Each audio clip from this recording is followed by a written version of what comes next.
After traversing the Beast Mastery world for 3 years, during the Awakening ceremony, Wudi astonishingly discovers that he possesses the most inferior D-grade talent, as recorded in the Compendium of Beasts.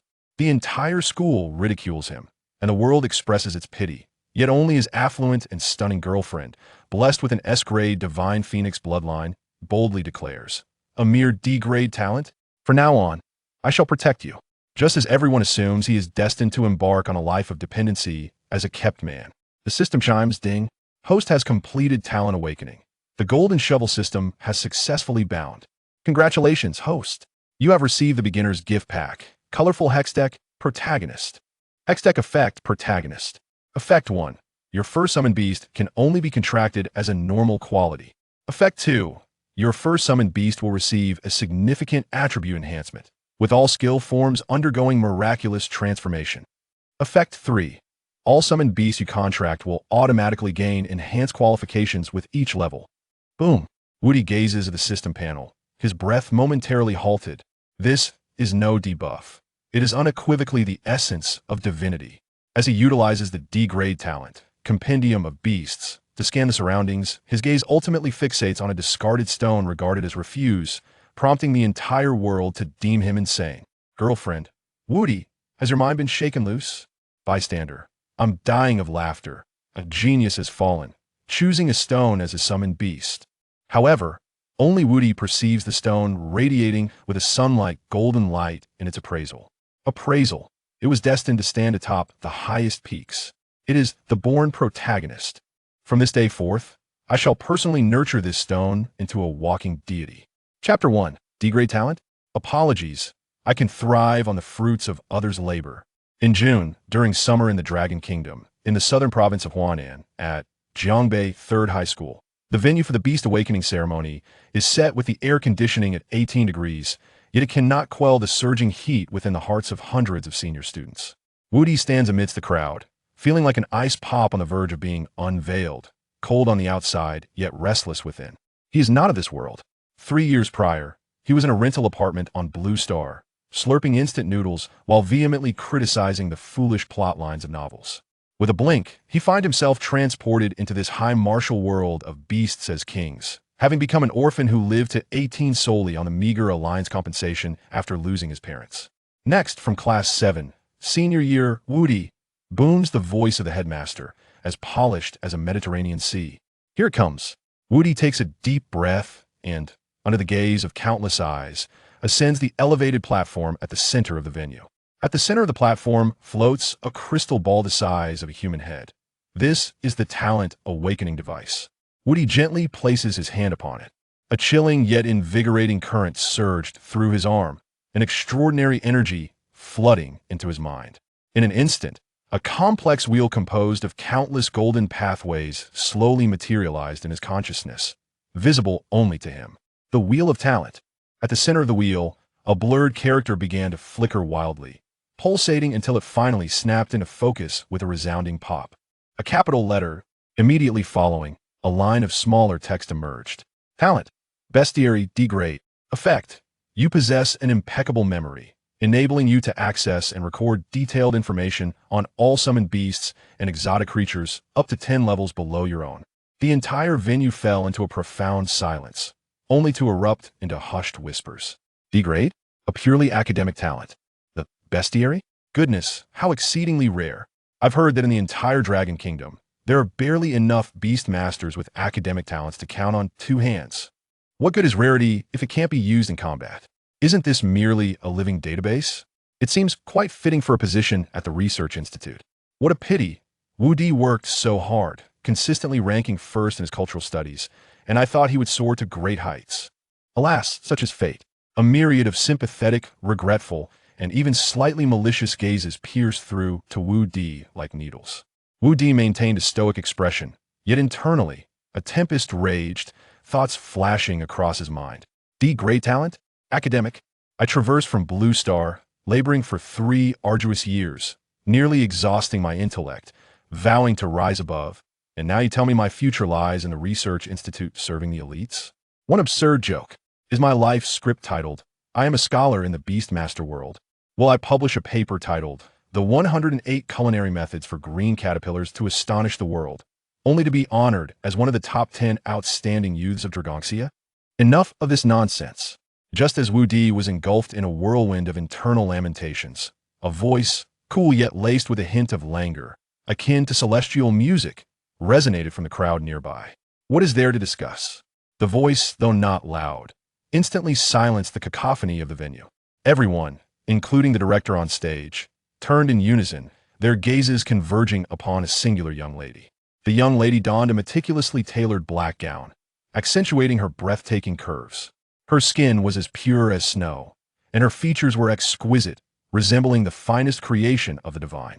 Cascading black hair fell casually over her shoulders, and her elongated phoenix eyes, slightly upturned, held an innate air of detachment and nobility.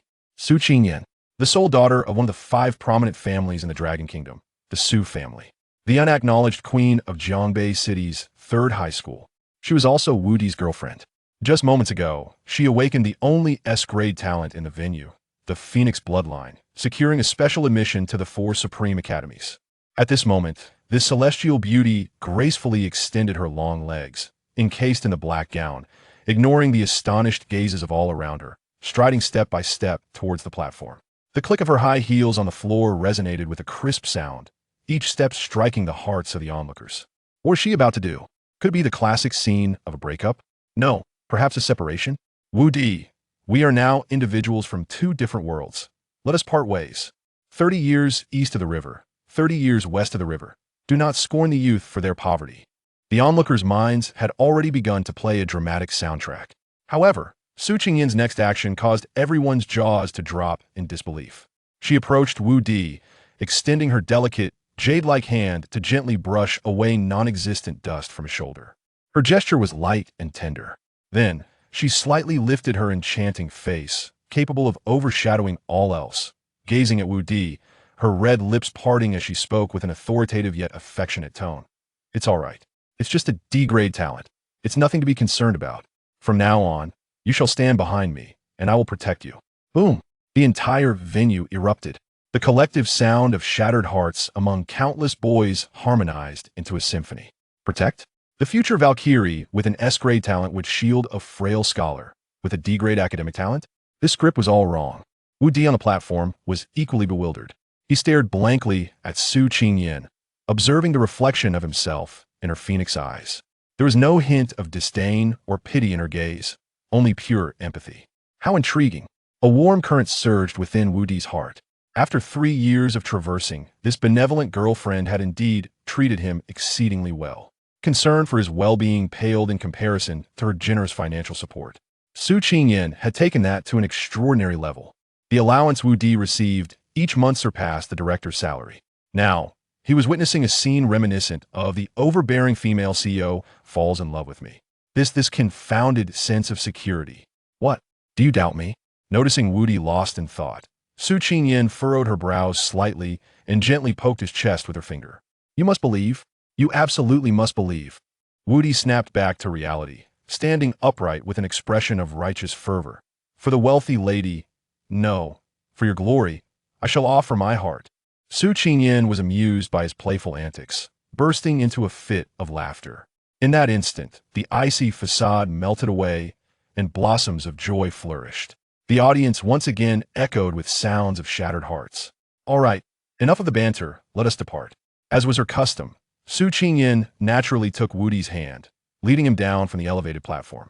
The crowd parted to create a pathway, their gazes a tapestry of complex emotions as they watched this mismatched couple exit. Chapter 2, The Golden Shovel System. Colorful Hex Deck. The protagonist. Wudi allowed her to lead him, savoring the warmth and softness emanating from her hand.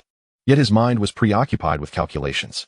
Relying on someone else, it seemed, might not be such a bad idea. After all, this Miss Su is an only child, and it is rumored that her grandfather dotes on her excessively. With sufficient audacity, the immense wealth of the Su family could become my arsenal. How splendid!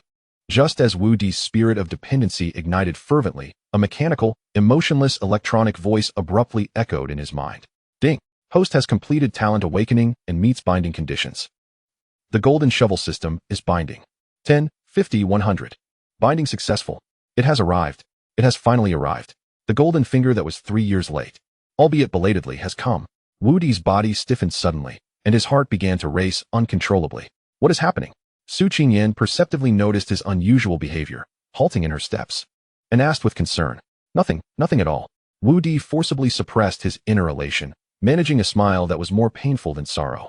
I'm just a bit overwhelmed. After all, an S-rank talent expert is holding my hand, and I'm worried about soiling your delicate hand. Su Qingyan shot him a glance, playfully pinching his palm, and scolded, let us go. I'll prepare something delicious for you at home. As Wudi was pulled along, his consciousness had already fully immersed itself in his mind. A dazzling, golden icon, resembling a small shovel, hovered quietly beside his talent wheel. Is this my system? The golden shovel? Could it be that my beast companions can be synthesized and upgraded just like in teamfight tactics? Newbie benefits being distributed. Congratulations, host. You have received a newbie gift pack. Initial hex deck draw opportunity, colorful, X1. Would you like to draw immediately? Colorful hex deck. Wudi, having played that game, felt as if his heart might leap from his throat. This is the highest level of enhancement rune. Draw immediately. Now, Wudi shouted fervently in his mind. Drawing colorful hex deck. Before his eyes, a kaleidoscope of radiant colors enveloped his vision. Countless powerful hex deck icons flashed rapidly before him. Good fortune comes in pairs. Golden ticket. Ultimate ascension. Each one was a divine level buff capable of altering fate. At last, the brilliance settled. An icon, exuding an aura of supreme authority, appeared in his mind, a pure golden humanoid figure. Congratulations, host, you have acquired colorful hex deck, protagonist. Protagonist? What does this mean? Wudi eagerly glanced at the effect description below. Hex deck effect, protagonist. Effect 1, destiny awaits. Your first beast companion can only be contracted as ordinary quality. Effect 2, world protagonist. Your first beast companion will receive a substantial attribute boost, and all skill forms will undergo miraculous transformations. Effect 3, outpacing the competition. The beast you contract will automatically gain enhanced qualifications as it levels up. Wudi's breath caught in his throat upon reading the first effect. Only able to contract an ordinary quality beast? Ordinary quality is the lowest tier in the classification of beast potential. It's akin to a green caterpillar no one would want to pick up off the street, or a rock dog fit only for guarding the home. Is this what colorful hex deck means? This is clearly black hex deck. Is the system playing a trick on me? A chill surged from his feet to the crown of his head, nearly causing him to choke in disbelief. However, when his gaze fell upon the second and third effects, his pupils abruptly constricted. A substantial attribute boost? Transformation of skill forms? Qualifications that automatically enhance. Wudi's mind buzzed as if a ton of TNT had detonated within. This is no debuff. This is clearly the pinnacle of divinity, the king of kings. The limitation of ordinary quality serves not only as a threshold, but also as a safeguard. It locks this extraordinary effect firmly onto the most inconspicuous, easily obtainable beast companions. And this effect is nothing short of a BUG. Automatic enhancement of qualifications. What does that imply? It means that even if he contracts the most worthless green caterpillar, as long as it levels up, it could evolve from ordinary to uncommon, rare, epic, legendary, and even to the mythical. A mythical green caterpillar? Would that not become a time-traveling butterfly? Wudi's heart surged with tumultuous waves, and he instinctively tightened his grip on Su Qingyan's hand, his knuckles turning pale from the intensity. He lifted his head, gazing at the unceasing flow of people ahead, observing this magnificent yet cruel world, before glancing back at the extraordinary young woman beside him. D-rank talent? The Beast Compendium? No, this is my destiny. With the Beast Compendium, I can precisely select the most extraordinary potential from thousands of ordinary beasts, combined with the protagonist hex deck. Wudi's lips involuntarily curled upwards, rising higher and higher, more uncontrollable than a volcano. Su Qingyan, glancing at Wudi, noticed his smile had taken on an unusual arc, as if he were a mischievous uncle about to snatch a lollipop from a child. This hardly seemed like the expression one would wear after awakening a D-rank talent. Are you dazed? Su Qingyan halted, extending her other hand to pinch Wudi's cheek. The soft touch jolted him from his reverie of mythical green caterpillars battling golden lion kings and deep-sea leviathans. He cleared his throat, striving to suppress his uncontainable smile and adopting a solemn demeanor. Qingyan, you wouldn't understand. Oh, Su Qingyan raised an eyebrow, intrigued. I am all ears.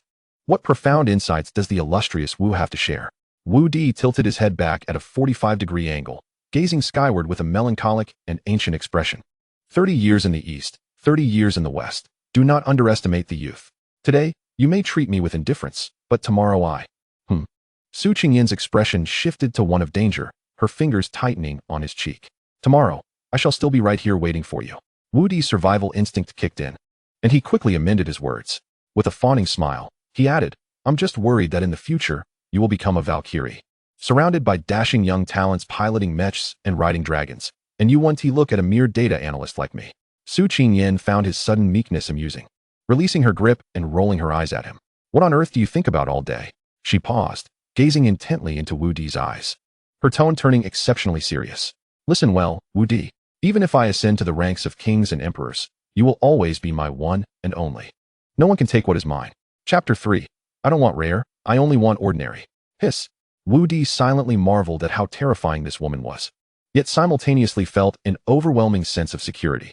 He chuckled softly, casually wrapping his arm around Su Qingyin's slender waist, and whispered in her ear, who can say for certain? Perhaps in the future, it will be I who protects you. The warm breath brushed against her ear, instantly tinting the delicate skin beneath it with a subtle blush. She gently pushed Wudi away, her expression returning to its characteristic coolness, though the glimmer of amusement in her eyes betrayed her. All right, I'm waiting, she replied. Though in her heart, she merely interpreted Wudi's words as a means to comfort himself, unwilling to let him feel more despondent. Thus she played along with him. Wudi, observing her demeanor, recognized that she harbored no belief in his words. However, he brushed it aside. Reality would speak louder than words. He had more pressing matters to attend to. Qingyin, let us not return home just yet. We should head somewhere first. Wudi grasped her hand, his gaze intense. Where to? To the Beastmaster Market. The Beastmaster Market is an indispensable establishment in every city. It is a paradise for beastmasters and a veritable hell for wallets. From the most commonplace, ordinary quality beast eggs to the invaluable rare tier cubs, everything one could desire awaits, provided one can afford the price. What are we going there for? You've just awakened. Your mental strength is still unstable, and it's unsuitable for you to bond with a beast immediately, Su Qingyin remarked, her brow furrowing in confusion. No. Wudi shook his head, beginning to earnestly expound. No. To educate. According to Chapter 3, Article 7 of the Fundamentals of Beastmaster Cultivation, once a Beastmaster awakens their talent wheel, they possess their first contract slot for a beast. Upon reaching levels 10, 20, 30, 40, and so forth, each advancement to a new major tier unlocks an additional contract slot. His animated discourse resembled that of a street vendor peddling miraculous pills. A formidable beastmaster does not rely solely on a single beast for combat. Instead, they formulate a dynamic tactical system through the combination of beasts with varying attributes and functions. Classical strategies such as tank builds, assassin builds, weather manipulation, summoning tactics, and so on. Therefore, the selection of the first destined beast is paramount. It will lay the foundation for my future tactical framework. Wudi spoke passionately, though internally he was berating himself. Damn, if it weren't for the protagonist Hex's constraints, I would have directly contracted a legendary divine dragon and started as a dragon knight. Why waste time here discussing tactical foundations? Su Qingyin listened quietly, observing the rekindled light in Wudi's eyes, and her worries and heartache gradually gave way to a hint of comfort. He had not succumbed to despair. That was enough. I understand, Su Qingyin nodded, a look of approval gracing her features, as though to say, he is indeed the man I have chosen, even if his talent may falter. His theoretical knowledge was undoubtedly commendable. She withdrew a phone crafted entirely from an unknown crystal, exuding a distinctly futuristic aura, and dialed a number. Butler Wong, it's me. A respectful, aged voice responded from the other end. Miss, how may I assist you? Please prepare a beast for me, with at least rare quality, preferably with defensive and supportive innate skills. I need it delivered to the largest beast cultivation center in Jiangbei City within an hour. Understood, Mississippi. Upon hanging up, Su Qingyin turned to Wudi, as if announcing a trivial matter. All set. I've arranged for a rare quality beast for you. While it may not compare to the divine phoenix bloodline beast I seek, it will sufficiently give you an edge at the starting line over the majority. In her view, this was the best arrangement she could offer Wudi. After all, epic, quality beasts are rare gems not easily acquired with mere currency. A rare, quality beast could easily bankrupt an ordinary family in Jiangbei City. However, upon hearing this, Wudi slowly shook his head. Rare quality. He shook his head vigorously, akin to a rattle drum. No, no, no, that's too small a vision, Miss Su. Wudi raised a finger, waving it mysteriously before Su Qingyin, his expression a mix of seriousness and playful arrogance. I, Wudi, do not want a rare one. I only desire. He deliberately elongated the phrase. And in the face of Su Qingyin's increasingly perplexed gaze, he enunciated each word distinctly. An ordinary quality 1. This proclamation struck Su Qingyin like a bolt of thunder, leaving her utterly bewildered. Her eyes, which had just been animated by Wudi's grandiose declarations, now reflected an overwhelming confusion. Who am I? Where am I? What is he talking about? Su Qingyin extended her hand, capable of driving countless men wild, and without hesitation, placed it against Wudi's forehead. The cool, soft touch was evident. No fever, she murmured, her beautiful brows knitting tightly, her gaze filled with concern and exasperation. Her expression resembled that of a top student witnessing a classmate alter their only correct answer to an erroneous choice before submission.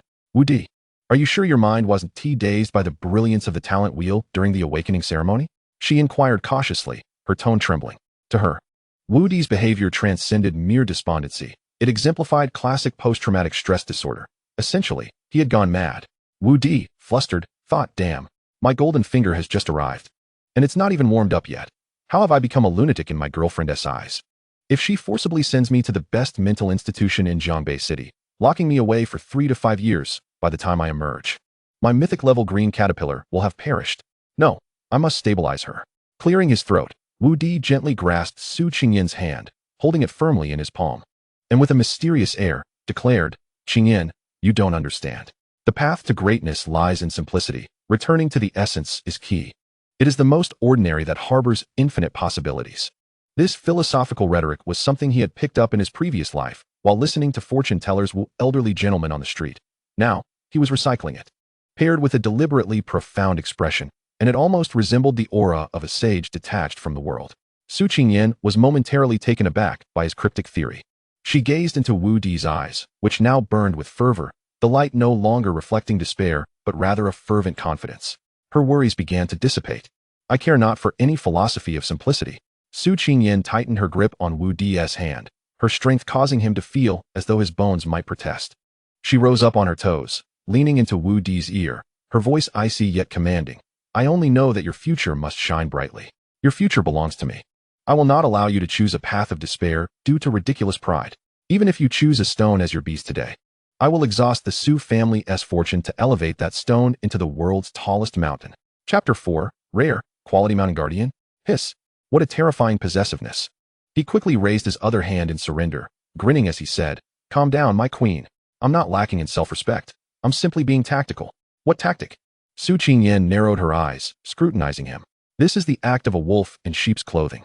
Think about it. Everyone believes I'm a D-tier talent, a mere novice, with my first beast being an ordinary quality trash. Then, during the practical examination for college entrance, I suddenly produce an ordinary beast with explosive combat capabilities, stunning everyone. That scene, wouldn't it be exhilarating? Wouldn't it be impressive? Wudi animatedly articulated his thoughts, fully aware that the entrance examination for beast tamers was far more complex than merely completing a few test papers. It represented a genuine trial in a secret realm, a true contest of life and death. Each year, unfortunate individuals succumb during the trials due to their weak initial beasts, becoming cautionary tales in the admissions brochures of prestigious universities. Were it not for the extraordinary backing of the protagonist, he would never dare to embark on such a venture. Su Qingyin quietly observed his performance, noting the exuberance in his expression, and ultimately sighed in resignation. Her sigh carried a tinge of indulgence, as if to say, let him be. After all, I shall bear the brunt of any calamity that may befall him. Very well, I trust you. She released his hand, her gaze regaining its composure, yet the weight of her trust felt more substantial than any promise. Let us proceed to the largest beast cultivation center in Jiangbei City.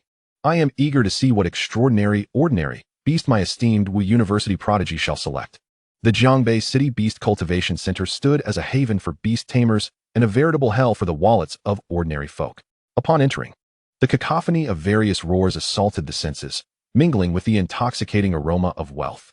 Lavishly dressed beast tamers navigated through the space, accompanied by an array of beasts. From flame-imbued hounds to vine-entwined sprites, a dazzling spectacle. Come and see. A fresh batch of extraordinary quality windspeed falcons, the sovereigns of speed, the unparalleled choice for scouts. Rare, quality lava giant lizard hatchlings. With innate lava skin abilities, they are destined to become top-tier tanks. Prices are negotiable. The vendors' cries echoed throughout the center. Su Qingyin, however, regarded these creatures with indifference. Her S-class talent, divine phoenix bloodline, required true descendants of divine birds. To her, these mundane specimens were no different than stray mutts.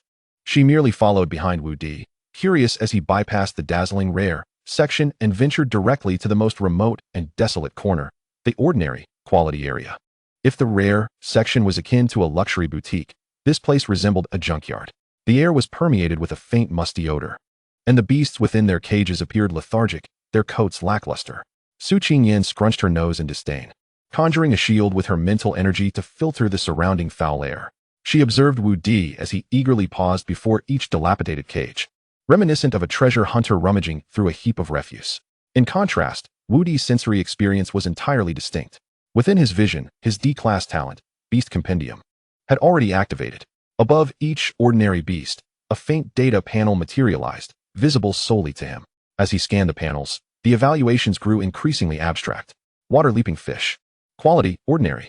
Evaluation, a waste that turns into dried fish if out of water for more than 3 minutes. Its only skill is to repeatedly leap on land. Recommended to be sent directly to the kitchen for a fish soup. Wind bellbird. Quality, ordinary. Evaluation, its song has a slight mental pollution effect. Prolonged listening may lead to insomnia, hair loss, and a loss of hope in the world. Sleepy mushroom. Quality, ordinary. Evaluation, aside from sleeping and photosynthesis, it possesses no other skills. Perhaps it could serve as a pillow if one doesn't mind waking up covered in spores. Wudi felt a chill descend upon him as he continued to survey the section. He even spotted a motionless gray fur ball in the corner, rated as a clump of dust with vital signs. Damn, such biting criticism. This system would be wasted as anything less than a stand-up comedy judge. As time slipped away, Wudi scoured the entire ordinary section 3 times, even scrutinizing the crevices beneath the cages, yet found nothing worthwhile. The fire igniting his spirit was gradually extinguished, leaving only a wisp of smoke. Could it be that I have overestimated my expectations? The protagonist, Hexdeck, is indeed formidable, but a skilled cook cannot prepare a meal without ingredients. Surely, it cannot be that I am meant to contract a clump of dust and expect it to evolve into a storm titan? That would be far too fantastical. Just as Wudi was on the verge of surrender, a gentle hand rested on his shoulder. If you cannot find one, so be it, came Su Qingyan's voice from behind, laced with a hint of empathy. Observing Wudi's nearly despondent demeanor stirred her innate desire to take control. Do not waste time here. She stepped in front of him and decisively took his hand. I have already instructed Butler Wong to bring over that rare, quality stone guardian. It is waiting for us in the VIP room of the center. Come, let us have a look. The stone guardian, a paragon among earth attribute beasts, is renowned for its formidable defenses and resilient vitality, making it the quintessential tank. A rare, quality stone guardian holds a value sufficient to trade for a spacious apartment in the heart of Jiangbei City. Had this been any other time, Wudi would have performed a dramatic slide on his knees, exclaiming, "Rich lady, I'm hungry, feed me." But now, a sense of dread gripped him. Oh no, the queen is about to enforce her will. If I cannot find that destined child, I shall be forcibly led down the path of soft dependence on her. Though this path does seem rather appealing, I, Wudi, a dignified transmigrator, shall not bow for the sake of a mere rare beast. Wait, just give me 5 more minutes. Wudi clung tightly to Su Qingyan, akin to a gambler on the brink of desperation. His eyes bloodshot as he once more scanned the heap of industrial refuse. Su Qingyan regarded his desperate demeanor, exhaling a resigned sigh, yet her eyes brimmed with affection. Very well, 5 minutes it is. She doubted he would unearth any treasure amidst this industrial detritus, but she was willing to indulge him in this farce of youthful folly. After all, should calamity strike, she would bear the burden. Chapter 5. The innate protagonist. Living Bodhisattva Wudi. With Su Qingyan's consent, Wudi was instantly invigorated, channeling his mental energy to its utmost, maximizing his talent's scanning power. His gaze became akin to the most precise radar, meticulously sweeping over every corner, every cage, and even every stone. A stone? Wudi's sight abruptly fixed upon an inconspicuous cage in the farthest corner. The cage, rusted and dilapidated, was empty save for a fist-sized, gray pebble. The vendor had been too disinterested to even place a tag on it, carelessly tossing it into the corner as if it were a forgotten piece of litter during a cleaning session. Wudi had previously overlooked it several times, instinctively dismissing it due to its utter lack of presence. However, this time, through his thorough search, a faint, nearly transparent data panel finally materialized from the stone. Wudi's heart skipped a beat at that moment. He fixed his gaze on the panel. The next instant, a radiant, blinding golden light erupted from the data panel, illuminating his entire field of vision, reminiscent of a sunburst. The light was divine, expansive, exuding a commanding aura of supremacy. Before those gray and white evaluation panels, this radiant golden light appeared like fireflies confronting the sun, utterly negligible in comparison. Wudi's breath momentarily halted, and his pupils constricted to their utmost. Detecting special life form. Commencing in-depth analysis, analysis complete. Lines of scorching golden text etched themselves into his mind like divine proclamations. Unnamed. Quality, ordinary. Bloodline, ancient titan, unawakened. Evaluation. He is destined to stand atop the highest peaks. His awakening will cause the earth to tremble. He is the king of rock and strength. A walking mountain and fortress. He is the natural protagonist. The natural protagonist. Boom. Wudi's mind felt as though it had been struck directly by a supernova, exploding into a brilliant void. The very blood coursing through him boiled instantaneously, surging to his head, igniting a fervent blaze. It's it. Yes, it is. This is what I have been searching for. Wudi trembled with excitement, abruptly turning to grasp Su Qingyan's shoulders with such force that she furrowed her brow slightly. Found it. His voice, thick with exhilaration, became somewhat hoarse, and his eyes burned with a flame capable of consuming all, shining with an unsettling brightness. What have you found? Su Qingyan was momentarily taken aback by his frenzied demeanor, akin to someone who had just won 50 million in the lottery. Wudi did not respond. Instead, he extended a trembling finger towards the rusted cage. Long forgotten in the corner of the world. I no longer desire any mountain guardians. I, Wudi, shall claim it today. Su Qingyan followed his finger's direction, only to be left in a state of shock. Inside that dilapidated cage, apart from a thick layer of dust, lay a dull, unremarkable, and even somewhat unsightly broken rock. She seriously doubted that Wudi had awakened a D-level talent. Rather, it seemed more like an S-level, calling a deer a horse. Are you serious? Su Qingyan's voice carried an unintentional hint of disbelief, as if she were on the verge of ascending to the heavens. Just moments ago, she had envisioned a tale of a fallen genius, enduring hardship, discovering a long-lost divine artifact amidst the ruins, and staging a dramatic comeback to astonish the world. And now? I'm just joking with you, and you genuinely chose a broken rock for me. Of course, Wudi replied with unwavering certainty, his face radiating the joy of having stumbled upon a rare collectible. This is it. My fated selection. His expression caused Su Qingyan to relinquish her last shred of hope. It's over. This child is beyond saving. It's not post-traumatic stress disorder. It's as if his brainstem has been vaporized by the brilliance of the wheel of talent. Wudi, however, cared not for such matters. His mind was consumed with the dazzling golden text. Natural protagonist. This evaluation was tailor-made for him, a traveler from another world. He dashed forward in haste, fearing that if he delayed even a moment longer, this future king of rock and strength might be discarded as refuse. Boss, how much for this? Wudi's voice boomed, brimming with the commanding presence of a wealthy magnate. Not far away, an uncle who had been dozing off while picking at his feet jolted awake at the sound. Nearly toppling from his reclining chair, he rubbed his sleepy eyes and, upon realizing that Wudi was referring to the cage in the corner, became fully alert. His expression revealed astonishment, mingled with a hint of delight at encountering a fool eager to pick up trash in this day and age. Huh, young brother. Are you talking about that? The stall owner inquired, digging at his ears uncertainly. Yes, that's the one.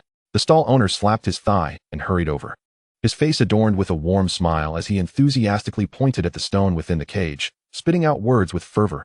Ah, young brother. You truly have an eye for this. This is no ordinary stone. Wudi's heart tightened. What? Has he discovered something? The stall owner continued. I found this from the Wailing Stone Forest in a lawless land outside the city. Just look at its shape, its texture, and this unique. Oh no, ancient aura. It would make a perfect paperweight or a sturdy table leg when taken home. Wudi. Su Qingyan. She silently held her forehead, sensing her blood pressure skyrocketing like a psychic rocket. Boss, just tell me how much it costs. Wudi's lips twitched slightly, deciding to refrain from arguing further. Hey, what has money got to do with it? Let us not spoil the mood. The stall owner waved his hand grandly, exuding an air of camaraderie. I feel a connection with you, young brother. Just take it. Consider it a gift of friendship. If you could also help me dispose of this broken cage, I'll even throw in a bottle of iced red tea. Iced. I've heard that room temperature iced red tea is akin to horse urine, but when frozen, it's like a national treasure. Wu, the future Titan Lord, bore an expression that was nothing short of spectacular. He felt deeply insulted. As a dignified ancient Titan, you dare to give it away for free? And even throw in a bottle of iced red tea? This is an affront to a king. No way. Wudi solemnly declined, declaring that knowledge is priceless. But beast taming is valuable. This is a matter of respect. With that, he pulled out his wallet from his pocket and thrust 5 brand new 100 yuan bills into the stall owner's hand. 500. Not a penny less. The stall owner, clutching the 500 yuan, trembled, his gaze toward Wudi having transformed from that of a fool to one of reverence for a living bodhisattva. Chapter 6. Given the current wealth of the host, it is recommended to bury it. Beside him, Su Qingyan could no longer bear to watch. How humiliating. The man she had her eyes set on, who was clearly of noble descent, had just spent 500 bucks on a piece of junk that even the stall owner wanted to toss away. If this got out, would she, Su Qingyan, still be able to mingle in the upper echelons of Longhua? In the stall owner's eyes, filled with gratitude for a good deed, Wudi joyfully acquired his pebble. He cradled it in his hands as though it were a treasured artifact. Qingyan, look, isn't it special? Wudi proudly presented it to Su Qingyan. Su Qingyan glanced at it expressionlessly. Indeed, it is quite special, particularly ordinary. Now, it is time for the moment of witnessing a miracle. Wudi took a deep breath, ignoring his girlfriend's freezing gaze, and commenced the sacred contract ritual. One must understand that the first contract position for a beast master is of paramount importance. Once established, unless there is an invaluable limit-breaking scroll or the beast master themselves breaks through to level 10, it cannot be dissolved, nor can a second beast be contracted. This is essentially wagering an entire bronze-tier career as a beast master. Wudi bit his fingertip, allowing crimson blood to seep forth. His expression was solemn and grave as he used his blood as a guide, swiftly sketching a complex and arcane contract array in midair. The array emanated a soft glow, slowly imprinting itself onto the stone that lay quietly in his palm. Wudi's heart raced to his throat. Here it comes, according to the tropes of novels. Next should come a blinding golden light, the earth shaking, the stone cracking open, revealing a towering rock giant radiating an aura of dominance. Then the surrounding onlookers would be left in awe, exclaiming at the terrifying prowess of this lad. Su Qingyan also held her breath, her phoenix eyes fixated intently on that stone. Could it be that there truly exists a profound mystery beyond comprehension? The contract array merged with the stone. 1 second, 2 seconds, 3 seconds, and then there was nothing more. The anticipated golden light did not manifest, and the earth-shattering tremors were utterly farcical. That wretched stone, after absorbing Wudi's blood and mental energy, merely emitted a soft popping sound. Yes, akin to the sound of a cork being extracted from a bottle of fine wine. Beyond that, it remained unchanged. It was still that drab, unremarkable, and even somewhat unsightly stone. If one were to insist on any distinction, it seemed slightly dirtier than before. The air hung heavy with a deathly silence. The smile on Wudi's face froze. He cradled the stone, as if petrified himself. System, where are you? Come forth and explain. This is not how the script is written. Where is my aura of dominance? My special effects? What about my colossal titan? The system's voice echoed in his mind, devoid of emotion. Ding. Contract successful. Detected that the beast has not been named and is in a state of ancient titan bloodline seal. Unsealing conditions. Absorb an immense amount of high-purity earth-type spiritual energy. Current unsealing progress, 0.00001. Friendly reminder, given the host's current assets, it is advisable to bury it. Unsealing is expected to be completed in 3,000 years through self-absorption of earth-type spiritual energy. Wudi, damn, I truly believed in your nonsense. Meanwhile, Su Qingyan, after enduring a 10-second freeze, finally snapped out of her stupor. She gazed at Wudi, whose expression mirrored that of someone who had been swindled out of 5 million, and a surge of uncontainable frustration flared within her, soaring to her very crown. Yet, she refrained from erupting. She simply observed Wudi silently, her gaze transforming from initial heartbreak to a near-obsessive adoration and resoluteness. Forget it. If he has gone mad, then let him be mad. If he has become a fool, then let him be a fool. He is mine, and I shall cherish him. Even if he chose a pile of excrement today, I would construct a pyramid of diamonds around it. In the next moment, Su Qingyan made her move. She did not cast another glance at Wudi or the wretched stone. Instead, she turned and withdrew a phone crafted entirely from an unknown crystal. Exuding an air of science fiction, her movements were graceful and composed, yet her dialing finger bore a decisive intent to sever all ties. The call connected. Butler Wong. Her voice was as cold as ice. Miss, what is your command? The voice on the other end remained respectful yet aged. Cancel the transaction for the Rock Guardian. Understood. Mississippi. Did Master Wudi change his mind? No. Su Qingyan's gaze fell upon Wudi's somewhat frail silhouette, her voice betraying no emotion. He had chosen a better option for himself. Butler Wong noticeably exhaled in relief. That is well. That is well. A cold smile graced Su Qingyan's lips. He chose a stone. Butler Wong. Thus, Su Qingyan disregarded the silence on the other end and continued in an authoritative tone, immediately, at once. Utilize my authority to have the Starfall shield delivered from the warehouse. Additionally, I recall that Father discovered a vial of Seraphim's Breath life-saving potion from the secret forge last month. Bring that as well. Miss. Butler Wong's voice shot up, filled with shock and disbelief. The Starfall shield is a replica of legendary defensive equipment. Each piece is worth a fortune. The Seraphim's Breath is a strategic life-saving resource that is priceless. What you're asking for is, he is to participate in the practical examination next week. Su Qingyan stated flatly, as if recounting an event unrelated to herself. I must ensure he can survive this foolish stone to return to me. Upon hanging up, the temperature in the ordinary area of the cultivation center seemed to plummet by several degrees. The low pressure emanating from her caused nearby vendors, still engrossed in the spectacle, to instinctively shiver and silently shuffle their stalls back. Wudi, clutching the wretched stone, stood frozen, his mind a blank slate. 3,000 years, 3,000 years.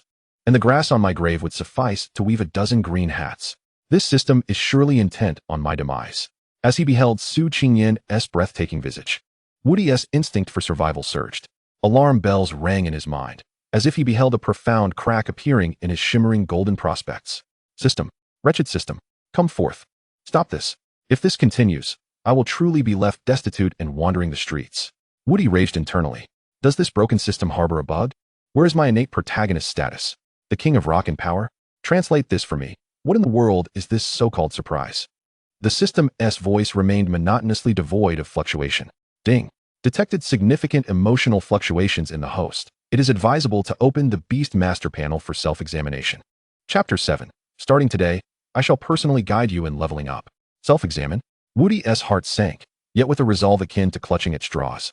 He refocused his thoughts on the wretched stone. Beast Master panel, open. Buzz. In the next moment, a data panel radiating a faint bronze sheen, starkly different from before, unfolded before him. Name, unnamed. Quality, ordinary, 0, 3. Level 1, 0, 100. Attribute, Earth. Bloodline, Ancient Titan, sealed. Loyalty, 100, Bloodline contract. Status, healthy. Attribute values, Strength, 50. Constitution, 80. Agility, 1. Spirit, 5. Skills, Hardening, ordinary passive skill. Slightly hardens one's body, capable of withstanding an ordinary person's punch. Form transformation, Rock armament, legendary active skill. Consumes spiritual energy to transform one's form into combat armament. Current unlockable form, Fist of the Guardian, LV1. Evaluation, he is the slumbering king, the dust-laden divine embryo. Do not measure his worth with mortal eyes. All you need to do is awaken him with vast resources and endless patience. Then, await the mountains to part for you and the earth to submit. Wudi's eyes widened in astonishment. He fixated on the 0, 3, following quality and that glimmering legendary skill. Holy smokes! Can it be upgraded? Beginning with a legendary skill? This is precisely the ultimate protagonist template seen in online games, where one starts with a divine artifact and relies solely on nurturing. Moreover, these attributes. A level 1 beast with 50 strength and 80 constitution. What manner of monster is this? To note, Su Qingyan's rare, quality rock guardian had only a meager 40 constitution at level 1. This stone was practically a natural tank. The sole drawback being its agility of 1. It likely couldn't outrun a turtle. Wudi's heart, which had plummeted to the depths, soared back to the pinnacle of the heavens. What nonsense about 3,000 years later, and what was buried? I have a trump card. The expression on his face underwent a masterful transformation in mere seconds, shifting from apocalyptic dread to ecstatic joy and finally to a demeanor of complete confidence. As if he were a seasoned actor, he raised his head, a smile radiating self-assurance and composure, ready to elucidate to Su Qingyan his astonishing choice. However, just as he was about to speak, Su Qingyan's crystal phone chimed again. Without even glancing at him, Su Qingyan answered the call, her tone reverting to its usual icy demeanor. Grandfather. A robust yet indulgent voice resonated from the other end. Little Qingyan. The blazing feather sparrow I prepared for you has already been delivered to the Jiangbei Breeding Center. It possesses epic quality, with a trace of the ancient divine bird Zhuqiu's bloodline within. With your talent, if nurtured properly, you may have the opportunity to reach the threshold of legend in the future. The words epic and Zhuqi bloodline detonated like heavy bombs within the breeding center. The onlookers, who had initially been enjoying the spectacle, suddenly found themselves transfixed, almost wishing to burrow into the ground. When gods clash, mere mortals suffer. Wudi's smile also froze. Goodness. While I just unlocked a legendary skill, you bring forth an epic divine bird. Is this the foundation of a millennia-old family? Terrifying indeed. Su Qingyan, however, remained unfazed, as if she had merely heard an inconsequential detail. Understood, grandfather. A brief pause followed. Regarding that child Wudi, the elder's tone shifted slightly. I heard from Butler Wang that his talent awakening is not ideal, and his spirit is somewhat dampened, which is understandable. However, there should be limits to foolishness. Choosing a stone as a beast companion would be a disgrace to our Su family if it were to spread. Tell him to disregard that stone. I will have Butler Wang select a rare-grade creature for him as a consolation prize. At the mention of Wudi, Su Qingyan's phoenix eyes narrowed slightly, a fleeting glimmer of coldness flashing through. She glanced at Wudi, who was foolishly smiling while holding the stone, her voice soft yet resolute. No need, grandfather. His choice is the best. Moreover, I believe in him. With that, she hung up, leaving no room for rebuttal. The world seemed to fall silent. Wudi gazed at her in astonishment, imagining the reaction of the Su family patriarch on the other end of the line. Su Qingyan tucked her phone away and approached Wudi slowly. She made no mention of the stone, nor inquired why he had made such a ludicrous choice. Instead, she gently caressed his cheek and lifted her gaze to meet his, her expression tender yet unwavering. In 1 week, the practical assessment for beast tamers would occur.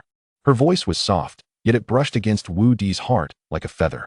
According to the Alliance regulations, one must reach the 10th level of bronze rank to even qualify for the assessment. Upon hearing this, Wudi not only felt no anxiety, but instead chuckled lightly. What a joke, leveling up to level 10 in a week. If it were a truly ordinary quality, like that dust with signs of life, I could probably start preparing to restart right now. But this was a Titan embryo with a legendary skill from the outset, crushing, rare quality in basic attributes. Was level 10 something to worry about? What a trivial matter. Su Qingyan had initially intended to relish his flustered expression, but was instead met with a calm demeanor that seemed to convey, "Is that all?" She paused, her phoenix eyes flickering with surprise. The contrast to his earlier panic was striking. Interesting, she mused, leaning closer to Wudi, her warm breath tickling his ear. From today onward, I will personally guide you in leveling up. Chapter 8. The Joy of a Wealthy Woman, Beyond Your Imagination. Su Qingyan's psychic hover car zipped like a streak of black lightning, utterly silent. Wudi, seated in the passenger seat, felt as if he were aboard a futuristic spaceship. He glanced down at the pebble in his palm, then up at Su Qingyan, who was focused intently on driving. Her stunning profile, illuminated by the vibrant cityscape outside, appeared shrouded in a sacred glow. Yet within that radiance lay an unmistakable air of maternal protectiveness, an implicit message that she needed to watch over him closely. Wudi's emotions were a tumultuous mix. His current situation felt awkward. He held a royal flush, starting with a heavenly hand, yet in everyone else's eyes. He was merely a gambler who had drawn a terrible hand and gone all in, especially in Su Qingyan's gaze, which was reminiscent of the Virgin Mary looking upon Jesus, filled with compassion, conveying, "Do not fear, even if the world forsakes you, my love remains," along with a resolute air that suggested disobedience would not be tolerated. This soft reliance felt like a heavy burden. The hover car glided silently into a hillside enclave. "Welcome back to Longji Villa," an inviting electronic female voice chimed within the vehicle. Wudi's eyelids twitched. Here it comes again. Every time he visited, it felt as if his worldview was being hammered repeatedly by the weight of wealth. Longji Villa, the pinnacle of affluence in Jiangbei City, where residents were either immensely wealthy or of noble lineage, often both.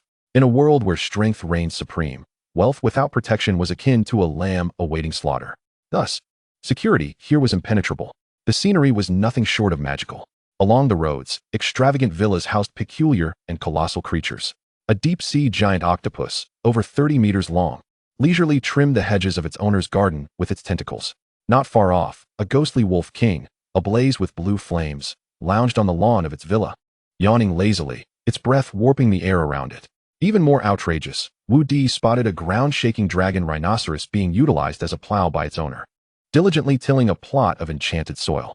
Goodness, a rare quality beast being used for farming. What kind of family conditions were these? Do they have a mine at home? Oh, the ground-shaking dragon rhinoceros is itself a moving rare or vein. Never mind then. Wudi had long since grown accustomed to these sights. Ever since Su Qingyan had half-invited, half-forced him to live here, he had been treated to this surreal spectacle reminiscent of the classic of mountains and seas come to life. However, today, his mindset felt different. He glanced down at the dull, unremarkable pebble in his palm, then back up at the imposing and awe-inspiring beasts surrounding him. An inexplicable fire ignited within him. It wasn't jealousy, it was indignation. How could these mere mortals not recognize the greatness before them? They understood nothing. This pebble in my hand is a king, a titan, a walking mountain, the future lord of the earth. Those flashy pets of yours will have to kneel and sing conquer in the presence of my towering giant. The more he pondered, the angrier he became, feeling increasingly overlooked and unappreciated, ultimately leading him to silently grumble within. A group of superficial individuals fixated solely on appearances. The hovercar ultimately came to rest before a villa perched atop Longi Mountain, boasting the finest view. Rather than merely a villa, it resembled a diminutive fortress of technology. Constructed entirely from an unidentified silvery metal, it exuded an aura of futurism and strength, with two towering metallic statues, each 10 meters high, looming at the entrance. Their cold electronic eyes glowing with a crimson light. Butler Wong had already prepared everything. Su Qingyan unfastened her seatbelt, turned her head to glance at Wudi, her expression seemingly conveying reassurance. "Fear not, for I have prepared a novice's starter pack for you." Wudi replied, "Thank you, but it truly isn't necessary." The pair entered the villa, traversing a living room spacious enough for an entire football team to conduct shuttle runs, and directly descended to the underground private training ground. This training arena surpassed the entirety of Wudi's school playground in size. The ceiling simulated a starry sky, while the ground was composed of a superalloy material capable of withstanding the full force of a platinum-tier Beastmaster's, level 40, strike. At the very center of the training ground, a magnificent birdcage radiating a searing aura floated serenely in midair. This birdcage, crafted from gold and adorned with burning runes, contained a small yet extraordinarily majestic bird. Its body was cloaked in fiery golden feathers, each plume seemingly ablaze, with its tail feathers extending several meters, akin to flowing lava. Its gaze was haughty and aloof, imbued with an inherent sense of divinity and authority. Blazing Feather Sparrow. Level 1. Quality, Epic. Bloodline, Vermilion Bird, Thin. Evaluation, Descendant of the Divine Bird, Child of Flames. Its cry is capable of igniting the heavens. Nurture it well, and it shall become your most powerful wing to soar through the skies. Wudi's system panel automatically materialized. Epic Quality, Vermilion Bird Bloodline. If this were placed in the international market, it could incite conflicts among several small nations. Yet, the patriarch of the Su family bestowed it upon his granddaughter as a mere beginner's pet. Wudi's mouth twitched uncontrollably. Is this the foundation of a millennium-old family? The chasm between people is greater than that between man and dog. This is what Grandpa prepared for me as my Beastmaster? Su Qingyan's tone was remarkably nonchalant, as if discussing something trivial. Approaching the birdcage, the proud blazing feather sparrow softened its gaze upon seeing her, even nuzzling its head against her finger. Clearly, this was a newly born beast, radiating goodwill towards the world. Wudi observed from the side, silently calculating. An epic fire-type divine bird, high explosive power, high mobility. The ruler of the skies. Meanwhile, he was a future Titan god T, rugged and resilient, the invincible defender, the king of the land. A mage and a tank. What a perfect match, a heavenly combination. In future dungeon raids, he would charge forth, bellowing for the tribe, while Su Qingyan cast fireballs from behind. Perfect. The expression on Wudi's face gradually transformed from envy and jealousy to a scheming grin. Su Qingyan seemed to sense his gaze, turning around to find him grinning foolishly, a flicker of exasperation and affection crossing her phoenix-like eyes. She probably assumed that Wudi was awestruck by the majesty of the epic beast. "Are you ready?" she inquired. "Huh, ready for what?" Wudi was taken aback. Su Qingyan offered no reply, merely snapping her fingers. Buzz. Instantly, a complex and esoteric massive magical array illuminated the ground of the training ground. Countless golden energy lines flowed across the surface, ultimately converging beneath Su Qingyan's feet, illuminating her figure as if she were a queen about to ascend to the throne. "I am about to commence the contract." Her voice resonated within the spacious training ground, imbued with a hint of dominance. "Once I successfully contract, we shall begin leveling up." She fixed her gaze upon Wudi, her eyes ablaze with intensity. "I will personally oversee you from this day forth until the college entrance examination concludes. You are to go nowhere." Chapter 9. It's acceptable to live off others, but not to consume the entire bowl. Standing in the center of the vast magical array composed of golden energy lines, Su Qingyan radiated brilliance. The intricate and profound array was a stark contrast to the rudimentary one he had previously drawn in blood, akin to the difference between an aircraft carrier and a dinghy. Caw! A clear and melodious cry erupted from the golden birdcage, piercing the soul. The proud blazing feather sparrow, drawn by the energy of the array, transformed into a blazing streak of light, shooting skyward. Its golden feathers swelled dramatically, its tail flowing like lava as it spiraled beneath the simulated starry ceiling, showering sparks throughout the training ground. The temperature within the arena surged dramatically in that moment. Wudi felt as though the hairs on his face were about to singe. System, observe the magnificent spectacle before you. Now look at yourself. Both engaging in contracts. Yet why does hers resemble a Hollywood blockbuster while mine is but a simple pop? Have you been cutting corners? The system remained unfazed. Su Qingyan slowly raised her hand, a single drop of crimson blood emerging from her fingertip. However, unlike Wu Di's frantic attempts to draw runes, this drop ascended into the air, transforming into a blazing phoenix totem, resonating with the circling blazing feather sparrow. In the name of Su Qingyan, I forge an eternal blood contract. Her voice, ethereal yet commanding, echoed throughout the space. The burning phoenix totem instantly imprinted itself upon the forehead of the blazing feather sparrow. Boom! A visible tempest of flames erupted, centered around Su Qingyan. The blazing feather sparrow emitted a joyful cry, merging willingly into Su Qingyan's body. The brilliance of the array gradually diminished, tranquility returning. Su Qingyan stood quietly. Yet within her gaze, two flickering golden flames danced. She raised her hand, and a fireball, the size of a fist and as solid as a ruby, materialized in her palm, joyfully dancing. The contract was complete. The entire process flowed seamlessly, exuding an air of composure and power befitting a superior. Wudi, watching from the sidelines, was left utterly astounded. Good heavens! Is this the prowess of a player with unlimited resources? The disparity between individuals can sometimes be greater than that between man and a slime. While Wudi marveled at the unpredictability of life, contemplating whether he should gild his iron rice bowl to match her standing, the silver-haired yet straight-backed butler Wang approached, reverently carrying two boxes. One box was crafted from dark, heavy metal, engraved with ancient defensive runes, exuding an aura of formidable weight. The other was a crystal vial containing a feather-shaped potion, radiating a gentle holy light that instilled a warm sensation merely by observation. Miss, here are the Starfall Shield and the Breath of the Seraph. Butler Wang presented the items. Su Qingyan barely glanced at them, instead pushing both boxes toward Wudi. Take them. Wudi was taken aback, instinctively opening the metal box. Buzz. A wave of desolate and profound energy enveloped him. Within the confines of the box lay a palm-sized, kite-shaped small shield, crafted entirely from an unknown stellar metal. The surface of the shield appeared to shimmer with a flowing galaxy, profound and enigmatic. Shield of Fallen Stars. Effect, passive activation. When the bearer endures a fatal attack, a celestial barrier can instantaneously form, capable of withstanding a single attack of level 30 or below, rechargeable every 72 hours. This, in the early stages, equates to a life. Moreover, it refreshes every 3 days like a resurrection armor.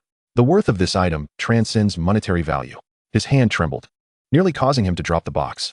With trepidation, he opened another crystal box. Inside, a feather-like elixir emanated a serene and pure aura. Breath of the Seraph. Effect, instantly restores all injuries and spiritual energy, while bestowing the state of angelic blessing, enhancing all attributes by 50 for 10 minutes. Negates any negative status effects. Wudi, he felt his breath halt. Is this a rich lady's gift package? No, no, no, this is far too precious. I cannot accept this. Wudi abruptly pushed the two boxes back, shaking his head vigorously like a rattle. What a joke. Though he had thick skin and relished small advantages, there were boundaries to his conduct.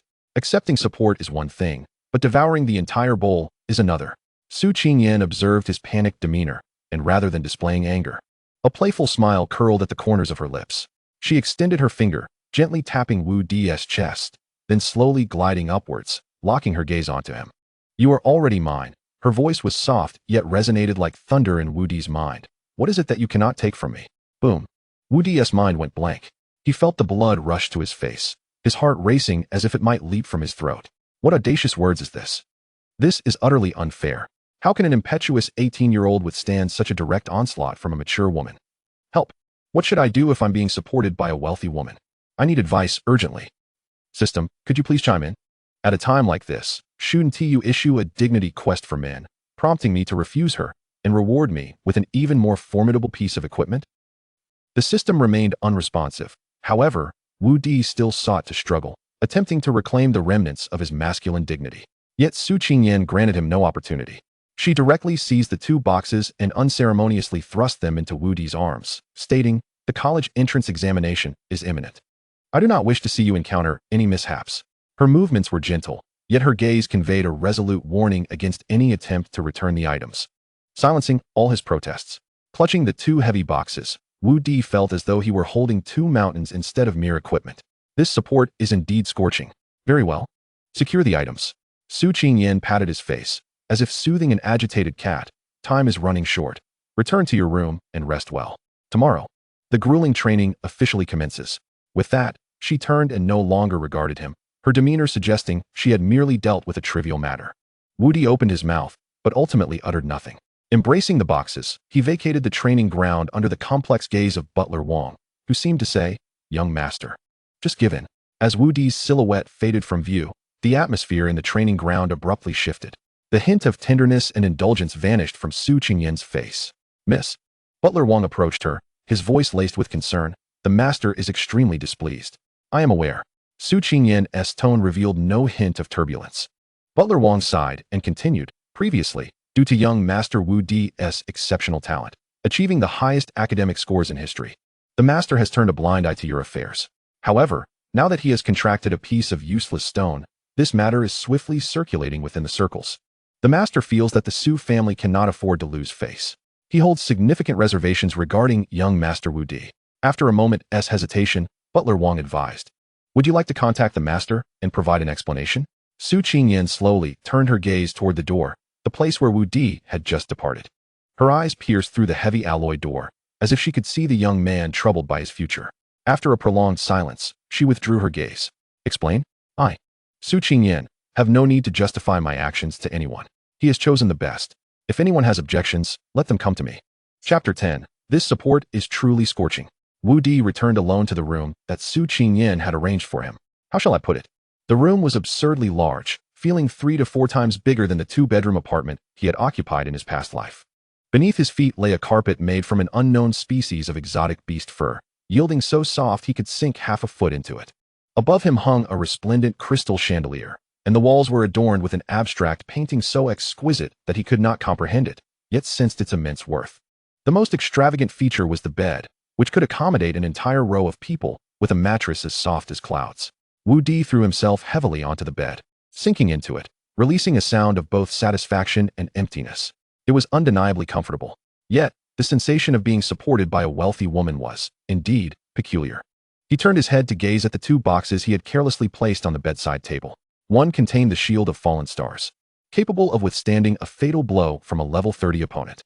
The other housed the Breath of the Seraph, which could instantly restore his health and mana while providing a buff. Each of these items, if presented, would be sufficient to incite a fierce competition among the second-tier families of Jiangbei City. Yet now, they lay here like 2 bags of spicy snacks. Wudi felt as though his worldview was being repeatedly hammered by the heavy mallet of wealth, nearing the point of becoming a mere thin pancake. No, I mustn't dwell on this further. If I do, my resolve will falter. Wudi sprang up in a fish-like leap, resolved to investigate the true protagonist of the day, the system that had pulled him from the abyss. "System, come forth and make yourself known."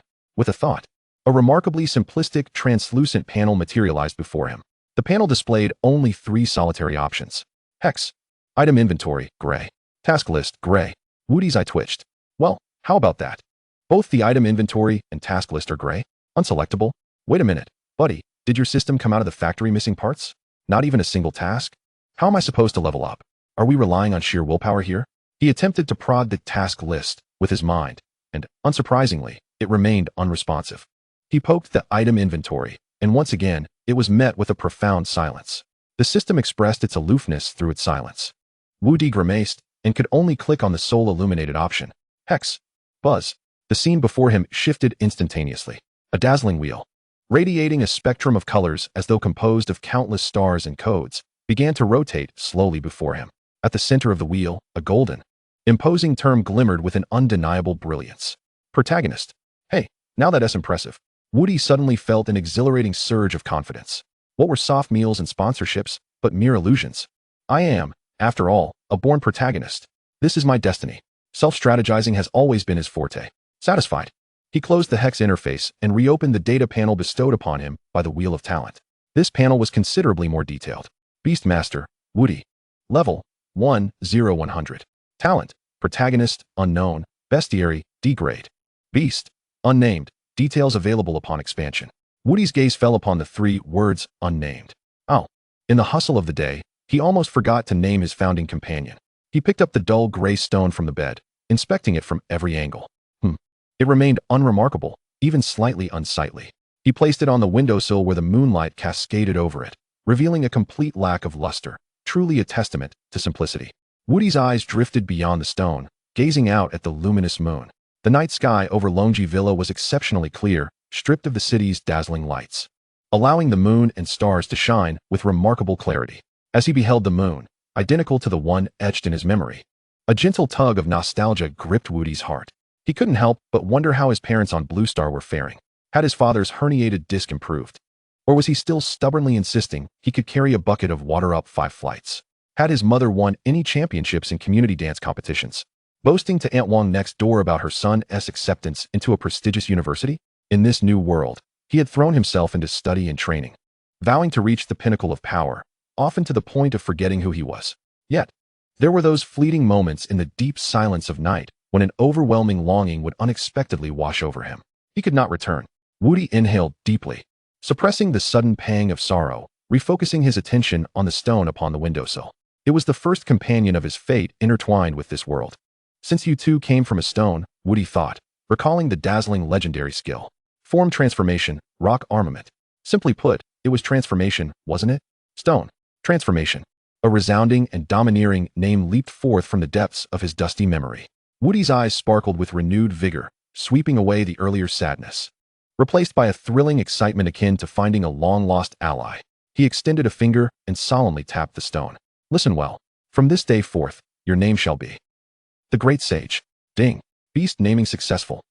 Your beast, the Great Sage, conveys a feeling of joy to you. A hum resonated as if in response. The stone, which had remained inert, gently trembled, its surface shimmering with a faint earthy glow that, though fleeting, Wudi captured with precision. Wow. It reacted. Wudi was elated, cradling the Great Sage in his palm as if it were a prized treasure. The Great Sage, do you hear me? The Monkey King.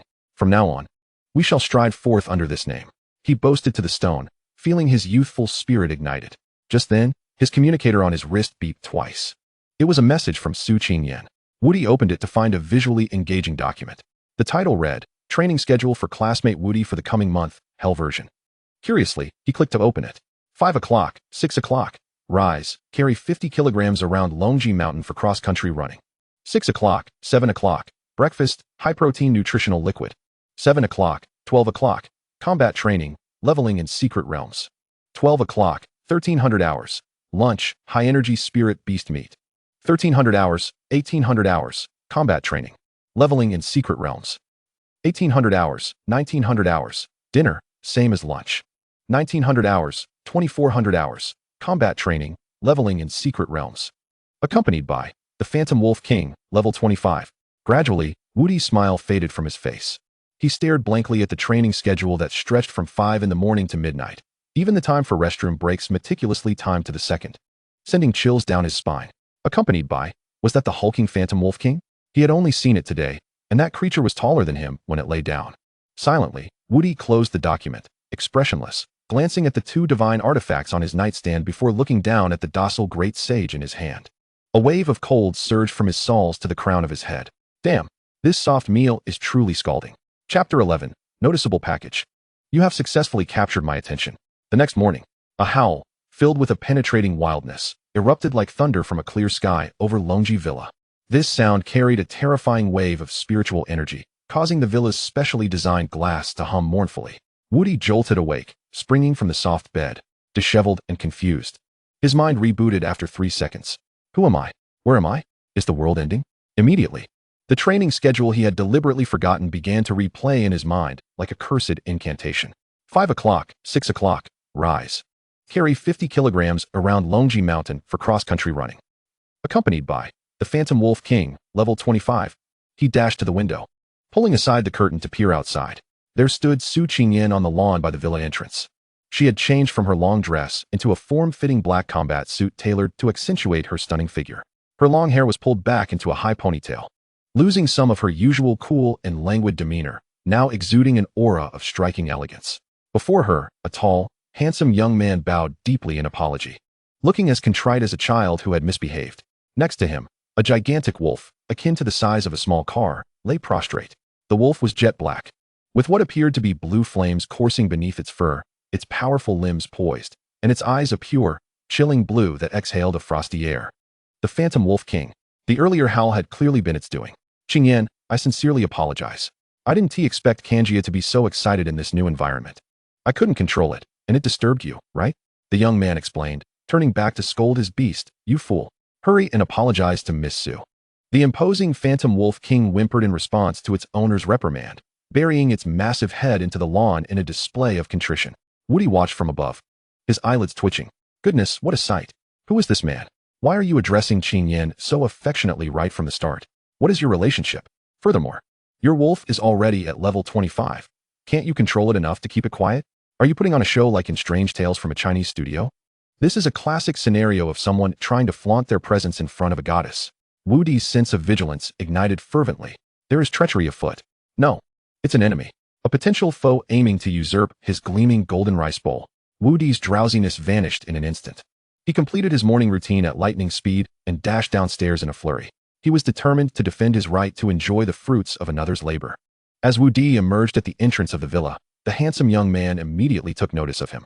The youth's gaze swept over Wudi, and upon observing his ordinary casual attire and what he considered an unremarkable face, a flicker of disdain and confusion crossed his eyes. Su Qingyan's expression softened upon seeing Wudi. She approached him and naturally adjusted his slightly disheveled collar. Awake? Did you sleep well last night? Her tone was so gentle it could coax water from stone.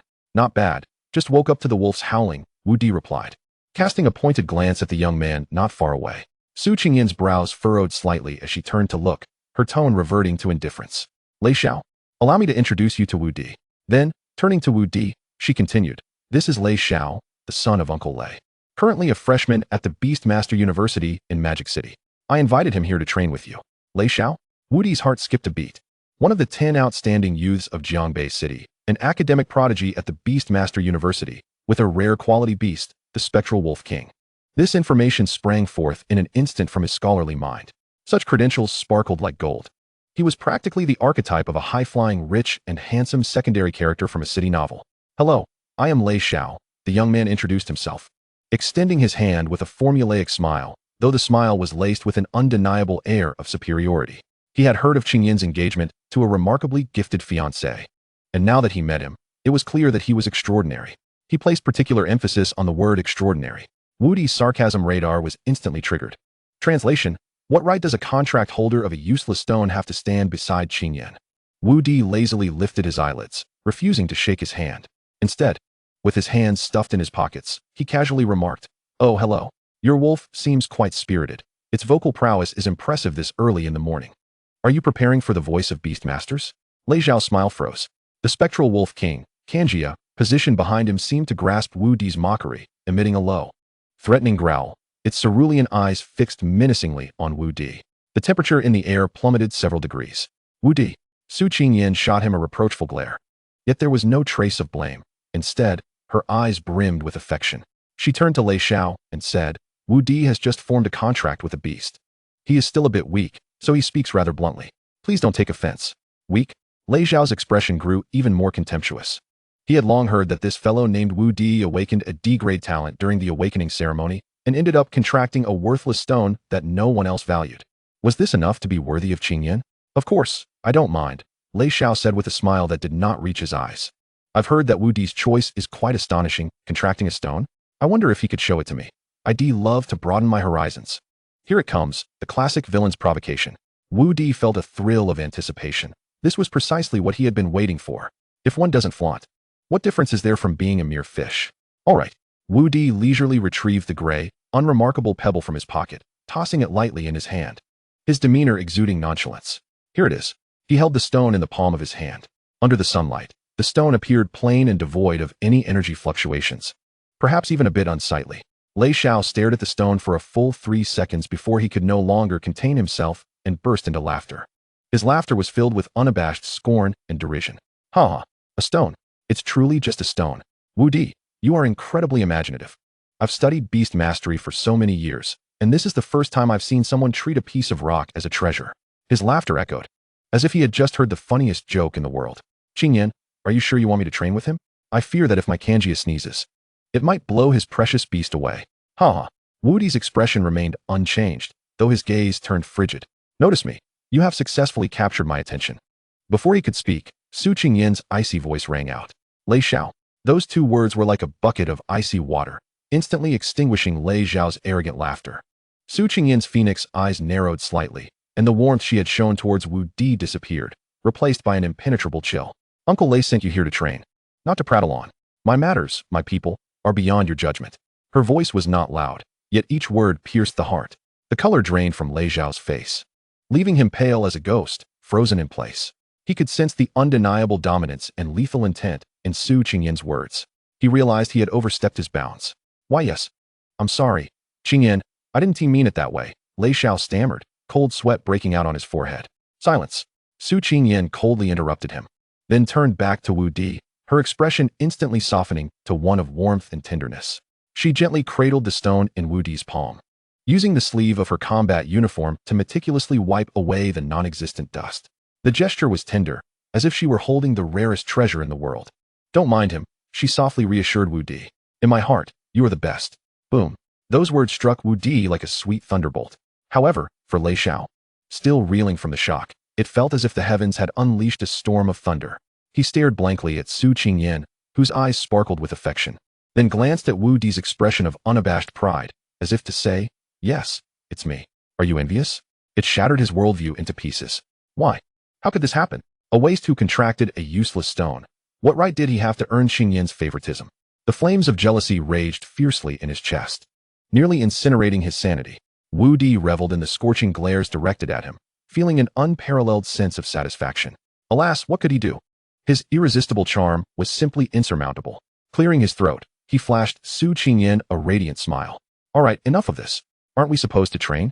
He twisted his neck with a satisfying crack, his gaze piercing over Su Qingyin's shoulder, locking onto the pale-faced Lei Xiao with a challenging smirk. Let us get started. I can hardly wait. Lei Xiao's face oscillated between shades of green and white. His self-assuredly handsome visage, once the embodiment of charm, now bore the marks of a crumbling composure. My people, do you truly believe you are in a position to pass judgment? Su Qingyin's words struck like two resounding slaps, leaving him utterly bewildered. He was Lei Xiao, the future luminary of Jiangbei City, an exemplary student from the prestigious magic city, Beastmaster University. His lineage was illustrious. Yet before Su Qingyin, these accolades seemed to lose all significance. Watching from the sidelines, Wudi felt a refreshing exhilaration wash over him. Oh, so this is the regal might of a queen? He was utterly smitten. It felt as though the soft rice he was accustomed to suddenly became fragrant and tender, no longer scalding to the tongue. System, did you witness that? This is the queen's true worth. Fierce protection of her partner. System, ahem. Wudi cleared his throat, shattering the tension so thick it could carve out a 3-bedroom apartment. Stepping forward, he positioned himself perfectly between Su Qingyin and the livid Lei Xiao, flashing a broad grin that revealed all 8 of his teeth, taking on the role of the peacemaker. Senior Lei, it was merely a jest, nothing to take to heart. He patted Lei Xiao on the shoulder, adopting a brotherly demeanor. You know how young folks are, full of vigor and fond of jesting. I understand. Unlike me, being older and more composed. You're just a year younger than me. What do you mean older? Lei Xiao retorted, exasperated, observing Wudi's conciliatory demeanor. The frost in Su Qingyin's gaze began to thaw, and she couldn't help but smile faintly. This fellow always possessed a knack for diffusing anger. Enough of the banter, she said, stepping forward to receive a neatly stacked set of items from Butler Wang, which she handed to Wudi. Put this on. We're about to commence. It was a black weighted vest, made of an indeterminate material, appearing lightweight and form-fitting, exuding a sense of advanced technology. Wudi hefted it, nearly losing his balance. Goodness. This thing must weigh at least 100 pounds. This is the gravity factor weighted vest, designed to distribute weight evenly across the body, minimizing joint strain, Su Qingyin explained.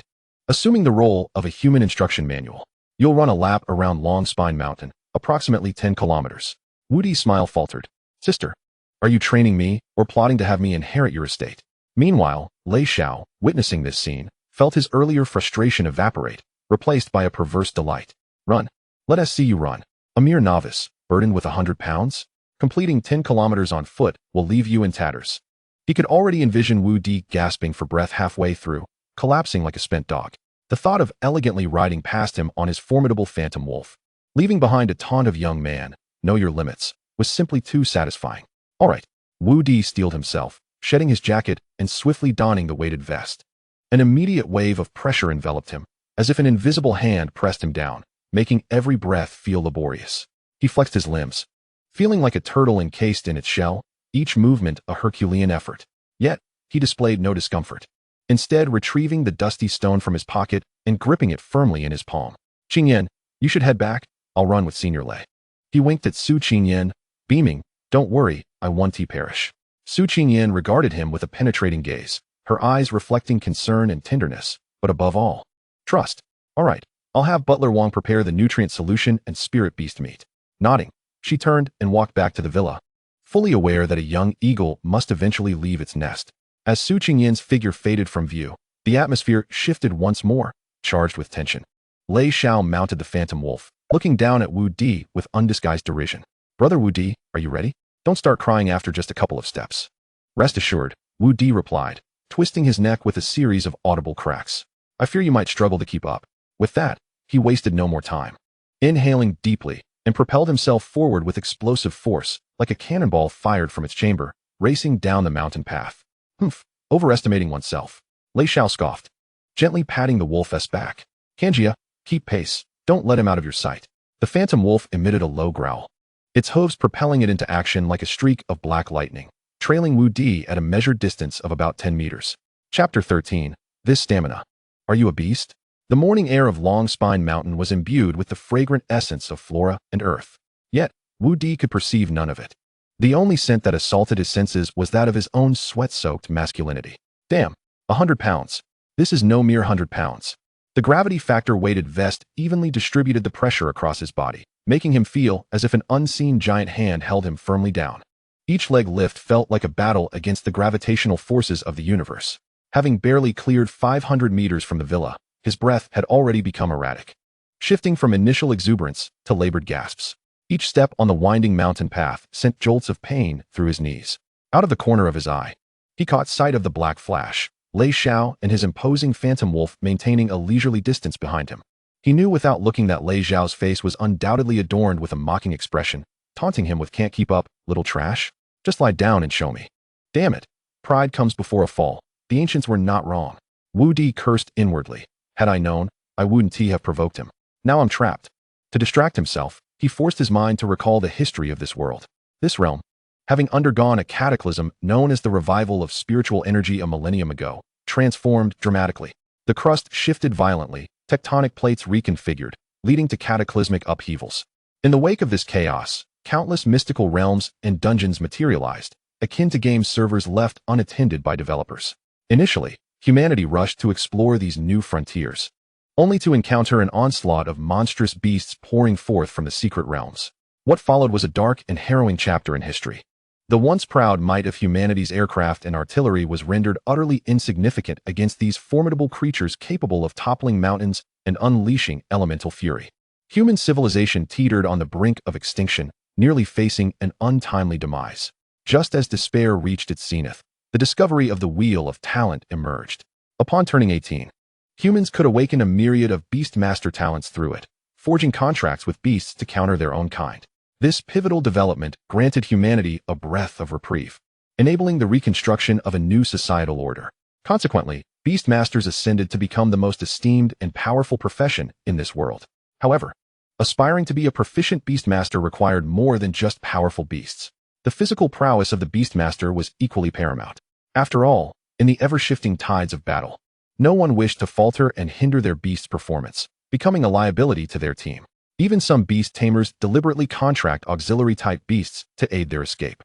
Thus, physical training is an essential course for every beast tamer and a focal point of Su Qingyan's grueling training regimen. I understand the rationale. Wudi felt his vision beginning to blur, but starting with hellish difficulty, is that not a breach of martial ethics? He sensed his stamina was nearing its limit, his speed diminishing, and his steps becoming increasingly unsteady. Behind him, Lei Xiao sat leisurely atop the broad back of the Nether Wolf King, observing the precarious figure ahead, a grin stretching across his face. Almost there. This lad's limits have been reached. A novice with a freshly signed contract, possessing merely D-class talent, and the contracted creature being an unheard-of broken stone. To carry 100 pounds to this point is commendable perseverance. If he continues, he will surely foam at the mouth and collapse on the spot. Lei Xiao had even prepared his lines for later. He would elegantly ride over on the Kanjia, looking down at Wudi, and with the gentlest tone, deliver the most piercing words. Brother Wudi, one must act within their capabilities. Striving beyond one's limits yields naught but misfortune. Qingyan seeks your well-being. Yet you must recognize the gap between yourself and others. Just envisioning that scene alleviated much of the frustration he felt from Su Qingyan's reprimand. However, just as he expected Wudi to collapse any moment, an unexpected turn of events occurred. The figure ahead, nearly at a standstill, suddenly stumbled. Then fervently pulled out that dull gray stone from his pocket, clutching it tightly in his palm. Great sage, save me, Wudi silently wailed. If it doesn't do something soon, I will meet my demise here today. Henceforth, you shall be known as the gravestone of Wudi. As if it had heard his inner cry, a warm, rich, earthy energy flowed silently from his palm, enveloping his entire being. This energy was not explosive. It resembled a gentle stream, tenderly nourishing Wudi's nearly depleted body. The searing pain in his lungs was met with a refreshing coolness. The muscles, on the verge of collapse, seemed to be caressed by warm hands, swiftly alleviating the fatigue brought on by lactic acid buildup. Most astonishingly, the continuous flow of earthy energy sank into the soles of his feet, grounding him with each step as if he were establishing a subtle connection with the earth beneath him, rendering his footing remarkably steady and firm. Oh my, this is extraordinary. Wudi's heart soared with joy. Indeed, my esteemed great sage. This auxiliary ability is akin to a portable spring of water. His previously unfocused gaze regained its sparkle. Breathing gradually became stable and prolonged. His steps transformed from unsteady and wavering to solid and powerful.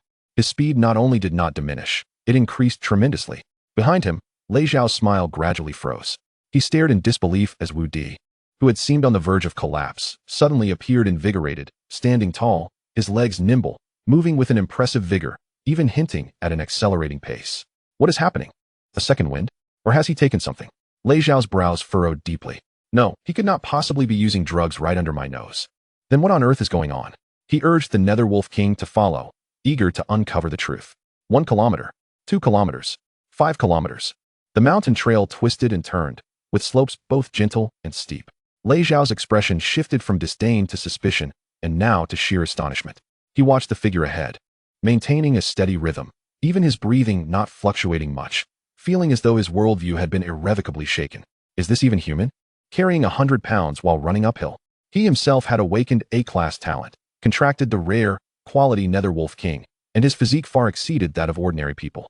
Yet, he asked himself, could he have performed at this level when he was at level 1? The answer was a resounding no. Absolutely not.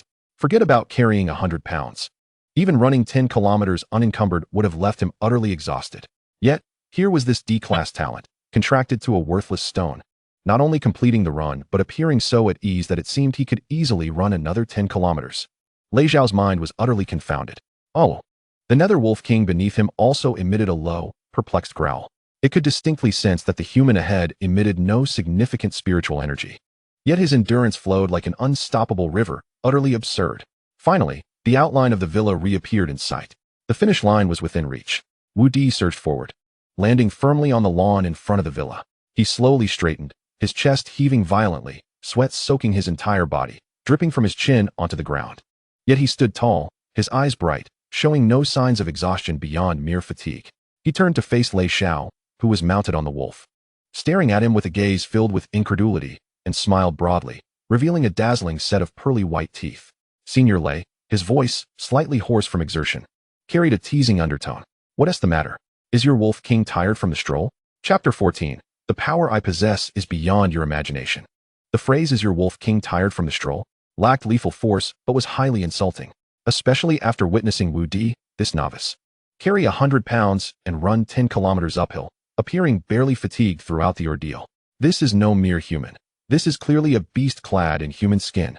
Observing Lei Xiao's incredulous expression filled Wudi with a profound sense of satisfaction. Inside, his inner self stood with hands on hips, laughing heartily at the sky. Does my prowess need to be proclaimed? It is all thanks to my peer's contrasting presence. Little Lei, I thank you. You are truly my living bodhisattva. Just as the atmosphere thickened with awkwardness, the villa door creaked open. Su Qingyan emerged, clad in a fresh set of home attire. She held a pristine white towel and a bottle of chilled sports drink, gliding gracefully toward him. A gentle smile adorned her face, and her beautiful phoenix-like eyes brimmed with warmth. Back already? She approached Wudi, naturally lifting her hand to gently wipe the sweat from his forehead and cheeks with the towel. A faint, pleasant aroma mingled with the towel's soft touch, causing Wudi's tense muscles to relax a fraction. Alas, the evils of capitalism, no, the evils of the wealthy, are indeed corrosive to the heart. Wudi mused inwardly, savoring the queen's attentive service. How many kilometers did you run? Su Qingyan inquired softly as she wiped away the sweat. It's your first time running, don't push yourself too hard. The training regimen was merely a distant aspiration. Managing to run a kilometer or two while acclimatizing to the weighted vest would already be a remarkable feat upon finishing her statement. She unscrewed the cap of the chilled beverage and offered it to Wudi's lips. Wudi remained silent, merely grinning widely as he took a generous gulp from her hand.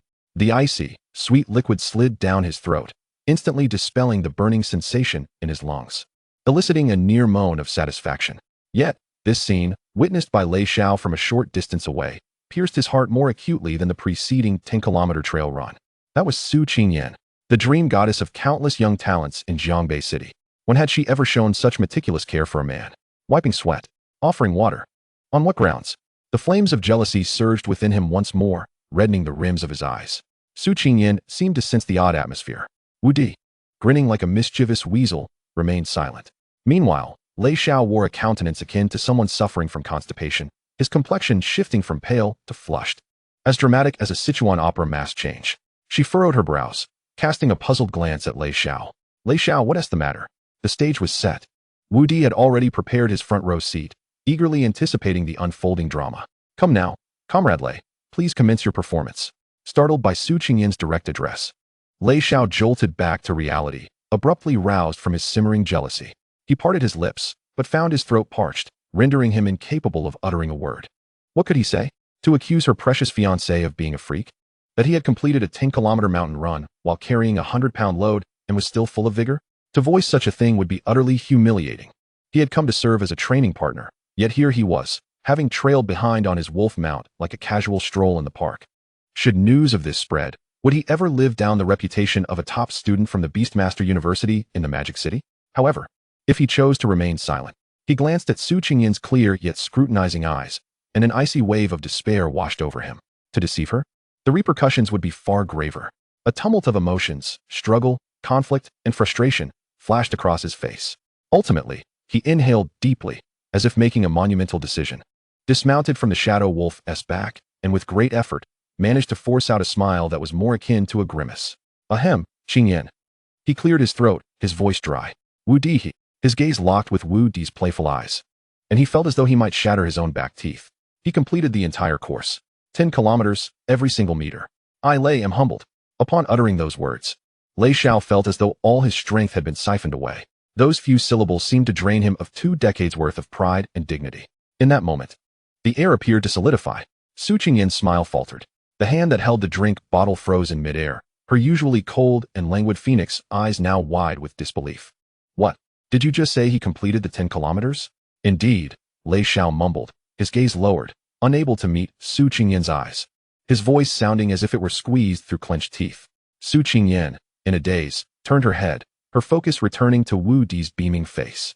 This fellow was now raising his eyebrows in triumph, as if to say, indeed, it is I, surprised are we? Boom. Su Qingyan felt her mind whirl, blanking out completely. That hellish training schedule had been meticulously crafted by her, drawing from countless elite Beastmasters growth templates, and tailored to Wudi's theoretical physical data. The original concept of running 10 kilometers with a 50-kilogram load was a final goal she believed he could only achieve after a week of comprehensive physical enhancement. Yet now, on the very first day of training, he had accomplished it. What sort of physical anomaly was this? Su Qingyan opened her mouth, wishing to articulate something, but found herself at a loss for words. Concern? Heartache? All these emotions were swiftly eclipsed by overwhelming surprise and pride. She gazed at Wudi, her eyes sparkling like a sky full of stars. You idiot. What are you trying to prove? She chided, her tone playful yet her touch gentler, almost cradling Wudi as she guided him back toward the villa, turning to address the still-stunned Lei Xiao. Lei Xiao, you've worked hard today, you may return now. I will ensure that Butler Wang transfers your training fee into your account. The eviction notice. This was nothing short of a blatant dismissal. Lei Xiao felt as though a dagger had plunged into his heart once more. Did he truly care about the training fee? He was on a mission to win over the Su family's heiress. Watching the pair, intertwined as they entered the villa, the man exuding pride and the woman radiating affection. He felt like a complete fool. Not only had he failed to undermine Wudi, but he had unwittingly become a mere backdrop to his showmanship. The most devastating part was having to witness the goddess showering that waste of space with tender concern. A wave of frustration surged within him, nearly causing him to choke on his own blood. The shadow wolf at his side seemed to sense its master's plight, nudging him with its large head and emitting a low whine. Lei Xiao clenched his fists tightly, his nails sinking into his palms. Wudi, I shall remember you. Inside the villa, Wudi lounged on the sofa like a lord, relishing Su Qingyan's attentive care. Come, lift your legs, let me massage them. Or else your muscles will ache terribly tomorrow. Su Qingyan knelt on the carpet, placing Wudi's calves on her lap, her delicate hands applying just the right amount of pressure. Wudi sighed contentedly. Damn, this soft life suddenly smells delightful. He gazed at Su Qingyan's profile, which appeared even more exquisite with her focused expression, reveling in his good fortune. The queen herself was giving him a massage. Who would dare believe such treatment? All right, don't get too smug. Su Qingyan shot him a playful glare, but her eyes sparkled with unmistakable amusement. I didn't expect your physical abilities to be so impressive. It seems I must reevaluate your training plan. Huh. Wudi's contented hum abruptly halted, a pang of anxiety striking his heart. Reevaluate. Sister, please don't increase the intensity. I've barely managed this time with a stroke of luck. Another round, and I truly want to be able to endure it. Since he had exceeded the physical test. Su Qingyan rose, looking down at him with a smile that sent shivers down his spine. Then let us commence leveling up ahead of schedule. Chapter 15. The power of money allows one to act as they wish. Commencing leveling up ahead of schedule, Wudi's body, sprawled on the sofa, tensed instantly. He attempted to spring up with the agility of a fish, but failed, only managing to lift his upper body slightly before crashing back down heavily. Damn! His muscles were still protesting. Sister, my dear sister, he lamented weakly, is this leveling up you speak of legitimate? Surely. You can't expect me to venture to the back mountains of Longji and engage in a brawl with wild boars? With my petite frame? Having just been trampled by 100-pound weighted vest, how could I possibly grapple with a wild boar? That wouldn't be leveling up. That would be akin to delivering a meal. Su Qingyan observed his exaggerated demeanor, unable to suppress her laughter in exasperation. She extended her index finger and gently prodded Wudi's forehead. What are you thinking? Your beast companion currently possesses no offensive capabilities. How could I possibly allow you to embark on such a perilous adventure? She paused for a moment, her tone infused with an undeniable authority. I have made the necessary arrangements. The Su family controls a basic secret realm in Jiangbei City, specifically designated for novice beast tamers to level up. I have already informed Butler Wang, and this afternoon, we have exclusive access. Exclusive access. Wudi felt as though he had misheard. He abruptly sat upright from the sofa, disregarding the soreness in his muscles, his eyes wide with disbelief. Exclusive access? You mean, the entire realm will be reserved solely for me to grind experience? Why else would it be? Su Qingyan retorted with a hint of incredulity. Boom. In Wudi's mind, it felt as if 100 firecrackers had simultaneously exploded. What the hell? What the hell? What the hell? Is this the power of a wealthy, extravagant woman? While others are still fighting tooth and nail at the entrance of the novice village for the rights to a wild monster, I'm securing the entire novice village for myself. System, did you see that? Now this is what I call professional. This handout is not only delightful, but it also glimmers with gold. As Wudi reveled in his overwhelming ecstasy, a palpable resentment wafted in from the doorway. It was Lei Xiao. He had not departed. He stood there rigidly at the entrance, resembling a weathered statue. Confusion etched across his face as he grappled with the thoughts of who he was, where he was, and why he was enduring this torment. When the words exclusive access reached his ears, his already fragile worldview shattered into countless pieces. Exclusive access? Leveling up in a secret realm, and it can be reserved. He recalled his own past. Upon newly contracting a beast, he had to toil daily in the public training grounds, competing against several burly athletes for a pitiful, stone-toothed rabbit. That scene bore a striking resemblance to middle-aged women fighting over discounted eggs at a market, utterly devoid of dignity. Eventually, in desperation, he had to plead with his father to hire 2 bodyguards, risking life and limb in perilous wilderness zones just to barely reach level 14. Enough to scrape into a prestigious beast taming university. That bitter experience, he had believed, was a rite of passage every beast tamer must endure. But now, he looked at Wudi, who was being coddled by Su Qingyan, exuding an air of nonchalance as if he had already resigned himself to fate. This pretty boy? This good-for-nothing leech? Why should he be afforded such privilege? Jealousy coursed through his veins, intoxicating his heart and numbing his entire being. It seemed Su Qingyan had only just remembered Lei Xiao's presence. She helped Wudi to his feet, adjusting his collar as she spoke in a businesslike tone. Lei Xiao, you may leave for now. This afternoon, Wudi and I will be heading to the secret realm, so you needn't stay. Wudi, observing this exchange, felt a delightful sense of satisfaction. What a masterstroke. He flashed a bright smile, revealing 8 gleaming teeth at the ashen-faced Lei Xiao. Senior Lei, you've truly borne the brunt of the labor today. I'll treat you to a meal another day. Indeed, another day, but as for when, that depends on my mood. Lei Xiao's lips twitched in agitation. He felt that lingering any longer might lead to a heart attack. He nearly fled the villa without uttering a single polite remark. Half an hour later, a luxurious flying car, entirely black and resembling a futuristic war machine, smoothly hovered at the villa's entrance. Wudi had changed into a fresh athletic outfit, standing before the vehicle, feeling as though he had stumbled into a grand paradise. Wow, is this a flying car? It's 100 times cooler than anything I've seen in movies. The sleek design, the hum of the anti-gravity engine. My youth has returned. Su Qingyan opened the car door and naturally linked her arm through his. Come on, stop standing there like a fool. The interior of the vehicle was even more extravagant than it appeared from the outside. Plush leather sofas, panoramic holographic windows, and even a small bar stocked with various beverages and snacks. Butler Wang occupied the driver's seat, with 2 other bodyguards, clad in black suits and exuding an air of calm authority, seated in the front and back. This setup was nothing short of a tyrannical CEO's travel essentials. Wudi sank into the sofa, popping open a chilled can of cola with a satisfying crack, taking a hearty sip. Oh, the corrupting influence of capitalism has ensnared so many innocent youths like me. He shook his head, feigning a look of deep sorrow. Su Qingyan, seated beside him, observed his expression of feigned innocence with an amused shake of her head, unable to hide her smile.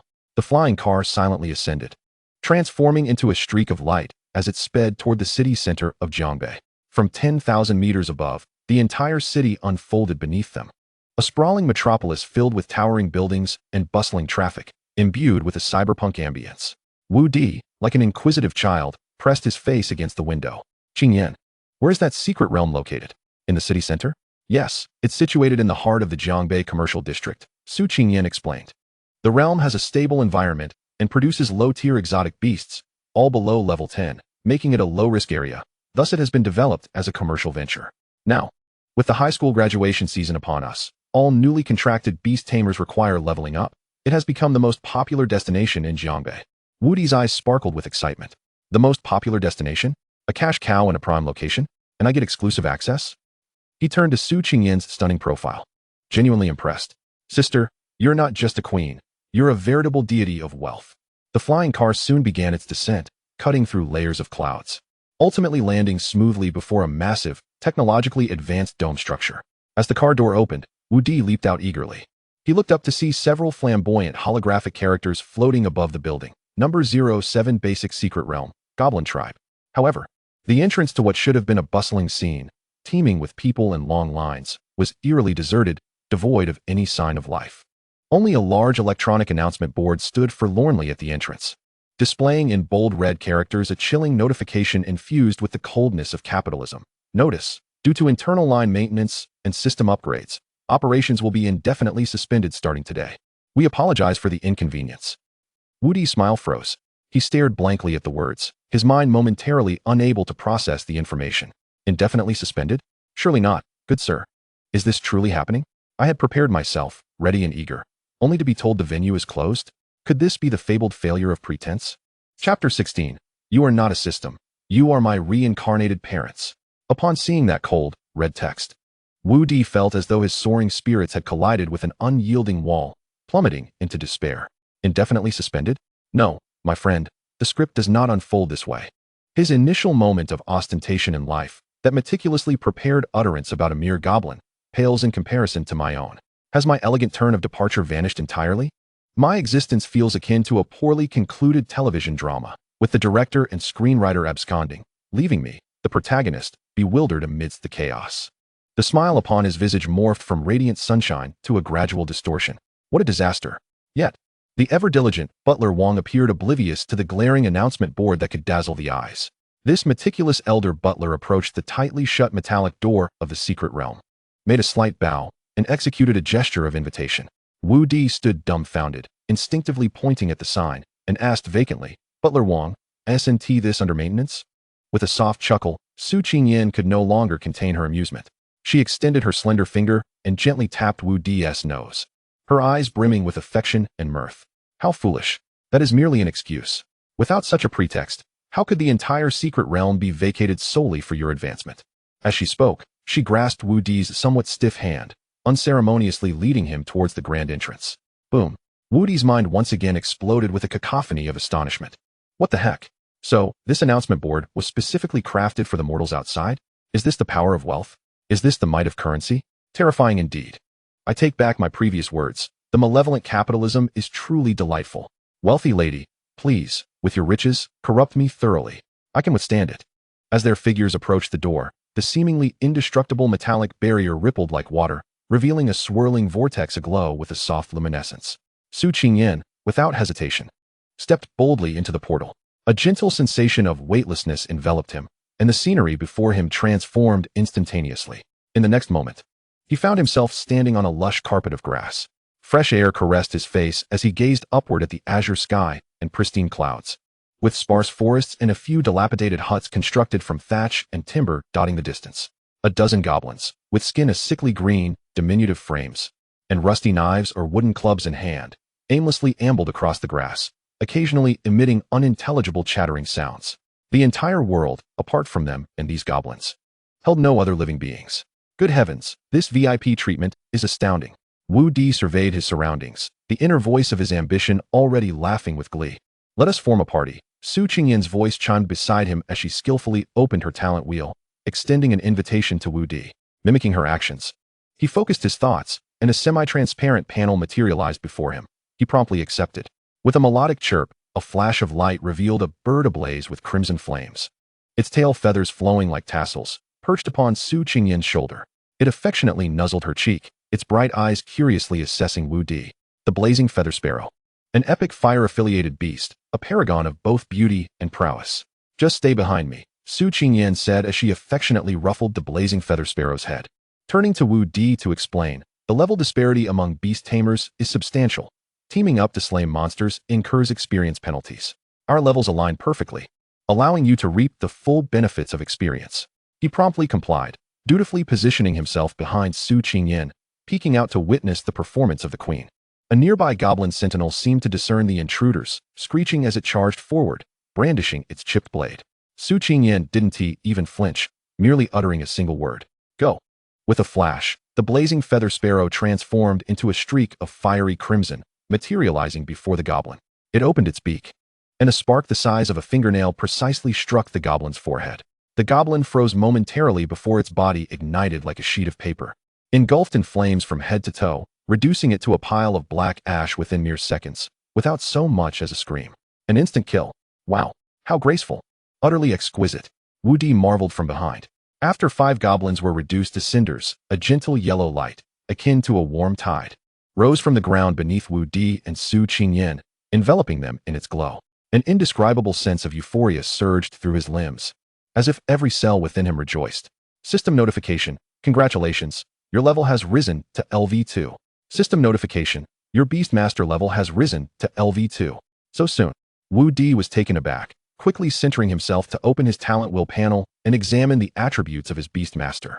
He was eager to discern the changes that accompanied his level up. Level, LV2. Quality, Common, 1-3. Attribute values, Strength, 100.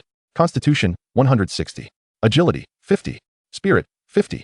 At that moment, Wudi's breath hitched upon viewing the attribute values. He blinked rapidly, convinced he had misread. But no, Strength had doubled from 50 to 100. Constitution surged from 80 to 160. The Strength and Constitution had both multiplied. What kind of divine growth curve is this? While others incrementally enhance their stats, mine escalates exponentially. Yet, that was not his greatest astonishment. His gaze was fixated on the quality section. Originally 0, 3, it had now transformed into 1, 3. The progress bar had moved. A wild thought struck him like a lightning bolt. Could it be that this 0, 3 represents 3 levels? When he ascended 1 level, it became 1, 3. Would accumulating 3 points lead to a spontaneous evolution? From an ordinary quality stone to something extraordinary, rare, perhaps even epic or legendary. Wudi's heart raced wildly, a surge of immense joy coursing through him, causing him to tremble with excitement. System, you are not merely a system. You are my reborn parents. Chapter 17. The comfort of the wealthy, most fatal. His fervent excitement, almost overwhelming to the point of fainting, appeared to Su Qingyan in an entirely different light. Wudi? A soft, cool hand gently rested upon his trembling shoulder. Su Qingyan's voice was filled with concern and empathy. She gazed at Wudi's face, slightly flushed with exhilaration, his wide eyes fixated on the void, and her brows furrowed tightly. She presumed he was despondent over the pitiful growth attributes of the beast known as the Great Sage. Upon being informed by Wudi that the small stone was named Desheng, she discerned the high expectations he harbored for it. Yet now, Wudi was jolted back to reality by her voice, and as he turned, he met the gaze of Su Qingyan, whose phoenix eyes were brimming with tenderness and concern. Wudi thought to himself, "Sister, your expression seems quite misplaced. I am clearly wearing the expression of someone who just won 5 million in the lottery. Yet you look at me as if I were your foolish son who scored the lowest in his class." With a gentle sigh, Su Qingyan's voice was soft enough to be likened to flowing water. She clasped Wudi's hand reassuringly and spoke soothingly. "Is it that seeing Desheng's upgraded attributes has made you feel disheartened?" Wudi was taken aback. "Disheartened? Sister, my lips are practically grinning alongside the sun. And you say I'm disheartened? There's no need to hide it." Su Qingyan, believing he was merely putting on a brave face, gazed at him with increasing pity. "I understand. This is indeed a significant blow for any novice beastmaster." She paused, adopting a pedagogical tone as she meticulously explained, careful not to bruise Wudi's fragile pride. "The differentiation in quality among beasts largely resides in the attribute points gained upon leveling up. A beast of ordinary grade, like your Desheng, can only increase each attribute by a single point with each level attained. This represents the minimum growth value." As Wudi absorbed her words, his mind momentarily froze. He instinctively glanced at his beast's panel. Strength, 5100. Constitution, 8160. What does this even mean? Just as his brain seemed on the verge of overheating, Su Qingyan continued her lesson, illustrating the world of beast mastery with her epic grade creature. "My Ember Sparrow is of epic quality, and with each level, it gains 50 points across all attributes." Wudi's pupils widened in shock. Epic grade. And it only adds 50 points? Moreover, beasts of rare quality and above receive additional attribute bonuses based on their species and characteristics. Su Qingyan affectionately caressed her proud little firebird. "For instance, my Ember Sparrow, upon leveling up this time, not only received a 50-point boost across all attributes, but also an extra 30 points in its mental attribute. Epic grade, gaining 50 points across the board, with an additional 30 in mental attribute. This is absurd. Ordinary beasts are already rivaling epic ones." Wudi's mouth hung agape, completely petrified. Observing his stunned expression, Su Qingyan felt increasingly validated in her assumptions. Look at this child, so thoroughly struck by the harshness of reality that he is rendered speechless. Her heart softened, and she tightened her grip on Wudi's hand, her tone imbued with an undeniable blend of authority and affection. "But you need not worry at all. I have instructed Butler Wang to procure evolution fruits at a high price from the black market." Wudi's thoughts were abruptly yanked back to the present. Evolution fruits?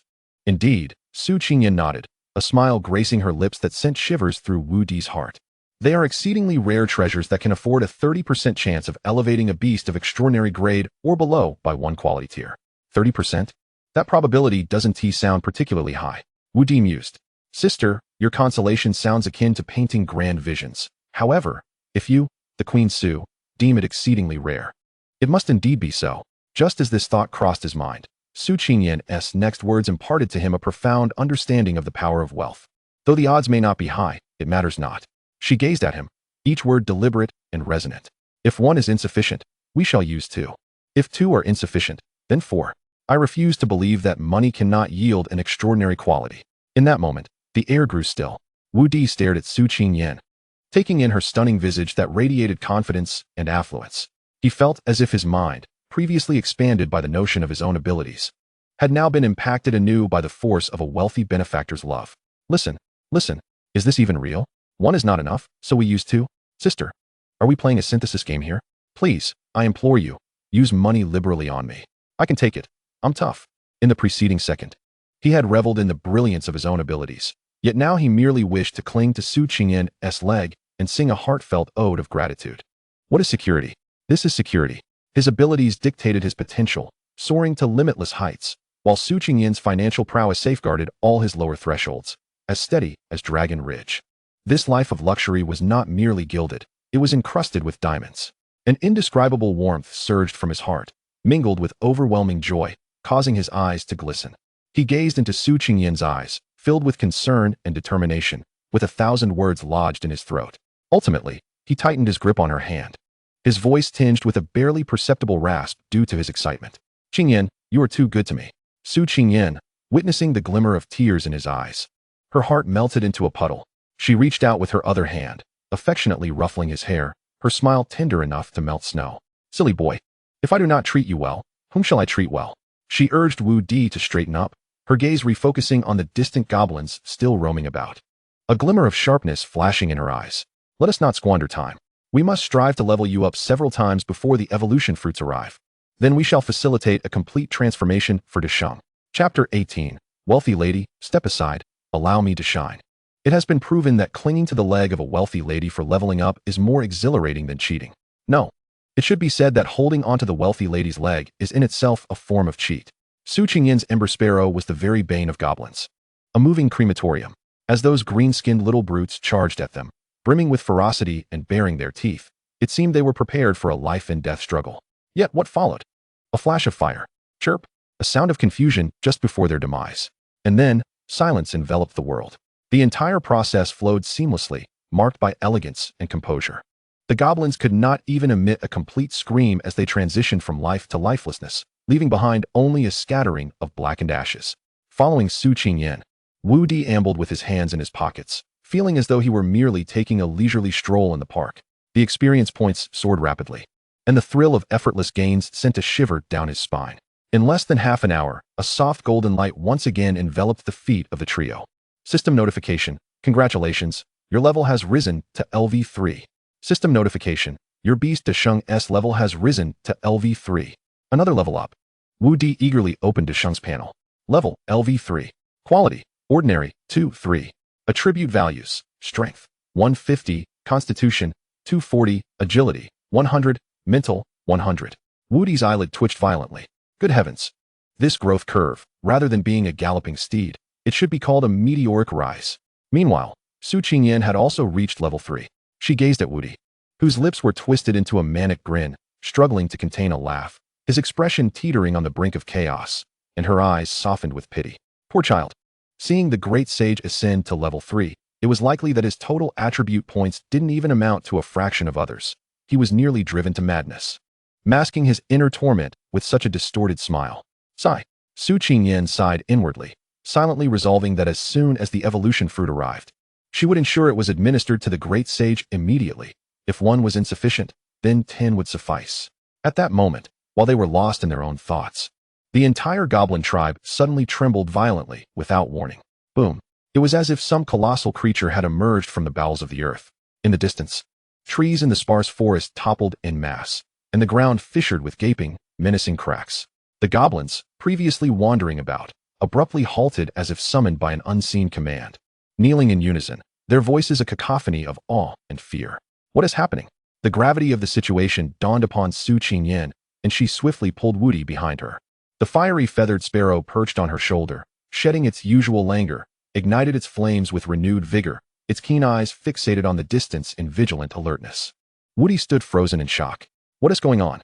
An earthquake? Is there entertainment like this in the secret realm? In the next moment, the answer was revealed. A deafening roar erupted from the depths of the forest. Following it, a colossal figure, over 2 meters tall, robust as an ox, with skin of a peculiar dark red hue, emerged from the fallen trees, wielding a massive wolf-tooth club adorned with shards of bone and iron spikes. Its eyes glowed crimson, brimming with savagery and madness, and atop its head rested a crude crown fashioned from beast bones and feathers. Goblin Elite, mutated. Level, LV7. What the hell? A boss has appeared. Wudi's eyes sparkled with excitement. And it's a once-in-a-decade mutated elite monster? What kind of dog's hit luck is this? No. This is an extraordinary stroke of fortune right from the start. The mutated Goblin King had evidently noticed the 2 unexpected guests. Its scarlet gaze swept over them, finally resting on the fiery feathered sparrow perched on Su Qingyan's shoulder, a glint of greed and brutality flashing in its eyes. It seemed to despise the light and heat radiating from the little bird. Go. Without a moment's hesitation, Su Qingyan issued a decisive command. Chirp. The fiery feathered sparrow transformed into a streak of light, swift as lightning, executing its tried-and-true technique once more.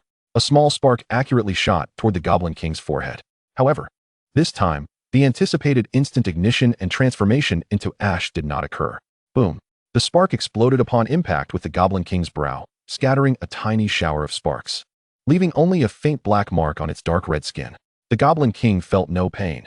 It merely swatted at its forehead with its large hand, as if dismissing an annoying fly.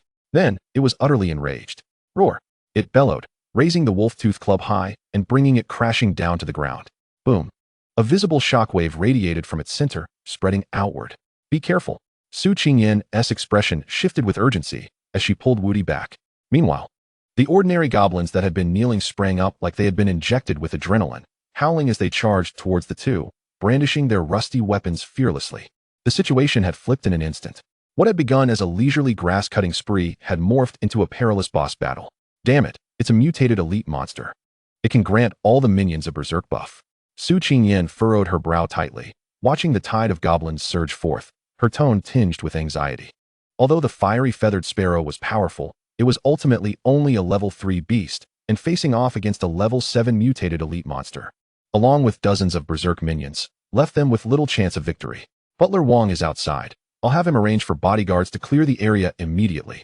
Su Qingyan decided swiftly, resolutely refusing to allow Wudi to come to harm here. As she spoke, she prepared to activate the emergency communication device. Bodyguards? You are bringing bodyguards into the secret realm. Sister, are you here to slay monsters or conduct an inspection? This stench of capitalist decay is practically spilling out of the screen. Wudi thought furiously, but seeing Su Qingyan about to call for help, he quickly reached out and restrained her. Wait. Su Qingyan turned back, her beautiful eyes filled with confusion and disbelief. What time is it to still be waiting? Wudi looked at her worried face, then glanced at the imposing Goblin King in the distance along with its raucous minions. And a switch in his mind flipped with a snap. After all this build-up, after enduring for so long, my damned, restless spirit of showmanship is about to burst forth. Sister, I know you're anxious, but hold on a moment. Your bodyguards are impressive, your financial prowess is formidable, but could I, the male protagonist, take the stage for this hero saving the damsel scenario? My cheat code is desperate for action. If I don't let it shine soon, it will rust away. He met Su Qingyan's bewildered gaze with a confident smile that bordered on audacious.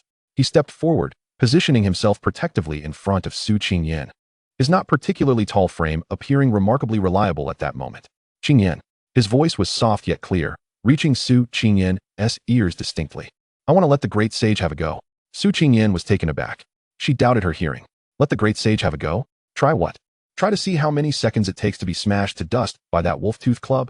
She stared at Wudi's back, at the unremarkable, even somewhat unsightly stone in his hand, her mind going blank. Meanwhile, Wudi was already wholly immersed in the anticipation of his imminent moment of glory. He slowly raised the great sage in his hand, aiming it at the roaring Goblin King charging toward them, his eyes shining brighter than ever before. Rich lady, please step back. I'll handle this jerk. Chapter 19. Is this reasonable? This is quite reasonable. Wudi, don't be impulsive. Su Qingyan finally regained her voice from her shock, urgency lacing her tone. That was a level 7 mutated elite monster. This is no trifling matter. Butler Wong and the others will be here shortly. Shoo. Without turning back, Wudi merely raised a finger to his lips in a gesture for silence. His movement was gentle, and his voice was soft, yet it carried an undeniable authority that rendered Su Qingyan's subsequent words stuck in her throat. Sister, quiet. For the best viewing experience for the audience. He disregarded the now self-doubting rich lady behind him, his gaze intensely fixed on the Goblin King, which had rushed close, brandishing its wolf-tooth club, prepared to deliver a devastating blow. Now is the moment. He slowly raised the great sage in his hand, striking a pose reminiscent of a two-dimensional protagonist brandishing a treasured artifact, ready to unleash their true name. Oh, great sage. Today the fates of both you and I hinge upon your performance. In his heart, Wudi fervently prayed, if you prove your worth, I shall reward you with golden dung at every meal. But if you fail me, I shall be left with no choice but to inherit the vast fortune of the Su family, leading a life of decadence and extravagance. Though it may not seem like a loss, how could a man accept failure? His gaze sharpened, his youthful spirit igniting with fervor as he uttered a long-restrained, shameful incantation in a voice only he could hear. Activate super transformation mode. No, that was wrong. It was initiate, form transformation, rock armament. The moment the words left his lips, the unremarkable little stone in Wudi's grasp erupted in a surge of earthy yellow light, heavy and imposing as a mountain. The glow was not blinding, but seemed to carry an inexorable gravitational pull. Boom. The ground of the entire goblin tribe began to tremble violently. Su Qingyan stumbled, nearly losing her footing. Her wide, beautiful phoenix eyes filled with horror as she beheld the unfolding spectacle. Her rosy lips parted in disbelief, breath forgotten. From Wudi as the epicenter, the ground cracked in every direction, jagged fissures spreading like a spider's web. Then, an incredible scene transpired.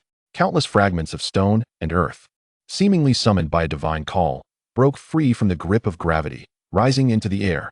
They surged toward the great sage suspended above, like sharks drawn by the scent of blood, or a swarm of bees returning to their hive. Clack, clack, clack. The sounds of rock colliding, compressing, and assembling filled the air. First, two stout stone legs burst forth, crashing down onto the ground and kicking up a storm of dust. Then, a torso as formidable as a city wall and arms capable of shaking mountains emerged. Finally, a ruggedly handsome head, sharp and primal in its beauty, slowly materialized at the pinnacle. The entire process transpired in mere seconds, a dizzying spectacle infused with an indescribable aesthetic of violence, akin to the wildest Transformers showcase. When the last glimmer of yellow light receded, a towering rock giant, exceeding 3 meters in height and composed entirely of hardened black-gray stone, radiating a faint, earthy glow, stood majestically before Wudi like an ancient war god. The world fell silent. The goblin minions, caught mid-charge, abruptly halted, their small green eyes wide with fear and confusion, as if they had encountered a ghost. The boastful Goblin King also skidded to a stop, its raised wolf fawn club frozen in midair, its crimson eyes betraying a rare emotion, terror. Meanwhile, standing behind Wudi, Su Qingyan was utterly petrified. Her mind was a blank slate. What had just transpired? That ugly stone had transformed into a towering figure. No, that was not right. A term that sent a jolt of icy fear through her veins struck her mind like lightning. Beastmaster form transformation. How could this be possible? As the eldest daughter of the Su family, she had received the most elite education in beast mastery since childhood. She understood better than anyone what those 4 words signified. It was a core principle only a legendary quality beast could comprehend throughout its long journey of growth. It was the ultimate standard by which a beast's divine bloodline was measured. A beast possessing the ability to transform forms could seamlessly adapt to various complex battle scenarios. One moment, it could serve as an indomitable defensive barrier. The next, it could morph into an unstoppable war machine. Such an ability should not manifest in an ordinary quality beast. This was unscientific. This was not beast mastery. Su Qingyan felt her worldview shatter beneath the weight of this rock giant. She stared blankly at Wudi's silhouette, a figure she had once deemed in need of her protection, now appearing so grand, so enigmatic, so reliable. Oh wow, so handsome, absolutely stunning. Unbeknownst to Wudi, after the transformation, the great sage's power and physique attributes had soared to 300, while agility and mental attributes had plummeted below 50. Wudi reveled in the overwhelming sense of immense strength emanating from the rock giant, feeling invigorated as if his very scalp tingled. This physique, these muscular contours, this commanding presence, this is how my great sage should appear. What Goblin King? Before my great sage, you are nothing but a mere child. He could even sense a wondrous connection, as if a bloodline bond had been forged between him and the rock giant. With a mere thought, the rock giant would mirror his actions. He raised his hand, and the rock giant slowly lifted its massive stone fist, comparable to a grinding wheel. Whoa, let us take flight. Wudi turned, casting a triumphant glance at the wealthy lady behind him, whose expression had turned to one of sheer disbelief. His smile broader than any AK-47. Sister, did you see that? This is my power. Still calling for bodyguards? Still relying on money? Your financial prowess is merely a safety net. My extraordinary abilities are meant to create miracles. Roar? The Goblin King, seemingly recovering from its shock, gazed at the towering stone figure before it and tentatively let out a low growl, its voice laced with feigned bravado. It felt its royal dignity as the region's ruler had been violently challenged. Oh, you dare to roar? Wudi chuckled. Weren't you just so arrogant? Come on. Keep dancing.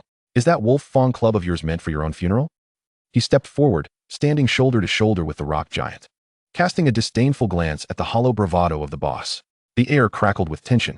On one side stood the frenzied mutated elite, flanked by a horde of howling minions. On the other, a man and his towering giant, calm and collected. The battle was on the brink of eruption. Wudi slowly raised his hand, pointing his index finger toward the still roaring Goblin King, a cold smile gracing his lips. His voice, amplified through the soul link with the great sage, reverberated across the area like a divine decree. Great sage, crush it. Chapter 20. This is your secret, isn't it? Accompanied by Wudi's fervent command, the Goblin King finally snapped out of its brief stupor. It felt its dignity as the ruler of this territory being ruthlessly ground into the earth by that suddenly emerged stone figure. It was intolerable. Roar. The Goblin King unleashed a roar even more ferocious than before, its crimson eyes ablaze with fury. It abandoned the two tiny nuisances it considered easily squishable in the distance and directed all its hatred toward the towering rock giant, the Great Sage. The sinewy legs of the massive creature surged with astonishing power, causing the very ground to tremble beneath its weight. Like an uncontrollable bulldozer, it charged towards the Great Sage with the force of 1,000 storms, poised to unleash a fatal strike. The wolf-fang mace in its grasp sliced through the air, creating a piercing sound as it aimed directly at the Great Sage's sharply defined head, ready to strike with devastating force. Should that blow connect, it would not only crush stone, but could very well splinter a small hill. At that moment, Su Qingyan felt her heart leap into her throat, instinctively yearning to scream. Yet, Wudi remained unfazed, not even lifting his eyelids. Let us get this started. Feel the adrenaline. Great Sage, show it what real toughness is.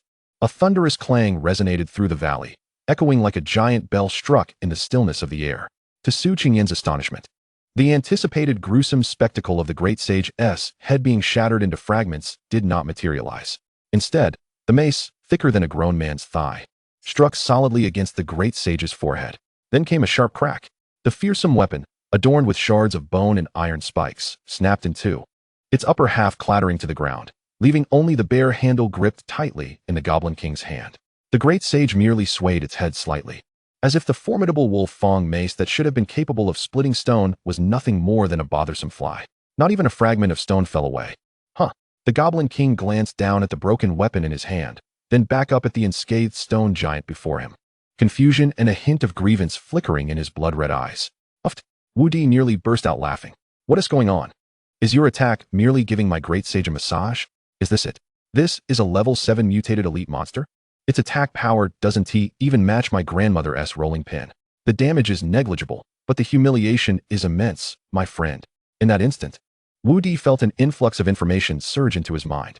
As the Great Sage completed its transformation, its skill panel underwent a remarkable metamorphosis. Form, Guardian's Fist, Legendary.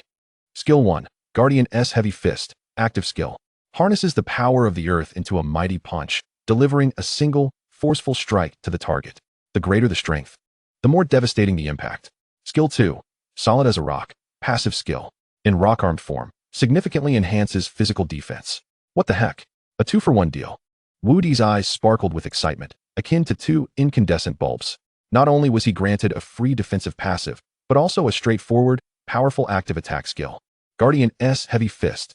The very name resonated with a sense of power. The greater the strength, the more devastating the impact. He recalled the Great Sage's impressive strength attribute of 350 at level 3, and the corners of his mouth could no longer contain their upward curve. Was this the divine power of a legendary skill, transforming other attributes into the primary required attribute? Goblin King, my friend, your time is up. Even if Jesus himself were here today, he couldn't save you. The Goblin King, clearly unable to accept the harsh reality of his weapon shattering with a mere touch, discarded the broken handle with a roar of defiance. He spread his enormous hands, lunging toward the Great Sage's chest, seemingly attempting to regain his dignity through primal force. Coming back for more? You really are thick-headed. Wudi's gaze sharpened, and he couldn't be bothered to issue another command. He simply thought, Great Sage, send it on its way. Responding to the command for the first time, the rock giant slowly raised its massive stone fist, and as it did, the surrounding earth elements surged towards the fist, enveloping it in a dense, earthy glow that emanated a weighty aura of oppression. Guardian's Heavy Fist, activate. With no unnecessary finesse, no flashy effects, just an unadorned punch, simple, yet extraordinarily swift and heavy. As the fist moved, the air was compressed, producing a deep, thunderous boom. The Goblin King's outstretched hands were obliterated upon contact with the fist, crumbling like tofu struck by a hammer. Following that, the colossal rock fist, propelled by tremendous force, crashed into the Goblin King's stout chest. In that instant, the world seemed to fall silent. Su Qingyan witnessed the Goblin King, whose physique rivaled that of a bull, as its chest caved inward upon impact, creating a terrifying arc. Then, its massive body, over 2 meters tall, was sent flying backward like a cannonball struck by a high-speed train. The sound of destruction echoed as the Goblin King smashed through 7 or 8 large trees. before finally colliding with a distant rock wall, creating a massive spiderweb of cracks before it slowly slid to the ground, utterly lifeless. One punch. Merely one punch. The once arrogant level 7 mutated elite monster, the Goblin King, was slain in an instant. The previously raucous ordinary goblins, who had followed behind, now stood frozen in place. They gazed in the direction their leader had flown, then looked at the towering stone giant, their tiny eyes wide with sheer terror. In the next moment, an ear-piercing scream escaped from one of the goblins, and instantly, all the little creatures scattered in a frenzied panic, scurrying away as if their very lives depended on it. The world fell into complete silence, save for the gentle breeze stirring a few fallen leaves on the ground. Wudi surveyed the masterpiece he had created, reveling in the immense flow of experience surging through him from the beast's triumph over the boss, a pleasure that sent a thrill through every pore. Awesome. This is what it means to be the protagonist. One Punch Man, fearsome indeed. With great satisfaction, he dismissed the rock-armed form. In a flash of light, the formidable rock giant disintegrated into countless fragments, cascading back to the earth, leaving only an unassuming little stone, quietly resting in his hand. It all felt like a fleeting illusion. Wudi forcibly suppressed the grin that threatened to break free, turning to speak to his wealthy fiancée in a nonchalant, superior tone. Perhaps to say, "Qingyan, such a trivial matter is hardly worth mentioning." Or, "Don't worry, I've got this." However, upon seeing Su Qingyan's expression, the words he had prepared caught in his throat. She stood nearby, motionless. Her usually serene eyes, akin to autumn waters, now widened in disbelief. Her lips parted slightly, as if to speak, yet no sound emerged. The transformation of the beast, the mark of legendary quality, the one-punch annihilation of a level 7 mutated elite monster, ordinary quality. These words surged through her mind like a herd of wild stallions, crashing and trampling everything in their path. The man she had known since childhood, whom she believed she understood entirely, suddenly appeared foreign and enigmatic, shrouded in an impenetrable fog that she could not decipher. This sensation did not evoke fear within her. Rather, it ignited an unprecedented and exhilarating thrill. Wudi felt a shiver run down his spine under her penetrating gaze. "Sister, your eyes are a bit unsettling," he remarked. "It's like Columbus just discovered a new continent. Don't look at me like that. It's frightening," he added, clearing his throat, poised to shatter the eerie silence. Yet, Su Qingyan abruptly moved. She swiftly approached Wudi, seized his hand without a word. Her touch was somewhat cold, yet her grip was exceptionally strong, causing her knuckles to blanch. Then, lifting her gaze, her beautiful phoenix eyes locked onto Wudi's, her voice tremulous yet laced with a heart-stirring intensity, she uttered, "So, this is your secret, isn't it?" Chapter 21. The affection of a wealthy woman is a hellish training regimen. Wudi felt an involuntary shudder under her fiery gaze. That look was reminiscent of a fervent scientist who had just stumbled upon a groundhog capable of manually creating antimatter in their backyard. "Sister, calm down. Let us talk this through. No need for violence," he pleaded. "If you keep looking at me like that, I might have to scream harassment. Although, it does seem somewhat justified." His mind raced with frantic thoughts, yet he forced a smile he deemed charming, attempting to evade the situation. "A secret? What secret?" He blinked innocently. "Oh, you mean my damned, uncontainable charm? That's hardly a secret. It's a gift to all of humanity." Su Qingyan did not smile. She tightened her grip on his wrist, her knuckles turning a painful white. Wudi, her voice was low but akin to a cold scalpel, slicing through all of his pretenses. "Don't play the fool with me. A beast of ordinary quality can perform a transformation that only legendary ones could achieve. A beast of ordinary quality can obliterate a level 7 elite with a single punch. Do you think I'm a 3-year-old child? Or that the Beastmaster Alliance's textbook is mere scrap paper?" A barrage of questions rained down upon Wudi, rendering him speechless. "Damn. I forgot this wealthy woman is also an academic genius. Her expertise is extraordinary. She is practically a walking encyclopedia of beast mastery." Seeing that he could no longer conceal the truth, he coughed lightly, adopting a somber expression, preparing to deliver the standard response he had long rehearsed. "Qingyan, actually, I." Buzz. Before he could finish, a dazzling burst of golden light erupted simultaneously from both Wudi and Su Qingyan. "Notice, your Beastmaster has successfully defeated the mutated Goblin King, LV7, gaining a substantial amount of experience. Notice, your Beastmaster's level has increased. Current level, LV4. Notice, your level has increased. Current level, LV4. The experience bar shot up as if propelled by a rocket. "Woohoo, liftoff. I need to be level 10 to sit for the college entrance exam? That's a piece of cake." This sudden surge of upgrade light completely interrupted Su Qingyan's interrogation. She stared blankly at Wudi, enveloped in golden radiance, observing the unmistakable energy fluctuations of a level 4 Beastmaster emanating from him. The scrutiny and dissatisfaction in her eyes evaporated instantaneously, replaced by an overwhelming pride and satisfaction. She gradually released her grip, and in her enchanting phoenix eyes, it seemed as if stars were twinkling. Level 4, she murmured, her voice as soft as a dream. In just one day, from level 1 to level 4. Wudi, do you realize what this signifies? Wudi, lost in the euphoria of his upgrade, instinctively replied. It means I'm one step closer to marrying a wealthy beauty and reaching the pinnacle of life? Su Qingyan chuckled, dispelling the earlier tension with her laughter, which resembled the melting of ice and the blossoming of life, momentarily leaving Wudi entranced. Enchantress, you are undoubtedly an enchantress. Talkative, she shot him a sidelong glance. Full of charm, yet her tone was unusually serious. I had already resolved that, even if I had to beg my grandfather and leverage all the family connections, I would ensure you were enrolled in one of the 4 prestigious Beastmaster Academies, the Xuanwu Academy. Ah, a connection. I like it. Wudi's eyes sparkled as he envisioned himself with the great saint in one hand and an acceptance letter in the other, strutting through the school with an air of arrogance. However, Su Qingyan shifted her tone, her gaze intense as she regarded him. But now, it seems that is entirely unnecessary. You do not require anyone's charity or pity. You will stride into the finest institution on the merit of your own abilities, leaving all those who once looked down on you in utter astonishment. Her voice brimmed with unassailable confidence, as if she could already envision that day. Wudi was stirred by her words, ready to declare a grand sentiment, but he noticed Su Qingyan had pulled out her high-tech crystal phone, her fingers flying across the screen. However, she lifted her gaze, a smile curling at the corners of her mouth that sent chills down Wudi's spine. Level 4 is merely the beginning. With only 6 days until the actual college entrance examination, our goal is not just to gain admission to a university, but to become the top student in the nation. What? Sister, didn't you just say getting accepted was enough? Why the sudden upgrade in ambition? I haven't even downloaded the new patch yet. To seize the top spot, relying solely on the great Saint's quality is inadequate. Your level, practical experience, and skill proficiency must all be maximized. Su Qingyan's demeanor instantaneously shifted from that of a gentle fiancé to that of a relentless instructor.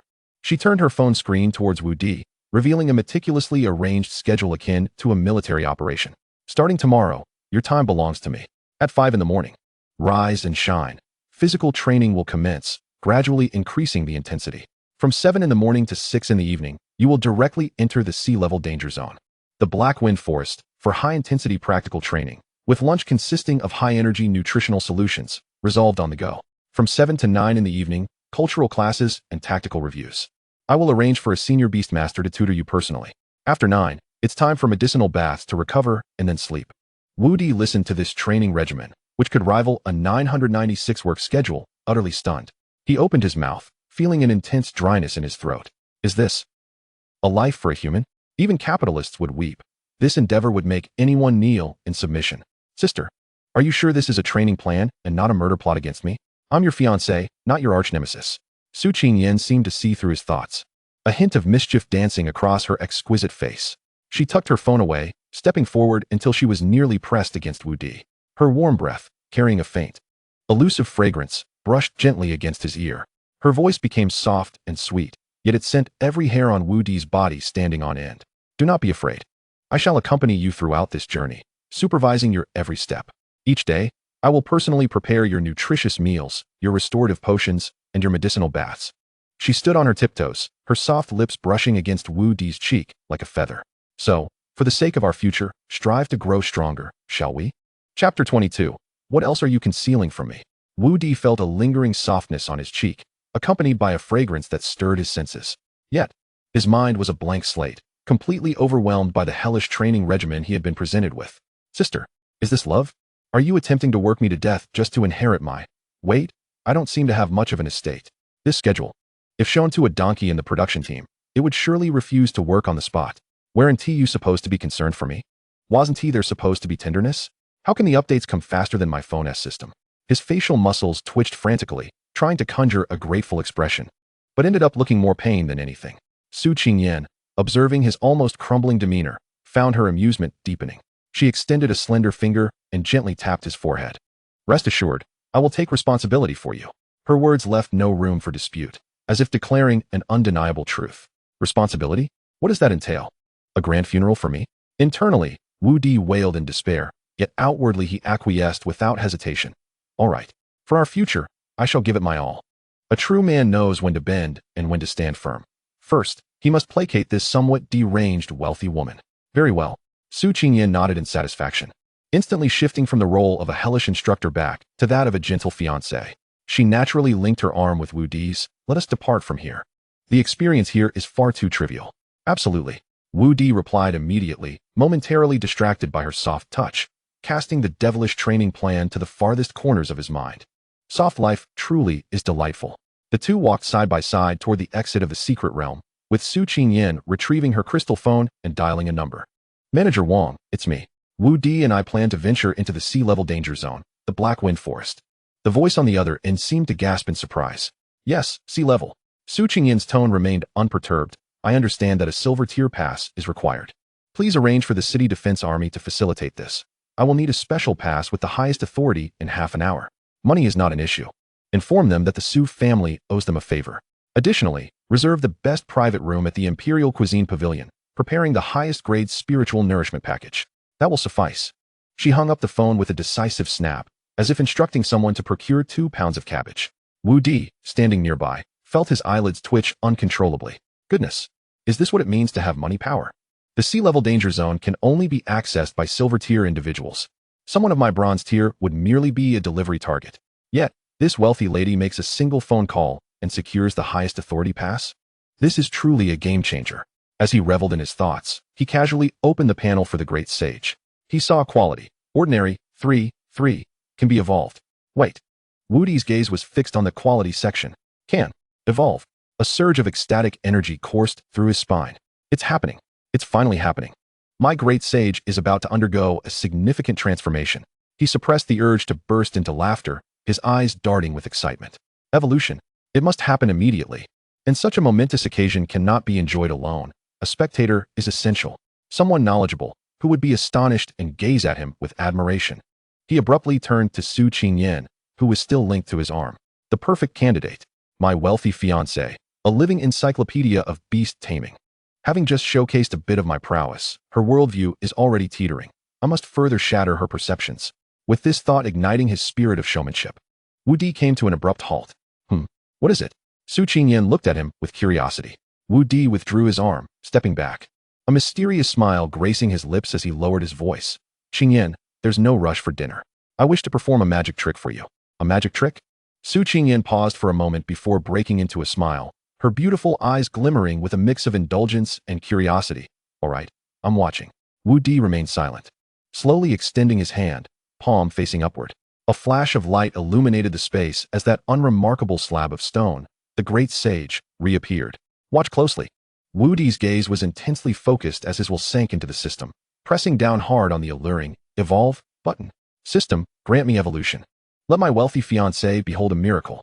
In an instant, a transformation occurred. The Great Sage suspended in Wudi's palm erupted in an unprecedented brilliance. No longer was it the dull white hue. Instead, it radiated a vibrant, life-filled emerald green. Buzz.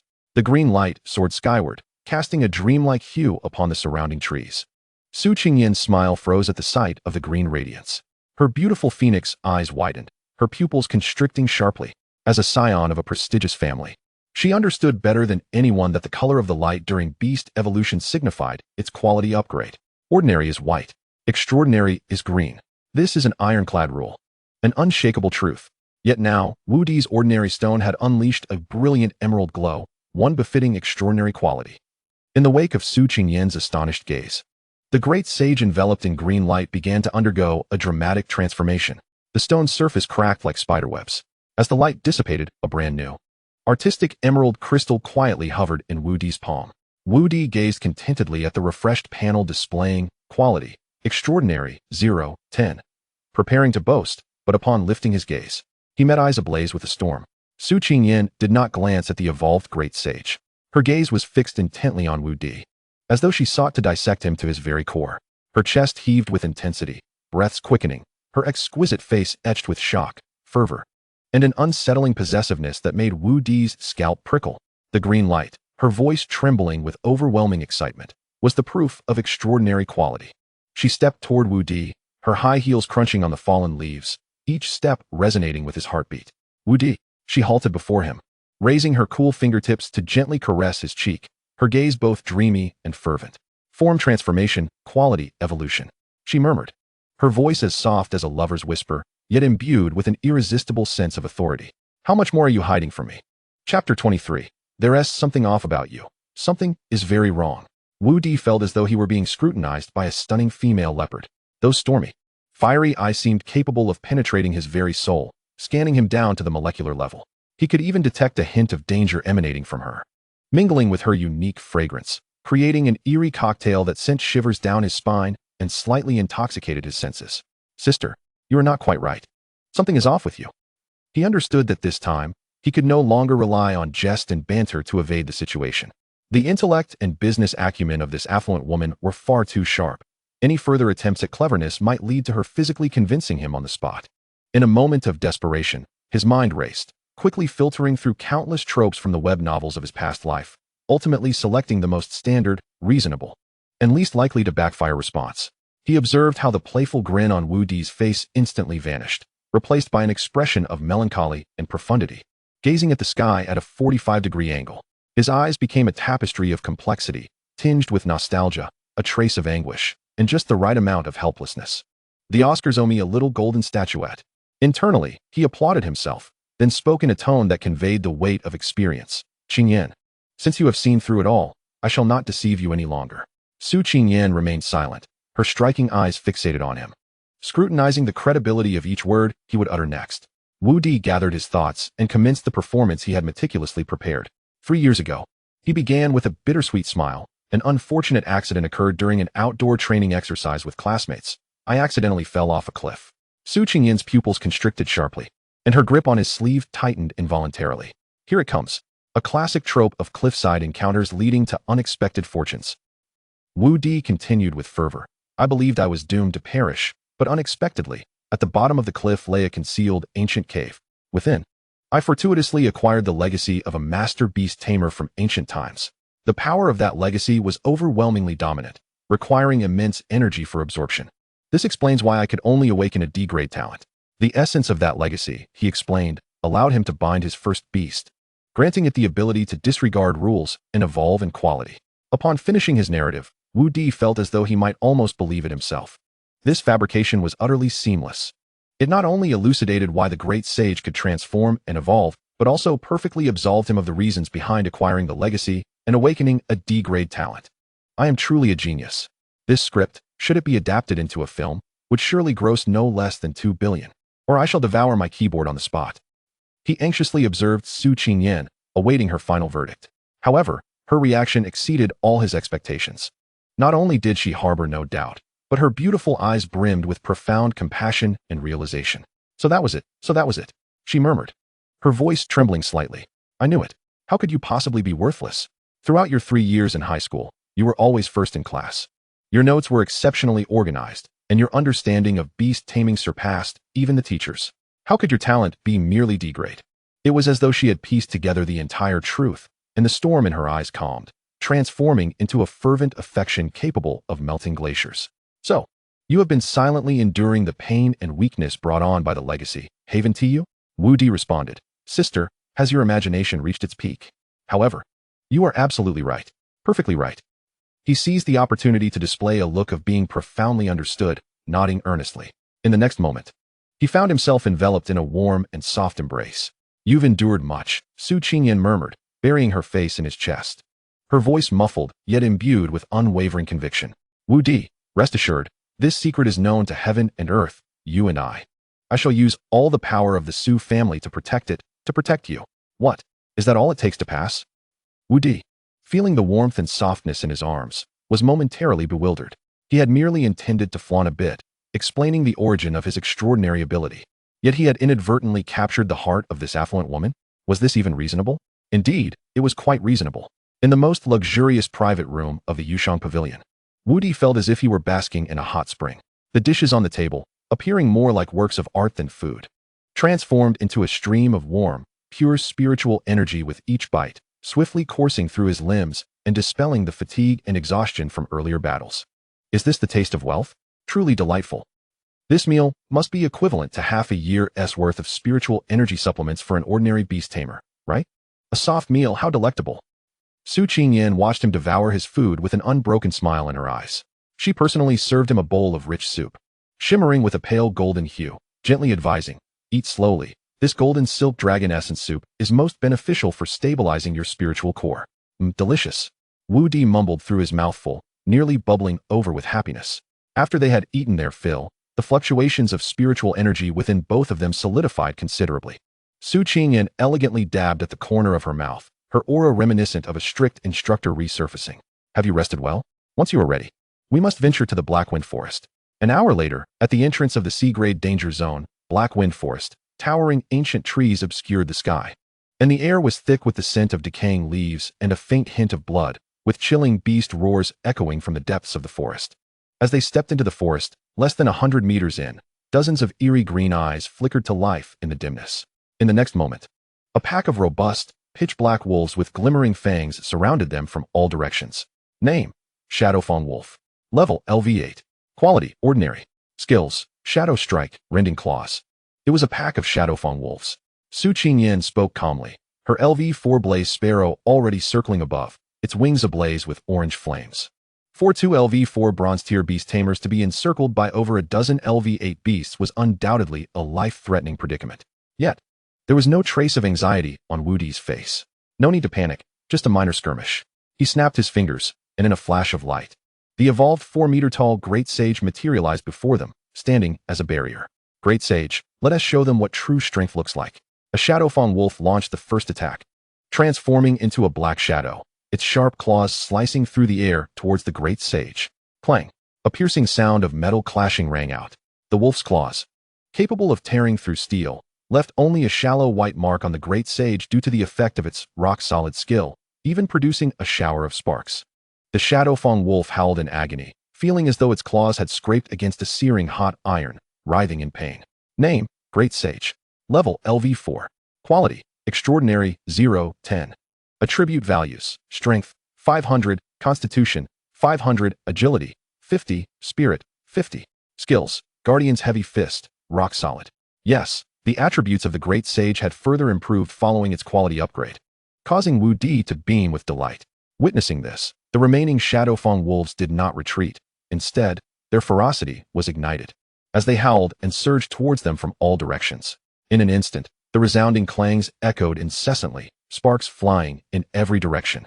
The Great Sage stood resolute like a steadfast rock amidst a tempest, unaffected by the frenzied assaults of the wolf pack, while even the white mark upon him gradually faded at a visibly discernible pace. Su Qingyan watched with her beautiful eyes sparkling with wonder. Is this merely the defensive prowess of an extraordinary quality? How utterly astonishing! Without further hesitation, she commanded, Flamewing Sparrow, unleash a volley of fire. The Flamewing Sparrow, soaring through the air, emitted a melodious cry, unleashing a barrage of fireballs the size of human heads, striking down upon the wolf pack, which had diverted all its ire towards the Great Sage, with pinpoint accuracy. Boom, boom, boom. The explosions reverberated, engulfing the wolf pack in a sea of flames, their anguished howls resonating throughout the forest. In just a minute, a dozen LV8 Shadowfawn wolves were effortlessly obliterated by this flawless combination of firepower. Immediately thereafter, two resplendent beams of golden light, even more brilliant than before, surged skyward from both Wudi and Su Qingyan. Notification: your summoned beast, the Great Sage, has gained an immense amount of experience points. Level up. Current level, LV5. Notification: your level has increased. Current level, LV5. Su Qingyan, in a daze, felt the surge of spiritual energy within her, gazing at the unmistakable quintessence of LV5 bronze-tier energy emanating from Wudi, leaving her utterly flabbergasted. It took an entire day to ascend from level 1 to 4, yet merely a minute to rise from 4 to 5. This leveling speed transcended the boundaries of terror. It was nothing short of a miracle. Chapter 24. What was once thought to be hellish training, was it not akin to employing a power-leveling service? Yet now, this absurdity unfolded vividly before her eyes. The instigator of this astonishing event gazed at her with an expression of innocence, his LV5 bronze-tier energy radiating as brightly as a 500-watt bulb in the depths of night, as if fearful that others might not notice. What are you staring at? Never seen a handsome guy level up so quickly? Wudi reveled in the sensation, finding it more exhilarating than sipping an ice-cold drink on a sweltering summer day. While others toiled tirelessly to defeat monsters and barely scraped by to level up, he, on the other hand, accompanied his wealthy fiancée, indulging in hot pot and singing, or rather, leisurely dispatching minor creatures while his level soared like a rocket. Was this reasonable? Quite so. However, Su Qingyan clearly held a different perspective. Her professional demeanor as a hell instructor, after a brief lapse, reasserted itself with tenacity. She must not let pride take hold. Taking a deep breath, she stifled the tumultuous astonishment within her and resumed her composed instructor facade, though even she felt her words lacked conviction. The true dangers of the Black Wind Forest had only just begun. The subsequent monsters would not grant them such leniency. As she spoke, Su Qingyan retrieved a crystal board from her pocket, which prominently displayed a detailed map of the Black Wind Forest, marked with red circles highlighting several high-risk zones. Wudi leaned closer, his eyelids flickering in surprise. Whoa, sis, have you thoroughly mapped out their lair? You weren't idle during mealtime, were you? Doing your homework here. Su Qingyan's slender finger pointed to the most conspicuous red circle at the center of the map. Here lay the lair of the LV9 toxic vine demon. Its vines were incredibly resilient, capable of twisting steel into pretzels, and it could spew forth a highly corrosive venom, a nuisance that many silver-tier beast tamers would prefer to avoid. She elaborated in meticulous detail, her tone grave as she attempted to recreate the tense atmosphere that hellish training should entail. LV9? That sounds impressive.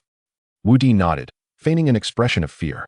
I wonder if it can withstand a punch from my great sage. Let us proceed. Our target is it. Su Qingyan stored the map away and charged ahead with resolute determination, envisioning Wudi embroiled in a fierce battle, with her stepping in at a critical moment to assist, perfectly embodying the role of a guide. Alas, the script had been miswritten from the outset. Half an hour later, they found themselves before a swamp exuding a foul stench of decay. Hiss! With a nauseating grinding sound, the ground suddenly ruptured, and a colossal vine monster, comparable in size to a small truck, covered in green pustules and barbs, emerged from the mire. The vine demon opened its gaping maw, reminiscent of a carnivorous flower. Dark green venom coalescing within, exuding a pungent, acrid odor. Name: Toxic Vine Demon. Level: LV9. Quality: Extraordinary. Skills: Toxic Spray, Strangling Vines, Regeneration. Beware of its venom. Su Qingyan's face turned pale as she instinctively warned. The difficulty of this creature far surpassed her expectations. This was no ordinary LV9. It was an elite monster of extraordinary quality. However, before she could finish her warning, Wudi merely yawned lazily. Great Sage, deliver a punch. Boom. The 4-meter-tall rock giant stepped forward, causing the ground to tremble. Facing the torrent of poisonous venom, it did not flinch or evade. Instead, it simply and unceremoniously swung its right fist. Guardian's heavy fist. Bang! A thunderous sound erupted. The fist did not even directly strike the vine demon's body. The violent gust of wind generated from the punch formed a visible shockwave, instantly dispersing all the venom. Subsequently, the countless vines capable of snapping steel like twigs shattered upon encountering the force of the punch. Finally, that terrifying power struck solidly at the core of the toxic vine demon. Splash! An utterly revolting sound akin to squashing a juicy tomato echoed. The once mighty LV9 extraordinary elite monster was instantly reduced to a puddle of green sludge, evenly spread across a 10-meter radius. Instant kill. Once again, an instant kill. The air hung in a deathly silence. Su Qingyan stood with her mouth agape, staring blankly at the chaotic scene, then glanced at the rock giant, which had retracted its fist, not a drop of venom clinging to it. The carefully prepared teachings on positioning, evasion, and skill interruption she had meticulously crafted were now lodged in her throat, leaving her utterly speechless. Wudi, on the other hand, grimaced and pinched his nose, taking 2 steps back. Damn, not only does it look hideous, but it also died in such a disgusting way, ruining my appetite for dinner. Su Qingyan. She felt as if her CPU might overheat. This script was all wrong. Where was the arduous battle? Where was the extraction of potential? Where was the practice of skill proficiency? How had it transformed into a mere click-to-clear scenario? As she observed Wudi's nonchalant demeanor, even tinged with disdain, the authority of the Hell instructor crumbled entirely within her. In its place arose a sense of helplessness that was both amusing and exasperating. Ding! Your summoned beast, the Great Sage, has gained an immense amount of experience points. Level up. Current level, LV6. Ding! Your level has increased. Current level, LV6. As the Great Sage wreaked havoc around them, yet another beam of golden light shot skyward. Su Qingyan had long since become numb to the unfolding events. She silently withdrew her gaze, her fingers gliding across the map, indicating the next area, which also bore the highest threat level. Ahead lay a horde of LV-10 armored porcupines, renowned for their formidable defense and reckless bravery, often charging in unison. A hint of weakness crept into her voice, one that even she found difficult to bear. "Oh, the porcupines," Wudi replied with indifference, recognizing them simply as tough-skinned, thick-fleshed beasts. As expected, when they arrived at their destination and confronted dozens of armored porcupines, their bodies encased in rock-like shells, charging like miniature tanks, the scene unfolded as anticipated. Great Sage, smash the gophers. Bang, bang, bang, bang, bang. The rock giant stood firm, delivering powerful punches with his massive fists, as if engaging in a virtual reality game titled Smash the Porcupines. With each strike, an LV-10 armored porcupine, along with its proud shell, was reduced to mere debris. The entire skirmish lasted less than 3 minutes. Su Qingyan remained with her arms crossed beneath a large tree, transitioning from shock to a blank expression, and eventually even took out her phone to attend to company documents. This was no hellish training regimen. It was akin to hiring a gaming assistant. As another wave of golden light, signifying a level up, enveloped Wudi and the Great Sage, elevating them both to LV-7. Su Qingyan relinquished all resistance. Chapter 25. A fortuitous encounter with an elite team and an arrogant genius. She elegantly leaned against the trunk of an ancient tree. Her once fiery phoenix gaze now devoid of emotion, embodying a sense of disillusionment. There was no such thing as a hell-level training package. It was evident she had merely hired a gaming companion, who effortlessly tore through the server. Glancing at the golden light still shimmering around Wudi and the Great Sage, now both at LV-7, she looked at herself, realizing she too had reached LV-7. Was this reasonable? Whatever. Let it be obliterated, swiftly. Thus, Su Qingyan spoke softly, her voice tinged with an unrecognized acceptance of fate. Our next target is the LV-12 unicorn demon rhinoceros in the depths of the forest. She could hardly be bothered to retrieve the map. It was futile, regardless of the peculiar elite monsters or boss creatures. In the presence of the being known as the Great Sage, they would likely crumble beneath a single blow. Dodging, kiting, skill countering. Before absolute power, all tactics were mere embellishments. Absolutely, Wudi exclaimed, invigorated, thumping his chest, determined to charge to LV-10 today, striving to break through to silver rank as swiftly as possible. Hey, at this pace, reaching silver today is no dream.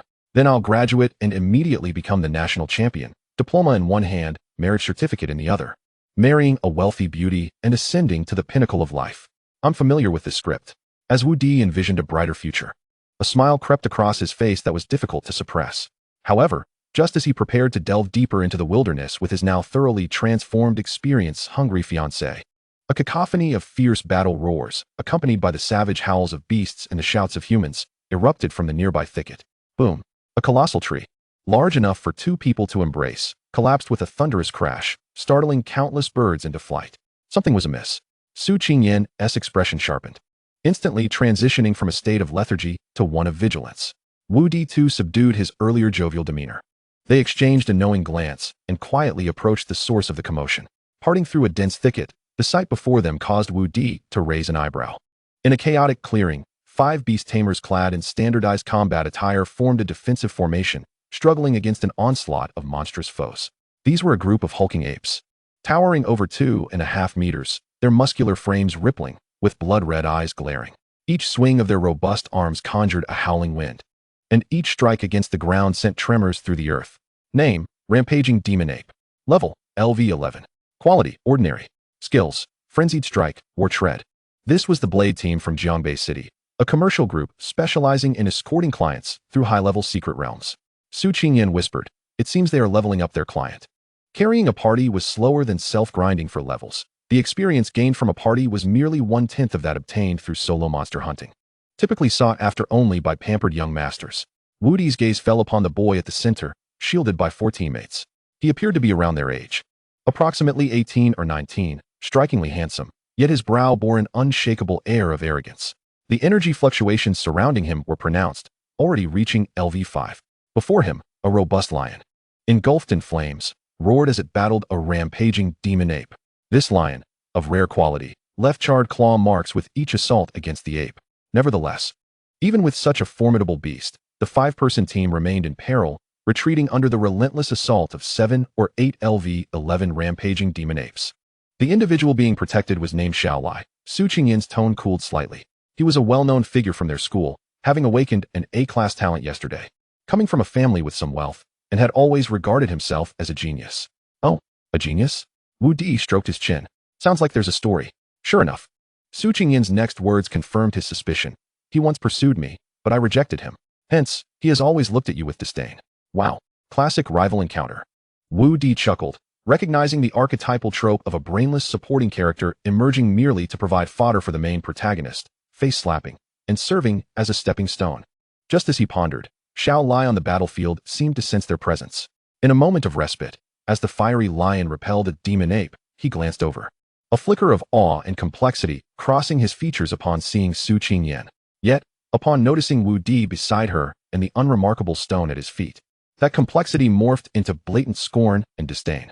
To him, Wudi, a D-class talent, entering a C-class danger zone without a decent beast by his side could only be attributed to his connection with Su Qingyan, a pure, pampered boy living off her.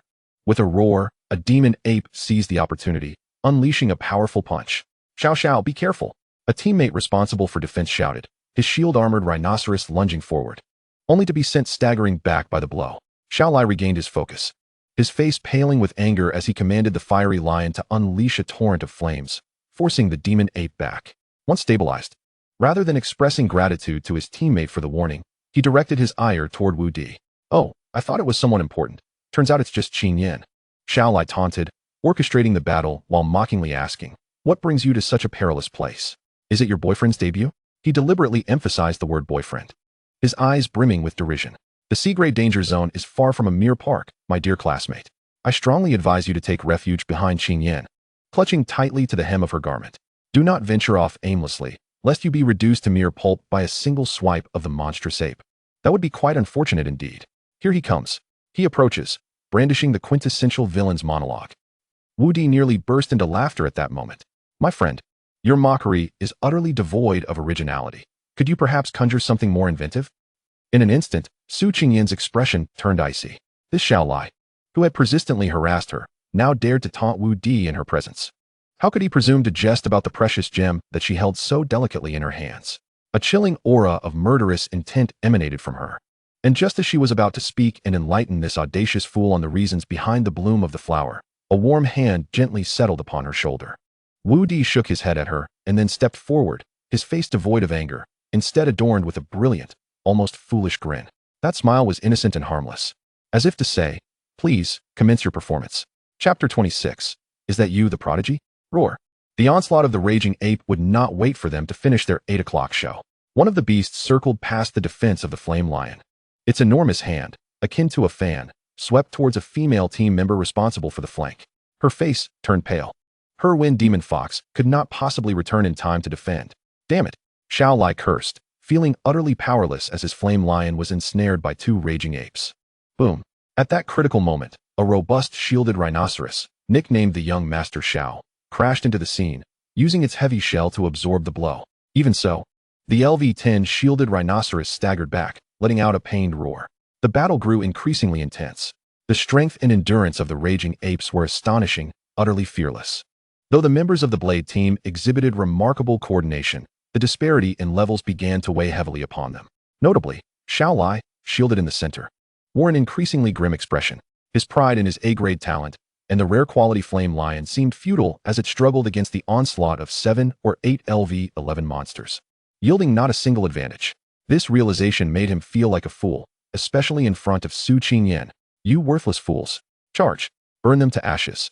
Enraged and humiliated, Xiao Lai commanded his beast to unleash its energy recklessly. The flame lion roared to the heavens, its flames surging, unleashing 3 columns of furious fire that temporarily repelled the encroaching apes. Yet, such a burst of energy exacted a tremendous toll, causing a momentary lapse in its movements. Roar.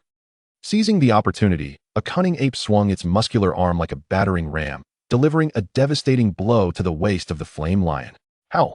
The flame lion emitted a heart-wrenching wail as its massive form was sent crashing into a tree, the flames upon its body dimming, clearly indicating it had sustained grave injuries. This is disastrous, the team captain shouted, as a vast gap appeared in their defensive formation. Thud, thud, thud. At that moment, a heavy pounding, akin to a drumbeat, resonated from the depths of the dense forest. The ground began to tremble subtly. A ferocious aura, tenfold more terrifying than all the preceding raging apes combined, surged forth like a tsunami. The 5 members of the Blade team, along with the injured flame lion, froze. Their faces drained of color. Emerging from the forest's depths was a colossal ape, towering over 4 meters, with dark golden fur, blood-red eyes, and a gruesome scar across its chest, slowly advancing towards them.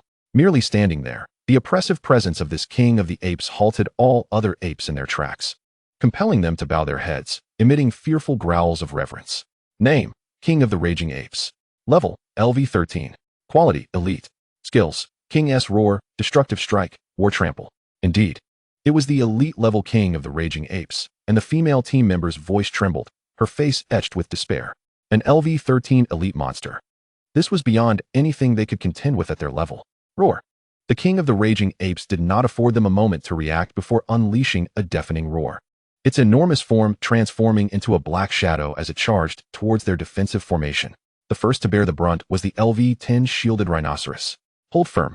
The burly captain's eyes widened in desperation as he poured all his energy into the beast. The shielded rhinoceros glowed with a yellowish light, its 4 limbs digging into the ground, attempting to withstand the blow. However, against absolute power, all efforts proved futile. Boom!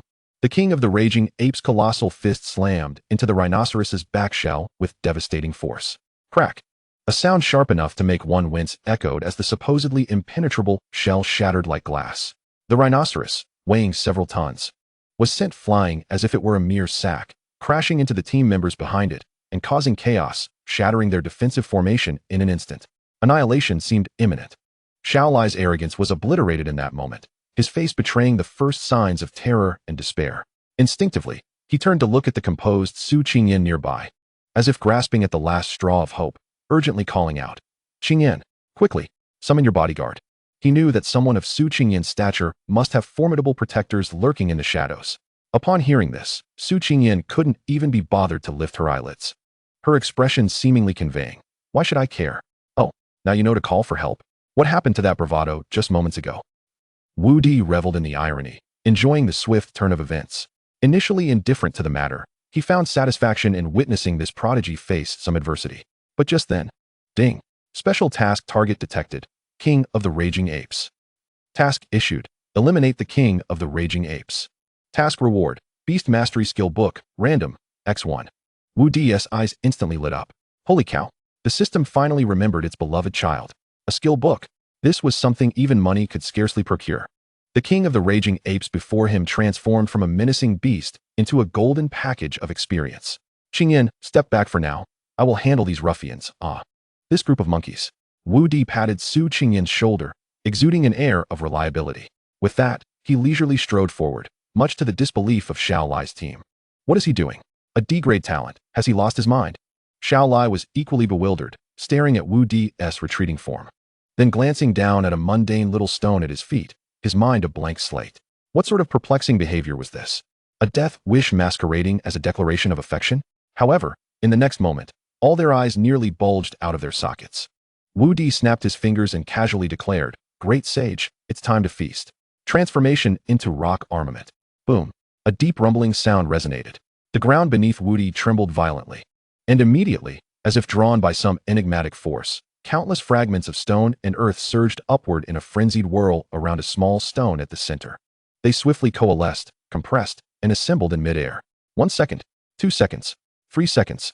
A colossal rock giant, towering at 4 meters and composed entirely of hardened stone, materialized before the onlookers with an imposing and majestic presence, its eyes shimmering with a yellow-brown glow. The weighty, primal, and indomitable aura it exuded instantly overshadowed the previously unassailable demon ape king. The battlefield fell into a deathly silence. The 5 members of the Blade team, including the once mighty Xiao Lai, stood frozen, their mouths agape as they beheld the suddenly manifested rock giant. Their minds, at that moment, were utterly overwhelmed. What was this? The stone had transformed into a giant. Was this even possible? The demon ape king was also taken aback, its crimson, beastly eyes betraying an unprecedented seriousness and a flicker of fear. It sensed that the threat posed by this stone figure was far greater than any adversary it had faced before. Roar! The demon ape king was the first to act, unable to tolerate any challenge to its sovereignty. It bellowed, its massive form surging forth with explosive speed, delivering a devastating strike. that shattered the air with a sonic boom, aimed squarely at the rock giant's head. In the face of a blow capable of turning a tank into scrap metal, Wudi merely lazily lifted his eyelids. Tell it, great sage, what true hardness means. The rock giant executed no flamboyant maneuvers. It simply raised its right fist to meet the oncoming assault. Bang! A deafening thud resonated through the air as the two fists collided. The outcome left all witnesses in shock. The demon ape king's fist, powerful enough to cleave mountains, produced a sharp crack as it made contact with the rock giant, its arm bending at an unnatural angle, the white bone protruding through the flesh. A chilling howl echoed through the forest. The vast bulk of the demon ape king was sent reeling as if struck by a speeding train, crashing into 7 or 8 trees before crashing to the ground, raising clouds of dust. One punch, merely one punch. The LV-13 elite boss, the demon ape king, was gravely injured. But that was not the end. After delivering its devastating blow, the rock giant continued unabated, moving with the weight of a mountain into the midst of the still-dazed horde of frenzied demon apes. Bam! An LV-11 demon ape was struck in the chest, its torso caving in, resulting in instantaneous death. Bam! Another demon ape attempted a sneak attack from behind, clawing at the rock giant's back, producing sparks, only to be met with a backhand that turned it into a puddle of meat. This was not a battle, it was a one-sided massacre. A tiger among sheep? No. This was akin to a giant mech entering a kindergarten. Xiao Lai and his teammates were utterly petrified, their expressions resembling those of robots malfunctioning after a hacker attack, as they watched the rock giant wreak havoc among the monkey horde, effortlessly crushing the once menacing demon apes as if they were fragile toys. Their worldview was obliterated in that instant. This man, the one they had just derided as a pretty boy and a useless waste. What on earth was that stone of his? Chapter 27. Your speed in sliding is such that even professional athletes would feel ashamed. Xiao Lai and his blade team, 5 individuals with 10 eyes, stared blankly ahead, their expressions akin to robots experiencing a server crash after a hacker invasion. Their worldview had been shattered into irretrievable fragments by a single rock fist. The LV-13 elite boss, the demon ape king, capable of reducing a heavy tank to a mere tin can with its devastating strike, had been met head-on? Not only met, but its own arm was twisted into a pretzel? This script felt awry. Director, where's the director? This is not the intended outcome. I request a redo. A chilling wail, transformed in pitch, finally shattered the eerie silence. The massive form of the demon ape king writhed on the ground, clutching its grotesquely twisted right arm with its remaining left hand, its crimson eyes now filled with an emotion called fear for the first time. It could not comprehend it. How could it, the ruler of the Black Wind Forest, the embodiment of power, be bested by a mere stone lump? This defied logic. Oh, that was quite the pathetic cry, Wudi remarked, digging at his ear with a look of disdain. What happened to that dominating aura you had? Is this all? I expected something formidable, but it turns out you're merely fragile. He had initially hoped to witness the great sage and this boss exchange a few blows. But the very first encounter had left the opponent with a crippled arm. How anticlimactic. Roar. Pain and humiliation drove the demon ape king into a frenzy as it leapt from the ground, opening its massive maw to unleash a visible shockwave. King's roar. Yet, the rock giant merely stood there, allowing the resonant roar to wash over it. And then, nothing happened. The sensation was akin to a gentle breeze passing over a hill, doing nothing more than dislodging a few specks of dust from the great sage's form. The demon ape king was bewildered. Its once proud controllability had failed.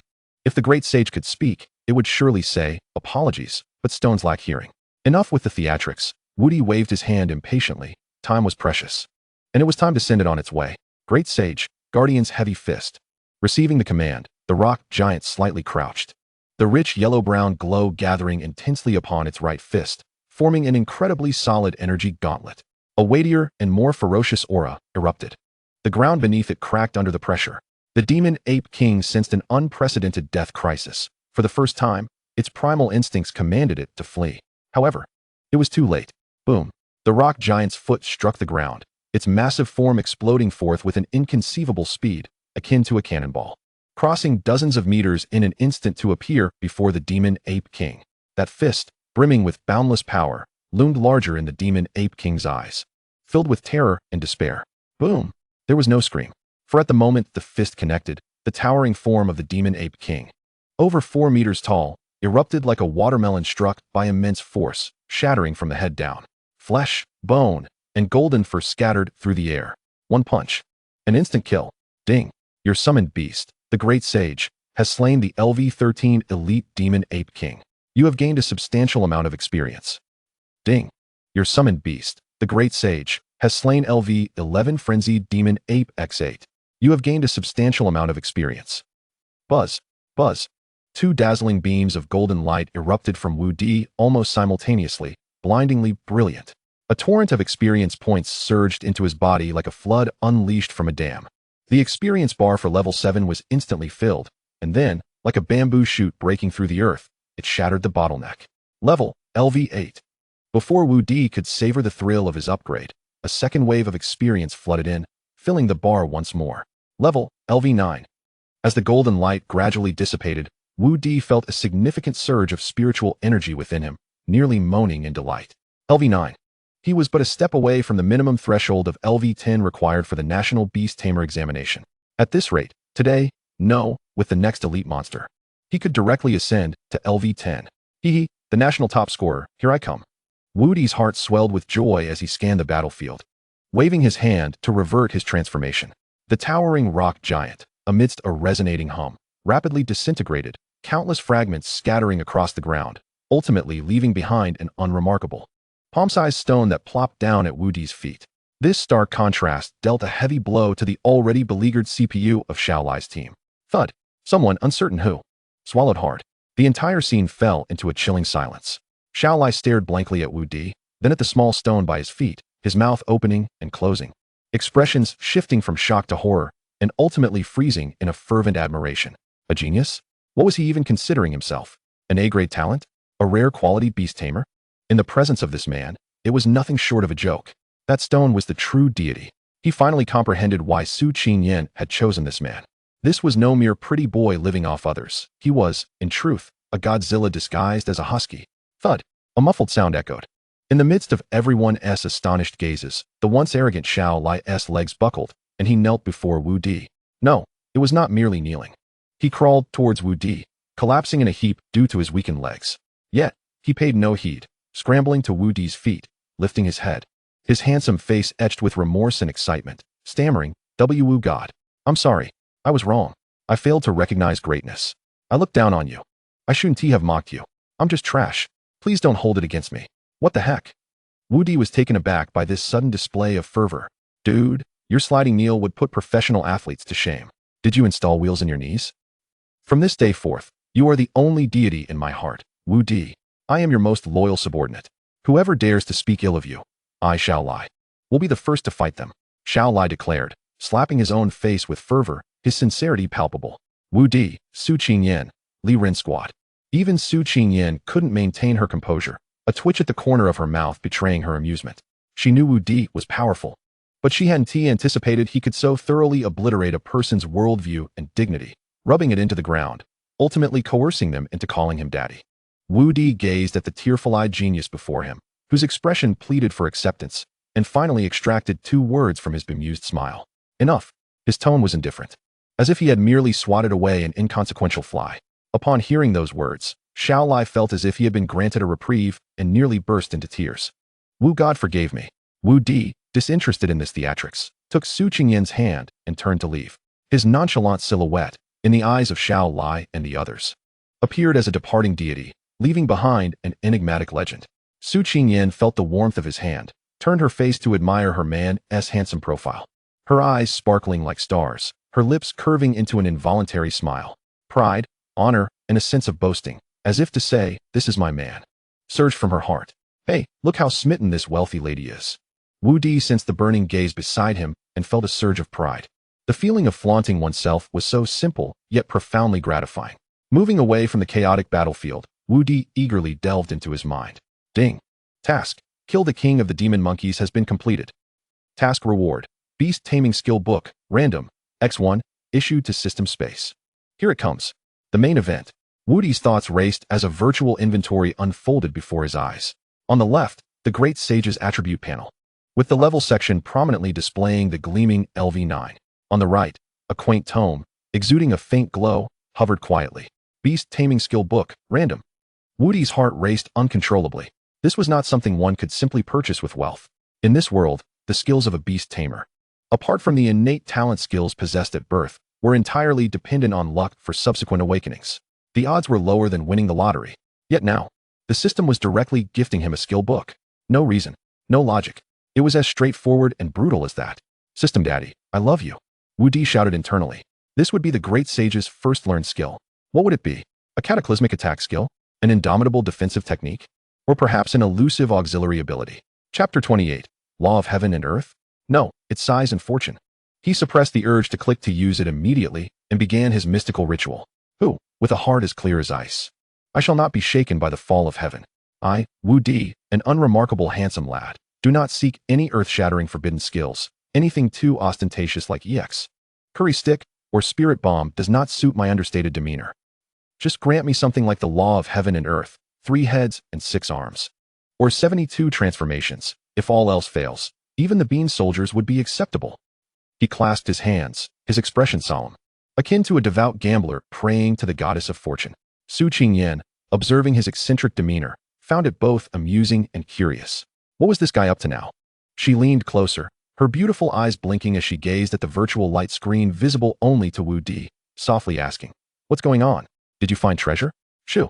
Wudi made a signaling gesture for silence, his expression grave as if preparing for a nuclear launch. "Don't speak, it will affect my enlightenment." Su Qingyan, "All right. Your handsomeness gives you the right."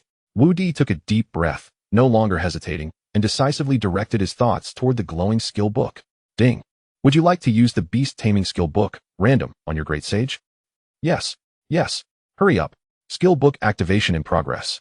A dazzling golden light exploded in Wudi's mind, as if a colossal dragon formed of data streams roared into the great sage's attribute panel. Ding. "Congratulations to your beast master, who has successfully comprehended a new skill, size and proportion." Wudi, size and proportion? He was momentarily taken aback. The name seemed rather unremarkable, lacking the grandeur one would expect. Where were the celestial aspirations and the mythical 3-headed, 6-armed prowess? This script is all wrong. From a name that exudes epic majesty to something that sounds like an advertisement for adult products? System, have you misappropriated my funds? He hastily clicked on the skill's details. Skill name, size and proportion. Skill effect, the user can freely control their body size, shrinking down to the size of a speck of dust or expanding up to the height of a mountain. Current level cap, 10 meters. During the transformation, weight and density alter proportionately. Strength and defense increase with size, while speed and agility enhance when the size diminishes. Skill consumption, a minor amount of spiritual energy. Wudi read through the skill description word by word, falling into silence. Then, a grin began to stretch across his face, ultimately reaching his ears. Goodness. This is anything but unremarkable. It is, in fact, understated luxury imbued with profound meaning. The ability to expand or contract, with immense power and defense when large, and heightened speed and agility when small. This is a perfect fusion of a nimble heavyweight and a swift assassin. This skill is nothing short of a tactical masterstroke. Splendid. Simply splendid. What new skill have you comprehended? Su Qingyan observed his expression, akin to one who had just won a fortune, and grew increasingly curious. Wudi chuckled, teasingly withholding details, a rather intriguing skill. He patted the small rock at his feet, which was disguised as the Great Sage, and issued his first command. Great Sage, showcase your talent. Grow larger. Buzz. No sooner had he spoken than the small stone began to swell at a visible rate. 2 meters, 3 meters, 5 meters. In the blink of an eye, a 10-meter-tall rock giant loomed before them, resembling a small mountain, casting a colossal shadow that enveloped them entirely. A wave of overwhelming pressure washing over them, as if the very air around them had solidified. Su Qingyan tilted her alabaster neck, her beautiful phoenix eyes wide with astonishment. The previous 4-meter-tall rock-armored form had already been quite impressive. Now, this was nothing short of a mobile fortress. Is this the new skill? She murmured. But there is more. Wudi snapped his fingers. Great Sage, shrink again. The smaller, the better. Buzz. The 10-meter rock giant began to rapidly contract. 5 meters, 1 meter. Palm-sized, fist-sized. Finally, before Su Qingyan's astonished gaze, it transformed into a gray stone no larger than a sesame seed, almost blending with the earth below. Were it not for Wudi's soul link with it, he might have nearly lost track of his own beast. What a marvel! If it were to launch a sneak attack, who could possibly defend against it? Imagine it shrinking to dust and slipping into someone's nostrils, only to suddenly expand. Oh, the imagery is too beautiful to contemplate. The more Wudi pondered, the more exhilarated he became, waving his hand with grand enthusiasm. Let us find an unfortunate soul to test our mettle. The two of them were in perfect accord as they pressed deeper into the forest. At their current level, Ordinary monsters could scarcely provide any experience. Their sights were set squarely on elite creatures. Half an hour later, a ferocious roar erupted from a nearby swamp. The two crept forward cautiously, spotting a creature over 8 meters long, its body covered in dark green scales, resembling an oversized crocodile, napping in the muck. Name: Swamp Giant Crocodile. Level: LV12. Quality: Elite. Skills: Death Roll Mud Spray. This is it. Wudi licked his lips, a gleam of excitement igniting in his eyes. This is a veritable gift of experience. How shall we approach it? Su Qingyan had grown accustomed to seeking her companion's advice. Watch me perform a disappearing act on its health bar. Wudi replied with a mysterious smile, directing the little sesame seed at his feet. Great sage. Sneak up and deliver a decisive blow. The minuscule stone creature rolled silently across the ground towards the swamp giant crocodile. After shrinking, the great sage's speed was astonishing. Transforming into a blur almost imperceptible to the eye, the swamp giant crocodile remained blissfully unaware, continuing its peaceful slumber. A suspicious droplet of saliva hanging at the corner of its mouth. Soon, the great sage slipped beneath the mountainous body of the crocodile. Now, Wudi's eyes gleamed with determination. Great sage, size and proportion, Guardian's heavy fist. Boom! An unprecedented, terrifying explosion erupted from beneath the swamp giant crocodile. A 10-meter-tall rock giant materialized instantaneously, its heavy fist, enveloped in earthen energy, struck upward with the force of creation, crashing into the vulnerable underbelly of the swamp giant crocodile. Pop!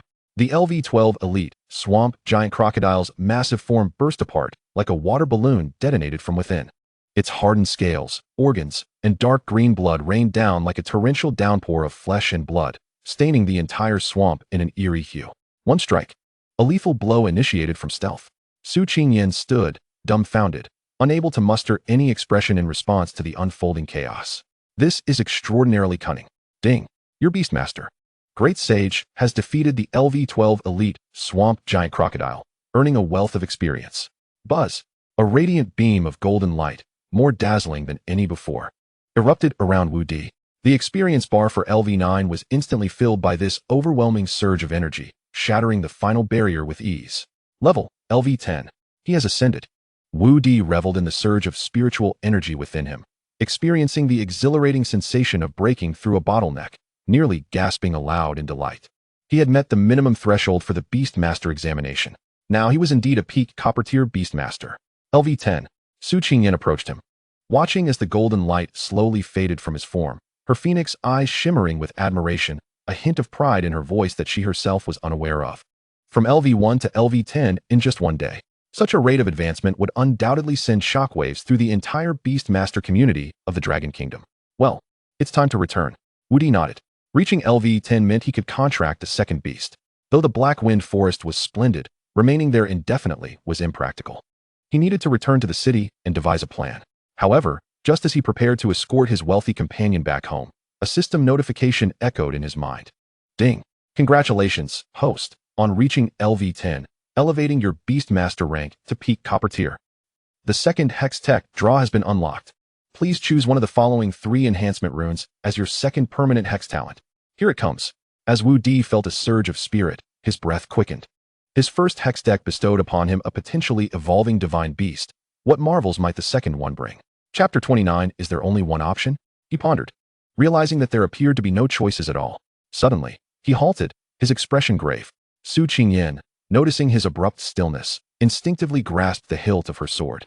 Fearing an unforeseen calamity. Stay still, stand behind me, Wudi commanded, his voice low and resolute. A shiver ran through Su Qingyan as she complied. Retreating a step while scanning their surroundings.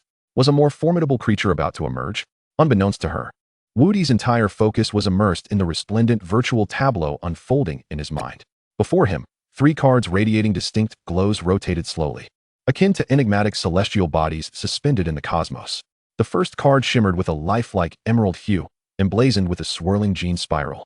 Hexdeck Enhancement Rune, Metabolism Accelerator. Quality: Silver. Effect: your body's metabolic rate will see a significant enhancement. Energy Recovery Speed, 300. Stamina Recovery Speed, 300. You will gain an extraordinary self-healing ability and physical prowess. Wudi's eyelids twitched. Triple recovery rates for energy and stamina signified an unfathomable endurance. While others might need to meditate for half a day to regain their energy after a skirmish, he might only need to catch his breath. Coupled with enhanced self-healing and physical attributes, even facing high-level monsters would not be fatal. This rune effectively transformed the Beastmaster into a tank, steady, robust, and unpretentious. His gaze shifted to the second card, which gleamed with an alluring golden light, depicting a gift box showering down coins and treasure chests. Hexdeck Enhancement Rune, Binary Airdrop. Quality, Gold. Effect, every 24 hours, the system will provide you with an airdrop containing 2 random items. You may select one. The item pool includes rare materials, advanced skill books, special consumables, and mysterious blueprints. Wudi gasped in astonishment. This was akin to a gambler's paradise, or rather, the ultimate delight of a chosen one. A daily blind box with a choice between 2 options, although there was a risk of acquiring something useless. With a stroke of luck, he might unveil a legendary skill book or the embryo of a divine artifact, an exhilarating prospect.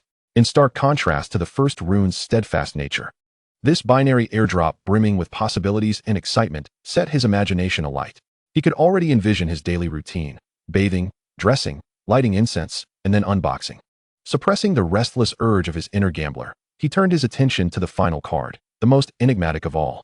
Its hue was a profound dark purple, reminiscent of a black hole capable of devouring all. The card's design was strikingly simple, featuring a grotesque purple hand cradling a wisp of ethereal soul fire. Hexdeck Enhancement Rune, Soul Siphon. Quality, Prismatic. Effect, for every unit your beast kills, it will permanently siphon 1 point of all attributes: strength, constitution, agility, spirit, from that unit and convert it into its own permanent attributes. This effect has no upper limit. As Wudi absorbed the information regarding this third option, his pupils constricted to the size of pinheads. His mind felt as if struck by a celestial thunderbolt, buzzing with disbelief. What were mere metabolism boosters and airdrops compared to this third rune? Oh no, it wasn't a matter of 3 runes. There was only this one. Permanent siphoning. No limits. The sheer weight of those 6 simple words was enough to drive any rational mind into a frenzy. What did this mean? It meant that every monster his beast vanquished, even the most basic LV1 slime, would not die in vain. Every battle would serve as a foundation for their growth. When they had slain thousands, even millions of foes, the cumulative attributes would reach unfathomable heights. This was no ordinary enhancement. It was a rule-breaking, heaven-defying transformation. Wudi's heart raced wildly, nearly bursting from his chest.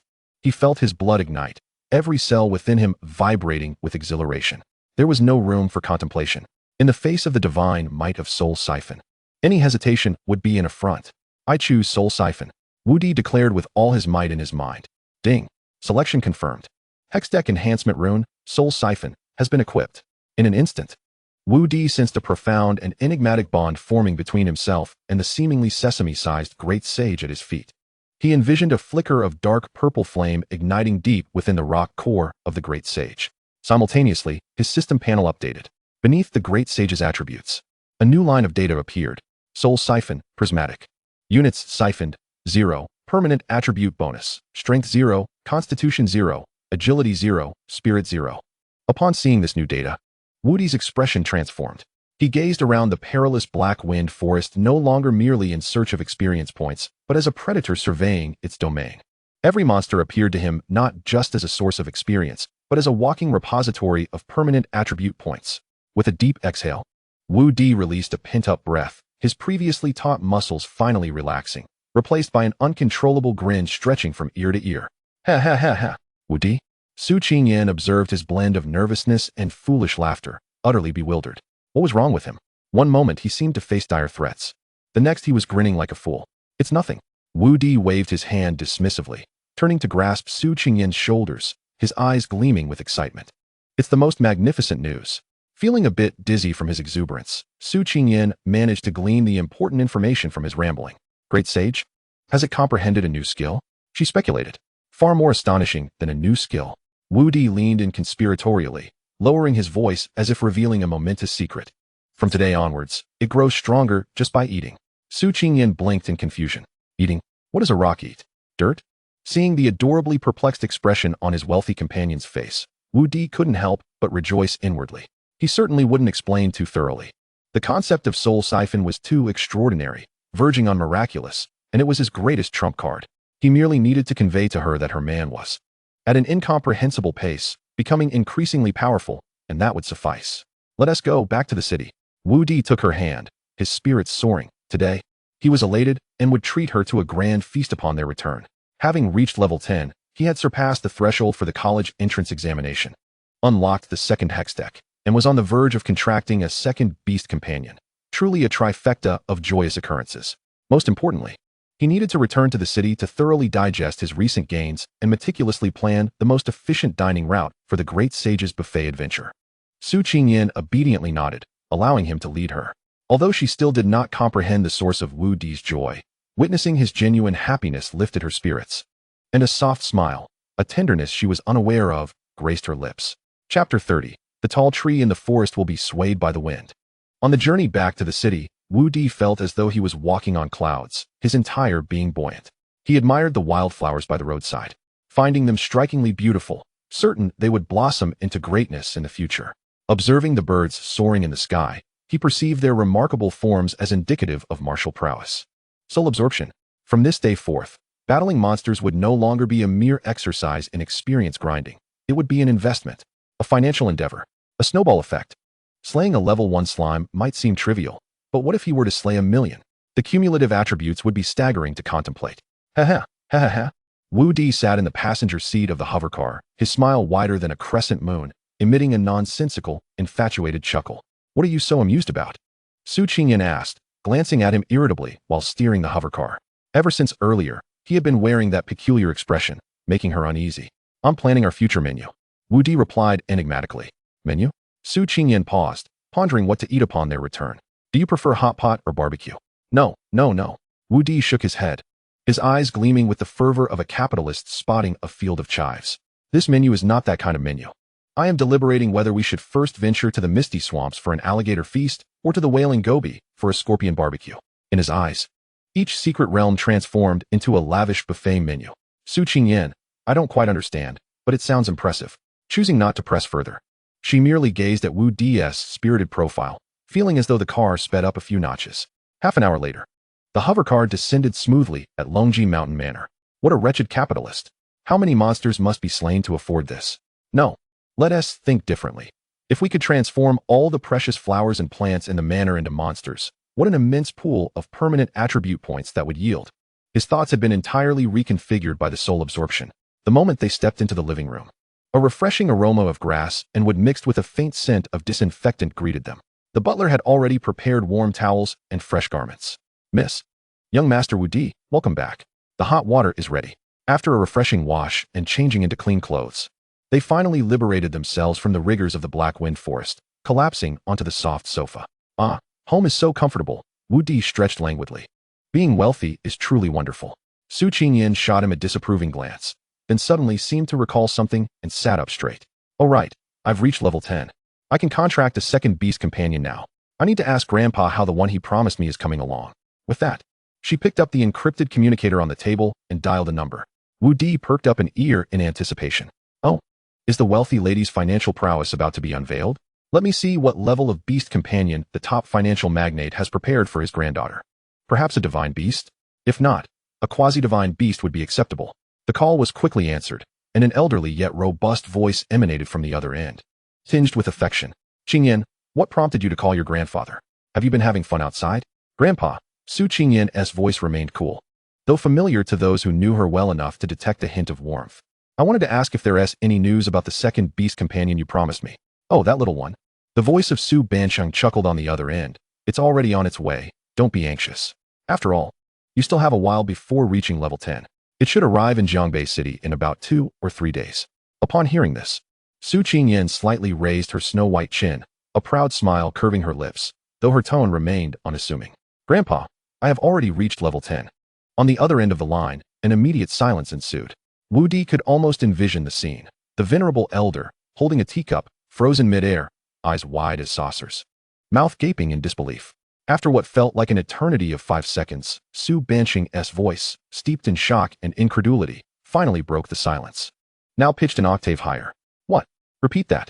I said, I have already reached level 10, Su Qingyan reiterated. Impossible. Absolutely impossible. Su Bancheng's voice was incredulous. You just awakened your talent yesterday, leveling up to 10 within a day? Qingyan, such jokes are not to be taken lightly. He stood up, pacing furiously around the room. Do you know what it means to reach level 10 in a single day? The current highest record in the Dragon Kingdom was set by that Star Lord among the top 10 Beast Masters. When he awakened his SSS grade talent, Star God, he barely made it to level 10 by the next dawn, hailed as a once-in-a-millennium prodigy, the hope of the Dragon Kingdom. Su Qingyan quietly listened, waiting for him to finish before calmly interjecting, but I truly have accomplished it. Another silence fell on the line, followed closely by Su Banqing's urgent voice. Wait. Beep. The call was abruptly terminated. Su Qingyan set down the communicator, glancing at Wudi, her eyes blinking in inquiry, as if asking, "What is wrong with Grandpa?" Wudi stifled a laugh and shrugged. In less than a minute, the communicator of Butler Wong rang. Upon answering, he listened respectfully, nodding occasionally, and finally cast a surprised glance at Su Qingyan and Wudi on the sofa before responding, "Yes, sir. The young lady and young Master Wudi have just returned, and the energy detection gate confirms that both have indeed reached the bronze 10th tier." Simultaneously, Su Qingyan's communicator chimed once more. This time, Su Banqing's voice was devoid of doubt, filled only with a complex mix of joy, astonishment, and gravity. "Qingyan, wonderful, wonderful. You truly are my Su Banqing's granddaughter. S-grade talent. Ha ha ha. What SSS grade? I believe your S-grade talent surpasses that so-called Star God descends." Wudi listened, thoroughly entertained. Yes. It's all your granddaughter's brilliance. I'm merely a sidekick here for the applause. This old man has completely filtered me out. His imagination is such that he could write novels. After the ecstatic outburst, Su Banqing's voice quickly regained its seriousness. Listen, Qingyan. The news of your leveling up to level 10 must not be disclosed. Not a word should escape. Including that Wudi, he must keep his mouth shut. Those who stand out in the forest attract the wind. Until you grow into a towering tree, any premature exposure of your talents will only invite calamity. Do you understand? I understand, Grandpa. Su Qingyan nodded earnestly. Su Banqing replied with satisfaction, his tone softening once again. Your second beast will arrive tomorrow, before dawn. I promise to expedite its delivery to you. Now, make sure to rest well and consolidate your realm. Chapter 31. This old man really does not regard me as a significant player. After ending the communication, Su Banqing was probably busy mobilizing resources. Wudi, who was beside him, listened in awe. Goodness, this favoritism is palpable. What does it mean to be the granddaughter of Su Banqing? What does it mean that your S-class is stronger than that SSS class? Am I merely a background figure in your eyes? In your perspective? Your granddaughter advancing 10 levels is a testament to her extraordinary talent, while my advancement of 10 levels is merely seen as me clinging to your granddaughter's coattails. The little devil in Wudi's heart was already rolling with laughter. This old man is indeed somewhat endearing. Don't take it to heart, my grandpa. Su Qingyan put down the communicator, seemingly feeling that her grandpa's attitude towards Wudi was a bit excessive, and tried to explain. Take it to heart? Why would I take it to heart? Wudi interrupted her with a serious expression. The old man is right. When a tree stands out in a forest, it is bound to be felled by the wind. We are like two towering trees. We must remain low-key and develop stealthily. Look, he only admonishes you to mislead the enemy, allowing me, this more dangerous existence, to continue lurking in the shadows. His intentions are commendable. I could weep. Su Qingyan, your audacity rivals that of bulletproof glass. She found herself both amused and exasperated by Wudi's twisted logic, and her earlier displeasure dissipated. She looked at Wudi and suddenly asked seriously, by the way, I have reached level 10 too, and Grandpa said he would send my beast tomorrow. What about you? Do you have any thoughts on your second beast? Wudi felt a warmth in his heart, but began to ramble. My second beast? It must be carefully selected. Firstly, the meat quality must be superb, with a delightful texture. Secondly, it should be large, with plenty of meat, ideally, one with strong reproductive capabilities, capable of producing 100 or so offspring in a single brood. Speak plainly, Su Qingyan admonished as she elbowed him lightly. What I meant was, it should be resilient, capable of combat, and possess great potential. Wudi quickly adopted an expert demeanor. Su Qingyan nodded, feeling that this was indeed more sensible. She picked up the communicator again. I'll ask Grandpa. He must have connections. Wudi was about to protest, but, seeing Su Qingyan's earnest profile, swallowed his words. Fine. Let her inquire. It's a good opportunity to gauge my standing in the old man's eyes. The communication was re-established, and this time, Su Banqing's voice brimmed with joy and anticipation, as if he had stumbled upon a rare treasure. Qingyan, what is it? The beast egg with the phoenix bloodline I prepared for you is the frost phoenix, of epic quality. It possesses exceptional control. Goodness, another epic quality? Is this the power of a top-tier conglomerate? Others have to beg for a rare quality beast, but for her, epic ones are as common as cabbages. The audacity of capitalists. Wudi nearly drooled beside her. Upon hearing this, however, Su Qingyan's expression did not reflect much joy. Instead, her tone remained icy. Grandpa, let's set that aside for now. Wudi has also reached level 10, and for his second beast. Before she could finish her sentence, Su Banqing casually interrupted her. Oh, him? You youngsters can handle it yourselves. I recall giving you a substantial allowance every year, right? You have more than enough funds to purchase one from an auction house or the black market. Su Banqing's tone carried a hint of impatience. Our Su family has mobilized numerous connections and resources for your few Phoenix bloodline beasts, working tirelessly. He is not a priority at the moment. Rare family resources should be utilized wisely. Beep. The call was unilaterally terminated by Su Banqing. The living room fell silent instantly, the air seemingly solidifying. Su Qingyan gripped the communicator tightly, her knuckles whitening from the pressure, and for the first time, a clear fire of anger ignited in her cold gaze. How could he do this? Hey, this old man truly does not consider me a significant player. Wudi found amusement in her indignation. Knife's edge. Does that mean I am the handle? Or am I not even the handle, merely a decorative tassel on the scabbard? And to say just by one, as if beasts are mere potatoes at a market, he approached the fuming heiress, enveloping her in his arms and gently patting her back. Don't be angry. It's not worth harming your health over such trivial matters. But Su Qingyan lifted her head, her eyes slightly reddened, a mix of anger and grievance. What does he mean by he? I think the old man is correct. Wudi replied with an expression of youthful naivety. Su Qingyan, are you perhaps inclined towards self-martyrdom? Wudi grasped her shoulders, forcing her to meet his gaze, and began his earnest performance. Think about it. Why did he say that? It's a warning to me. It's encouragement. He is telling me that if I wish to be his son-in-law, I cannot always rely on the family. I must possess my own capabilities. He even suggested you use your allowance to buy for me. What does that imply?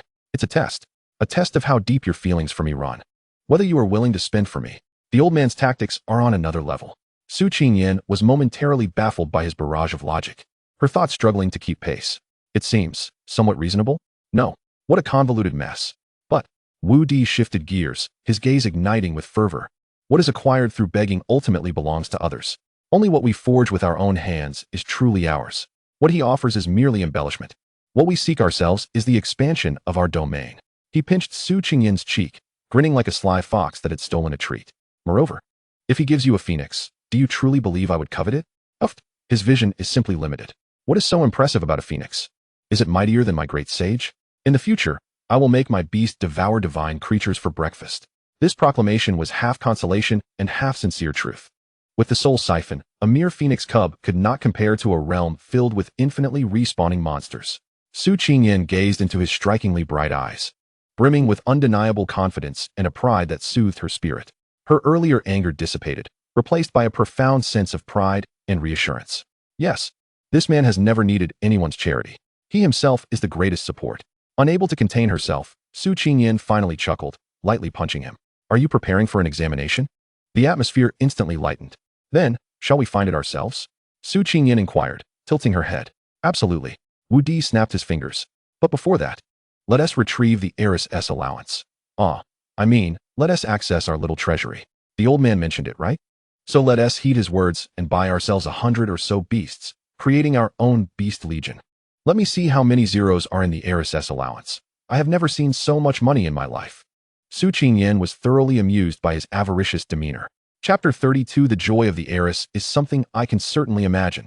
Su Qingyan observed the avaricious demeanor of Wudi, a blend of amusement and exasperation washing over her. From her seemingly unremarkable pouch, she retrieved a card crafted from an enigmatic black metal, its touch chilling to the skin. The surface bore no insignia of any bank or faction, only a series of dark golden patterns that flowed like celestial orbits, exuding an aura of futuristic technology. The password is your birthday, she stated, handing him the card. Wudi accepted the card, a weighty sensation transmitting through his palm.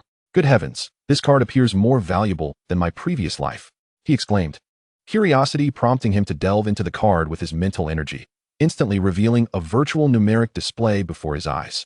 What followed was a string of digits that nearly caused his mind to short-circuit.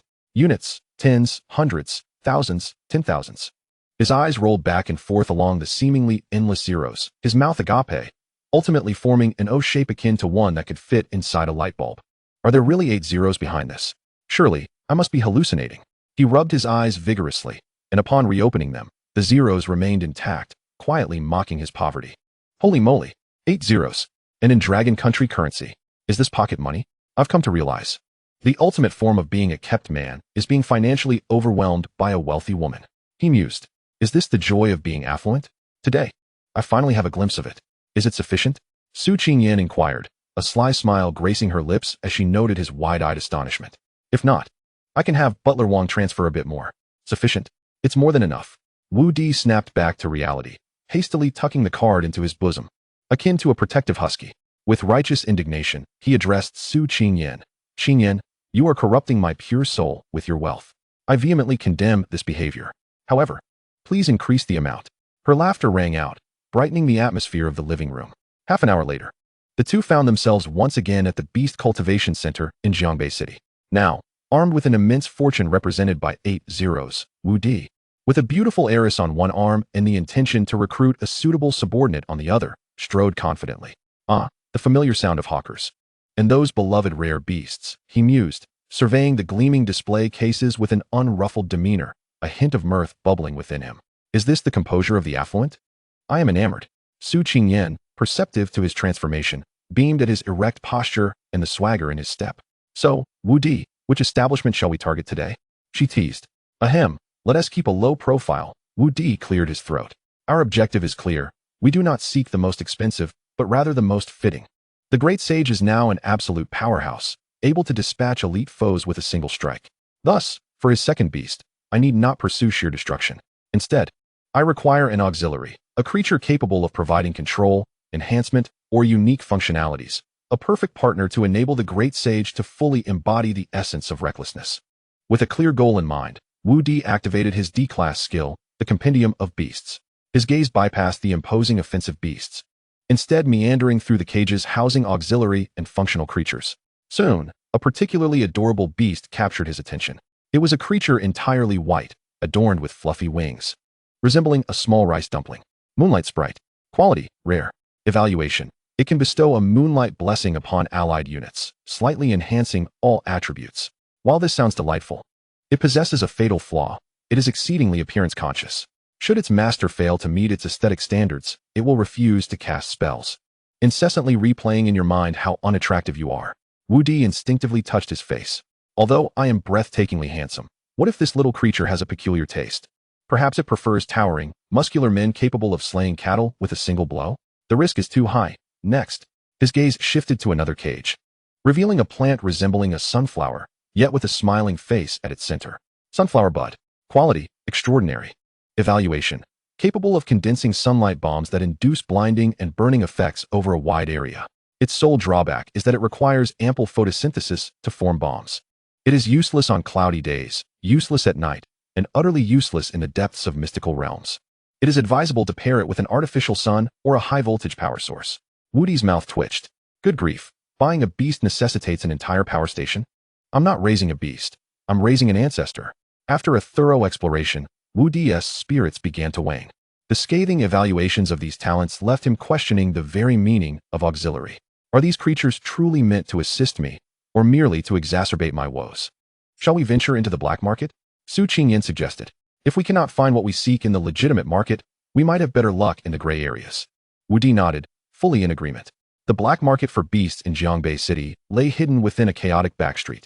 On either side of the road, some sinister-looking beast masters leaned against the walls, their creatures often bizarre and scarred.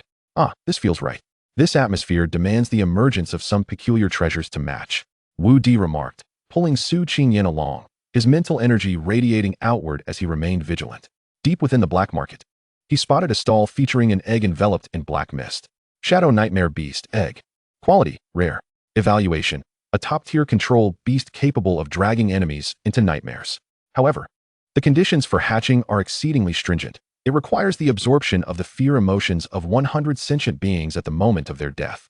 Friendly reminder, prisons and crematoriums are the optimal hatching locations. Wudi, this is a legitimate beast? This must be a tool of dark practitioners. To acquire a beast, I would have to willingly step into a sewing machine?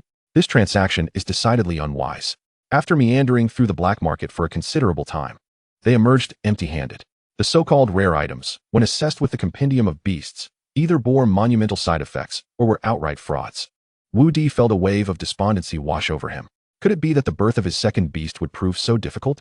Just as he contemplated giving up and settling for a transitional creature, He overheard a hushed conversation wafting from a shadowy corner nearby. Have you heard? There's a major event at the Ghost Market tonight.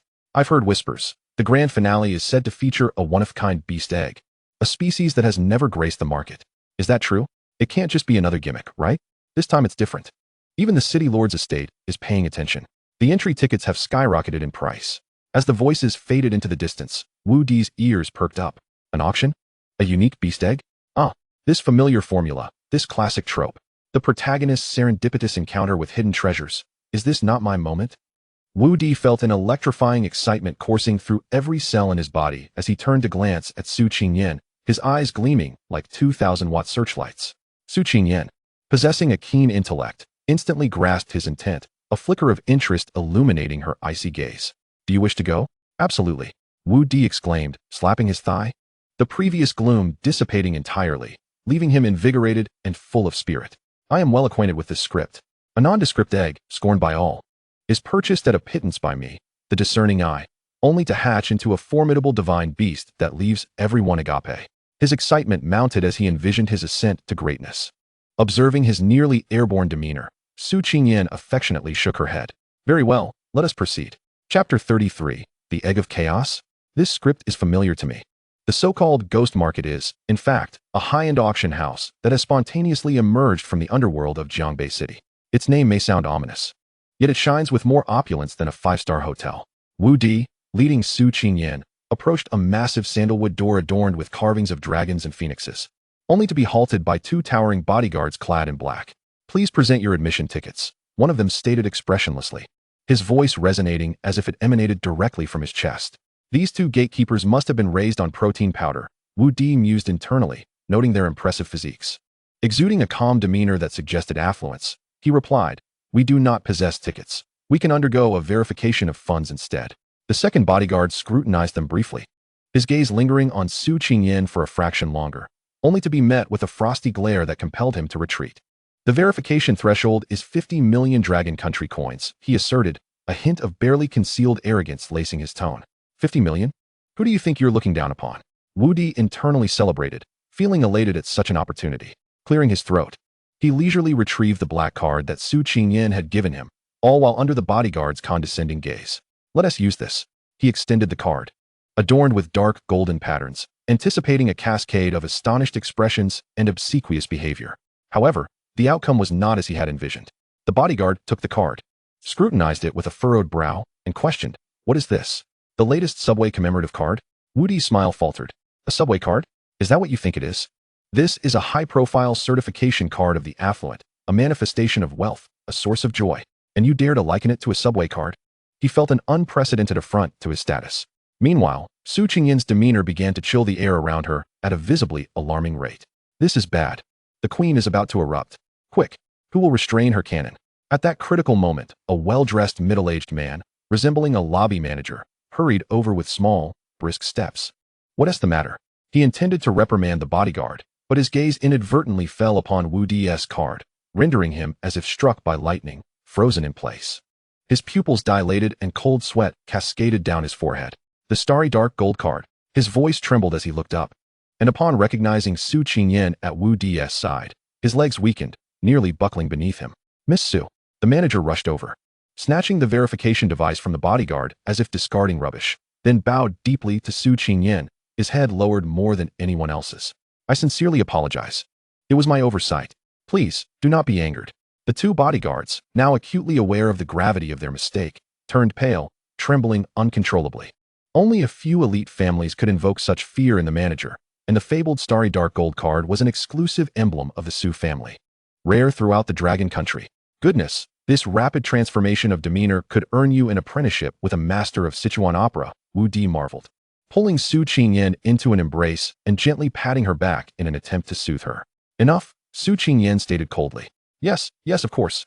The manager, as if granted a reprieve, hastily produced a similarly exquisite room card from his pocket, presenting it with both hands. "Miss Su, Mr. Wu, this is a small token of our appreciation.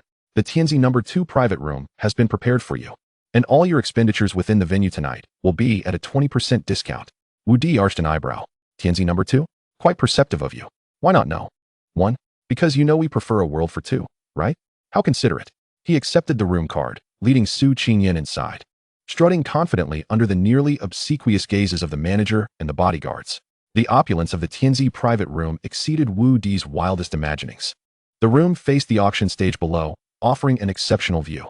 The floor was covered with plush carpets made from exotic beast fur, and the table before them was laden with various rare spiritual fruits and fine wines. Excessive, utterly excessive. I vehemently denounce such extravagance and declare my intention to spend the night here, Wu Di proclaimed, sinking into the sofa without a shred of decorum, popping an unknown purple fruit into his mouth. Soon, the auction commenced in earnest. A woman clad in a high-slit qipao, her figure alluring, ascended the stage. With a smile that could melt bones, she began her opening remarks. Wu Di, self-proclaimed paragon of virtue, decided that the qipao's slit warranted criticism, yet found himself unable to avert his gaze. Thank you all for gracing tonight's Ghost Market auction with your presence. Without further ado, let us present tonight's first item. As her words concluded, a tray draped in red cloth was brought forth. Here it comes, here it comes. Typically, these appetizers are mere duds, merely warming up the crowd. Wu Di yawned, preparing to conserve his energy for the grand finale. As the red cloth was lifted, a solitary egg lay in the center of the tray. Roughly the size of a goose egg, it was a dull gray, its surface marred by fine cracks. The egg appeared utterly lifeless, as if it might shatter at any moment, dissolving into a pool of worthless egg liquid. The audience below erupted in unrestrained boos. What is this? Presenting a dead egg as the opening act? The ghost market is truly declining. Indeed, I wouldn't accept this even if offered for free. It would simply occupy space. Leave it for a couple more days, and it will surely stink.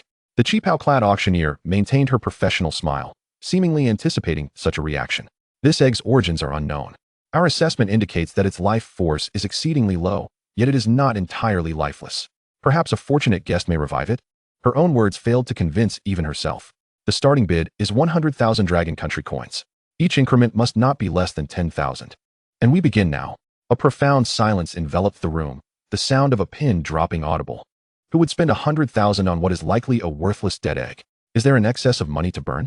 Wudi initially felt rather disinterested, ready to close his eyes and rest, but when he habitually activated the Beast Compendium to glance at the egg, he was instantly struck as if by lightning.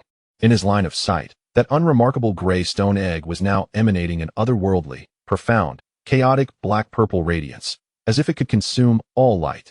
A data panel gradually materialized above the egg. Egg of chaotic conception, quality. Evaluation. When the world returns to chaos, all things originate from this. It awaits a soul capable of stirring the winds and clouds. Warning. High risk, high reward. It may hatch into an ordinary slime, or it may give birth to a world. Wudi's breath completely halted at that moment. His mind went blank, and his heart felt as if it were gripped tightly by an invisible hand, then began to pound furiously. What the hell? Hatch a world. Am I about to contract a planet as my beast? When did the evaluation of talents become so fantastical? He fixated on that egg, his eyes igniting with an unprecedented brilliance. Forget about some trivial treasure. This is the true protagonist of the night. A script prepared specifically for him, the destined child. Su Qingyan sensed his unusual reaction and followed his gaze, inquiring with curiosity. Are you interested in that egg? It looks like it's about to break. Break? Wudi grinned broadly, resembling a 300-pound fool. No, Qingyan, you don't understand. He lowered his voice, speaking in a tone imbued with mystique. Those are not cracks. They are the patterns of simplicity. That is not dead energy. It is the divine light of returning to essence. This object is fated to be mine. Just then, the auctioneer on stage, having waited in vain for a bid, was about to announce the item as unsold. 100,000 once. 110,000. A clear voice resonated from box 2, echoing throughout the hall. Chapter 34. Damn, is this the oppressive aura of a wealthy woman? A dead silence enveloped the room. Everyone's gaze, drawn like iron filings to a magnet, simultaneously converged upon the illuminated box 2 suspended in the air. The silence lasted only 3 seconds before the entire auction hall erupted like a submerged bomb, boiling with excitement. Did I hear that correctly? 110,000? For that thing that could be pickled like a salted egg? Who is seated in box 2? Are they so wealthy they've begun engaging in philanthropy? This isn't charity. It's performance art, titled on the worthlessness of a rich second-generation's money. Is it possible that they simply misclicked, intending to ring the service bell instead? Whispers coalesced into a cacophony, each word dripping with disbelief and mockery. Here it comes. A familiar formula, a classic flavor. Not only did Wudi feel no discomfort, but he also found himself nearly moaning in pleasure. This is the feeling. the confusion and ridicule under everyone's gaze, the solitude and eccentricity of being laughed at for my madness. This is the grandeur that befits the destined child. He felt as if he were no longer seated in a box, but standing atop the pinnacle of a script, gazing down at a multitude of ignorant mortals. Su Qingyan turned her head, her clear eyes filled with large question marks. She gazed at Wudi, whose mouth was grinning ear to ear, eyes sparkling with the fervor of having struck gold, utterly speechless. This man's thought process was sometimes incomprehensible. Are you sure? Su Qingyan asked cautiously, not wanting to dampen his inexplicable excitement. Absolutely. Wudi grasped her hand firmly, his expression as serious as if pledging allegiance. Qingyan, you must trust my professional insight. This is not frivolous spending. This is value investment. They only see a fragile egg, but I see the future. Yes, the future of a planet. Su Qingyan fell silent. Although she couldn't comprehend his words, his spirited demeanor suggested something impressive was at play. She surrendered to her thoughts, leaning back into the soft sofa. Fully reclining. Forget it. I chose this man. Might as well indulge him. Don't mention 110,000. If he wanted the moon tonight, I'd find a way to bring it down for him. The auctioneer in the Cheongsam was momentarily taken aback. Then her face lit up with joy. She had thought the item would go unsold, yet someone had placed a bid, and it was a distinguished guest from Box 2. Just as she was about to raise her gavel to finalize the bid, a slightly frivolous male voice chimed in from another direction. 120,000. The voice emanated from Box 1. The hall erupted once more. What is going on today? Is there a buy one get one free deal for fools? Wudi's eyebrows raised in surprise. Oh, someone dares to intercept? Who dares to snatch the script from me? No, I understand. It's a plant. The auction house must be worried this thing will flop. So they arrange for someone to raise the price. They think they can extract more money from me. The destined child? How naive. He instantly conjured an elaborate conspiracy where capitalists harvested the unsuspecting. 150,000. Wudi declared without hesitation, seizing the microphone and shouting the price with booming confidence, exuding the aura of someone who had already claimed this treasure. Box 1 fell silent for a few seconds, seemingly in contemplation. 160,000. Hey, are we still playing this game? Wudi was preparing to raise his bid when Su Qingyan suddenly stirred beside him. She leisurely picked up the microphone from the table. Not even glancing at the scene below, her red lips parting to utter 3 simple words. 300,000. Calm, cool. Not a hint of emotional fluctuation. Not a trace of hesitation. As casual as buying a skewer of grilled cold noodles from a roadside stall. Yet those 3 words detonated like thunder, shaking the auction house to its core, leaving it utterly silent. Box 1 was rendered completely still. Are you kidding me? Spending 300,000 on a dead egg? You might as well go home and fry it with some scallions. It would smell worse. Even if it were a plant, they should skedaddle quickly, if this continued. What if the esteemed individual in Box 2 suddenly withdrew? They would be left with nothing. Meanwhile, the other attendees in the hall were no longer merely shocked. They were petrified. Their gazes shifted from viewing Box 2 as a source of mockery to that of divine wealth. This was no longer a matter of mere wealth. It was a realm beyond their comprehension. Holy cow! Wealthy woman, powerful, magnificent. Wudi watched Su Qingyan, feeling the aura of money radiating from her, dazzling and alluring. Is this the oppressive aura of a wealthy woman? I'm in love. He pulled Su Qingyan closer, planting a heavy kiss on her cheek. Surprised by his sudden gesture, Su Qingyan's face flushed, and she shot him a reproachful glance, though the laughter in her eyes was impossible to conceal. The auctioneer on stage was positively beaming, fearing the illustrious benefactor would have a change of heart. She pounded her gavel rapidly. 300,000 once. 300,000 twice. 300,000 thrice. Sold. Congratulations to the esteemed guest in Box 2 for acquiring this.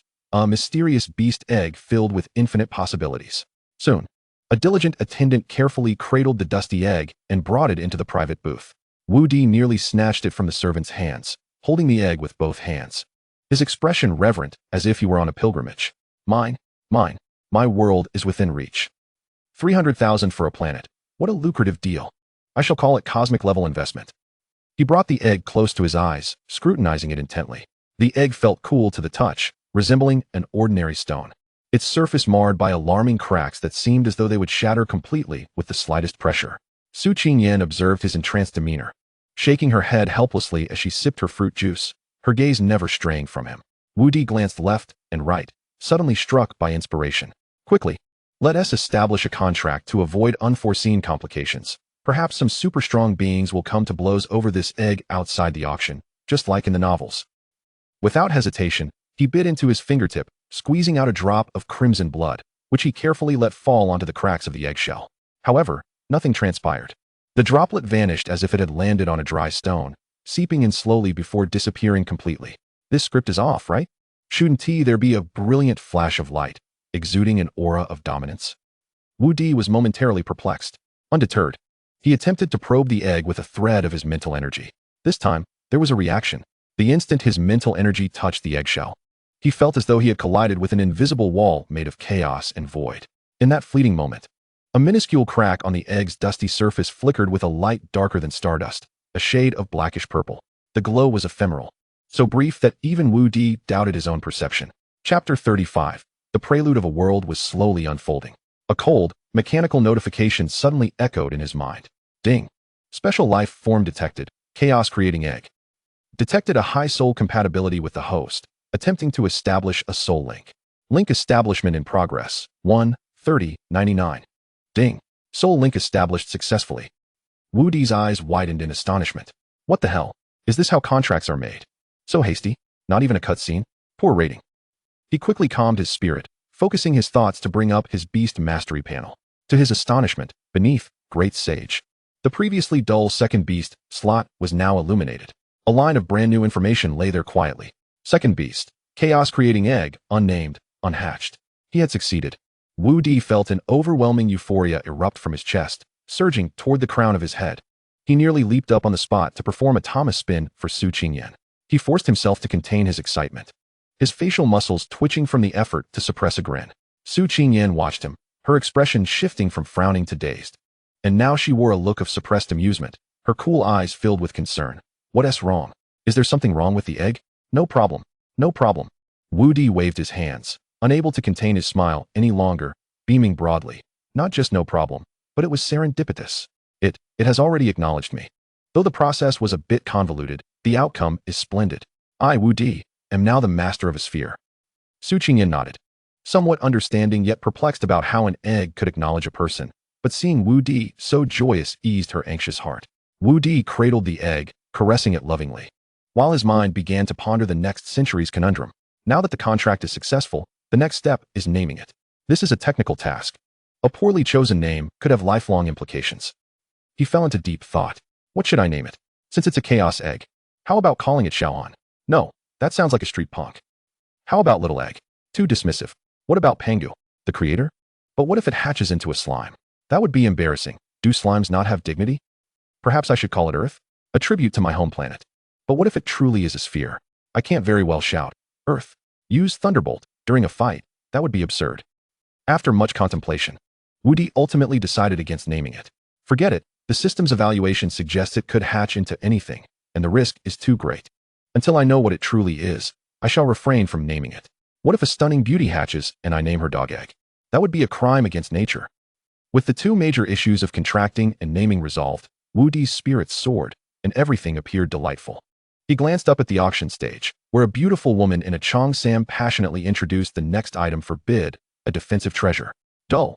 After witnessing an egg that could hatch a world, these mundane treasures held no allure for him. Qingyan, shall we depart? Wudi inquired, tilting his head. Aren't we going to wait? There might still be valuable items left, Su Qingyan replied. No need, Wudi said with a mysterious smile. Shaking the gray stone egg in his hand, the greatest treasure of the night is already in my possession. His air of pride and arrogance made Su Qingyan unable to suppress a smile, and she nodded gently. All right. The two stood, leaving the resplendent auction house under the attentive gaze of the manager. On the journey back, the night breeze was refreshingly cool. Wudi sat in the car, still grinning like a simpleton, holding the egg. Now, he faced the final and most crucial question. How to incubate it. The system evaluation states it awaits a soul capable of stirring the winds and clouds. What kind of hint is this? Riddles be gone. Wudi mentally grumbled. Is the soul capable of stirring winds and clouds referring to me? Does my identity as a transmigrator qualify as stirring the winds and clouds? If I shout, I am a transmigrator. Now, would I make tomorrow's headlines? Does that count? He found this notion rather implausible. Just as he was at a loss, he instinctively infused a thread of his mental energy into the egg once more. This time, it was not for contracting, but a pure, gentle intention akin to caressing and communicating. The instant his mental energy touched the eggshell, it seemed as if something within the gray egg gently responded. The sensation was incredibly faint, like a speck of dust falling into the deep sea, fleeting and almost imperceptible. Yet Wudi's mental acuity was exceptional. He captured it clearly. There was a response. His heart stirred, and he immediately intensified the flow of his mental energy. An unceasing stream of mental energy flowed into the chaos egg like a gentle brook. The once lifeless egg began to provide him with faint responses. Although there were still no signs of hatching, Wudi sensed that the connection between him and the egg was steadily growing tighter in a slow yet determined manner. He seemed to perceive, within the chaotic confines of the shell, an infinitesimal point of light, smaller than a quark, emerging from the endless darkness and void, suddenly illuminated by the infusion of his mental energy. Though the radiance was scarcely discernible, it heralded the gradual unfolding of a world-esque prologue. Chapter 36. Is being indecisive about names contagious? As dawn broke the following morning, casting a pale blush upon the horizon, two figures were drenched in sweat at the exclusive training grounds of the Su family estate. Huff, ha, huff. Wudi felt as if his innards were about to erupt from his throat at any moment. The custom vest he wore pressed heavily against his chest, and with each lift of his leg, it felt as though he were grappling with the very force of gravity itself. His movements were stiff and cumbersome, nearly reduced to crawling on all fours. While others enjoy romance in cinemas, parks, and candlelit dinners, here we are, dragged out at the crack of dawn to engage in this torturous morning exercise, this wretched beast master hardcore romance, summoning every ounce of strength. He struggled to turn his gaze sideways. Su Qingyan, equally burdened with weights, ran effortlessly, her steps light and her breathing steady and composed. The morning light illuminated her exquisite profile, a sheen of fine sweat glistening on her forehead, exuding an air of unmatched elegance. Damn, the physical constitution of individuals truly varies. Is she filming a sports brand advertisement? What about me? A famished refugee after 3 days of fleeing? With a fierce clench of his jaw, Wudi extracted the last remnants of his energy, shamelessly striving to match Su Qingyan's pace. A man must not concede defeat. Just as he felt he might ascend into the heavens, his very soul drifting 3 meters away, a clear doorbell rang throughout the estate. That sound was nothing short of divine. Ding dong. Su Qingyan halted, her breath only slightly quickened, and she pulled out a towel to wipe the sweat. Casting a curious glance toward the estate's entrance, Wudi, as if his very bones had been extracted, collapsed to the ground with a thud, his tongue lolling out as he gasped for air. Salvation, my dear brother. Whether a courier or a water meter inspector, from today onwards, you shall be my long-lost brother. Soon, an elderly man resembling a butler hurried over, bowing respectfully to Su Qingyan. Miss, it is Fengshan Express, stating that your expedited parcel has arrived. So soon? A flicker of uncontainable joy crossed Su Qingyan's face. Wudi, equally curious, propped himself up as they reached the entrance. An armored hover vehicle emblazoned with the Fengshan Express logo hovered quietly. 2 delivery personnel clad in full protective gear approached solemnly, more professional than bodyguards, laboriously carrying a massive metal box. The box, entirely black, appeared to be forged from an unidentifiable alloy, its surface etched with runes that pulsated with a dim glow, tendrils of icy mist seeping from its seams. Just gazing at it suggested it was no ordinary item. Good day, Miss Su Qingyan. The lead courier stated through his tactical helmet, his voice steady and authoritative. Your beast has been delivered. Please sign for it. Wudi's eye twitched violently. Good heavens. Now even beasts can be delivered to one's doorstep? This service is astonishingly thorough. Upon confirming the receipt, the 2 couriers executed a military salute and swiftly departed. Their movements brisk and efficient, their contributions concealed in humility. What is this? Wudi could no longer contain his curiosity and leaned closer, poking the icy, chilling box with his finger. My second beast. Su Qingyan replied, gently pressing a finger on a special indentation on the box. Click, with a soft sound. The lock of the metal box sprang open. A visible wave of frigid air surged forth, causing the surrounding temperature to plummet, nearly freezing the air. Wudi, standing closest, had no time to react, a shiver running through him as frost instantly formed upon his eyebrows. As the lid of the box rose with a hiss from the airtight mechanism, a majestic bird of ice, entirely composed of crystalline ice, stood quietly within, exuding an air of elegance and aloof nobility. Its ice-blue feathers refracted light with every movement, its long tail trailing on the ground, surrounded by a delicate mist of cold. Though its eyes were tightly shut, an innate aura of power radiated from it. This beauty, this grace, it's the very embodiment of an ice queen. Wudi gazed in awe. He instinctively glanced down at the chaotic, coal-like egg nestled in his arms, once again feeling the stark contrast of the world. My egg. You must bring pride to me and hatch something even more extraordinary. I am about to commence the contract. Su Qingyan's voice pulled him back from his reverie. She approached the ice bird, her demeanor solemn and dignified. With a swift motion, Su Qingyan traced intricate patterns in the air, leaving behind faint blue trails of light. A complex and profound ice-blue magic circle blossomed beneath her feet. In the name of Su Qingyan, I answer your call, forging a soul contract. Sharing glory and weathering storms together. Her cool, yet resolute voice resonated as the magic circle blazed with light. Suddenly, the slumbering ice bird opened its eyes wide. Chirp! A melodious cry rang forth, clear and resonant like the sound of jade chimes, echoing through the heavens. A tremendous mental storm erupted from its center, causing the entire estate's temperature to plummet, a layer of visible frost instantly forming upon the verdant lawn. Wow! The Queen's aura is fully unleashed. The special effects, the sound effects, the atmosphere. This is far more sophisticated and grand than my muted contract. Wudi marveled, his mind racing with excitement. This was the spectacle a beast master contract ought to possess. The ice bird regarded Su Qingyan with haughty scrutiny, a flicker of struggle passing through its crystalline eyes. Yet ultimately, it lowered its noble head, nuzzling against Su Qingyan's palm in a gentle gesture. The magic circle's light surged, transforming into countless streams of ice-blue brilliance that enveloped the pair entirely. The contract was sealed. As the light dissipated, Su Qingyan's complexion was slightly pale, yet her presence radiated an astonishing brilliance. The ice bird perched affectionately on her shoulder, its icy aura subdued, appearing both obedient and magnificent. How beautiful! Wudi breathed in genuine admiration. A charming smile graced Su Qingyan's lips as she extended her hand to gently stroke the ice bird's feathers, softly declaring, "From now on, you shall be called Little Bing." Wudi nearly choked on his own blood. Stunned, he looked at Su Qingyan, then at the extraordinary ice bird, his worldview undergoing a profound upheaval.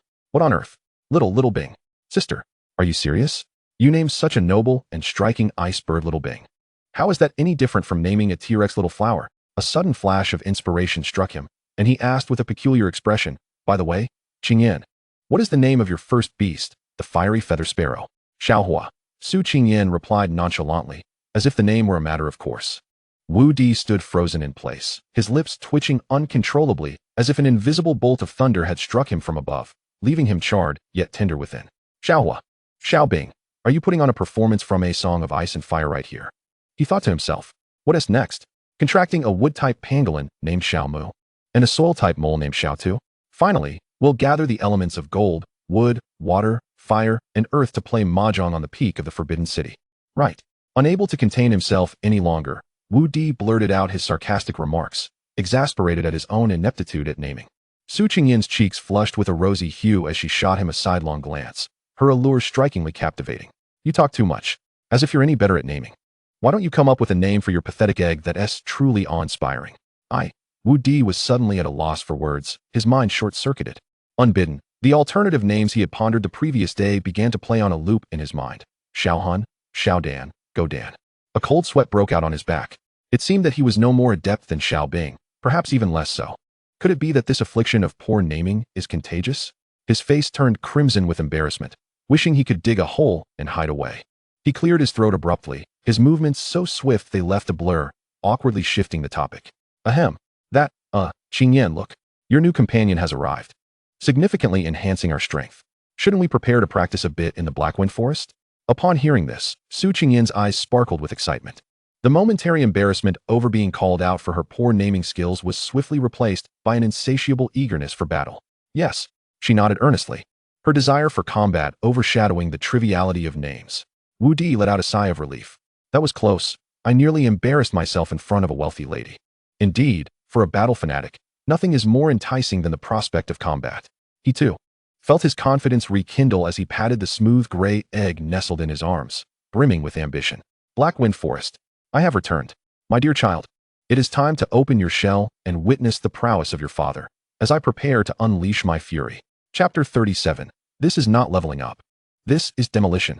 In the Blackwind Forest, Wudi inhaled deeply, savoring the familiar scent of earth and humus, which now seemed irresistibly sweet.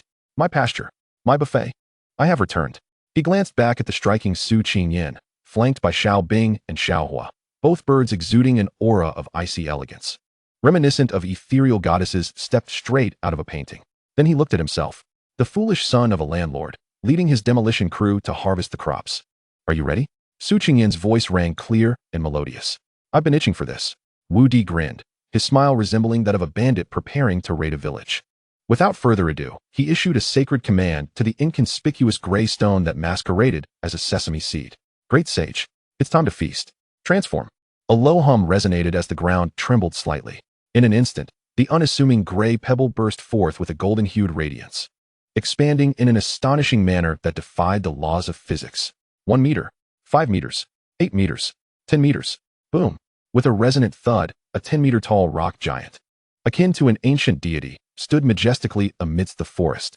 Sunlight filtered through the leaves, illuminating its formidable form made of solid rock, casting a shadow that enveloped everything around it in a hue of despair. Wudi, invigorated, summoned the Great Sage's attribute panel, his gaze fixated on the strength statistic. Strength, 2035. Goodness, over 2,000. Wudi's smile stretched widely, nearly eclipsing the sun. It was worth noting that even ordinary level 20 epic quality beasts would struggle to reach a strength attribute of 1,000. The Great Sage's stats were akin to a level 10 avatar boasting the might of a level 30 warrior. Roar, just as he mused. A level 15 elite berserk demon pig, roughly the size of a heavy truck, emerged, startled by the commotion, its crimson eyes fixed on the towering Great Sage, dismissing it as merely an imposing target. Come on. Wudi's eyes gleamed with excitement, envisioning a piece of walking braised meat. Great Sage, let it understand the meaning of ruthlessness. He trembled with exhilaration, already imagining the ever-increasing permanent attribute points. Receiving the command, the Great Sage's eyes, composed of radiant energy, locked onto the charging berserk demon pig. With no unnecessary movements, it slowly raised its right fist, larger than a small car. Buzz. The earthy energy converged at the fist's apex, the air compressing under the immense force, emitting a mournful cry of strain. In the eyes of the berserk demon pig, the world vanished, leaving only a colossal fist, shrouded in the might of mountain-splitting power, magnifying endlessly in its pupils. Boom! There was no technique, only raw power. The rock-solid fist crashed directly onto the charging pig's head. Splat! The sound was akin to a watermelon being smashed with a hammer. The level 15 elite demon pig didn't even have time to scream as its head, along with its upper body, was obliterated into a grotesque mixture of blood and flesh. Red and white splattered across the ground, transforming the surrounding greenery into a grotesque abstract painting of carnage. Ding! Your beast, Great Sage, has achieved an over-level kill against the level 15 elite berserk demon pig. You have gained substantial experience points. Ding! The Hex talent, Soul Siphon, has been triggered, absorbing permanent attributes. Great Sage permanent attribute bonus, Strength 5, Constitution 7, Agility 2, Spirit 1. Wudi gazed at the numbers flashing on the system panel, feeling a thrill run down his spine. Wonderful. More. This was no mere leveling up. This was a one-sided slaughter. This was demolition. Boom, boom, boom. The 10-meter-tall Great Sage took strides, causing the entire Black Wind Forest to quake. It resembled a humanoid bulldozer, brutally smashing through every tree that stood in its path, leaving utter devastation in its wake. A level 16 toxic vine demon, just emerging from the ground and about to unleash its venom, was swiftly crushed under a descending foot, reduced to a puddle of green liquid. Strength 4, Constitution 6, Agility 4, Spirit 5. A horde of LV-14 ghost-faced demon spiders descended from the trees, unleashing a torrent of webs. Yet, as these resilient strands made contact with the body of the Great Sage, they were effortlessly severed by an overwhelming force. What awaited them was a sweeping strike from a colossal rock arm. With a resounding crash, like a baseball being struck, several ghost-faced demon spiders were obliterated on the spot, transforming into a deluge of black blood raining from the sky. Strength 21, Constitution 18, Agility 35, Spirit 24. Su Qingyan followed closely behind, utterly stunned. Her little ice sprite attempted to intervene several times, but found no opportunity. By the time it had prepared a breath of frost, the enemy had already been dispatched by the Great Sage. Is this his new tactic? Simple, brutal, and utterly unreasonable, yet it instills such a sense of security. Su Qingyan gazed upon the towering rock giant, akin to a deity or demon, and the spirited Wudi standing at its feet, her phoenix eyes shimmering with a myriad of emotions. Meanwhile, 100 meters behind them, atop a giant tree, two bodyguards clad in black combat suits, seamlessly blending with their surroundings, observed everything through military binoculars. Their jaws nearly dropped to the ground. Oldly, the younger bodyguard stammered, his voice trembling. I must be seeing things. That rock giant just crushed an LV-18 iron-armed demon ape with a single punch? The middle-aged bodyguard, known as Oldly, swallowed hard, the corners of his mouth twitching uncontrollably. You're not mistaken. Moreover, I just scanned its attributes. Its power is nearing 2,500. Gasp. The younger bodyguard inhaled sharply. Is this the familiar of a bronze-tier beast master? Surely, it's not some secret weapon of a military legion out for a stroll. Oldly lowered the binoculars, his eyes filled with awe and dread. This matter must be reported to the family head upon our return, but not as a complaint. It's a warning. This young Master Wudi is a potential dragon hidden in the abyss. The future son-in-law of the Su family. He must be befriended at all costs. Never offended. If not for the young lady's explicit instruction to conceal our identities, I would have rushed down right now to offer him a cigarette. Do we even need to protect him? It would be a miracle if we survive the aftermath of his rampage. Oldly internally lamented. Watching the rock giant rampaging through the forest, feeling as though his worldview was being ruthlessly ground into the earth. This was not mere leveling. It was a calamity sweeping through. Chapter 38. Evolution again. Rare level. The entire Black Wind forest lay in ruins, as if a typhoon had passed through. The forest, spanning nearly 10 miles, had been leveled, with enormous footprints scattered across the ground, and the remnants of various beasts trampled into mush, leaving behind bloody stains. The air was thick with the scent of blood, causing Su Qingyan's little fire sprite to sneeze in distaste. Wudi stood amidst the devastation, inhaling deeply. The scent of harvest, refreshing to the soul. With a mere thought, he summoned his status panel. Level, LV-14. His experience bar had increased slightly, but alas. His second beast egg had yet to hatch, denying him the experience. Otherwise, he would surely have soared by now. Su Qingyan had also reached LV-13. Her proud little firebird mirroring her level, while the little ice sparrow, who had done little more than be adorable, managed to scrape by to LV-7. Rounding up, it's as if I've carried an entire team on my back. Wudi internally reveled in the moment, his gaze eventually landing on the great sage's attributes. Strength, 2,478. Damn. The corner of Wudi's eye twitched violently, his heart skipping a beat. Is this the strength befitting an LV-14 familiar? With this kind of power, if I push a little harder, could I punch the moon down as a nightlight? He felt like a walking nuclear missile, brimming with an overwhelming sense of security. Let us take a break. Su Qingyan's cool voice drifted from behind, tinged with a hint of complex emotion. She surveyed the scene before her, reminiscent of a natural disaster, then glanced at Wudi, who wore a look of self-satisfaction, leaving her momentarily at a loss for words. The myriad of beasts, from LV-13 to LV-18, elite and chief level, had been decimated in less than half a day. She felt like a mere trinket dangling from Wudi's thigh. Rest? I could fight another 300 rounds. Wudi, caught up in his exhilaration, felt invigorated.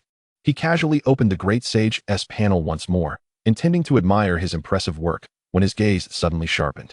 Quality, extraordinary, 10, 10, evolvable. The words evolve shone like gold, detonating like atomic bombs in his mind.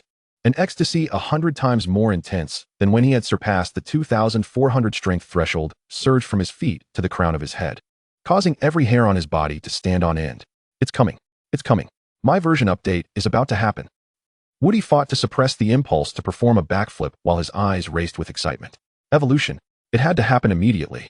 What joy was there in such a glorious moment if he experienced it alone? The pleasure of showing off must be shared. His gaze swiftly locked onto Su Qingyan. Not far away. A knowledgeable audience. One who would be astonished and would never reveal his secrets. The perfect candidate. Without a doubt. With this thought, Wudi's desire to impress ignited like a volcanic eruption. Wait. He called out to Su Qingyan, who was about to find a clean spot to rest. Su Qingyan turned, her beautiful eyes reflecting a hint of inquiry. Wudi approached her, his casual smile replaced by an enigmatic expression, deliberately lowering his voice to imbue it with magnetism. Qingyan, don't rush to rest. The moment of witnessing a miracle is at hand. Su Qingyan was taken aback, observing his feigned mysterious demeanor. Instead of finding it amusing, her heart inexplicably tightened. That feeling again. Whenever he displayed such an expression, something that would shatter her understanding invariably occurred. Under Su Qingyan's focused gaze, Wudi extended his right hand, palm facing upward. In a flash of light, the great sage, now evolved to extraordinary quality, floated silently in his palm. Watch closely. Wudi's eyes glimmered with unprecedented focus as his consciousness sank into the system, decisively pressing the now alluring blue, evolve, button. System, initiate evolution. Let my rich lady witness what true miracles are. In an instant, a transformation occurred. The great sage, suspended in Wudi's palm, erupted with a brilliance more dazzling than any before. No longer a mere white or vibrant green, it now radiated a noble, profound, and vast blue. reminiscent of the starry sea. Zzz. The blue radiance transformed from a gentle halo into visible arcs of electricity, soaring skyward. The once ravaged forest transformed into a surreal sea of azure. The air resonated with a metallic hum, a chorus of vibrations. The tranquility etched upon Su Qingyan's visage shattered completely at the sight of that blue electric glow. Her stunning phoenix-like eyes widened to an extraordinary degree. Ordinary was white, extraordinary was green, and rare was blue. This was an unassailable truth inscribed on the very first page of every Beast Master's textbook. It was the immutable principle of the Dragon Kingdom's beast mastery, upheld for millennia. For a beast to evolve from ordinary to extraordinary was already a miraculous feat, requiring heavenly materials and a stroke of serendipity. Yet now, Wudi, this stone, had, without any external assistance, ascended from ordinary to extraordinary, and astonishingly, began yet another leap in quality. This was no longer a miracle. It was a divine phenomenon. In the midst of Su Qingyan's dazed, even terrified gaze, the great sage enveloped in blue electric light commenced a new transformation. The surface of its emerald-like crystal fissured with web-like cracks. As the brilliance faded, a brand new small stone, cocooned in the vast expanse of blue, quietly hovered in Wudi's palm. Its surface was incredibly smooth, etched with intricate, circuit-like blue patterns that seemed to pulse with life. Wudi gazed at the panel displaying the newly minted quality, rare, 020, with immense satisfaction, just about to utter a casual remark, when he lifted his gaze and met a pair of stormy, burning eyes. Su Qingyan did not look at the transformed great sage. Her exquisite face was etched with profound shock and fervor. She raised her cool fingertips, yearning to touch Wudi's face, yet halted mid-air, her fingers trembling with excitement. Ordinary, extraordinary, rare. Her voice was a mere whisper, as if she were dreaming, each word laced with tremors. No assistance whatsoever, consecutive quality leaps. Chapter 39. This is no mere cheat, it is a divine miracle. She recalled the ludicrous legacy story Wudi had concocted. Yes, she was aware he had fabricated it. But so what? Everyone harbored their own little secrets, didn't they? Yet if the first evolution could be tenuously explained by ancestral return or bloodline mutation, a miracle with odds of 1 in a billion, what could this second leap be classified as? The square of a miracle? Her throat ran dry, her lips moved soundlessly. Wudi, was this what you referred to as inheritance? Seeing her shattered worldview struggling to reconstruct itself brought Wudi a sense of satisfaction. Yes, that's the expression. It's like a scholar witnessing a slacker solve the Goldbach conjecture with their feet. Delightful. He forcibly suppressed the grin threatening to spread across his face, clasped his hands behind his back, and tilted his head upward at a 45-degree angle, striking a pose of a solitary sage. Hardly worth mentioning. Ha. I'm so natural at this. The Oscars owe me a little golden statuette. Su Qingyan, hardly worth mentioning? Do you truly consider this trivial? Those esteemed academicians at the Dragon Kingdom Academy, who have turned gray in pursuit of a mere 1% increase in evolution success rates, would likely storm over with knives drawn to dissect and study you. Just as she was about to retort, her beautiful gaze turned icy, piercing like a sword toward a massive tree 100 meters away. Old Jean. Her cool voice, though not loud, carried an undeniable authority, piercing through the treetops. Perched above, 2 bodyguards clad in black, blending seamlessly with the surroundings, froze in place, nearly plummeting to the ground. Miss, forget everything you witnessed today. Su Qingyan's tone was devoid of emotion. If I hear any mention of beast evolution from a third party, you should be well aware of the Su family's rules. Among the trees, the middle-aged bodyguard referred to as Old Lee felt a cold sweat drench his back, hastily lowering his voice to pledge, rest assured, miss. We are the Su family's loyal servants. It's quite windy today, we saw nothing, heard nothing. The young bodyguard beside him nodded fervently, already conjuring incantations in his mind. See, I'd rather stab my eyes out. Is this even something one can behold? This is a miracle. This is celestial knowledge. To divulge such knowledge is to invite divine retribution, let alone a third party. I wish I could erase this memory right now. Young Master Wu is no longer a lurking dragon. He is the Dragon King incarnate. For mere mortals like us, even a glance is a sacrilege against divinity. Wudi stood nearby, utterly taken aback. What the hell? There were spectators? Sister, your security is on point. You've got them invisibly observing the entire event? However, doesn't this enhance my grandiose act?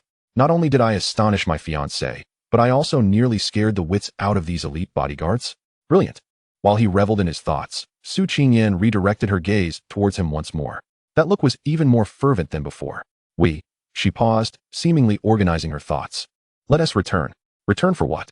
Wudi interjected, a lingering smile on his face. You just don my divine gear at level 15. And you want me to return to the safety zone and stand idle? Shouldn't I find a world boss to dance with instead? As he spoke, he eagerly delved into the system to check the newly evolved panel of the Great Sage. Name, Great Sage. Level, LV14. Quality, Rare, 0, 20, can evolve. Attribute values, Strength, 3,712. Constitution, 3,856. Agility, 511. Spirit, 502. Skills, Form Transformation, Size Manipulation, Soul Siphon, Innate, Colossal Titan Form, New. Colossal Titan Form, passive immune to all control effects. This immunity does not apply to units with strength surpassing its own. Wudi's breath hitched at the sight of those numbers, his mind blanking out. 3,000? His eyes nearly bulged from their sockets. Blinking vigorously to confirm, he and T misread the decimal. Units, tens, hundreds, thousands, correct. Over 3,000. Approaching 4,000. Where's my Italian cannon? No.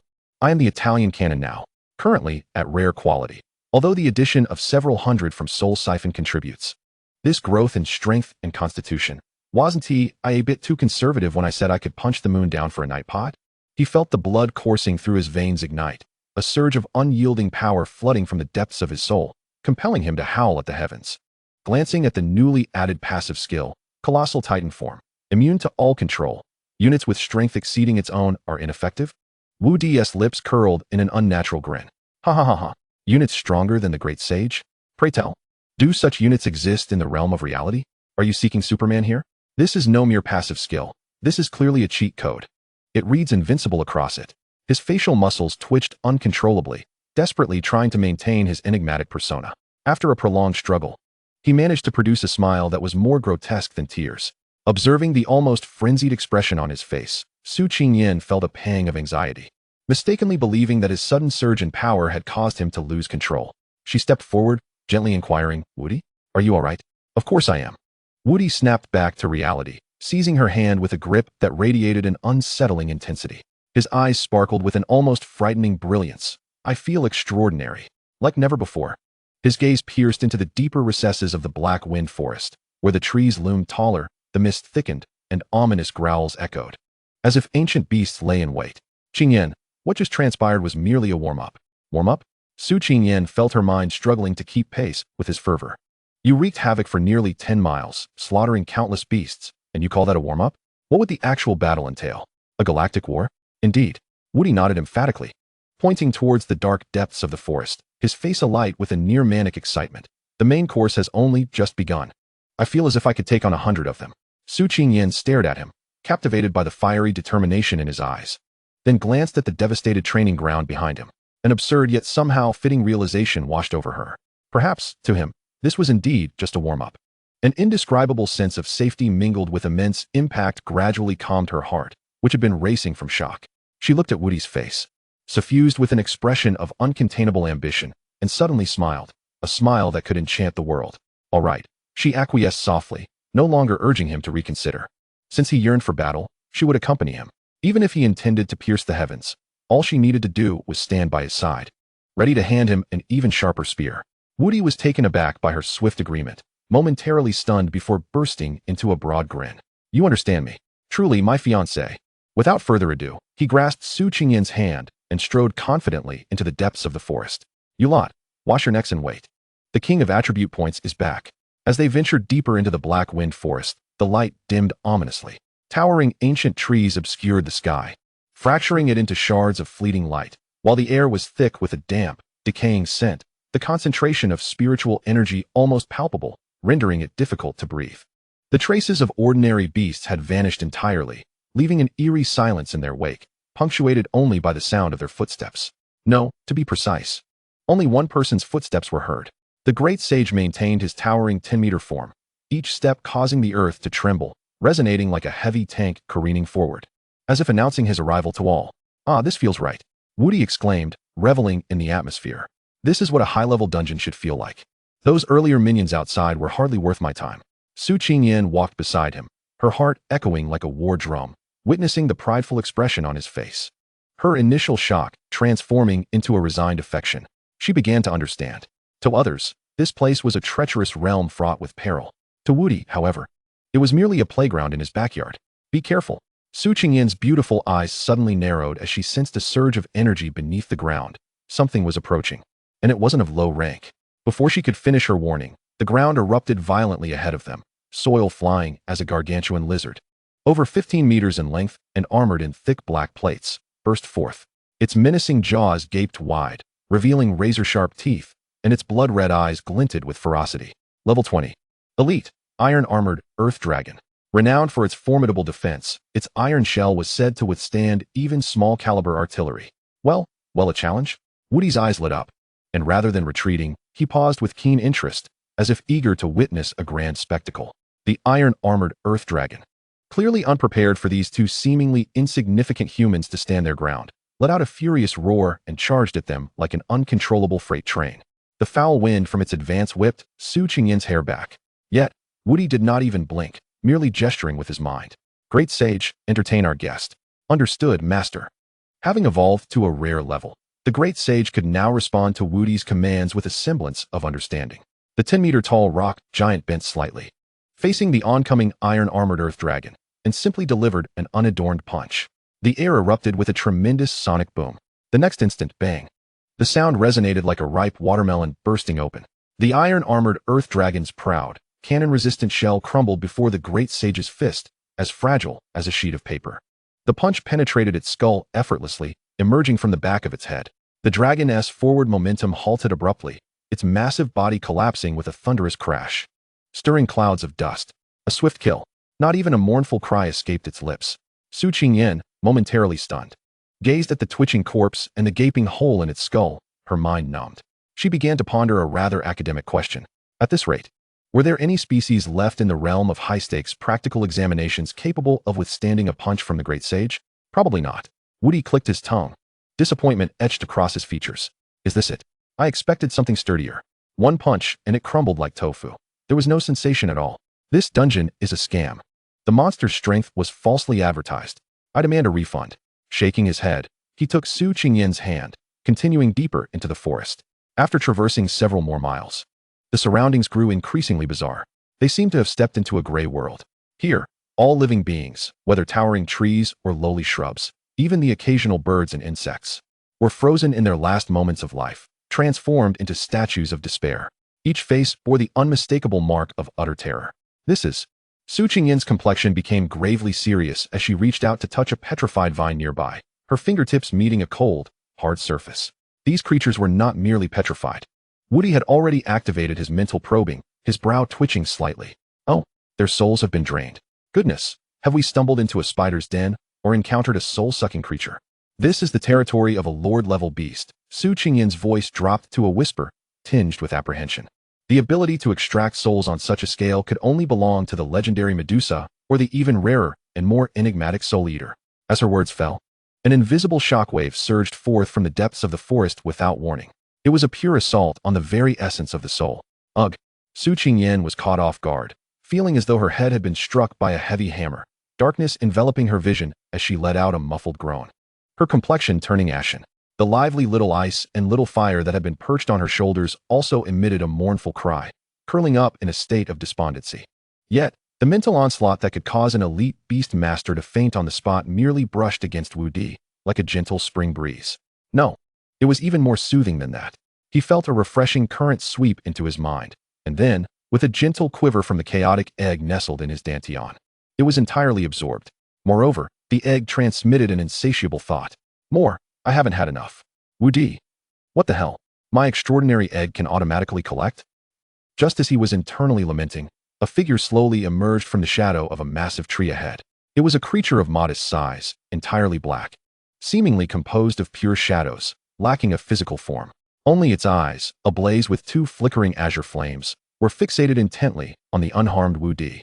Its gaze was filled with a perplexing, anthropomorphic confusion, as if saying, something is amiss with you. Name: Soul-Devouring Demon. Level: LV 25. Attribute value. On the panel, apart from the level, there was nothing but question marks. It had surpassed Wudi by 10 levels. His Beast Codex could only access data for beasts no higher than level 10. Rather than feeling any trepidation, Wudi's eyes sparkled with excitement. His expression akin to that of Columbus discovering a new world. LV 25. Finally, a worthy opponent. That earlier incident was your doing, wasn't it, little brother? Your mental attack feels like a head massage to me. He regarded the soul-devouring demon, which was clearly engulfed in self-doubt, not with fear, but with bravado, taking a step forward and beckoning with his finger, wearing a grin that radiated arrogance. Is this all you've got? More. Did you skip breakfast? Am I here for a massage? Chapter 41. Wanna run? Did you seek my consent? Wudi's audacious proclamation about the massage was like a drop of ice-cold water splashing into a boiling pot of oil. The entire gray forest fell into a moment of silence. The soul-devouring demon, composed entirely of shadows, locked its fiery azure eyes onto Wudi with unwavering intensity. If looks could translate, it would unequivocally convey 3 words: something is amiss. In the next instant, the perplexity was replaced by an overwhelming rage. A mere human, an underdeveloped beastmaster, no less. How dare he provoke a lord? Buzz. There was no sound, yet it resonated louder than any noise. The soul-devouring demon silently opened its mouth, a visible distortion in the air rippling outward from its center with a thunderous expansion. Soulstorm. It was tenfold stronger than the previous probing attack. Crack, crack, crack. Wherever the storm passed, petrified beings frozen in terror during their lifetimes. Whether towering trees or birds and insects could not withstand even a second, crumbling like weathered sand sculptures into a cloud of dust. The entire world seemed to be pressed by a delete button. Ugh. Su Qingyan, already pallid from the earlier mental assault, felt as though her very soul was being forcibly ripped from her body in the face of this true tempest. Her vision darkened, her body swayed, unable to remain upright. Just as she was about to collapse, a broad figure steadied itself in front of her. Wudi stepped forward, completely shielding her behind him, blocking the soul storm capable of reducing an elite beast master to a fool in an instant. The anticipated excruciating pain did not arrive. Leaning against Wudi's back, Su Qingyan felt the terrifying pressure that had plunged her into an icy abyss vanish without a trace the moment it touched his body. Meanwhile, Wudi. What the hell? This feels amazing. The apocalyptic soul storm was lethal to others, but upon him, it felt like a luxurious 6-star spa treatment. Waves of pure, refreshing energy surged into his mind, and before he could react, they were gleefully devoured by the chaotic egg in his dantian. The sensation was akin to sipping an ice-cold cola on a sweltering summer day, sending a rush of exhilaration from the crown of his head to his toes. Moreover, the egg conveyed an exceedingly human-like thought. Burp more, not nearly enough to satiate. Wudi's expression turned peculiarly animated. Good gracious. My extraordinary son not only snatches kills, but is also a glutton? What others perceive as calamity, to you, is merely a buffet. Just as he was mentally lamenting, a crisp system notification resonated in his mind. Ding. Pure soul energy detected. Your chaotic egg is absorbing this energy. Hatching progress 001. Wudi's eyes lit up instantly. A progress bar. This thing, which had been as inert as a dead egg since its acquisition, actually had a progress bar. And the condition for hatching was devouring soul energy. Wudi abruptly lifted his head, gazing at the soul-devouring demon that was still unleashing the soul storm with fervor. The glint in his eyes was no longer that of a hunter observing a monster. It was akin to gazing at a walking, experience-giving supercharger. My treasure. You truly are my treasure. I declare, from this day forth, you are my half-brother. While others incubate eggs based on warmth, I do so by relying on monsters for progress. I adore this setup. Qingyan, step back. Wudi's voice was laced with restrained ecstasy. Let the great sage protect you. Do not emerge. With a thought, the towering great sage advanced, like an unyielding mountain, firmly shielding Su Qingyan behind him. Having completed this, Wudi not only did not retreat, but instead moved towards the terrifying soul storm step by step, actively approaching the soul-devouring demon. Come, increase the intensity. Don't stop. Whatever you do, don't stop. If I don't feed this egg to satisfaction today, no one gets to leave. As he advanced, he felt that it was not stimulating enough, beckoning once more to the nearly self-doubting soul-devouring demon. His smile radiant as if he were a 200-pound child. Is this all you've got? Did you skip breakfast? My son is already hungry. The soul-devouring demon was driven to madness. It did not understand. It entirely failed to comprehend. Its top-tier talent, soul-devouring, that allowed it to thrive and dominate the depths of the Black Wind Forest, was utterly ineffective against this human. Not only ineffective, but judging by his expression of enjoyment. It seemed he was quite comfortable. The harm was minimal, yet the insult was profoundly potent. For a proud lord-level beast, this was an unparalleled humiliation, more unbearable than death. Roar. A piercing, otherworldly roar erupted at the soul level. The soul devourer conceded. It relinquished its most cherished talent, the ability to massage. In a fit of rage, its body, purely composed of shadows, began to shrink dramatically and solidify. The black mist transformed into resilient muscle. The ethereal outline morphed into a grotesque skeletal frame, and beneath the eerie azure flames of its eyes, a maw filled with jagged fangs gaped wide. In the blink of an eye, the nebulous shadow had transformed into a tangible beast, nearly 3 meters in length, cloaked in darkness, resembling a fearsome leopard, with razor-sharp claws. With a swift motion, it propelled itself off its hind legs, morphing into a streak of black lightning, forsaking all ostentatious soul attacks. It advanced towards the unsuspecting Wudi with primal ferocity, accompanied by a howling wind that tore through the air, determined to shred the human who dared to humiliate it into oblivion. Yet, what it beheld was Wudi's unabashed, triumphant grin. That's right, Wudi laughed heartily, his voice brimming with delight. Finally willing to engage in some fisticuffs? You think you can outsmart your father with tactics? You're still too green. You believed I was on the 1st level, but in reality, I was waiting for you on the 5th, just biding my time for your manifestation. He didn't even bother to move, merely shifting his thoughts. Great Sage. Boom. The Great Sage, primed and ready, unleashed a colossal metallic fist the size of a grinding disc, descending with the force of thunder. The fist had not yet landed. Yet the terrifying winds it generated cracked the ground beneath it. The air was squeezed by unimaginable power, emitting a piercing shriek. The black lightning hurtling towards Wudi appeared as insignificant as a mere insect beneath the shadow of the colossal fist. Fear flickered in the soul devourer's eerie azure eyes. It yearned to escape, but the fist had locked down all possible avenues of retreat. It sought to revert to its ethereal form, but it was too late. Bang! The deafening roar shook the entire forest. The soul devourer was ruthlessly smashed into the ground, as if a nail had been driven into wood. The earth fractured violently. A massive crater over 10 meters in diameter emerged. In the center of that pit, the once mighty beast now lay as a shapeless mass of mangled flesh, its bones shattered and its vitality extinguished.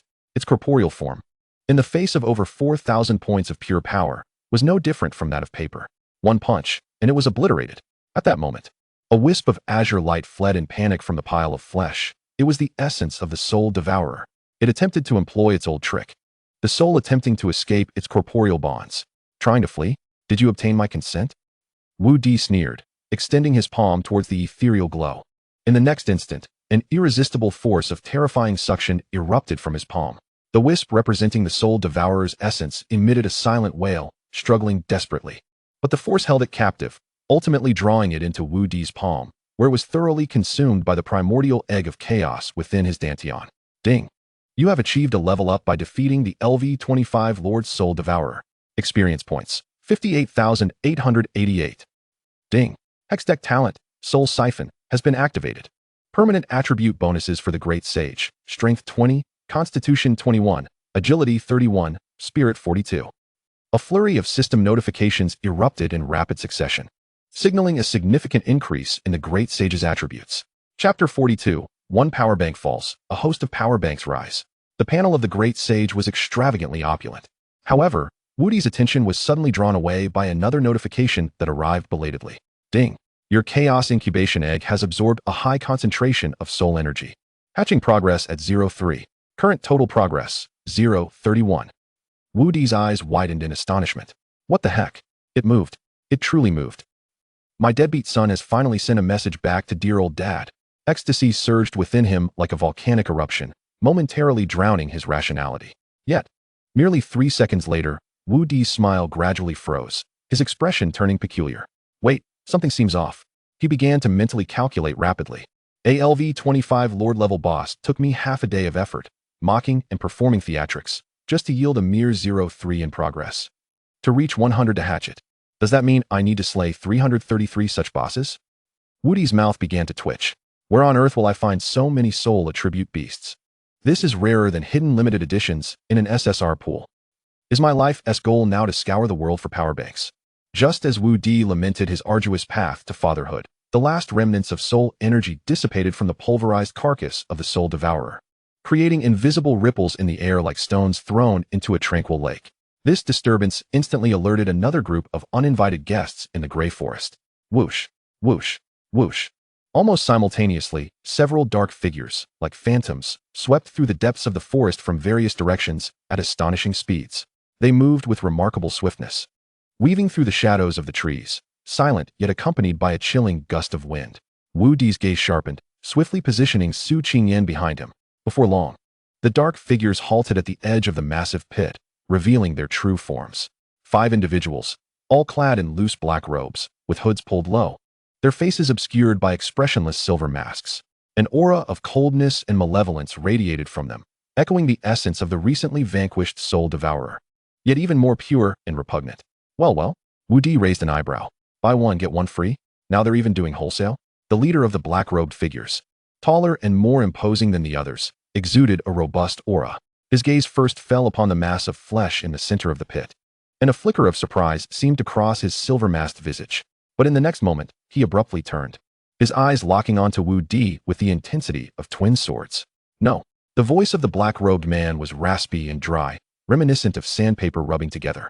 Imbued with an uncomfortable texture, the purest wave of soul energy did not emanate from the corpse. He greedily inhaled the air, and his burning gaze settled entirely on Wudi, as if attempting to see through him. It's coming from that youth. Upon hearing this, the other 4 black-robed figures simultaneously shifted their gaze towards Wudi. Their expressions no longer regarded him as a mere human, but as a coveted jewel of unparalleled value, filled with raw greed and desire. The leader of the black-robed figures extended a bony finger, pointing at Wudi and Su Qingyan, commanding in an authoritative tone, "Eliminate them. The woman's soul is yours, but the man belongs to me." Good heavens. Wudi chuckled in disbelief. Dividing spoils right in front of me? Do you all really think so little of me? However, the scent emanating from them is strikingly reminiscent of that power bank from earlier. Wudi's gaze underwent a rapid transformation. What are these foes? They are clearly an exemplary group of employees queuing up to deliver KPIs to me. One power bank has fallen, and a multitude of power banks has risen. KFC's Crazy Thursday pales in comparison to your vigor. As he observed the 4 figures cloaked in black preparing to pounce, Wudi couldn't be bothered to summon the Monkey King into action. Instead, he pondered whether to stage another act, allowing this legion of power banks to charge a bit longer before taking them all down in one fell swoop. Yet, at that moment, a voice of great authority erupted through the forest like a thunderclap. Boldness. Buzz. A resplendent golden beam of light descended from the heavens without warning, enveloping the 5 black-cloaked figures with unerring precision. Within the radiant column, a divine butterfly, its wingspan exceeding 5 meters and composed entirely of pure light elements, gracefully unfurled its wings. LV-60 Light Holy Butterfly. The sacred luminescence cascaded like molten gold, dispelling the chilling aura that permeated the air, which, under the brilliance, melted away with a hissing sound, akin to snow meeting the blazing sun. The 5 haughty black-cloaked figures, ensnared by the holy light, emitted shrieks that bore no resemblance to human sounds. Their cloaks instantly disintegrated into ashes, their bodies writhing like shadows cast into King's water, distorting and evaporating. The leader, an LV-30 figure in black, was filled with incredulous terror. He attempted to flee, yet the holy light held him fast, rendering him powerless to witness his body disintegrate inch by inch. The entire ordeal transpired in less than 3 seconds. As the radiance faded, 5 searing silver masks lay on the ground, a testament to their former existence. 2 figures emerged from behind the trees, revealing Old Li and the young bodyguard. They knelt on one knee, facing Wudi and Su Qingyan, their expressions tinged with fear. "My apologies for the delayed protection, miss." "Young Master Wu." Wudi surveyed the barren ground, his mouth twitching in a frenzied manner. "No. My power banks. My egg-hatching progress bar. My 5 consecutive draws. You owe me my development materials." His heart ached to the point of suffocation. Su Qingyan was equally taken aback by the sudden turn of events. She gazed at the respectfully kneeling Old Li and then at Wudi's expression, which reflected the anguish of having lost 5 billion, and asked in confusion, "Old Li, what is happening?" Old Li rose, his face still grave, glancing at the masks before solemnly explaining. "Miss, they are fanatics from the Sacred Soul sect. This cult does not rely on beast tamers. They specifically hunt beast tamers, forcibly stripping and absorbing others' talent wheels through nefarious techniques, converting them into pure soul power to enhance themselves. Their methods of attack are exceedingly bizarre, targeting the soul directly, making them exceptionally troublesome. Were it not for the compatibility of my beast's tier and attributes against them, the consequences of a close encounter would be unimaginable." Upon hearing this, Su Qingyan and the young bodyguard felt a wave of apprehension wash over them. Only Wudi's eyes sparkled with newfound intensity upon hearing the phrase pure soul power. The Sacred Soul sect, specializing in soul power. His expression shifted from one of despair to euphoric realization, as if he had finally found his kindred spirit. What a splendid name. This is not a cult. This is undoubtedly a charitable organization dedicated to precise poverty alleviation. I hereby declare that, from this day forth, the Sacred Soul Sect shall serve as the exclusive cooperative supplier for my Chaos Egg project. Chapter 43. Who dares to snatch my son's buffet?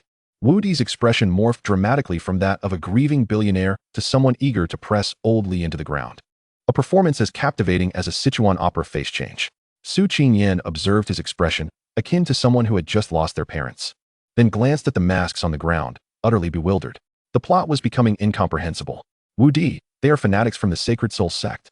She felt compelled to emphasize the gravity of the situation once more, reiterating that those specializing in soul attacks were exceedingly dangerous. This is not a cult. This is undeniably a precise poverty alleviation organization. He clasped his hands behind his back, gazing into the direction from which the black-cloaked figures had come. His eyes deep and contemplative, a meaningful smile gracing his lips. Miss, young Master Wu, it is unwise to linger here. Old Li, oblivious to the transformation in his future son-in-law's demeanor, produced a peculiar device from his pocket. The contraption resembled a router, complete with 3 spinning antennas. Its screen flashing a myriad of red and green data streams. Oh, high-tech, is it? Did you procure it from a $1 billion subsidy on Pinduoduo? Just as Wudi finished his internal monologue, the router emitted a piercing alarm. Beep, beep, beep. Old Li's expression shifted dramatically as he intently scrutinized the screen. This is bad. The soul energy readings in this vicinity are surging rapidly. That deranged group from the Sacred Soul Sect is undoubtedly conducting some form of large-scale evil ritual. He stowed the device away, his tone more serious than ever. Miss, we must withdraw immediately and report to the Jiangbei branch. This is beyond our capacity to handle. Indeed, retreat was imperative. Su Qingyan nodded decisively. Having witnessed the terror of the Soul Storm and the scene of the LV-60 Light Holy Butterfly annihilating foes, she understood that the stakes were far too high for them.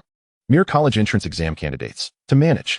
However, just as she intended to pull Wudi back, a warm hand firmly grasped her arm. Wudi had seized her. His face bore none of his usual playful demeanor. Instead, it was marked by an unprecedented seriousness and gravity. His gaze was profound, as if seeking to draw in one's very soul.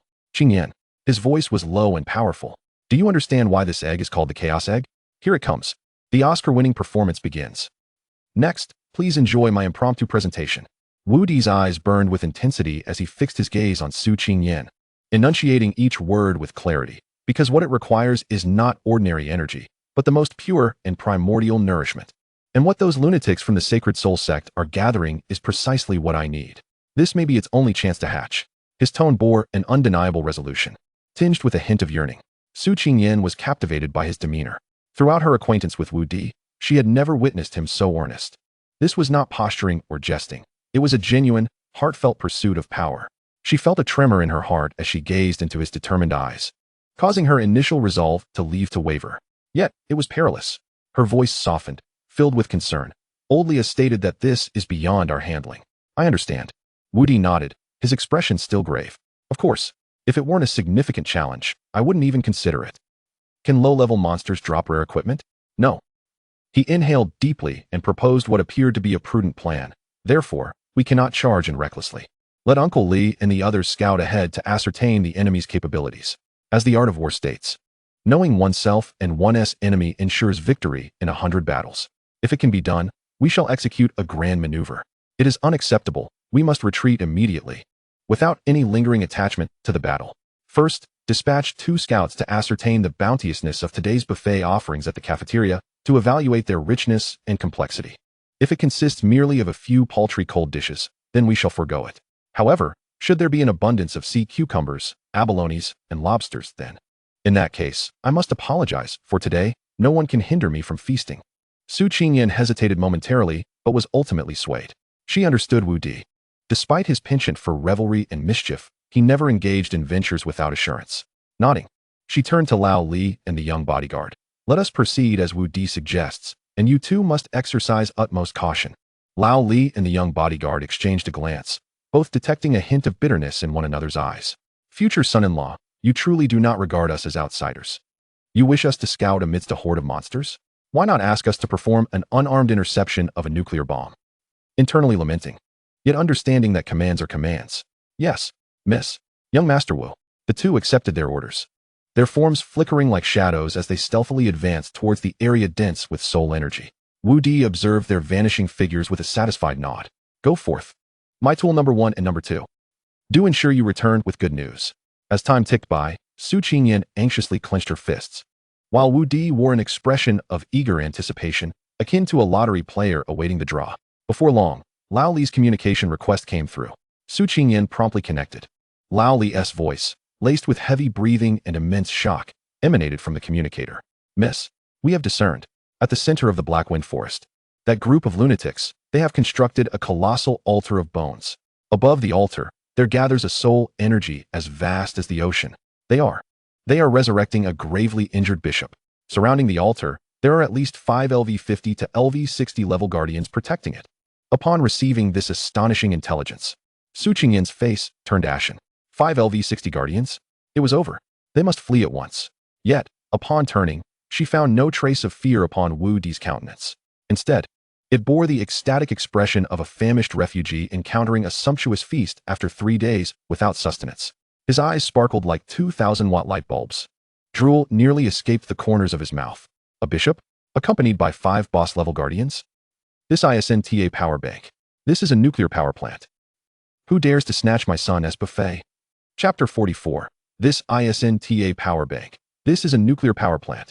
Within the communicator, Lao Li's voice, still intermingled with heavy panting and profound shock, continued to crackle. Resurrection? What nonsense! Wudi's heart roared with fervor. Such pure soul energy. And you wish to squander it on reviving a nearly expired old relic? Such wastefulness. It is a crime.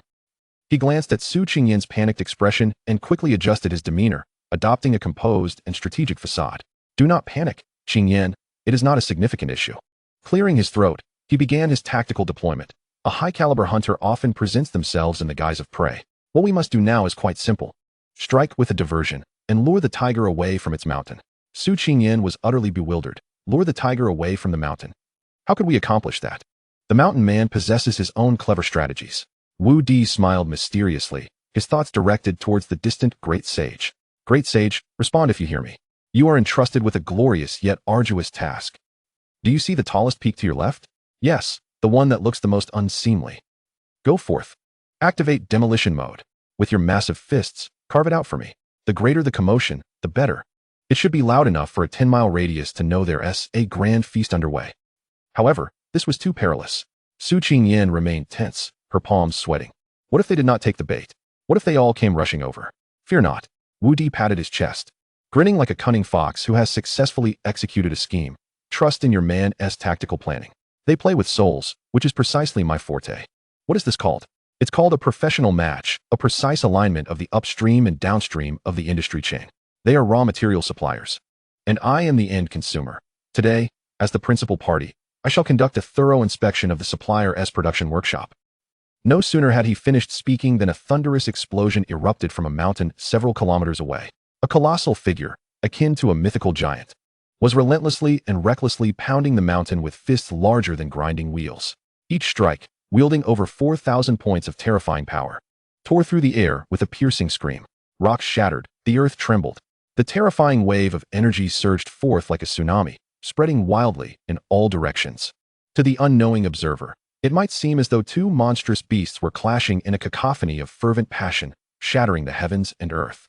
Meanwhile, at the soul altar, the 5 robed figures presiding over the ritual were jolted by the unexpected tremor. The leader, a LV-60 guardian, furrowed his brow in confusion. He raised his head, gazing towards the source of the colossal sound, his silver-masked eyes filled with displeasure at being disturbed. Humph! Who dares to disrupt the sacred awakening of the bishop at this critical moment? His voice was hoarse and cold. The ritual had reached a pivotal stage, and he could not afford to leave. Zhang San, Li Si, Wang Wu. He commanded without turning his head, "You 3, go and eliminate that pest. Do not allow its noise to taint the sacred resting place of our bishop." "Yes, Master Guardian." The 3 shadows answered in unison, their auras chilling and powerful. All elite disciples above LV-55. The trio transformed into ethereal wisps of black smoke, racing towards the direction of the great sage without a moment's hesitation.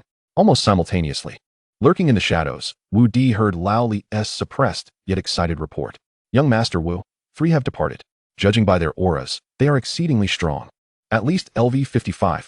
A broad grin spread across Wudi's face, his eyes glinting with an unmasked fervor akin to a wolf spotting its prey. The fish has taken the bait. The signal for the buffet has arrived. Let us go, he called out, seizing Su Qingyin's wrist. And under the cover of Lao Li and the other bodyguard, the four of them moved like silent assassins into the suddenly vulnerable heart of the altar. Before long, they arrived at the periphery of the altar's clearing. The sight before Su Qingyin and the two knowledgeable bodyguards caused them to sharply inhale.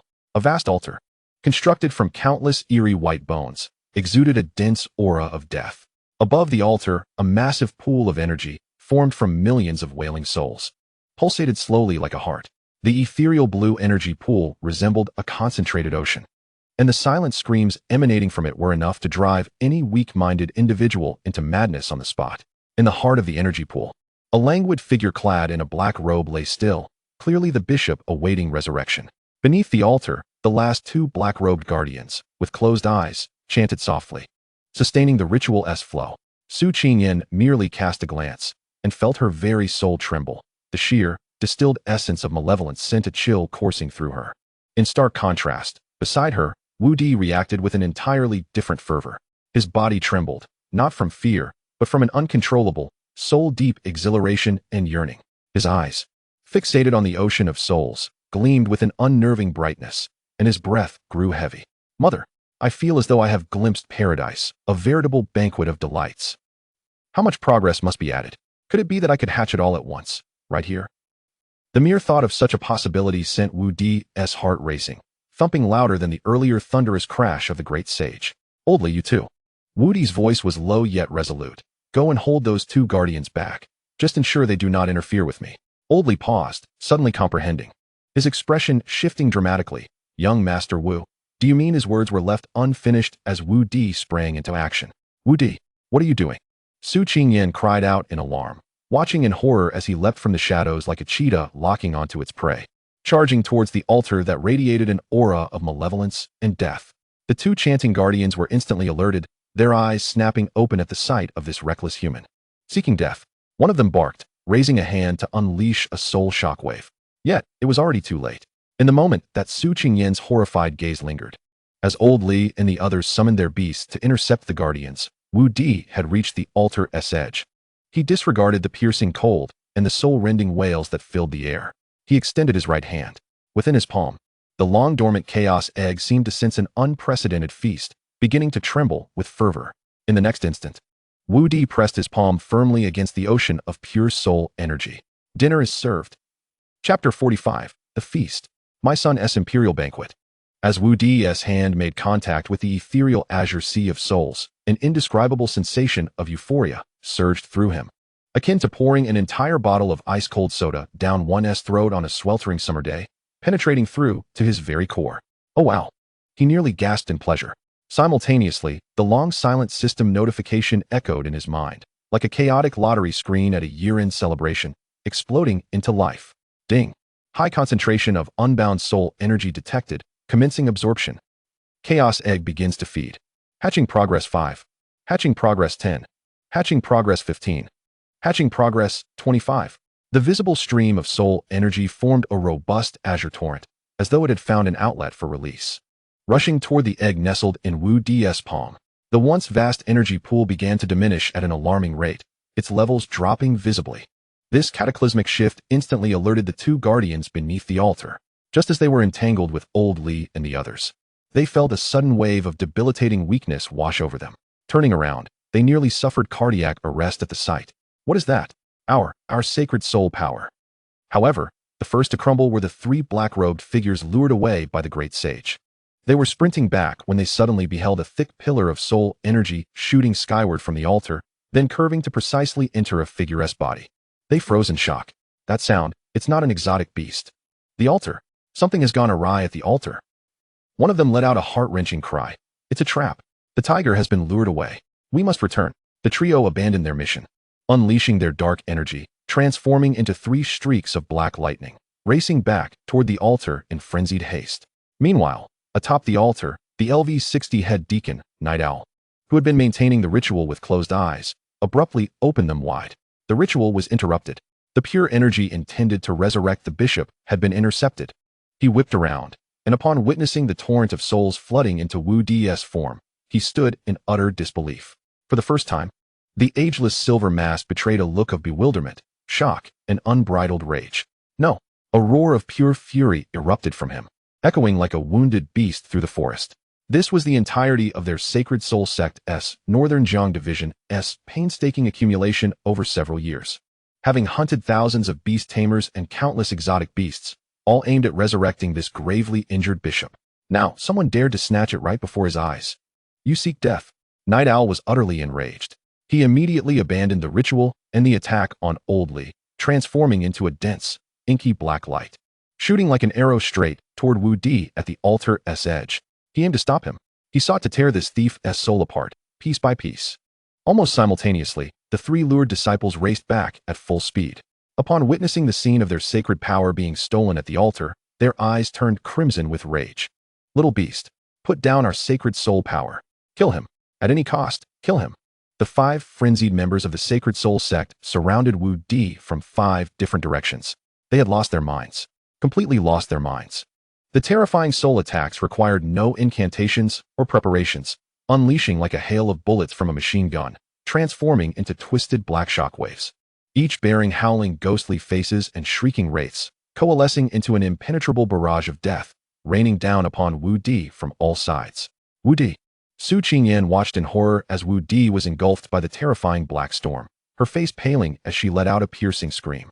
Young Master Wu, Old Li, and the other bodyguard were equally horrified. The Holy Butterfly and several other beasts charged desperately forward, trying to render aid.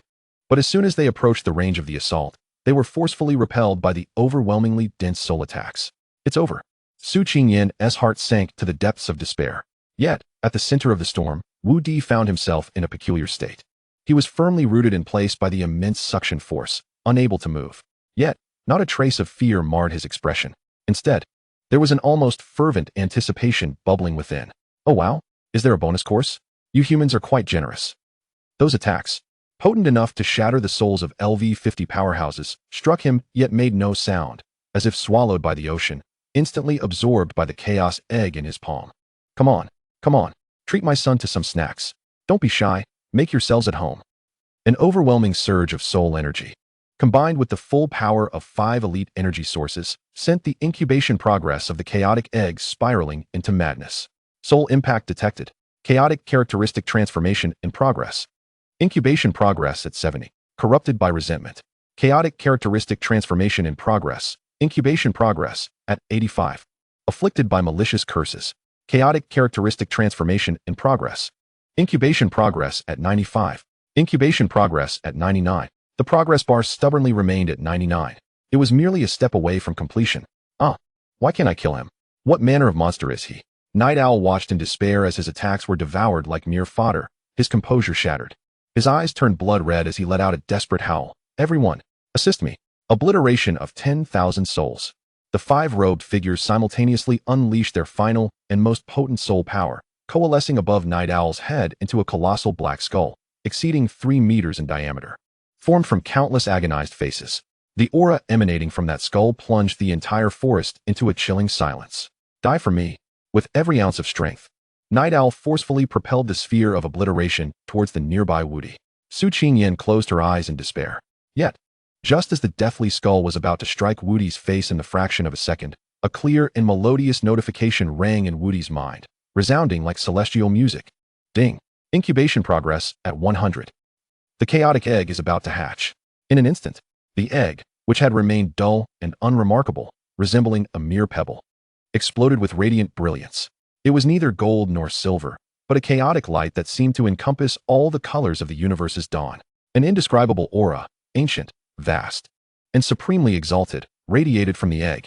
In the presence of this aura, the terrifying sphere of obliteration appeared as nothing more than a cheap plastic toy, freezing midair. As if the thoughts of everyone around had been paused, time and space, in that moment, seemed to lose all significance. Under the horrified gazes of Night Owl, Su Qingyan, Old Li, and all present, a crisp crack resounded, echoing through the very essence of their souls, clear and distinct. A visible crack began to spread across the radiant egg. The shell had broken. Chapter 46. I beg you, Wudi. No more names. That crack, like an explosion deep within every individual's soul, reverberated. The sphere of obliteration, conjured by 5 elite disciples and capable of leveling a small mountain, hung motionless less than half a meter from Wudi. Each tormented face upon it was distinctly visible, as if ready to leap forth and tear him apart. Yet it remained immobile. Night Owl's grotesque expression was frozen in place, maintaining a forward thrust, resembling a surreal piece of performance art. Su Qingyan and Old Li appeared as if petrified, their expressions of horror still etched upon their faces. The world seemed to consist solely of the echoing sounds of cracking. The cracks on the egg suddenly burst forth with blinding light. It was not of any known color. Within that brilliance, it appeared as if stars were being born, universes were exploding, time was flowing, and space was folding. Merely glancing at it felt like one's mind was being engulfed by an entire volume of the three-body problem. The influx of information so overwhelming that it threatened to incinerate the CPU. What the heck? What ultimate light pollution is this? The cataclysmic sphere of obliteration. Upon contact with this chaotic light, stirred not a single ripple of energy. It silently and smoothly dissolved. Yes, dissolved. The countless tormented faces within it seemed to find their final rest in the light, transforming into pure points of illumination, dissipating into the void. The entire process was as silent as a pantomime. That's it? What a letdown. Not even a sound. Is the Holy Soul Sect's budget that tight? Can't even afford special effects? Wudi internally scoffed, while everyone outside had completely lost their capacity for thought. The chaotic light, embodying the birth and demise of the universe, did not dissipate after purifying the sphere. Instead, it gradually and elegantly unfurled, resembling a nebula blossoming into bloom. As the light retracted, it ultimately coalesced before Wudi into a distinct form. It was a dragon, a miniature dragon, only about a meter long, appearing almost diminutive. Yet no one dared regard it as an ordinary little dragon. Its body was entirely composed of the most brilliant and profound starlight, as if an entire galaxy had been compressed into this small frame. The horns atop its head resembled the tender sprouts of world trees freshly breaking through the earth, pulsating with the rhythm of life. Each scale on its body shimmered with an indescribable luster. Upon closer inspection, one could discern ripples of time and space within that sheen. It hovered serenely in midair, its eyes seemingly containing the birth and death of billions of stars. Oh my! Wudi gazed at this spectacular creature, his mouth nearly watering. This appearance, this texture, this effect. What defines a premium skin? Tactical lean back. My child possesses the potential of an emperor. At that moment, the long-awaited system panel finally refreshed in his mind. Second beast, dragon of the world, juvenile form. Quality, mythical. Level, LV1. Abilities, time stop, beginner. Space exile, beginner. Soul immunity, passive. Upon seeing this dazzling array of terms, Wudi's smile could hardly be contained. Soul immunity, passive? So it turns out, those madmen were not attacking me, but rather giving my son a soothing treatment? No, not even a soothing treatment. It was more akin to a dessert after a buffet. And with time stop and space exile. Goodness gracious, talk about a game changer. While others have physical and magical attacks, my son is delivering a dimensional strike on the level of fundamental rules. This starting line is already beyond the finish line of others. Just as Wudi reveled in the joy of fatherhood, the miniature dragon seemed to awaken, lazily yawning. Its eyes, filled with the essence of galaxies, slowly scanned the surroundings. When its gaze fell upon Night Owl and the other 5 disciples of the Holy Soul Sect, a hint of displeasure at being disturbed from a peaceful slumber flickered within. In that instant, Night Owl and his 4 elite subordinates, all above LV-55, felt as though their souls were gripped tightly by an invisible hand. It was a fear that emanated from the deepest, most primal essence of life. Like a mouse encountering a cat, or a lamb facing its god. They were rendered utterly motionless, their very essence, soul, and thought, frozen in an instant. Though they remained poised to attack, their expressions still captured the madness and bewilderment of the previous moment, their lives transformed into a still tableau. Then, the fabric of space tore asunder, banishing them forever to another realm. Time stasis, spatial exile, was initiated. The entire sequence unfolded with an eerie tranquility, as if merely crushing a few bothersome insects. Meanwhile, Su Qingyan and Old Li had been utterly petrified. Their minds were blank, their worldview ground down to dust, fragmented into a code that could no longer be deciphered. What was that? A deity? Beside Old Li, a young bodyguard trembled, whispering in a voice barely above a whisper, "Li, brotherly, shall we bow to him?" Old Li remained silent, utterly at a loss for how to respond. He only comprehended that all that had transpired today exceeded the bounds of his decades of understanding. As the architect of this bewildering scene, the tempestuous Wudi stood at the center, arms crossed, stroking his chin, surveying his son with the gaze of an art connoisseur. Not bad, Not bad. Handsome, formidable, possessing great gravitas. He has perfectly inherited my exceptional genes. He nodded in satisfaction. Then a quintessential paternal dilemma surfaced in his mind. What grand and imposing name should he bestow upon his son? He gazed at the resplendent dragon of the world, then glanced at the utterly dazed Su Qingyan, his face suddenly adopting an unprecedented seriousness. Clearing his throat, he proclaimed in a tone reserved for national declarations, "Qingyan, I have made my decision." Su Qingyan's pupils flickered, as if finally reacting, looking at him in confusion. Wudi enunciated each word with gravitas. "It hatched from an egg, round and plump like a ball. Henceforth it shall be known as Egg Ball." No sooner had the words left his lips than the majestic dragon of the world, brimming with authority, stumbled mid-air, the starlight on its scales dimming slightly, nearly plummeting from the sky. Meanwhile, Su Qingyan seemed jolted by the utterance of Egg Ball, snapping back from her petrified state. She grasped Wudi's arm, her exquisite face etched with despair and frustration, summoning every ounce of her strength to exclaim, "I beg you, Wudi, please, no more naming." Chapter 47. The tale begins with young Master Wu's egg. Su Qingyan's heart-wrenching plea to cease the naming successfully pulled Wudi from his euphoric state of impending fatherhood. He regarded the affluent woman clinging to his arm, teetering on the brink of collapse, then glanced at the miniature dragon above, its celestial glow flickering ominously at the absurdity of its name. Wudi furrowed his brow. "What is this? What is your reaction? Is the name Egg Ball not fitting? It reflects its origin, having emerged from an egg, while encapsulating its form, round and ball-like. It embodies both essence and spirit, returning to simplicity, filled with the deconstructive spirit of postmodernism. Do you not comprehend? Seeing the two tufts of the world tree, symbols of life's vibrancy. On the dragon's horns begin to droop, Wudi ultimately chose to relent. After all, it was his own son. To name him something that could lead to despair would tarnish his reputation as a father. Fine, fine, I shall heed your wishes. He adopted an expression of magnanimity. Clearing his throat to reassess his son, Su Qingyan exhaled in relief, fearing he might conjure yet another outrageous name like Iron Pillar or Dog Left, and quickly suggested, It resembles a little light orb. Why not call it Qiuqiu?" Wudi stroked his chin, pondering for a moment. "Qiuqiu? While it lacks the depth and meaning of Egg Ball, it does preserve the essence of ball. Very well, let that be its nickname."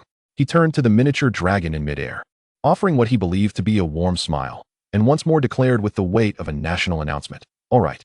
Henceforth, it shall be known as Qiuqiu. My son Qiuqiu." Such a name carries a sense of power. The dragon, now named Qiuqiu, seemed to accept its fate. Its eyes, holding the essence of countless stars, humanly rolled in exasperation before it transformed into a streak of light, settling comfortably on Wudi's shoulder, curling up and closing its eyes, feigning sleep. Its posture exuded an air of aloofness tinged with a hint of disdain, yet also a touch of resignation. Hey, this little one has quite the personality. Wudi felt a swell of pride. With a dragon of mythical quality perched on his shoulder, he was bound to command attention wherever he went. The return journey was steeped in an atmosphere of peculiar tension. Oldly remained at the wheel, yet his hands trembled as if afflicted by Parkinson's. Stealing furtive glances at Wudi in the rearview mirror with the awe reserved for divine beings. The bodyguard in the passenger seat sat rigidly, every muscle taut like steel. Eyes fixed ahead, breathing deliberately soft, fearful of disturbing the deity in the back, who was now a caretaker. Their worldviews had been irrevocably reshaped that night. Previously, they viewed young Master Wu as a mere pretty face living off others, attractive yet lacking in capability. Now, they realized what a pretty face. This was a dragon knight masquerading as a mortal, a walking human nuclear bomb. What does professionalism mean? This is professionalism. Su Qingyan leaned against the side, eyes closed, her long lashes fluttering slightly, appearing utterly exhausted. She felt that the events of today had been more exhilarating than the sum of the previous 20 years. Her heart raced between the highs of roller coasters and the plunges of freefall rides, still struggling to stabilize. Meanwhile, Wudi remained animated, studying the new adornment on his shoulder. "Qiuqiu, do you eat? Would you like some milk?" Qiuqiu did not even flicker an eyelid. "Qiuqiu, can you smile for daddy?" Qiuqiu's whiskers twitched, seemingly expressing indifference. "Qiuqiu, shift your form for me to see. Can you transform into a Gatling gun?" Qiuqiu simply buried its head within its own body, conveying through action, "Leave me be. I wish for solitude." Wudi, undeterred, mused, It's just shy. My son is undoubtedly bashful. After all, with such mythical quality, it must have a heavy burden of image. Perfectly understandable." He opened his system panel, repeatedly admiring Qiuqiu's dazzlingly extraordinary attributes with the fervor of an infatuated lover. Second beast of the master, dragon of the world, juvenile form. Nickname, Chio. Quality, mythical. Level, LV1. Abilities, time stasis, basic, spatial exile, basic, soul immunity, passive. Time, space, and soul. What a formidable opening move. This initial, basic, form is somewhat displeasing to the eye. I must devise a means to upgrade it later. I wonder what it requires for enhancement. Surely I cannot resort to another cult altar to showcase it, can I?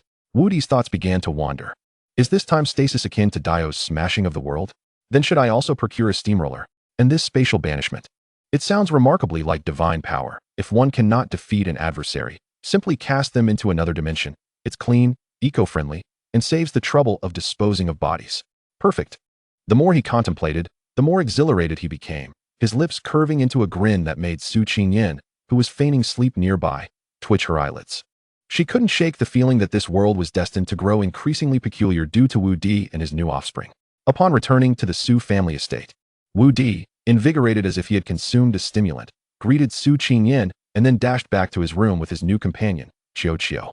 I must cultivate my bond with my son. Su Qingyan watched his disappearing figure, shaking her head in resignation. She then turned to the two loyal attendants, Old Li and another. Today's events left a trace of fatigue in her voice. Old Li immediately straightened, his expression grave. Rest assured, we shall maintain absolute confidentiality regarding young Master Wu's affairs. However, miss, the matter concerning the Holy Soul sect, I fear it cannot be concealed. It must be reported to the old master immediately. Su Qingyan rubbed her temples and nodded. Go ahead, relay the events in their entirety to grandfather. She emphasized the phrase in their entirety. She was eager to witness her grandfather, a man who had remained unflappable throughout his life, react to this tale so absurd it rivaled myth. Having received permission, Old Li exchanged a glance with the other bodyguard. Both recognizing the gravity and a hint of fervor in each other's eyes, they swiftly made their way to a secluded corner, retrieving a specially encrypted satellite phone. Old Li's hands trembled slightly as he dialed, having rehearsed the opening lines in his mind countless times. Old Master, the young lady is unharmed, but the altar is gone, and the Holy Soul sect has vanished. No, too direct. Old Master, young Master Wu has, given birth to a dragon. No, that sounds insulting. Old Master, do you recall the tale of Pangu creating the heavens and the earth? I assure you, it is not merely a myth. No, he would think I've lost my mind.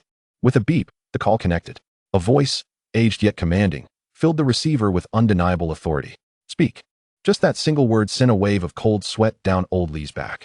He inhaled deeply, summoning all his language skills, and stammered, Old Master. The crisis in the Black Wind Forest has been resolved. However, the method of resolution may, exceed our collective understanding. The matter begins with young Master Wu's egg. Chapter 48. Old Master, I'll schedule you an appointment with a psychiatrist. In Wudi's room, he reclined languidly on the sofa. A miniature starry dragon named Chio coiled upon his shoulder. The two, one human and one dragon, exchanged wide-eyed stares. Why are you looking at me, son? Is there something on my face? Wudi cautiously extended a finger, gently poking Chio's starry body. The sensation was extraordinary, neither cold nor warm. Akin to touching a mass of solidified light, with a hint of springy jelly-like texture. Annoyed by the poke, Chio flicked its tail in irritation, landing a gentle yet insulting slap on Wudi's finger. Hey, how dare you strike your father? He exclaimed. Do you believe I could rename you Wu Fa Wutian? As he mentally dramatized the scene, his stomach audibly grumbled. Since venturing into the Black Wind Forest, he had subsisted solely on celestial energy. Being a father is no easy task, sighed Dragon Cub. I must satiate my own hunger before considering my son's dietary needs. He cradled Chio in his hands, as if holding an exquisite treasure. Stay here obediently, my child, while I seek something to eat. Let us see if this villa holds any gold bars or diamonds for you to snack on. Chio's eyes, brimming with the essence of countless stars, reflected a look of disbelief. Ignoring his son's disdain, Wudi gently placed him on a soft pillow, humming a tune as he exited. Just as he rounded the corner of the second-floor corridor, a familiar voice, tinged with suppressed excitement and a hint of despair, emerged from the stairwell below. It was Old Li. Wudi paused, his curiosity piqued. Oh, is there some gossip? He stealthily pressed against the wall, straining to hear. Old Li's voice trembled as though his phone were vibrating. Yes, Old Master, the young lady is safe.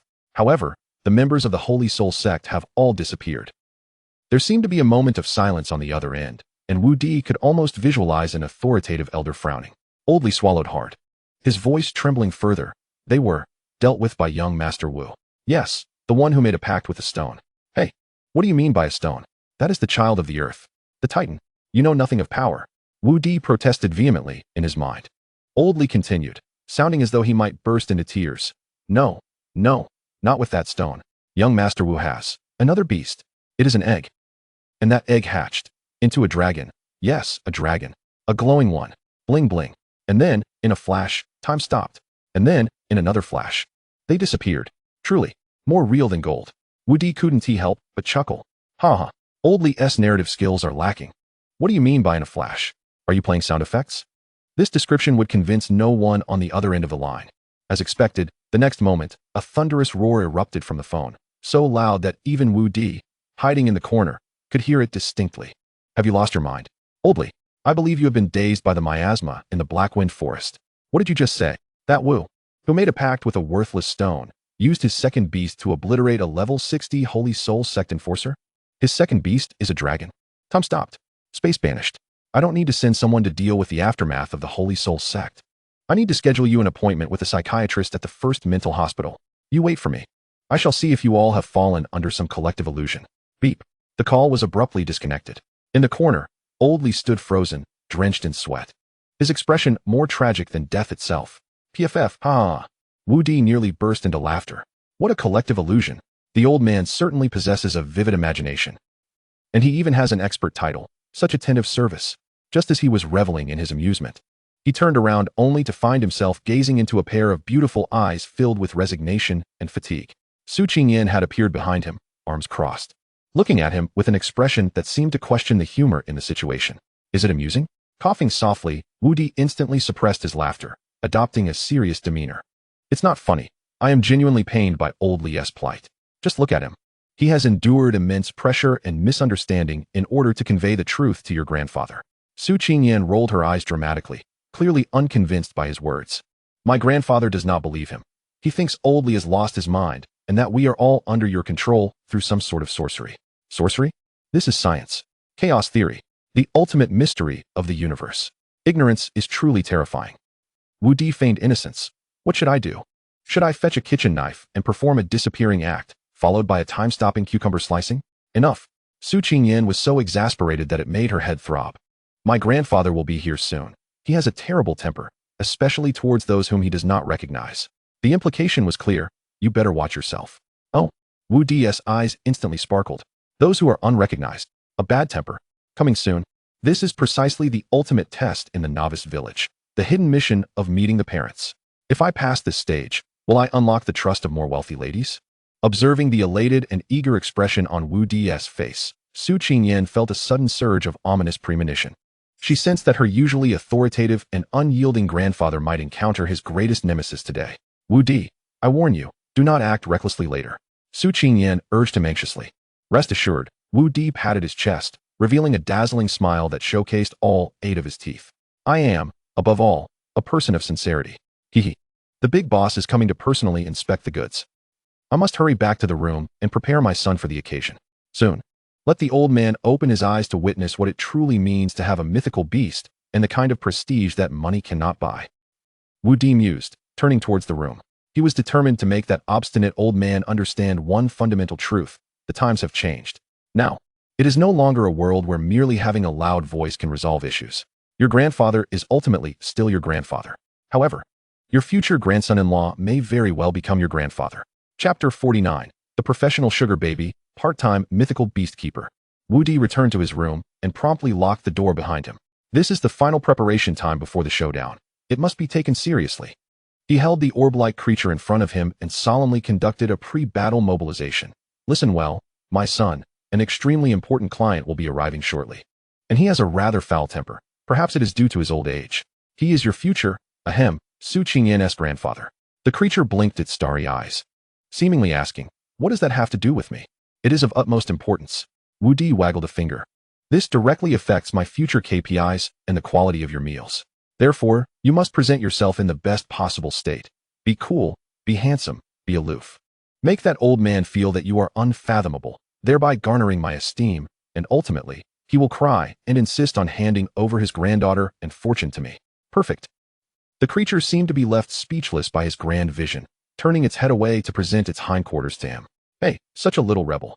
Wudi was not upset. He was contemplating whether to design an entrance effect for the creature, perhaps enveloped in holy light or sprinkled with stardust, when suddenly, the entire villa shook violently. This was not the kind of shaking associated with an earthquake, but rather a tremendous force pressing down from above, as if some massive weight were descending from the heavens, making the very air feel thick and viscous. Oh, speak of the devil, and he shall appear? This entrance is rather unique. Wudi approached the window and drew back the curtains. Outside, in the sky above the estate, a colossal golden silhouette was tearing through the clouds, plummeting rapidly. The brilliance was blinding, exuding an undeniable aura of authority and dominance, as if a miniature sun were forcefully descending upon the earth. Simultaneously, his phone began vibrating incessantly. Jiangbei News. An unidentified giant creature has been sighted in our city's sky. Experts suggest it may be a mirage. Shock. A golden divine dragon has appeared near Longji Mountain Villa. Is it a special effect or an omen of doom? Weibo trending topic. There is a dragon in Jiangbei. It has gone viral. Wudi casually clicked on a short video, the footage shaking uncontrollably as if the cameraman were having a seizure, revealing only a massive golden outline flickering in the clouds, accompanied by the screeching of the videographer. A dragon. It's a dragon. Holy cow. There really is a dragon. TSK. The old man is impressive. Even at his age, he still enjoys such high-altitude parades. As if he is afraid that others don't know he is wealthy and has a dragon. This display is more ostentatious than my daily clocking in at work. Wudi scoffed, placing the creature back on his shoulder and sauntering out of the room. Upon reaching the grand hall downstairs, he found Su Qingyan and Old Li standing at the entrance, all gazing up at the sky. Don't be nervous. Wudi approached and patted Old Li on the shoulder. It's just your boss's boss coming, right? Look at you, trembling like a leaf. One might think you were about to be sacrificed. Old Li's lips quivered, unable to utter a single word. Su Qingyan turned to glance at Wudi. Her expression a complex blend of worry, anxiety, and a hint of schadenfreude. My grandfather, he has arrived. I know, the commotion is quite substantial. Wudi scratched his ear. No sooner had he spoken than a deafening roar of a dragon reverberated through the sky, as if carrying the weight of thunder, erupting from the heavens. Boom! Accompanied by a colossal crash, the golden behemoth landed heavily on the vast lawn in front of the villa. A violent gust of wind surged forth, causing the surrounding trees to sway wildly, and the meticulously arranged Greek mythological sculptures on the lawn toppled over, shattering to pieces. Wudi squinted his eyes and finally discerned the full form of the visitor. It was a dragon exceeding 30 meters in length, its entire body adorned with scales resembling gold, shimmering dazzlingly in the sunlight, capable of blinding any observer. Its horns were formidable, its eyes ablaze, radiating an aura of unassailable dominance and wealth. Beast, Golden Sacred Dragon. Quality, Legendary. Level, LV82. Abilities, Sacred Breath, Golden Domain, Dragon Might. TSK, the data is quite impressive. This information was publicly available on the Dragon Kingdom website. Wudi stroked his chin, his mind racing with commentary. But this aesthetic is decidedly ostentatious, isn't it? As if afraid that others might not know you have a mind. If this were to fly to the Middle East, even the princes of Dubai would bow down and acknowledge you as their elder brother. Such poor taste. It utterly lacks the understated luxury and profound elegance embodied by my son, Chio. As I gaze upon my son, I see within him the vastness of the stars and the ocean, the sediment of time, and the artistry of space. Yet, upon closer inspection, he is merely inscribed with a single word, mundane. The small creature perched upon his shoulder seems to sense the flattery within his heart, lazily swishing its tail in agreement. While Wudi indulges in a critique of aesthetics, an elder clad in a black tang suit, tall and imposing, with a countenance as stern as a winter's frost, descends from the back of the Golden Saint Dragon. Despite his snow-white hair, his eyes sparkle with an intense light, his posture erect as a javelin, emanating an air of authority that surpasses even that of his level 82 dragon. This is Su Bansheng, the steadfast anchor of the Su family, and the grandfather of Su Qingyan.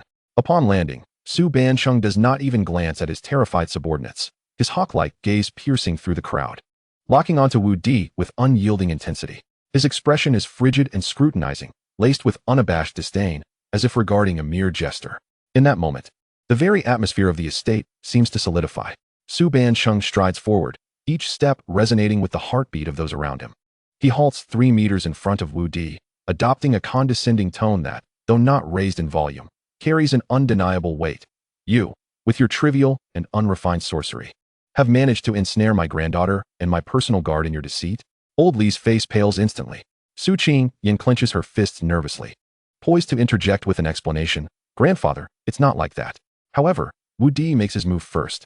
Faced with this overwhelming presence, he reveals a grin so radiant it borders on infuriating. He reaches out, gently scratching the chin of the miniature celestial dragon on his shoulder, who closes its eyes in delight. Then, Wudi tilts his head back, meeting Su Bancheng's lethal gaze with a nonchalant demeanor. Old man, allow me to introduce myself. I am Wudi, a professional pretty boy and part-time mythological caretaker. Additionally, a friendly reminder, your grand entrance, with its disruptive noise and cult of personality, is quite dangerous in today's world, where the science of pet care is paramount. His declaration, quite dangerous indeed, pierces the palpable tension in the air like an invisible needle, shattering the formidable aura conjured by the Golden Saint Dragon and Su Bancheng. The atmosphere becomes oppressively silent. Old Li and another bodyguard are no longer merely trembling. They feel as if their very souls are on the verge of escaping their bodies. This is it. This gentleman dares to dance before the Grim Reaper. Su Yan's heart leaps to her throat, instinctively stepping forward, ready to intervene and diffuse her grandfather's mounting ire before he demolishes the estate in a fit of rage. Su Bancheng's icy visage betrays a slight twitch. In his lifetime, he has encountered arrogance, but never has he witnessed such audacity. Wudi is the first to openly instruct him on how to conduct himself.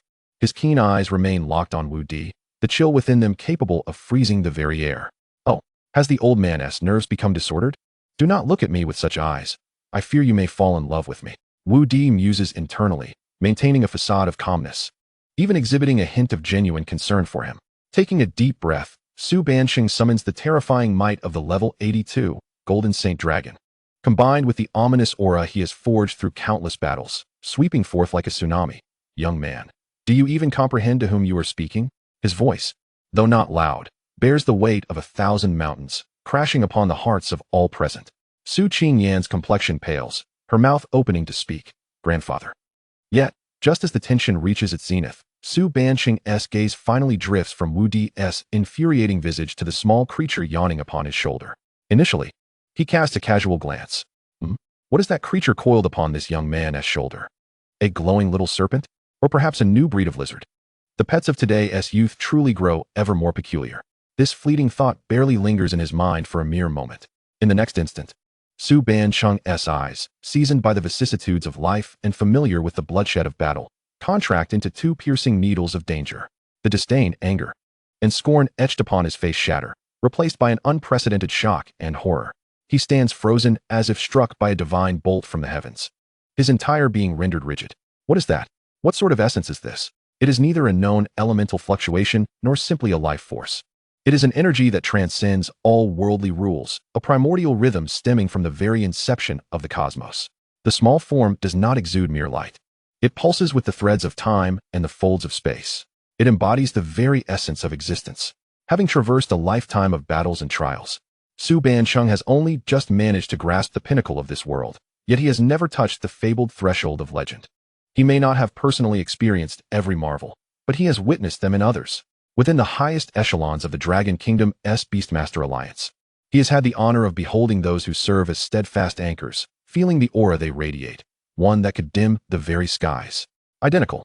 No, even more ancient, more pure, and more indescribable. Mythical quality. This seemingly charming accessory, this miniature dragon, is indeed a beast of mythical caliber. Oh my! Is the old man's connection severed, or has the CPU burned out? That expression could easily secure a spot in the top 3 of the year's most shocking expressions. It appears my son's allure transcends age and gender alike. Wudi revels in the astonishment painted across Su Bancheng's features, delighting in his triumph. He even extends a finger, scratching the chin of the little dragon once more.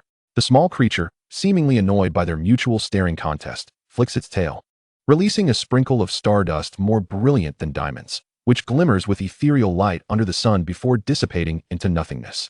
In that moment, Su Bancheng's heart jolts. Such a waste of divine treasure. That was a crystallization of time and space energy, distilled to its utmost essence. Just like that, it was casually brushed aside. His entire worldview, along with his blood pressure, collapses in that instant. The formidable pressure that once loomed like a mountain vanishes without a trace. The majestic Golden Saint Dragon behind him seems to sense its master's emotional upheaval, its enormous eyes reflecting a flicker of human confusion, the resplendence of its golden scales dimming. In the eerie silence, a single awkward yet polite cough pierces through the stillness. Cough, cough. Su Banqing suddenly regained his senses. His aged visage flushed a deep crimson, and his expressions shifted with such rapidity that it rivaled the dramatic face-changing art of Sichuan opera. One moment he was dismissive, the next he was extolling. Ah, this young lad truly has promise. A grimace emerged on his face, contorted into a smile more grotesque than tears, with creases so deep one might fear they could ensnare a fly. This young friend, indeed, is a paragon of youth and talent. Ha ha, he chuckled awkwardly, hastening forward to offer an explanation. Ah, just now, my rather abrupt entrance was entirely unintentional. The news of Qing Yan being in peril struck me unexpectedly, and I was beside myself with worry. Of course, prior to my arrival, I had duly notified the air traffic control in Jiangbei City. We are law-abiding citizens, obedient to all commands. Ha ha. Wudi nearly burst into laughter, suppressing it with great difficulty. Is he already backpedaling? What happened to that menacing aura earlier? Has my son's presence purified his countenance? Law-abiding citizen? With that display, I thought Godzilla had landed, preparing to inspect his territory in Jiangbei City. This complete reversal left Su Qingyan, Old Li, and the others utterly astonished. They gaped, jaws agape, bewilderment filling their eyes as if questioning their own identities and reality, wondering if the old man had been possessed.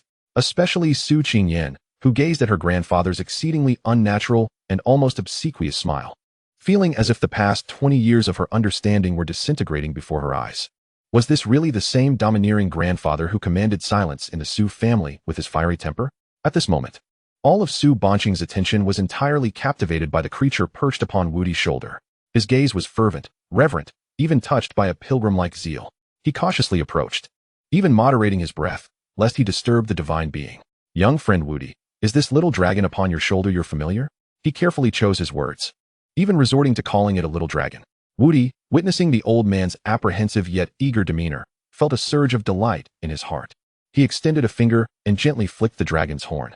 The creature lazily opened its eyes, imbued with the depth of the cosmos, cast a fleeting glance at Su Banqing, then yawned, seemingly finding the old man far less captivating than its father. Wudi raised his gaze to meet Su Banqing's expectant, anxious, yet somewhat pleading eyes, and donned a humble and innocent smile. Oh, this little one. This is my son, Qiu. He spoke with a nonchalant air, just a triviality, really, a mere ornament. Hardly worth mentioning. The words hardly worth mentioning fell lightly from Wudi's lips.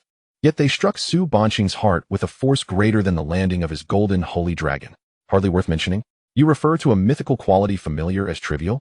You consider this cosmic treasure, suffused with the laws of time and space, a mere trinket? Su Banqing felt his worldview being violently ground against the pavement, sparking with electric disarray, teetering on the brink of collapse. Look how frightened the old man is. His face has gone pale, Wudi thought inwardly. Yet he maintained an innocent facade.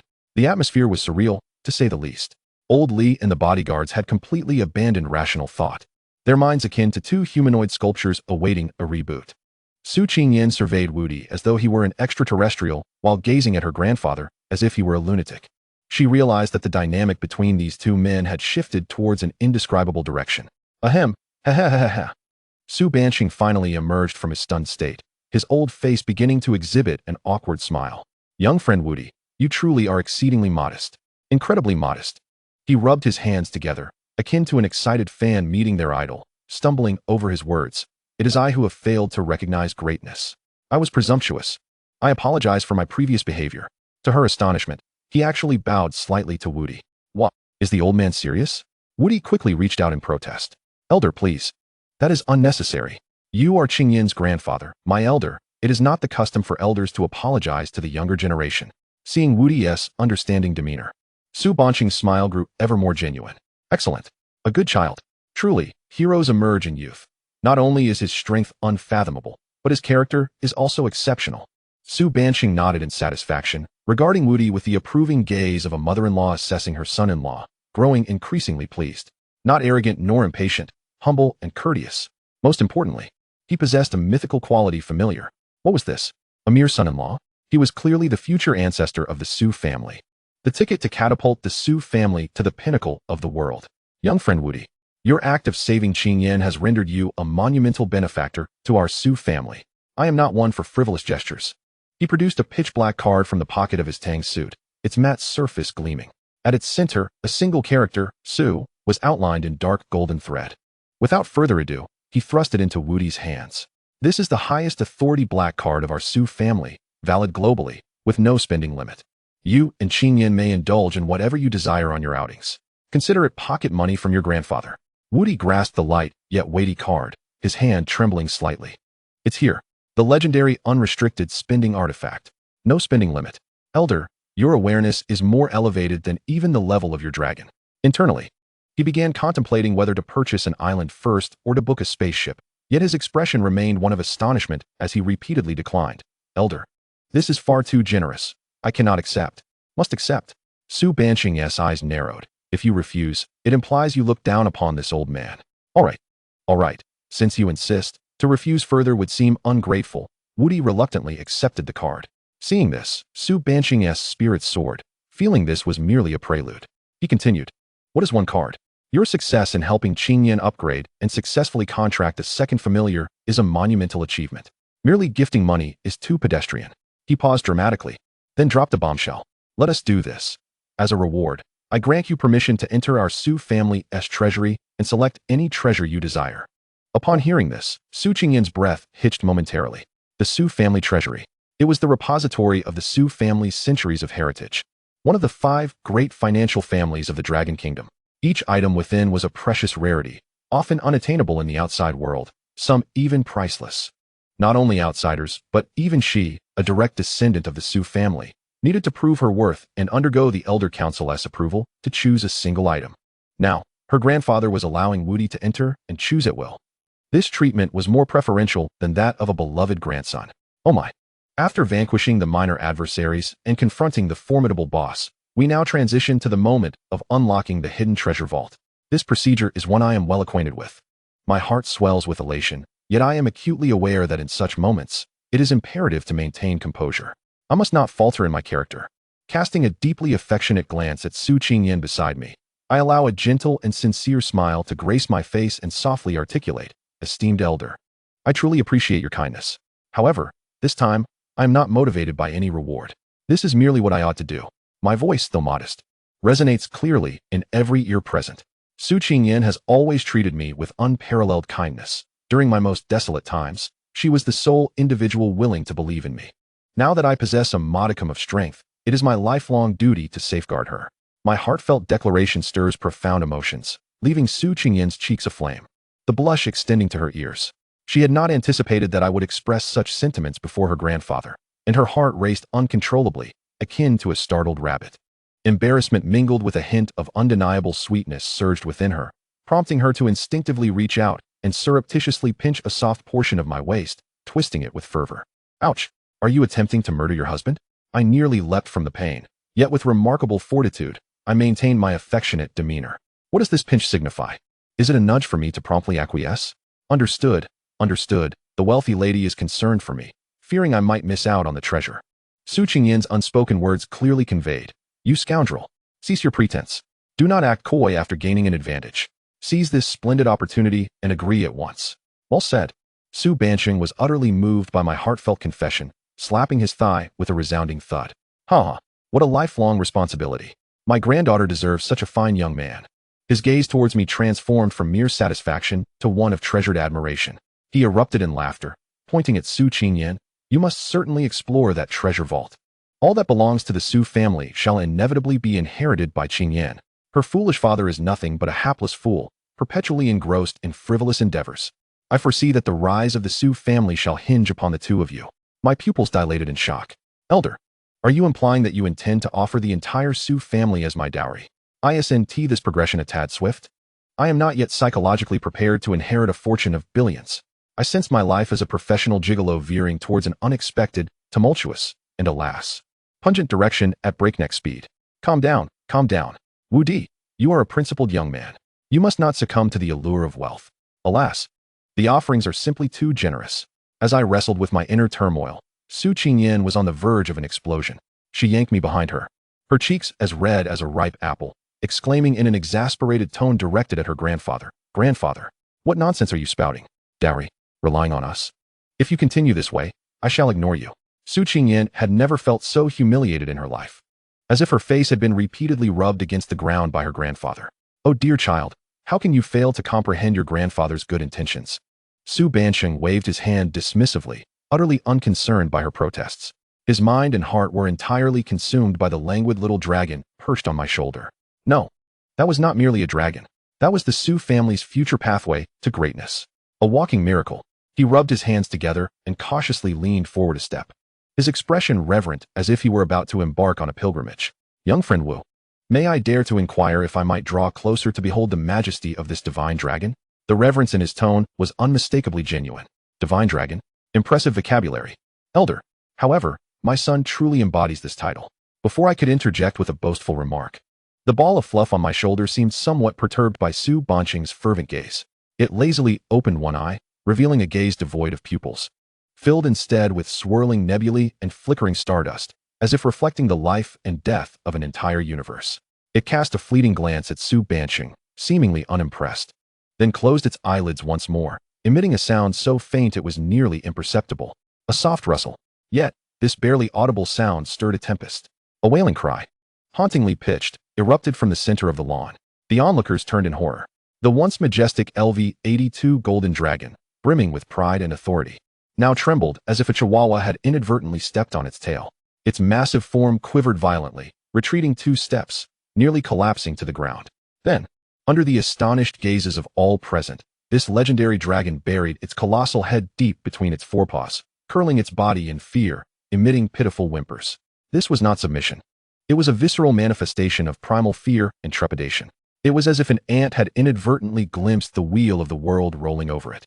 The scene fell into an eerie silence. The color drained from Su Bansheng's face, his lips quivering, rendered speechless. He understood better than anyone what this signified. This was not merely energy, it transcended levels. It represented an absolute disparity in status, a divine being's indifferent glance upon the mundane. He had previously thought that while mythical qualities were rare, they still constituted a form of beast mastery. Now he comprehended. Mythical status was revered precisely because it transcended the realm of beasts. Observing this dramatic tableau, I felt a surge of delight. Well done, my son. A mere glance, and the opponent kneels. Let us remain humble. We strive to win hearts through virtue. I reached out to gently pat the little ball's head, adopting a tone akin to that of a parent teaching a child. Ball, you mustn't be so rude. Look how frightened the dragon baby has become. The ball lazily flicked its tail, signaling its understanding. This casual exchange, however, struck Su Bansheng like witnessing someone wielding a nuclear bomb as a flashlight. He suddenly snapped back to reality, his gaze towards me irrevocably transformed. Beyond the previous admiration and enthusiasm, it now brimmed with genuine respect. He recognized that as long as I possessed this divine dragon, I would undoubtedly become a pillar of humanity in the future. Let us proceed. To the treasure vault. Su Bansheng stamped his foot, his voice trembling with excitement as he seized my wrist with astonishing strength. Young friend Wu, take whatever you desire. Consider it a welcoming gift for our little divine dragon. He has completely abandoned the notion of a reward, opting instead to refer to it as a welcome gift. The rapidity of this attitude shift left Su Qingyan utterly astounded. She sensed that her grandfather had likely received more stimulation today than in the entirety of the past decade. All right. It would be a disservice to the old man's enthusiasm not to go.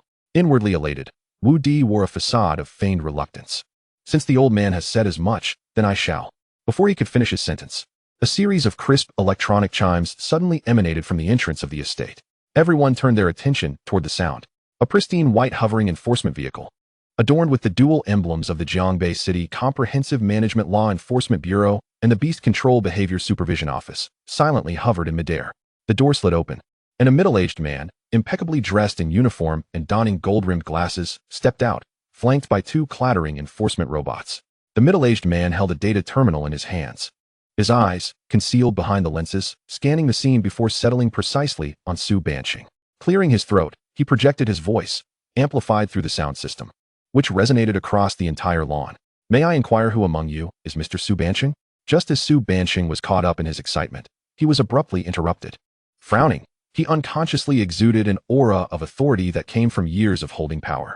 I am. What is the matter? The middle-aged man appeared unfazed by this imposing presence.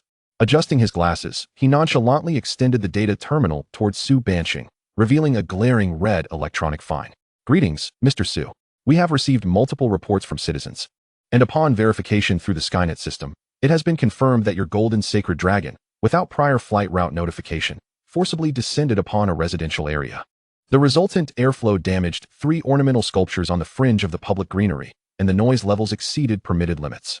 Violating Articles 17 of Chapter 3 and Article 9 of Chapter 5 of the Dragon Nation Large Beast Urban Management Regulations, the middle-aged man recited, his expression devoid of emotion. In accordance with the regulations, multiple offenses shall incur a cumulative fine of 500,000 Dragon Nation currency, along with a 3-month suspension of the Beast's flight qualifications. Here is your fine. Please acknowledge receipt. You may remit payment within 15 working days, after which a late fee will be incurred.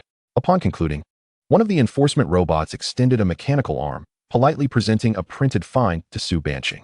Old Li and the bodyguard stood in stunned silence, jaws agape. Su Qingyin's expression mirrored their astonishment. Su Banqing, a titan of the business world, capable of shaking the foundations of the Dragon Nation with a stomp of his foot, now gaped at the seemingly weightless piece of paper, his entire being frozen in disbelief. Just moments ago, he had confidently proclaimed that he had duly reported to the Air Traffic Control Department. The slap of reality hit him faster than a whirlwind. Ha! Wudi nearly choked, on the verge of collapsing from laughter. Here it comes, the light of justice illuminating the fine. Old man, what happened to being a law-abiding citizen? Even dragons must pay fines. Clearly, the ideological awareness is still lacking. Amidst a stifling silence, Wudi, suppressing his mirth, stepped forward and, with an exceedingly sincere and concerned tone, patted Su Banqing on the shoulder. Old man, don't be agitated. It's just a fine, right? We have nothing to fear when we are upright. Let us just pay it. He turned to the enforcement officer, flashing a radiant smile. Comrade, thank you for your hard work. Chapter 53, The Persona Cannot Collapse.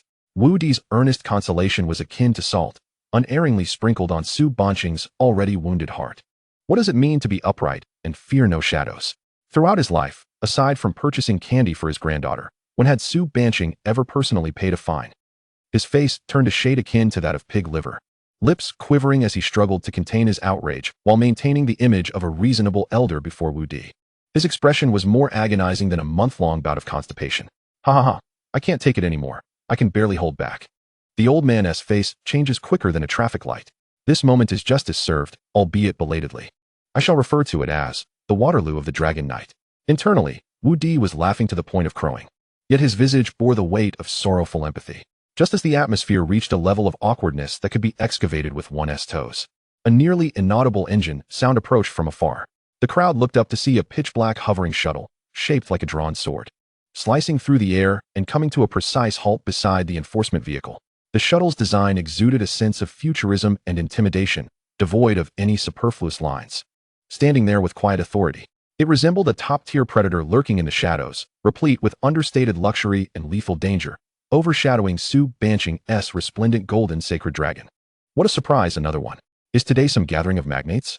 That license plate, Jiang A00001? Wow, the number 1 figure in Jiangbei?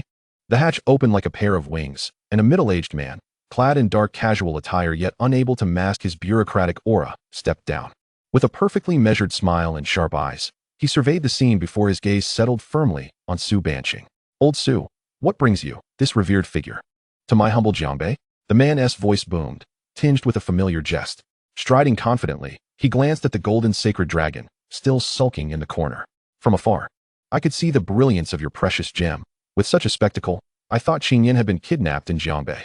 Upon seeing the newcomer, Su Banqing's expression softened slightly as he mustered a smile. Old Lei, your timing is impeccable. The newcomer was none other than Lei Zhe, the mayor of Jiangbei City. Lei Zhe chuckled heartily, about to continue speaking when his peripheral vision caught sight of the glaring red fine in Wudi's hands and the upright enforcement officer standing nearby. The smile on his face froze instantly. The atmosphere grew subtly tense once again. Lei Zhe's gaze flitted between Su Banqing's ashen complexion and the fine. In a moment as contemplation led him to grasp the situation. He slowly approached the middle-aged enforcement officer, Zhao Jiangwo, gently tapping the officer's badge with his finger. He inquired, Zhao Jiangwo, is it? Lei Zhe squinted, as if recalling something, before delivering a light but impactful slap to the back of the middle-aged man's head. Ah, you Zhao Jiangwo. Your father is old Zhao from the City Construction Bureau, right? I praised him for his excellent work at the last meeting. You've got some nerve, opening a fine against the head of the Su family. What's this, trying to boost your performance before year-end? Do you want your father to personally come pay this fine for old Su? Wudi watched with rapt attention, finding this scenario more thrilling than an evening soap opera. Yet, to everyone's surprise, Zhao Jiangwo, publicly called out by the mayor, displayed no outward reaction. He adjusted his crooked glasses, his expression remaining stoic and resolute. Reporting to the mayor, he adjusted his glasses and spoke in a tone that was almost mechanical. When one violates the rules, one must face penalties. The Skynet system has documented the infractions, and the evidence is irrefutable, with the procedures adhered to scrupulously.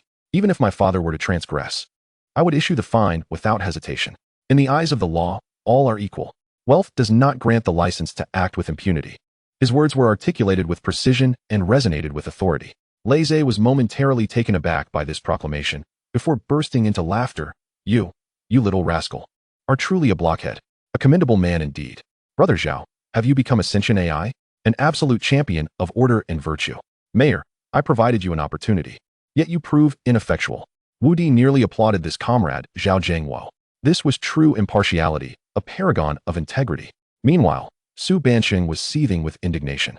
He puffed and glared, his frustration simmering to the brink of eruption.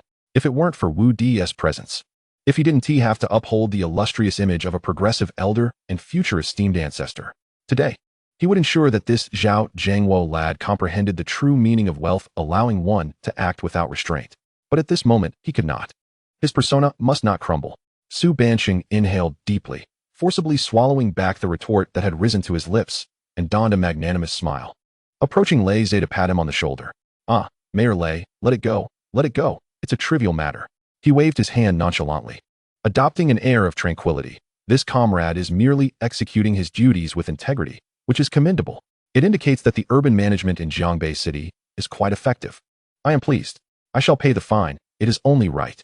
Puffed. Wu Di felt he might burst from stifling his laughter. Old man, your acting skills are worthy of an Oscar for lifetime achievement.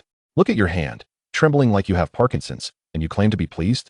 Lei Zhe, astute as ever, quickly shifted gears, taking the fine from Wu Di's hand and laughing heartily. Old Su, look at you. Your perspective is grand. Very well. I shall handle this matter. Jiangwo, you were in the right, but one must also consider the approach. You may return now. You've worked hard today. Zhao Jiangwo nodded expressionlessly, saluted, and departed with 2 enforcement robots, leaving without a sound. The tempest seemed to have calmed, with the minor issue resolved.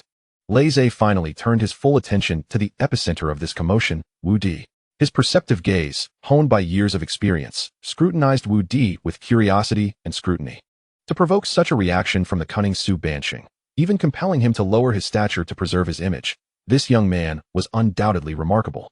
Then, his gaze settled upon Wu Di's shoulder, upon the curled-up, seemingly slumbering mini-dragon. Initially, he merely found the creature's appearance rather exquisite, akin to a finely crafted piece of art. However, as he observed longer, an inexplicable tremor of foreboding arose from the depths of his heart. As the mayor, his familiar spirit was a formidable psychic beast, possessing perception beyond the ordinary. In his awareness, that little dragon was non-existent. It was clearly there, visible to the naked eye, yet when he extended his mental energy, it revealed only a void, as if it were merely a distortion in space, consuming all attempts at investigation. This sensation Lei Zhe's pupils constricted sharply. The smile that had graced his face vanished entirely, replaced by an unprecedented gravity and suspicion. Here it comes, the third victim has appeared. My son's charm is beginning to radiate into the political arena. Wu Di observed the transformation of Lei Zhe's expression from one of control to bewilderment, and internally, he began a countdown. 3, 2, 1. As anticipated, Lei Zhe took a deep breath, no longer regarding Su Bansheng, but addressing Wu Di, this younger generation in his eyes. With a respectful inclination of his head, young friend, may I inquire your name? Chapter 54, The Elder's Assertion of Sovereignty. Lei Zhe's inquiry was articulated with precision, humility, and courtesy, resembling a truly earnest seeker of knowledge. Yet Wu Di discerned a 1,000-word analysis and risk assessment hidden within the sharpness of his hawk-like eyes. Here it comes. The classic prelude to probing. Is the next step to inquire about my lineage, the extent of my family's holdings, and whether I am already betrothed? Mayor, I have encountered this tactic in countless novels. Wu Di was preparing to don his professional facade of polite indifference, crafting a narrative of an inconsequential nobody to navigate through this. However, before he could utter a word, a tall figure swiftly interposed itself before him, like an impenetrable wall. It was Su Bansheng.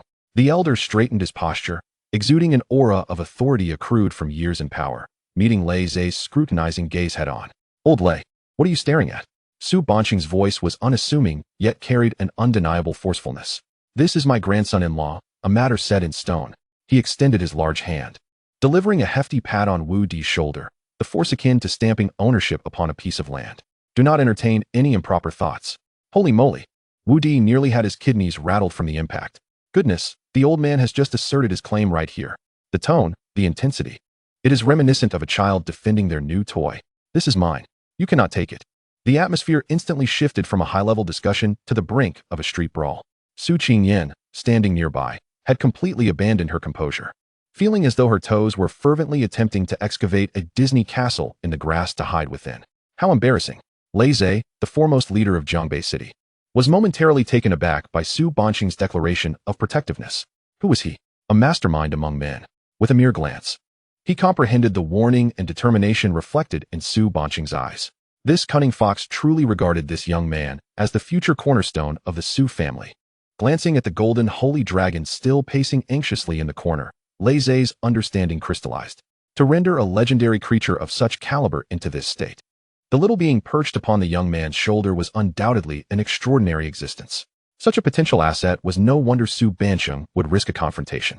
With this revelation, the solemnity on Lei Zhe's face evaporated, replaced by a hearty laugh. Ha ha ha, old Su, what are you saying? He stepped forward, affectionately thumping Su Banqing on the shoulder. I merely noticed this young man possesses remarkable qualities, and alongside your Qingyan, they make a splendid couple, a match made in heaven. Thus I inquired further. Since he is to be your future grandson-in-law, he is a junior I have watched grow. Am I to compete with him? TSK. The speed of your transformation is astounding. Even a master of Sichuan opera would be impressed. In one moment, you were considering undermining him, and in the next, he becomes a junior you have nurtured. Do all of you in power undergo acting training? Rees chuckled lightly, dismissing Wudi with a glance that suggested the serious mayor was merely a figment of the collective imagination. He turned away, beckoning to the steadfast Zhao Zhengguo. Comrade Zhengguo, you've witnessed a misunderstanding. Old Su is a distinguished guest of Zhongbei City, and his urgency to meet his granddaughter is quite understandable. As he spoke, he pulled Zhao Zhengguo towards his sleek shuttle. Come, let us return to my office for a thorough discussion regarding the supplementary provisions on the humane enforcement of the Dragon Kingdom's large beast urban management regulations. Zhao Zhengguo, caught off guard, attempted to voice his thoughts, but was met with the mayor's resolute gaze, compelling him to nod in acquiescence as he was ushered into the black shuttle. A thorough discussion? I'll wager 5 dimes that the discussion will revolve around you being more discerning in the future. Some individuals are not to be trifled with. Safe travels, Brother Zhao. I hope to witness your valiant presence on the front lines of law enforcement tomorrow. The black shuttle ascended silently, tracing a graceful arc before vanishing into the horizon. Thus, the tempest subsided. He knows how to keep his wits about him. Su Banqing observed the departing shuttle with a disdainful smirk. He then turned, his countenance instantly alight with an exuberant smile, his ability to shift expressions rivaling even Rees. Wu Xiaoyu, with the riffraff gone, let us attend to serious matters. The old gentleman's stomp seemed to reverberate across the entire lawn. Onward, to the treasure vault. He grasped Wu Di's wrist with astonishing force, dragging him towards the direction of the golden holy dragon. We shall travel by this. The Su family vault is located in Longjing, a considerable distance from here. This will expedite our journey. Longjing, the political, economic, and cultural heart of the Dragon Kingdom. Wudi's heart raced. The map has been upgraded. The novice village storyline has concluded, and we are being airlifted directly to the main city. Moreover, our mode of transport is the LV-82 Golden Holy Dragon. This treatment surpasses all first-class cabins and private jets. Before he could fully revel in his excitement, he noticed the once defiant Golden Holy Dragon suddenly stiffen at the sight of Su Banqing approaching. Its massive frame quivered with instinctive trepidation. The once fading fear in its large, lantern-like eyes was swiftly rekindled. It even instinctively took a half-step back, an action filled with resistance and dread. Ha! Brother Dragon, your reaction is too authentic. To have you ferry the very source of your fear is nothing short of workplace bullying. Su Banqing, clearly aware of his beast's cowardice, scowled in disapproval. What a disgrace. You are a pure-blood dragon. Is this truly necessary? The Golden Holy Dragon emitted a plaintive whine, its colossal head drooping as though it were a frostbitten eggplant. It gazed at its master with a profoundly sorrowful expression, as if pleading, Master, please. Can we switch to another mode of transportation? A hovercar would suffice. Wudi watched the exchange between the legendary dragon and his elder, nearly bursting into laughter. He approached, mimicking Su Banqing's demeanor, and gently patted the dragon's enormous paw covered in golden scales. "Brother dragon, do not be anxious." Wudi's face beamed with a warmth akin to a gentle spring breeze, his tone soft and soothing. "Relax, think of it as a simple lift. My companion, Chochio, is quite well behaved when asleep." No sooner had he spoken than the golden holy dragon shuddered violently, its massive form trembling uncontrollably as it instinctively clutched its enormous head, releasing an even more pitiful wail. Chapter 55. Brother Dragon. As long as that ancestor isn't present, I am invincible. The golden holy dragon's mournful cry was heart-wrenching, filled with the despair and helplessness of workplace bullying. Its colossal head shook like a rattled drum, its forepaws clinging desperately to its skull, embodying a defiant stance of refusing to undertake this task, even at the cost of its life. "Surely, Brother Dragon, you are an LV-82 legendary quality beast. Have some dignity." Wudi gazed at the colossal dragon retreating into its shell, feeling a sense of exasperation. This is no golden holy dragon. It is a golden coward dragon.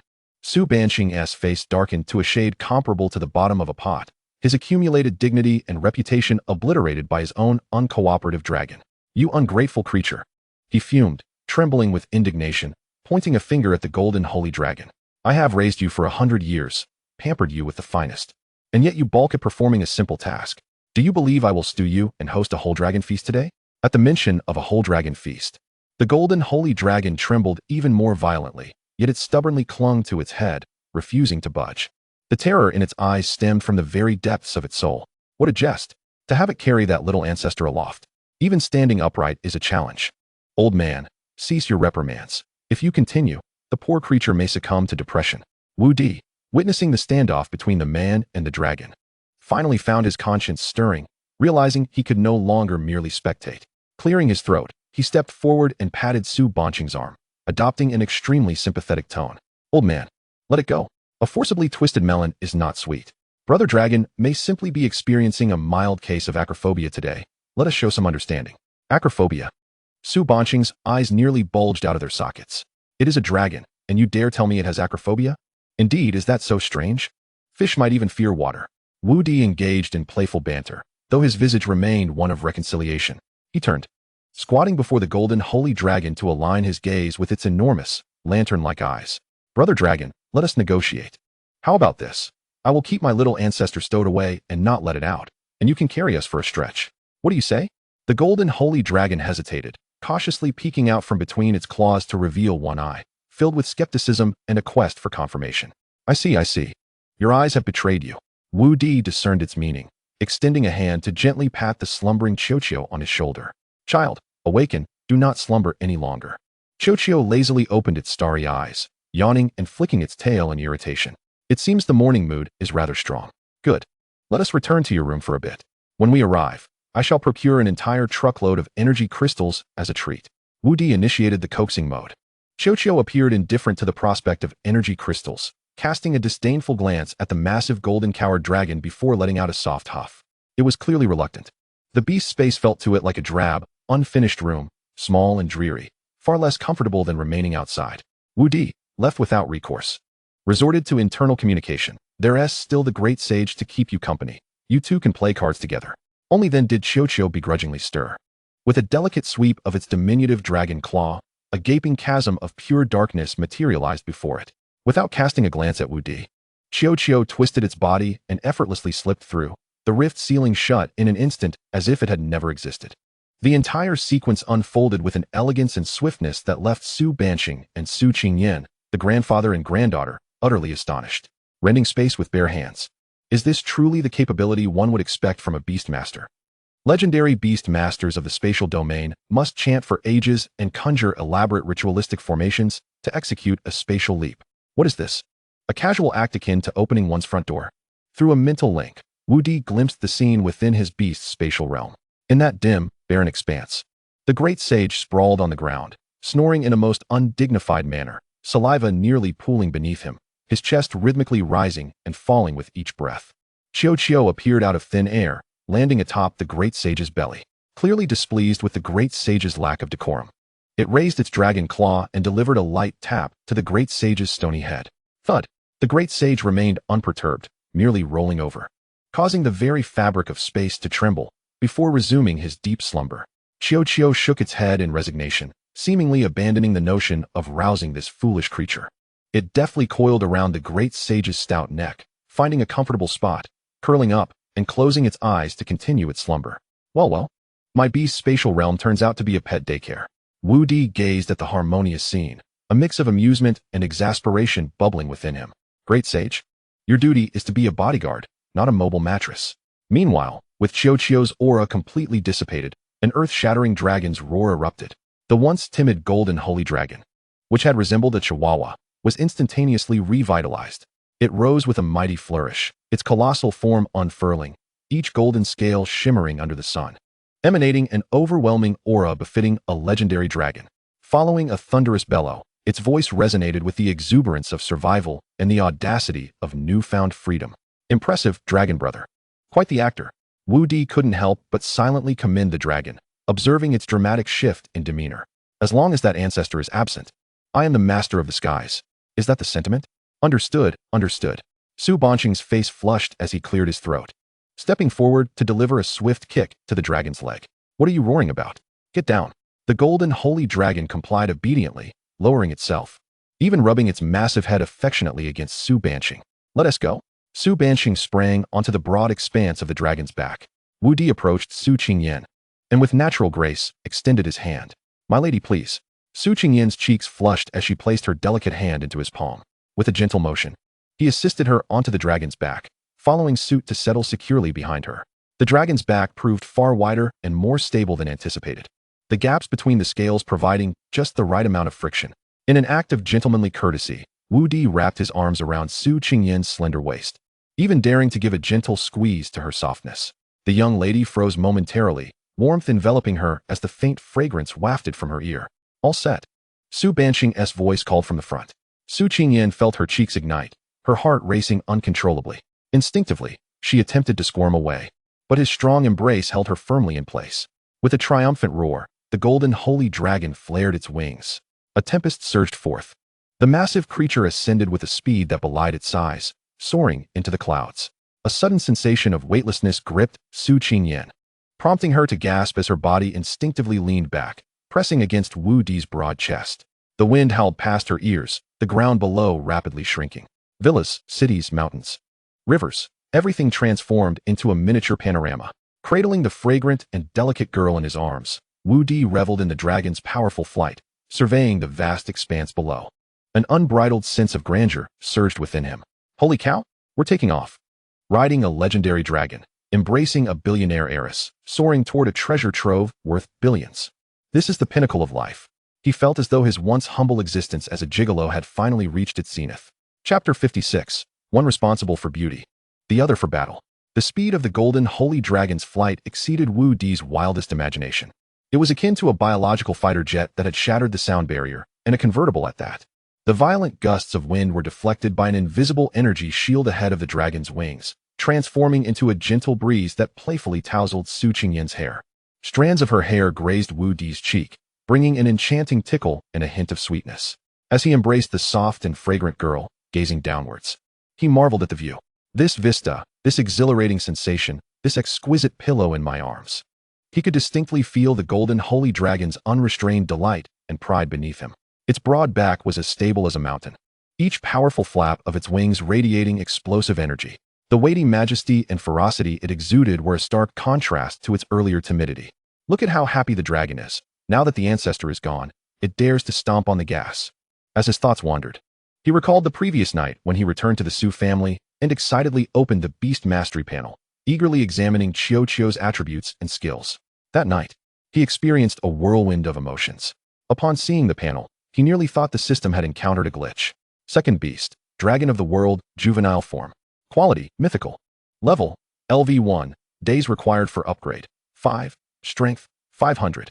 Vitality, 500. Agility, 500. Mentality, 700. Abilities, time stasis, beginner. Spatial exile, beginner. Soul immunity, passive. When Wudi beheld this panel, he was utterly dumbfounded. Level 1. This was merely level 1. The foundational attributes of strength, vitality, and agility were a staggering 500 points. To put it into perspective, his great sage, being of ancient Titan blood, albeit not fully awakened, had only managed a maximum strength attribute of 50 at level 1. This creature, on the other hand, was a tenfold powerhouse from the get-go. Even more outrageous was the mental attribute, which soared to an astounding 700. What the heck? 700 points of mental power? What does that even mean? Isn't this a tad too unreasonable? Wudi was so exhilarated that he nearly leapt from his bed, envisioning a future where he and Xiao would conquer the world, decisively asserting dominance over the South Mountain Elderly Care Center and the North Sea Kindergarten. However, as his gaze fell upon the requirements for leveling up, his smile gradually froze. Days required for upgrade. 5. It is not experience points, but rather time. Wait, this script seems incorrect. Wudi rubbed his eyes, confirming he had not misread. The growth of the dragon of the world requires the absorption of ample time and spatial energy. The system thoughtfully provided a line of small text for clarification. Wudi fell silent at that moment. There exists a consensus among beast masters that reaching level 20 marks a significant turning point in their careers. Before level 20, the experience points required for beasts to level up are relatively gentle, often referred to as the novice protection period. However, once one surpasses level 20, the experience bar escalates exponentially, akin to soaring real estate prices. Yet for his esteemed companion, leveling up to level 2 would take 5 days. How long, then? To reach level 20? Or level 50? I simply pondered, to elevate my little ball to the maximum level, I would probably need to live until the universe inevitably self-destructs. Thank you, system. You are indirectly wishing for my immortality. Wudi's dreams shattered halfway. He suppressed his urge to scoff and pinned his hopes on those two extraordinary skills. Time stasis. Beginner can render everything within a designated area, diameter of 10 meters, into absolute stillness for 1 second. Cooldown time, 30 days. Spatial exile. Beginner can forcibly banish a specified target to an unknown space. Success rate depends on the target's mental state. Cooldown time, 30 days. Note: banishment renders the target incapable of providing any experience points or loot. After reading the skill descriptions, Wudi's dreams were utterly dashed. Good gracious. I can't believe it. 2 mythical level skills, both essentially one-time use, refreshing once a month? He had fantasized about using these 2 skills to swiftly defeat a boss and gain a significant amount of experience points. Now it seemed he had been overly optimistic. These skills, let alone defeating a boss, would be wasteful even for clearing normal monsters. Exiling monsters would yield nothing, purely an act of charity. Aiding the interdimensional space with employment issues, Wudi languidly collapsed onto his bed, feeling akin to someone who had won 50 million in the lottery, only to discover that the ticket had expired the day before. A hollow triumph. Ultimately, he turned his gaze to the lone passive skill. Soul immunity. Passive immune to all forms of soul attacks and mental control. This was indeed a genuine boon, permanently effective and without cooldown. So, to summarize, Wudi reflected internally. My mythical quality pet is essentially a creature with exceptionally high stats, but 0 growth and endurance, accompanied by a monthly one-time escape tool, a supreme mascot. Its primary function is strategic deterrence. If a real fight were to break out, I would still have to rely on my diligent and selfless eldest son, the Great Sage. Contemplating the Great Sage, Wudi felt a semblance of balance. One responsible for beauty, the other for battle, a commendable division of labor. What was he thinking? A cool voice interrupted Wudi's reverie. It was Su Qingyan. She had adjusted her posture without him noticing, slightly tilting her head, her clear, water-like phoenix eyes gazing at him with a hint of curiosity. The girl's body was no longer as rigid. Seemingly accustomed to the warmth and heartbeat emanating from behind her, yet her slightly flushed earlobes betrayed her inner turmoil. Reflecting on the pinnacle of life, Wudi retracted his arms and shifted to a more comfortable position, responding half-jokingly. Su Qingyan's cheeks flushed a deeper shade, and she let out a soft hum. Turning her head away, no longer looking at him, though her lips involuntarily curled into a slight smile. At that moment, a robust voice resonated from ahead. We have arrived. Wudi looked up, instantly awestruck by the sight before him. Beneath the clouds, an immensely grand city loomed, resembling a colossal steel beast, sprawling across the horizon. Countless uniquely designed flying shuttles and fantastical beasts darted between towering skyscrapers, weaving a bizarre 3-dimensional transportation network. Longjing, the heart of the Dragon Nation. The golden holy dragon began to gradually descend towards a centrally located area, meticulously protected and resembling a royal garden. Wudi could even see several powerful auras rising towards the sky, seemingly identifying the golden holy dragon, but upon confirming Su Banshing on its back, they swiftly retracted. Do you see that mountain? Su Banshing pointed towards the center of the garden, where a peak had been hollowed out and transformed into a massive metal fortress. Pride evident in his voice. That is the location of our Su family's treasury. Chapter 57. What one? One for each person. The Golden Holy Dragon's landing was nothing short of a textbook example of a king's return. Its enormous body elegantly spiraled in the air before retracting its wings with a flourish, akin to a sail being furled, descending with a roaring wind onto a vast square paved with pure white jade. Thud! As its four claws met the ground, a resounding thump reverberated across the square, as if heralding the return of its master. Goodness, that landing was more stable than an aircraft carrier's landing. Wudi leapt from the dragon's back, holding Su Qingyan, and as his feet touched the warm jade surface, he gazed upward, breath caught in his throat. This was no mere mountain fortress, it was a war bastion, hollowed from the mountain, armed to the teeth with unknown black metals and rune technology. The cold metallic sheen reflected a chilling aura under the sunlight, while countless visible energy patterns flowed along the mountain's surface, forming an impenetrable defense network. Simply standing outside, Wudi could feel a heart-pounding surge of energy. Goodness! The defense level here is such that even a fly would have to be a female and pregnant to enter, requiring a full-body scan and a 3-generation political review beforehand. Su Banqing jumped down from the dragon's back, a satisfied smile gracing his face as he observed Wudi's awestruck expression. He approached the massive gate of the metal mountain, towering at a height of 100 meters, adorned with intricate and ancient dragon totems. "Open the door," he commanded succinctly. Buzz! A soft red beam of light descended from the top of the gate, enveloping Su Banqing entirely. Iris recognition, genetic verification, soul wave scanning. This entire process is more complex than obtaining a passport in my previous life. Identity confirmed. Su clan's 13th generation family head, Su Banqing. Permission level, maximum. Welcome home.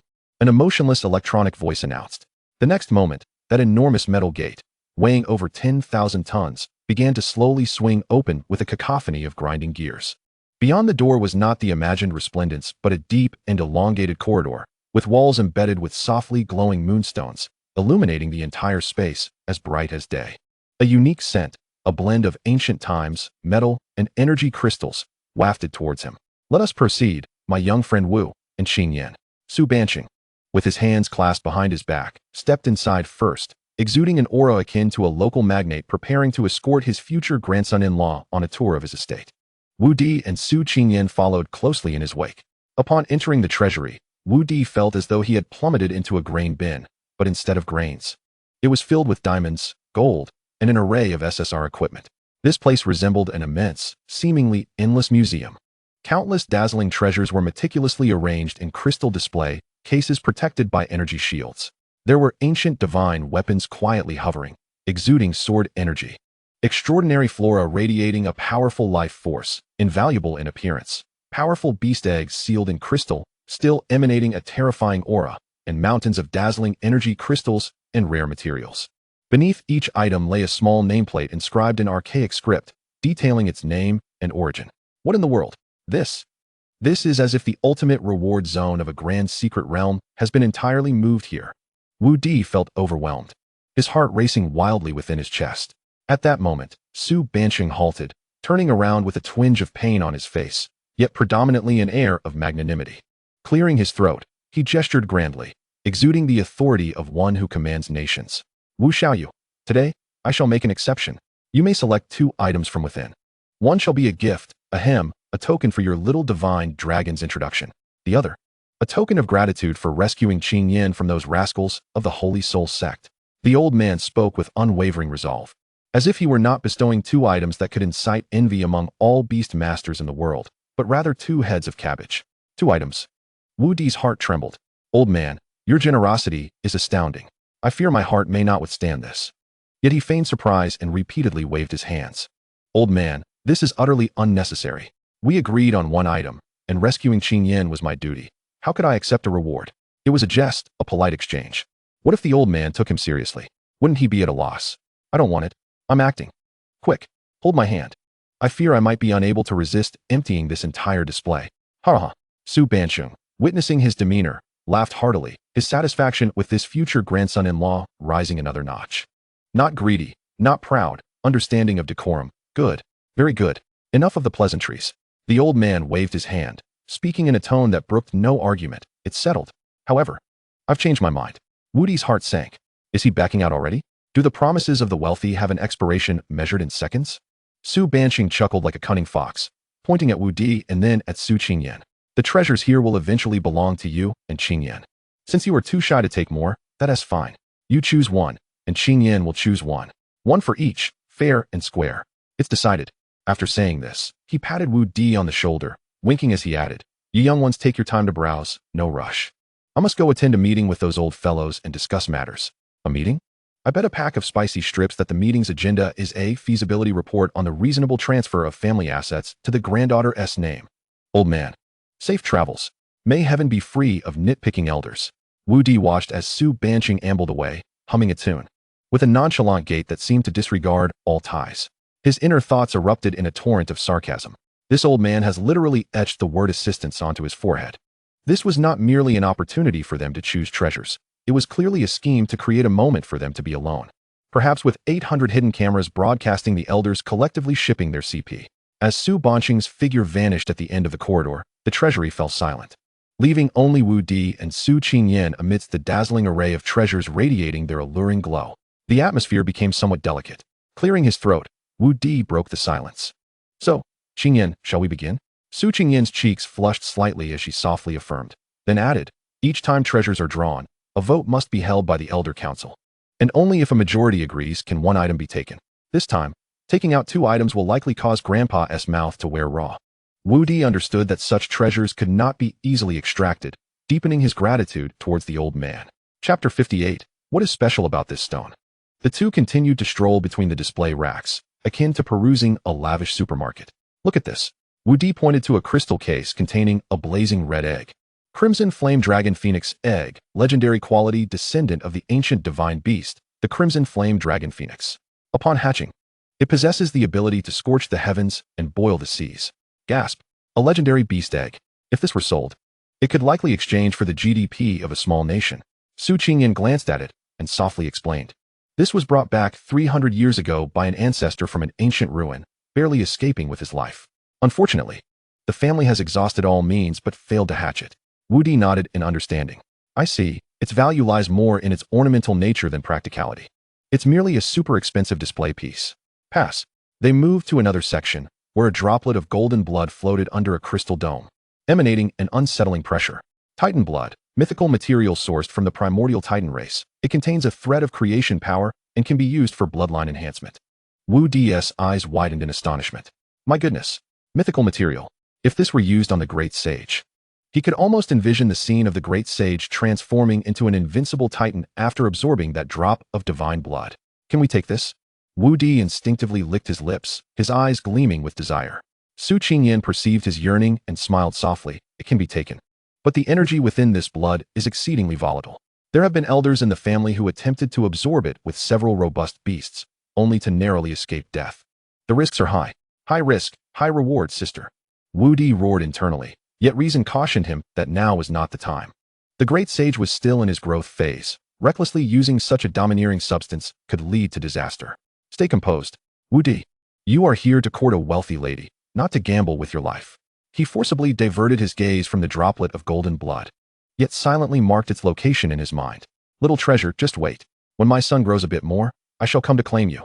The two continued forward, the plethora of rare treasures dazzling Wudi to the point of near paralysis in decision-making.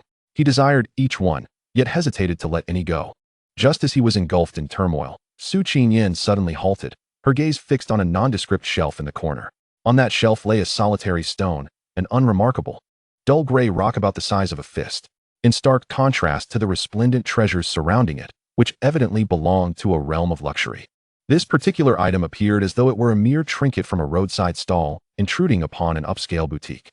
Even the plaque beneath it bore a lackluster inscription, a piece of hard stone, sourced from the ancient Dragon Clan's treasury, function unknown. Sole characteristic, remarkably hard. Wudi, Su Qingyan, how on earth did this thing manage to slip in here? Wudi was filled with questions. Has the entrance threshold to the Su family treasury fallen so low? Did some ancestor use it to prop up a table leg, only to forget it here?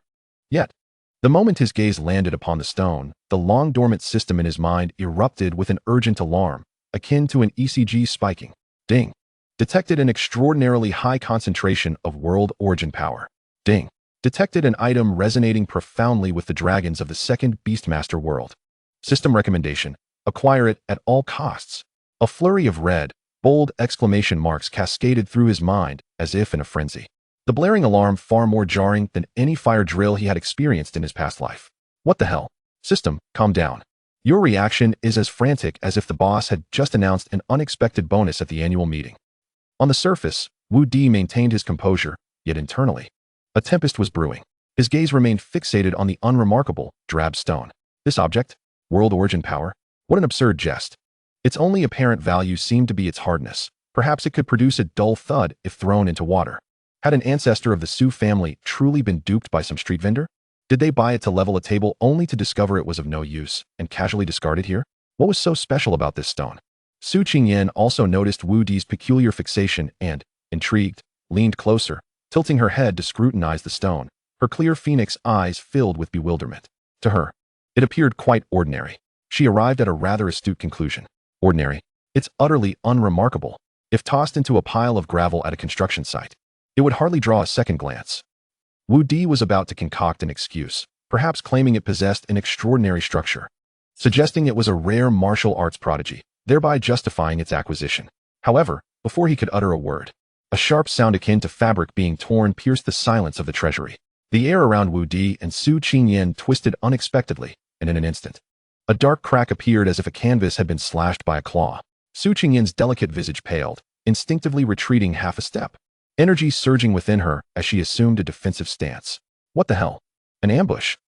Wudi's heart raced, instinctively positioning himself protectively behind Su Qingyan. Yet, emerging from the rift was not a fearsome enemy, but rather a golden, palm-sized baby dragon. Qiu. It had torn through space on its own, escaping from the Beastmaster realm. Wudi was left dumbfounded. Brother, that's not how the rules work. How did you manage to come out without my command? Are you escaping? Meanwhile, within the Beastmaster realm, the stout great sage was frozen in astonishment, staring with wide, bell-like eyes at the slowly closing rift, then glancing at his own robust fingers, confusion etched across his face. Why? Why could his little brother open the door to play by himself? Why couldn't he? Was it because he had eaten too much? The great sage sank into profound self-doubt, even losing interest in the energy bar he had been savoring. Chapter 59. Qiu falls asleep, Phoenix Divine Blood. In the outside world, upon emerging, Qiu paid no heed to its surroundings. Its platinum-colored dragon eyes fixated intently on the stone resting on the shelf in the corner, brimming with a yearning akin to a child spotting their beloved parent. It emitted a low, plaintive whine, its diminutive body trembling with excitement, nearly drooling. What a sight! Look at your eagerness. You are, after all, a mythic world dragon. Can't you maintain some semblance of aloofness? Wudi mentally scoffed. Yet his heart softened at the sight of Qiu's pitiful demeanor. That, indeed, is my beast, and it seems quite fascinated by that stone. Wudi scratched his head, attempting to explain to the perplexed Su Qingyan. Her expression was priceless. First, she was astonished that the little dragon, which Wudi had referred to as a divine creature, could rupture the Beastmaster space to appear autonomously. Then, she was taken aback that this seemingly imposing creature was now whining at a chunk of rock, resembling a starving puppy. The contrast was striking. It can come out by itself? Curiosity filled Su Qingyan's beautiful eyes. Perhaps it's a special ability possessed by only a few exceptionally gifted dragons. Wudi fabricated an earnest explanation. Growing impatient with Wudi's lack of action, Qiu flew directly in front of him, nuzzling its smooth little head against his pant leg, its tail wagging like a tiny motor and crying out, as if it were almost writing "I want that" across its face. All right, enough with the cuteness. Wudi sighed in resignation, granting it permission in his mind, the moment it received the command. Qiu shot forth like an arrow released from a bow. Its speed left a faint afterimage in the air, in a flash of golden light. Qiu had grasped the stone, which was larger than its own body, with its tiny claws. Without a glance at the array of other treasures surrounding it, it wasted no time, clutching the stone and diving back into the rift it had just torn open. With a sharp sound, the rift closed.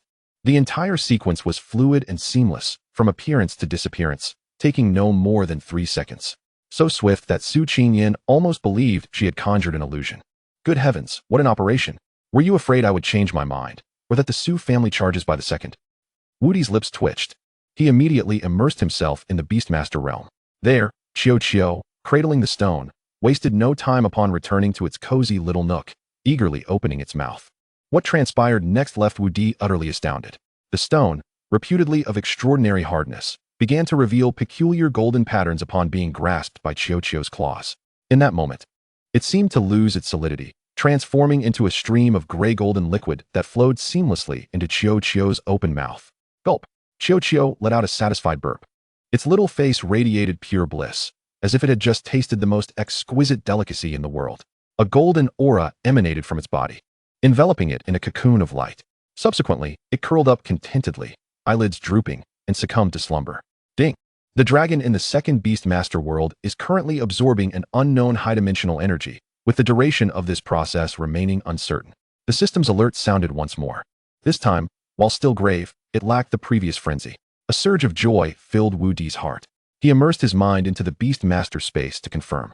Indeed, the golden cocoon was peacefully suspended in midair, radiating a stable and formidable energy wave. The great sage beside it appeared bewildered, poking at the cocoon as if attempting to discern the nature of this new neighbor. Everything was well. Wudi finally exhaled in relief. Thank goodness I wasn't the one to choose. Otherwise, my selection anxiety would have flared up. While he indulged in his inner musings, Su Qingyan remained in a state of shock, unable to regain her composure. Her clear, cold phoenix eyes widened in astonishment as she glanced between the empty rack and Wudi, her mouth slightly agape, embodying the essence of someone whose worldview had been profoundly shaken. To be able to tear apart space, to hold a peculiar fondness for a mere broken stone, to seize treasures and flee without hesitation. Each label contradicted her preconceived notions of a divine dragon. Clearing his throat, Wudi interrupted her stupor, earnestly placing a reassuring hand on her shoulder. Don't dawdle. It's your turn to choose. Oh, right. Su Qingyan instinctively nodded, though her gaze still wandered to the vacant rack. We must hurry. After selecting, we still need to grind levels. Wudi waved his hand dramatically, exuding an air of authority. We might as well start contemplating this year's top scorer for the college entrance examination. Do you think we should strive to secure the provincial top scorer in second place? Or should we aim high and see if we can clinch the national title? Su Qingyan raised an eyebrow, her newly established reverence for the divine dragon dissipating instantaneously due to Wudi's words. She shot him a bemused glance, as if to say, "Do you have some misunderstanding about the top scorer?" It was evident that his aspirations were rather lofty. Wudi smirked inwardly. Of course, I am a transmigrator, equipped with a system. It would be a disservice to the organization and the people if I didn't strive to become one of the top 10 outstanding Beastmasters in Dragon Country. He continued with a serious facade. A person without dreams is no different from a salted fish. Now, let me guide you to select a treasure that can help you realize your dreams. With this diversion, Su Qingyan finally emerged from her prior astonishment, no longer fixating on the elusive little dragon, and began earnestly searching amidst the dazzling array of treasures. Unlike Wudi, who was distractedly eyeing everything he desired, Su Qingyan had a clear objective. She walked directly through the exhibition area of divine weapons and rare materials, ultimately stopping in a section dedicated to bloodline materials. Her gaze fixated on a jade box crafted from millennium ice. Inside, a droplet of blood, as translucent as a ruby, floated serenely. This droplet was no larger than a fingernail, yet it seemed to harbor the essence of a burning sun, emanating a noble and searing energy that dispelled the surrounding chill. The blood's form was neither entirely liquid nor solid, resembling a curious amalgamation of both states. Within it, a diminutive phoenix could be discerned, soaring gracefully and emitting melodious cries. The plaque beneath bore the elegant inscription, Phoenix Divine Blood. Phoenix Divine Blood, legendary material derived from the primordial blood of the phoenix from mythological times. It can greatly purify the bloodline of its descendants and has a chance to trigger ancestral bloodline phenomena. Wudi leaned closer, his eyes sparkling with excitement. Goodness, this is practically a tailor-made enhancement for you. If you absorb this, wouldn't it mean a leap from S-grade talent to SS grade? He sensed Su Qingyan's breath quicken at the sight of the divine blood, clearly revealing it was precisely what she had longed for. This is it, she declared, her voice tinged with barely concealed eagerness as she turned to Wudi, her beautiful eyes shimmering with light. Excellent choice. Wudi gave her a thumbs up, then curiously inquired, can this be used right away when we take it home? Not quite. Su Qingyan shook her head and patiently explained. The energy contained in this divine blood is far too overpowering. With my current level 15 body strength, attempting to absorb it forcefully could result in catastrophic consequences. My grandfather said I must at least reach level 20 and undergo a second refinement of my body for it to be bearable. Level 20, huh? Wudi stroked his chin thoughtfully. That's just a matter of time. With me as your human enhancement, I can assure you. Reaching level 30 before the entrance exam is not a dream. He grinned, revealing a dazzling smile reminiscent of a senior ready to lead his junior astray. No problem. I'll take you to the skies. You'll be securely elevated by the time of your exam. At this, Su Qingyin's cheeks flushed crimson. She shot him an exasperated glance, her cold phoenix eyes rippling with an exquisite beauty. She said nothing further, merely offering a soft As she carefully followed the procedure to retrieve the jade box containing the phoenix divine blood. The moment she grasped it, a wave of warmth radiated from the box, enveloping her entire being and causing the divine phoenix bloodline within her to stir with jubilant excitement. She knew she had made the right choice. With their respective treasures, or rather, their beast treasures, in hand, both felt satisfied as they prepared to depart. Wudi regarded the invaluable phoenix divine blood in Su Qingyin's possession, then recalled the functionally ambiguous gray stone discovered by Qiuqiu in his Beastmaster space. One piece of world essence, one droplet of phoenix divine blood, he pondered. Whether the Su family truly gained or lost from this venture remains uncertain, but for me, it's undoubtedly a resounding profit. At that moment, a booming voice echoed from the exit of the treasury. Have you made your selections? Hurry out if you have. Those old geezers can hardly wait to meet you. The excitement and pride in the old man's voice were unmistakable. As the two stepped out of the treasury, the heavy stone door rumbled shut behind them, isolating the dazzling treasures and temptations within. Before Wudi could acclimate to the external light, he was momentarily dazzled by the scene before him. There stood old Master Su at the forefront, flanked by 7 or 8 elderly gentlemen, each exuding vitality and a steady presence. Though their attire varied, they all radiated an aura of authority that proclaimed, I am valuable. You cannot afford me, even from 800 meters away. Well, the Su family's old cadre inspection team, or perhaps a fan meeting for the Twilight generation. Wudi mused internally, his face adopting an obedient demeanor befitting a respectful junior. Grandfather, esteemed seniors. Su Qingyin was the first to speak, slightly bowing in greeting. Ha, they come out, they come out. Su Banqing's face was aglow, beaming like a blooming chrysanthemum. He hurried forward, his gaze flitting between Wudi and Su Qingyin, akin to a gardener admiring 2 plump cabbages. Have you selected well? How about it? Shall we let the elders have a look? As soon as he finished speaking, an elderly man clad in a gray robe, exuding an aura of ethereal wisdom and sporting a goatee, stepped forward from the crowd. His piercing eyes fell upon Wudi, their intensity rivaling that of an X-ray. This must be the esteemed elder Su Changqing that Grandpa Su mentioned on his way here. You must be the young friend Wudi, the elder said, stroking his beard with a kindly smile. Indeed, a hero emerges from the youth. You are quite the gentleman. Wudi humbly smiled in response. Senior, you flatter me. Oh, I am Su Changqing. The elder introduced himself, before his demeanor shifted, his eyes gleaming with greater fervor. I have heard that you have tamed an extraordinarily rare little divine dragon. Might we be so fortunate as to behold its splendor? Just as Grandpa Su described. He speaks with a flair for the dramatic. At this, the other elders craned their necks, their expressions brimming with curiosity and anticipation, resembling a group of koi eagerly awaiting a meal.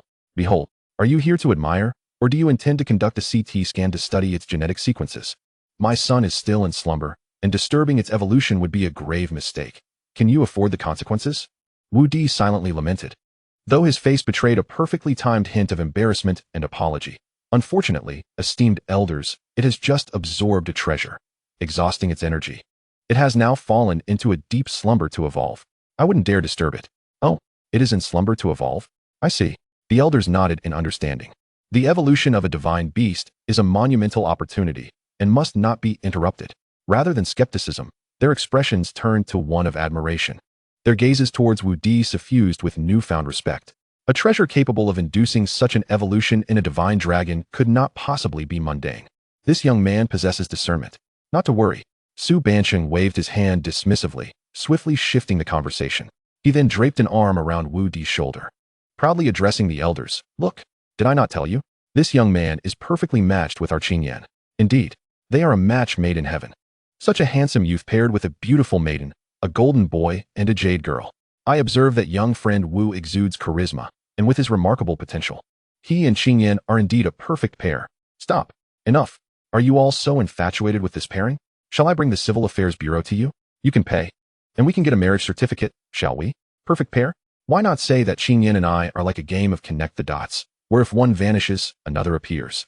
Wudi's lips twitched uncontrollably, feeling akin to a socially anxious youth cornered by relatives at a family reunion, all urging him to marry.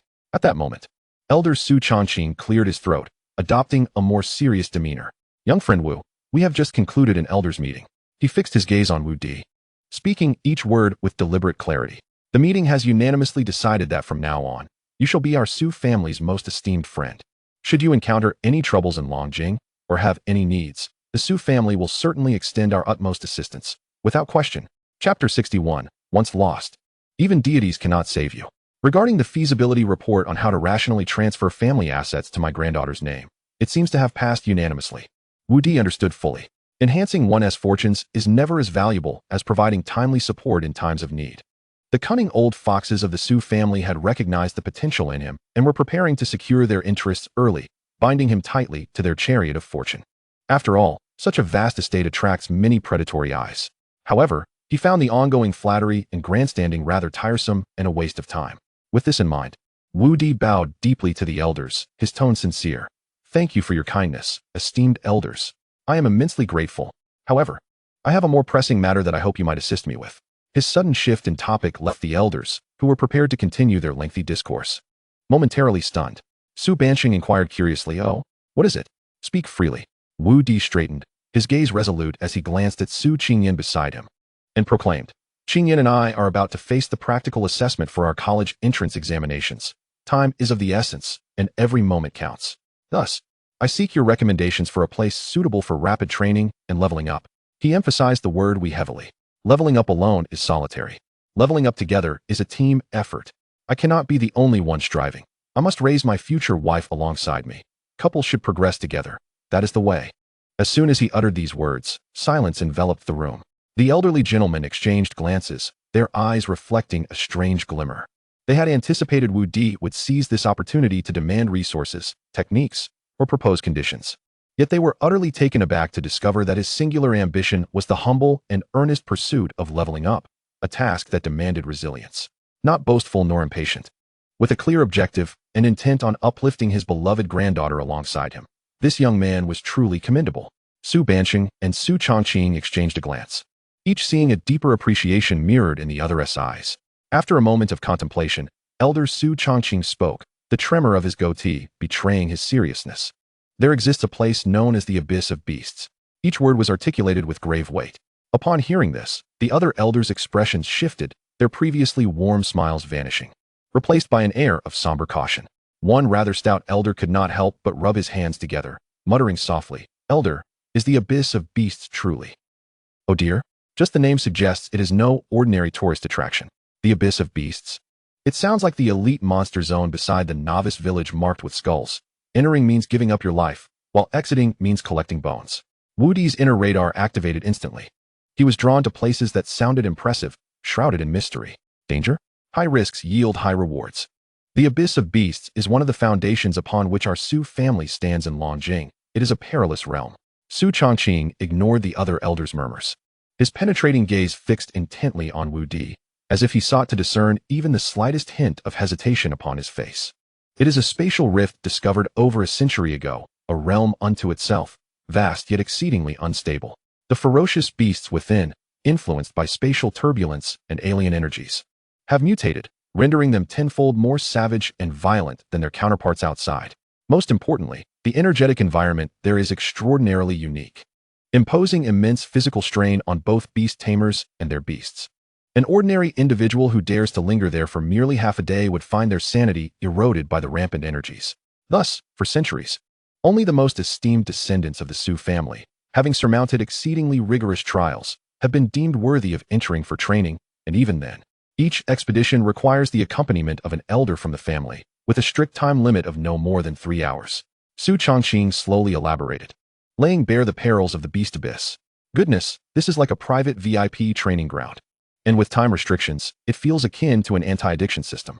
Rather than feeling apprehensive, Wudi felt a surge of excitement. Tenfold ferocity? Surely the experience points must also multiply tenfold. Physical strain? Nonsense. My physique, having undergone systematic enhancement, is robust. Elder, Wudi is not a member of the Su family. Permitting him to enter the Beast Abyss might not adhere to our customs, right? At last, an elder voiced his dissent. His words immediately garnered support from several others. "Indeed, we must not disregard our ancestral rules. The significance of the Beast Abyss is profound. Should anything go awry." As the internal discussions among the Elder Council threatened to diverge, Su Bansheng grew impatient and waved his hand dismissively. "Rules are rigid. Yet humanity is fluid. The old man glared, his voice booming as he silenced all dissenting murmurs. What do you mean by your family or my family? This lad, Wudi, shall henceforth be regarded as my Su family's grandson-in-law, a member of our own. Anyone who dares utter another word of protest shall face punishment in the ancestral hall. Old man, your forceful bonding approach is more domineering than the page games I played in my past life. Wudi felt as if he was about to be branded with the Su family's exclusive stamp. Su Qingyan's cheeks flushed a lovely shade of crimson once more. She gently tugged at her grandfather's sleeve, softly protesting, Grandpa, you shouldn't interfere. Su Bansheng patted Wudi on the shoulder with a resounding smack. Kid, just tell me, are you brave enough to go? Of course. Wudi nodded without hesitation, a confident smile gracing his face. He turned to Su Qingyan. Finding her gaze fixed on him, her clear phoenix eyes devoid of any fear, filled only with pure trust and a hint of eager combativeness. He flashed her a grin. Su Qingyan nodded gently, her voice cool, yet resolute. I will go as well. Excellent. Such spirit. Su Bansheng laughed heartily, utterly pleased with the youthful couple's reactions. Observing this, Su Changqing ceased further discussion, merely casting a deep glance at Wudi as he stroked his beard and mused, Since you are both resolute, I shall not hinder you any further. He retrieved a pitch-black token intricately carved with complex patterns from his robe, handing it to Wudi. This is the Abyss token. The spatial turbulence within the Beast Abyss will disrupt your beast summoning. In critical moments, it may prevent you from calling forth your beasts. Holding this token will stabilize your summoning space. Moreover, should you encounter insurmountable danger, shatter it immediately, and it will transport you out without delay. Oh, a life-saving item? Quite thoughtful indeed. Wudi took the token, feeling its icy surface and substantial weight. Thank you, Elder. Do not mention it. Su Changqing waved his hand, his expression turning grave once more. Remember, within the Beast Abyss, while strength is undeniably important, maintaining clarity is paramount. The energies there will amplify the desires and fears buried deep within you. Should you become lost, even deities cannot save you. Chapter 62. Entering the new training ground. With the instructions dispensed, Su Bansheng eagerly led the two into the depths of the back mountain. After winding through a bamboo grove shrouded in formations, a grand and ancient stone archway emerged before them.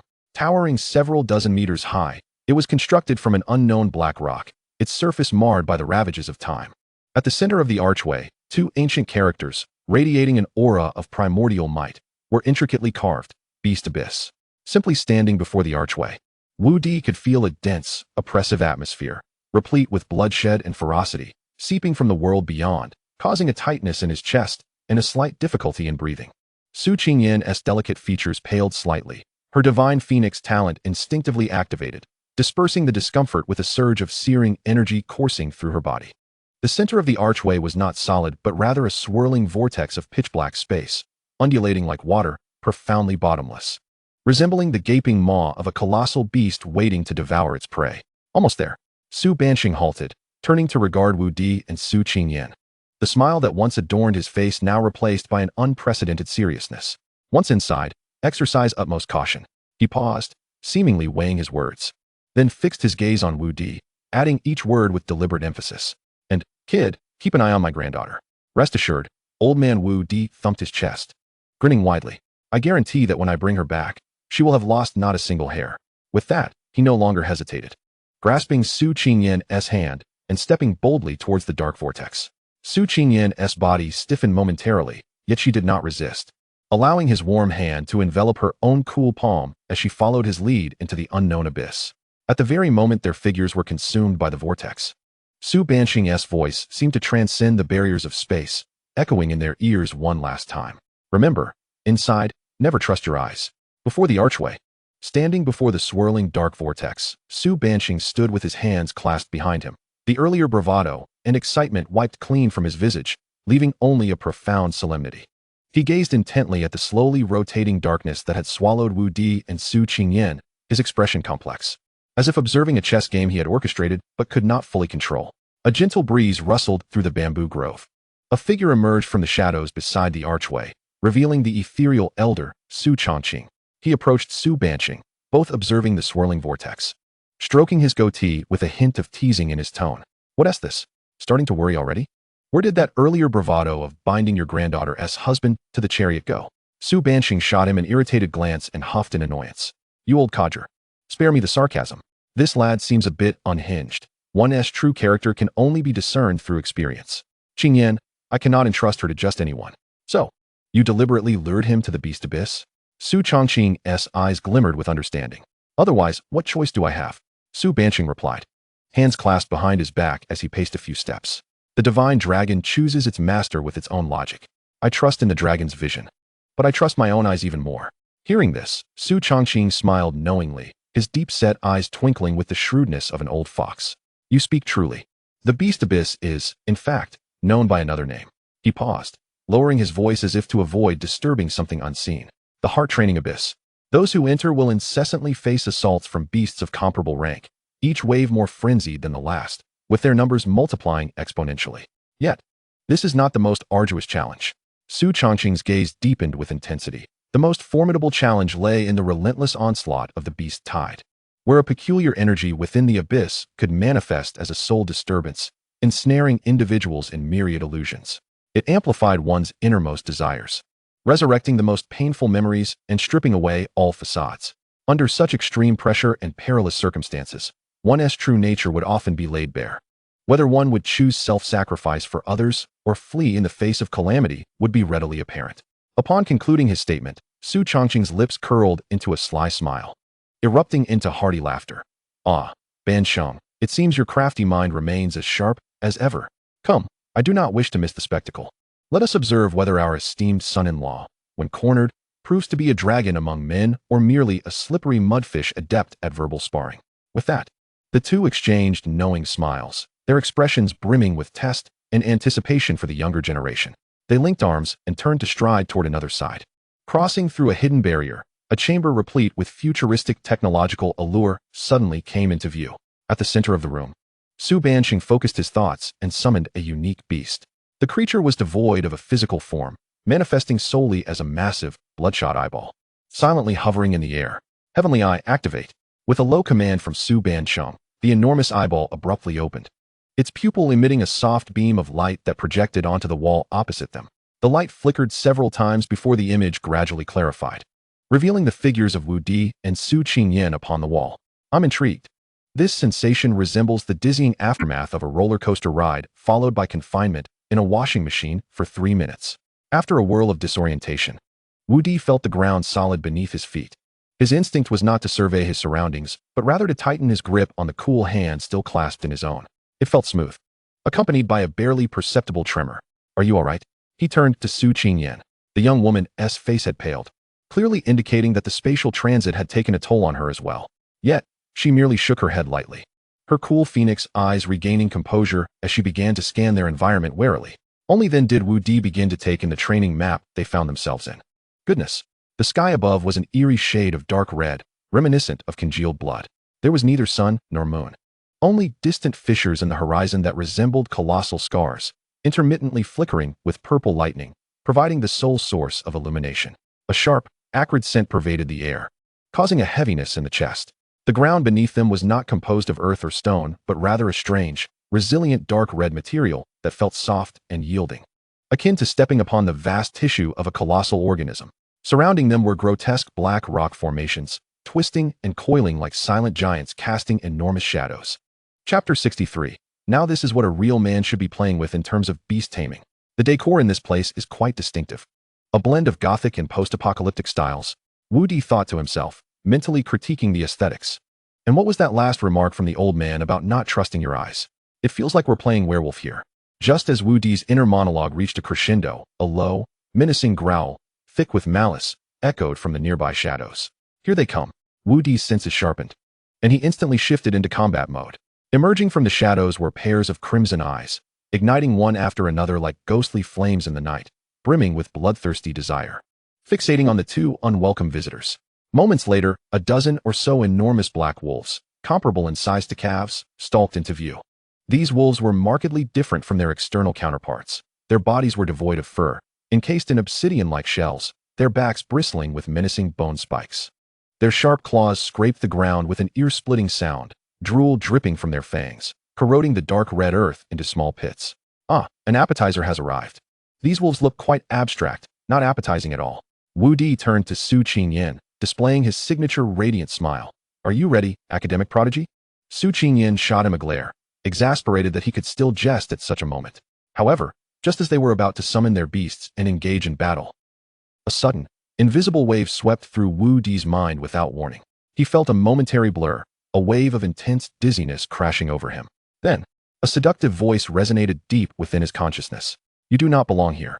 You possess unparalleled potential. Why allow yourself to be shackled by these mere mortals? Look at the woman beside you. She is merely a stumbling block. Abandon her and forge ahead alone. Power, wealth, status, everything you desire is within reach. You shall become the sole deity of this world. The voice seemed to wield an enchanting power, amplifying the latent ambition and desires of Wudi, the traveler. For a fleeting moment, confusion clouded Wudi's gaze, and he instinctively released Su Qingyin's hand. Hey, what's with my temper? Who dares to intrude upon my thoughts? And with such a distorted voice, no less. In that brief moment of disorientation, Wudi's clarity swiftly returned, replaced by a surge of annoyance at the interruption of his thoughts. You think you can sway me? I'm a traveler, equipped with a system.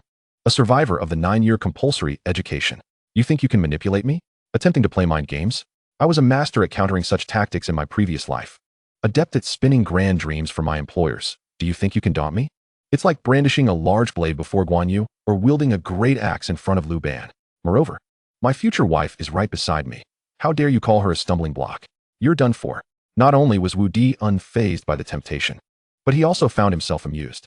He shook his head vigorously, casting aside the irritating noise from his mind, and turned to Su Qingyan. He noticed her complexion had grown even paler, beads of sweat forming on her forehead, her fingers gripping the jade box tightly. Turning white from exertion, she was evidently enduring a similar mental assault, perhaps even more challenging than his own. Without hesitation, Wudi reached out once more, firmly clasping her icy hand in his warm, strong grasp, a soothing warmth that instantly dispelled some of the shadows from her mind. Don't listen. Wudi's voice resonated clearly in her ears. It's all a telecommunication scam. Ignore it. Just hang up. Su Qingyan trembled slightly, jolting back to reality. Her eyes wide with lingering fear as they met Wudi's, filled with trepidation. In the secret observation room, Su Chongqing let out a soft exclamation. How intriguing. This young man's resolve is remarkably steadfast. On the luminous screen, they observed Wudi merely falter for an instant before regaining composure, even finding the wherewithal to assist Su Qingyan, who was similarly ensnared in an illusion. This first trial, the words of division, was a test of true intent. How many gifted individuals had stumbled at this juncture, becoming flustered by the initial wave of the beast tide when their minds faltered? Su Chongqing stroked his beard, admiration gleaming in his eyes. Not only had he remained unaffected, but he also managed to protect Qingyan. Impressive, truly impressive. Su Banqing remained silent, his gaze fixated on the holographic screen, where Wudi once again grasped Su Qingyan's hand. A smile involuntarily crept upon his lips, that curvature proving more difficult to suppress than even a formidable AK. What a fine lad. You have not disappointed me. Within the abyss of beasts, a roar erupted. Observing the futility of their mental assault, the dozen or so skeletal-armored demon wolves lost their last vestige of patience, transforming into streaks of black lightning that lunged forth from all directions. The stench of blood wafted through the air. Well then, the warm-up is over. Wudi pulled Su Qingyan half a step behind him, cracking his neck with a sharp snap. He grinned widely, revealing a set of gleaming white teeth. That smile was more ferocious than even the gaze of those demon wolves. Qingyan, let us settle this swiftly. The sooner we finish, the sooner I can help you with your homework. Boom. A colossal sound reverberated, akin to thunder striking the ground, beneath Wudi's feet. The beast-controlling array surged with radiant light, a depth surpassing all the twisted shadows of the surrounding rocky terrain. Arise, great sage. With a shout that ignited his youthful spirit, a colossal figure, so immense it took one's breath away, erupted from the array. A fearsome giant, towering 10 meters tall, composed of glimmering rock. Its muscular arms and broad chest resembled the walls of a fortress, adorned with naturally formed, ancient totem-like patterns. Its head was both menacing and regal, with eyes akin to blazing golden flames. Merely opening them caused the temperature around to rise dramatically. Roar! The rock giant emitted a silent roar, transforming sound waves into visible shockwaves that rippled outward. The dozen demon wolves, once brimming with ferocity and intent to rend the two asunder, abruptly slammed to a halt.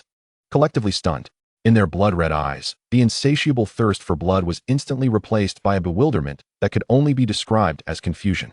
One wolf even skidded to a halt, leaving 4 long trails of sparks on the ground, nearly performing an acrobatic flip in the process.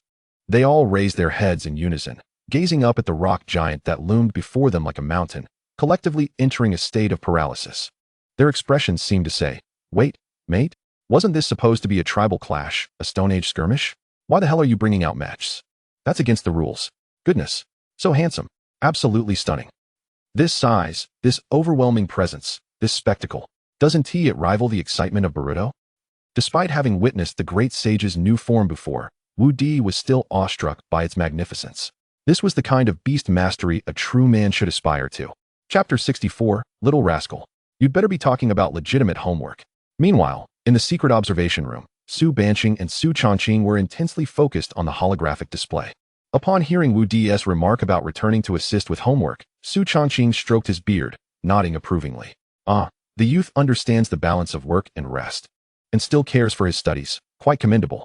However, to Su Banqing, the sentiment turned entirely sour. Tutoring? Homework. What assignment necessitates tutoring in a room? Biology homework? The old man's face darkened instantly, veins throbbing on his forehead, as if he might burst forth from the screen to seize Wu Di by the ear and drag him back. You little rascal. You'd better be referring to legitimate homework. Yet, before his ire could ignite, it was extinguished entirely by the subsequent scene on the screen. When the 10-meter-tall rock giant materialized, the high-tech room fell into a profound silence. Su Banqing's burgeoning fury was stifled, his mouth agape, eyes wide as saucers. Beside him, Su Changqing shot up in disbelief. The usually composed elder could hardly contain himself. His deep-set eyes were locked onto the rock giant, his goatee trembling slightly, his voice thick with incredulity. What manner of beast mastery is this? Such an enormous form, such astonishing might, and this energy fluctuation is clearly only at the teens. How can this be possible? As the elder of the Su family, having witnessed countless rare creatures, his worldview was being irrevocably shattered. A beast of mere teens could grow to 10 meters tall. Did your beast consume golden fertilizer to grow? Back in the abyss of beasts, facing the petrified skeletal-armored demon wolves, Wu Di couldn't be bothered to cast another glance. He turned to Su Qingyan, noticing the girl gazing upwards. Her delicate face illuminated with unmasked awe. Wu Di felt a surge of satisfaction, yet maintained a serious demeanor as he cautioned, "Qingyan, don't just watch the show. Pay attention to your positioning. Be wary of AoE effects." Snapped back to reality, Su Qingyan's cheeks flushed slightly as she shot him a glare. This guy always managed to utter the most deflating comments at the most tense moments. Nevertheless, her hands moved swiftly. In a flash of light, a mini blazing phoenix, entirely engulfed in red flames, and a petite ice phoenix, surrounded by crystalline mist, appeared on her shoulders. These were Xiaohua and Xiaobing. The moment the two divine birds emerged, they each conjured a barrier of intertwining fire and ice, firmly protecting the duo at the center. Well done, my wife. This support instinct is top-notch. I'll handle the damage output, and she'll take care of the beauty and cheerleading. Perfect. Wu Di nodded in satisfaction, then issued the simplest command to the great sage ahead. Great sage, cleanse the field. Roar. Upon receiving the command, the rock giant's burning golden eyes swiftly locked onto the group of still-dazed demon wolves ahead. It abruptly lifted one colossal rocky foot and brought it crashing down. Boom. The ground trembled violently. It felt less like a foot striking the earth, and more akin to a meteor plunging into a block of tofu. Dust swirled, and debris flew. The three foremost skeletal-armored demon wolves barely had time to utter a cry before they were reduced to a puddle of indistinguishable flesh. Their hardened bones pulverized into powder. The might of a single foot was terrifying. The remaining demon wolves finally snapped out of their stupor, replaced by an instinctual fear emanating from their primal nature. They howled in distress and turned to flee, but it was too late. The great sage's gigantic rocky hands swept through the air, creating a gale that tore through the atmosphere. Bang, bang, bang. Like bowling pins, the demon wolves, comparable in size to calves, were effortlessly swatted away, bursting into clouds of blood mist midair. The entire process was clean and decisive, even carrying an aesthetic of violence. Wu Di and Su Qingyan stood in the back as if they had secured VIP tickets, witnessing a one-sided slaughter up close. TSK. Wu Di crossed his arms, shaking his head. Too brutal, lacking any technical finesse.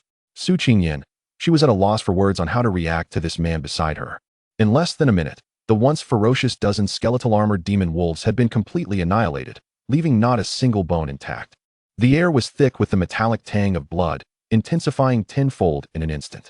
The great sage slowly retracted his limbs, turning to face Wudi, his golden eyes ablaze as if awaiting the next command. Wudi, pleased, clapped his hands together. Well done. The The first wave of minions has been cleared. Why is there no experience gained? He turned to Su Qingyan, who smiled and explained, after years of exploration in the 10,000 Beasts Abyss, we have come to understand that it exists in a realm between illusion and reality.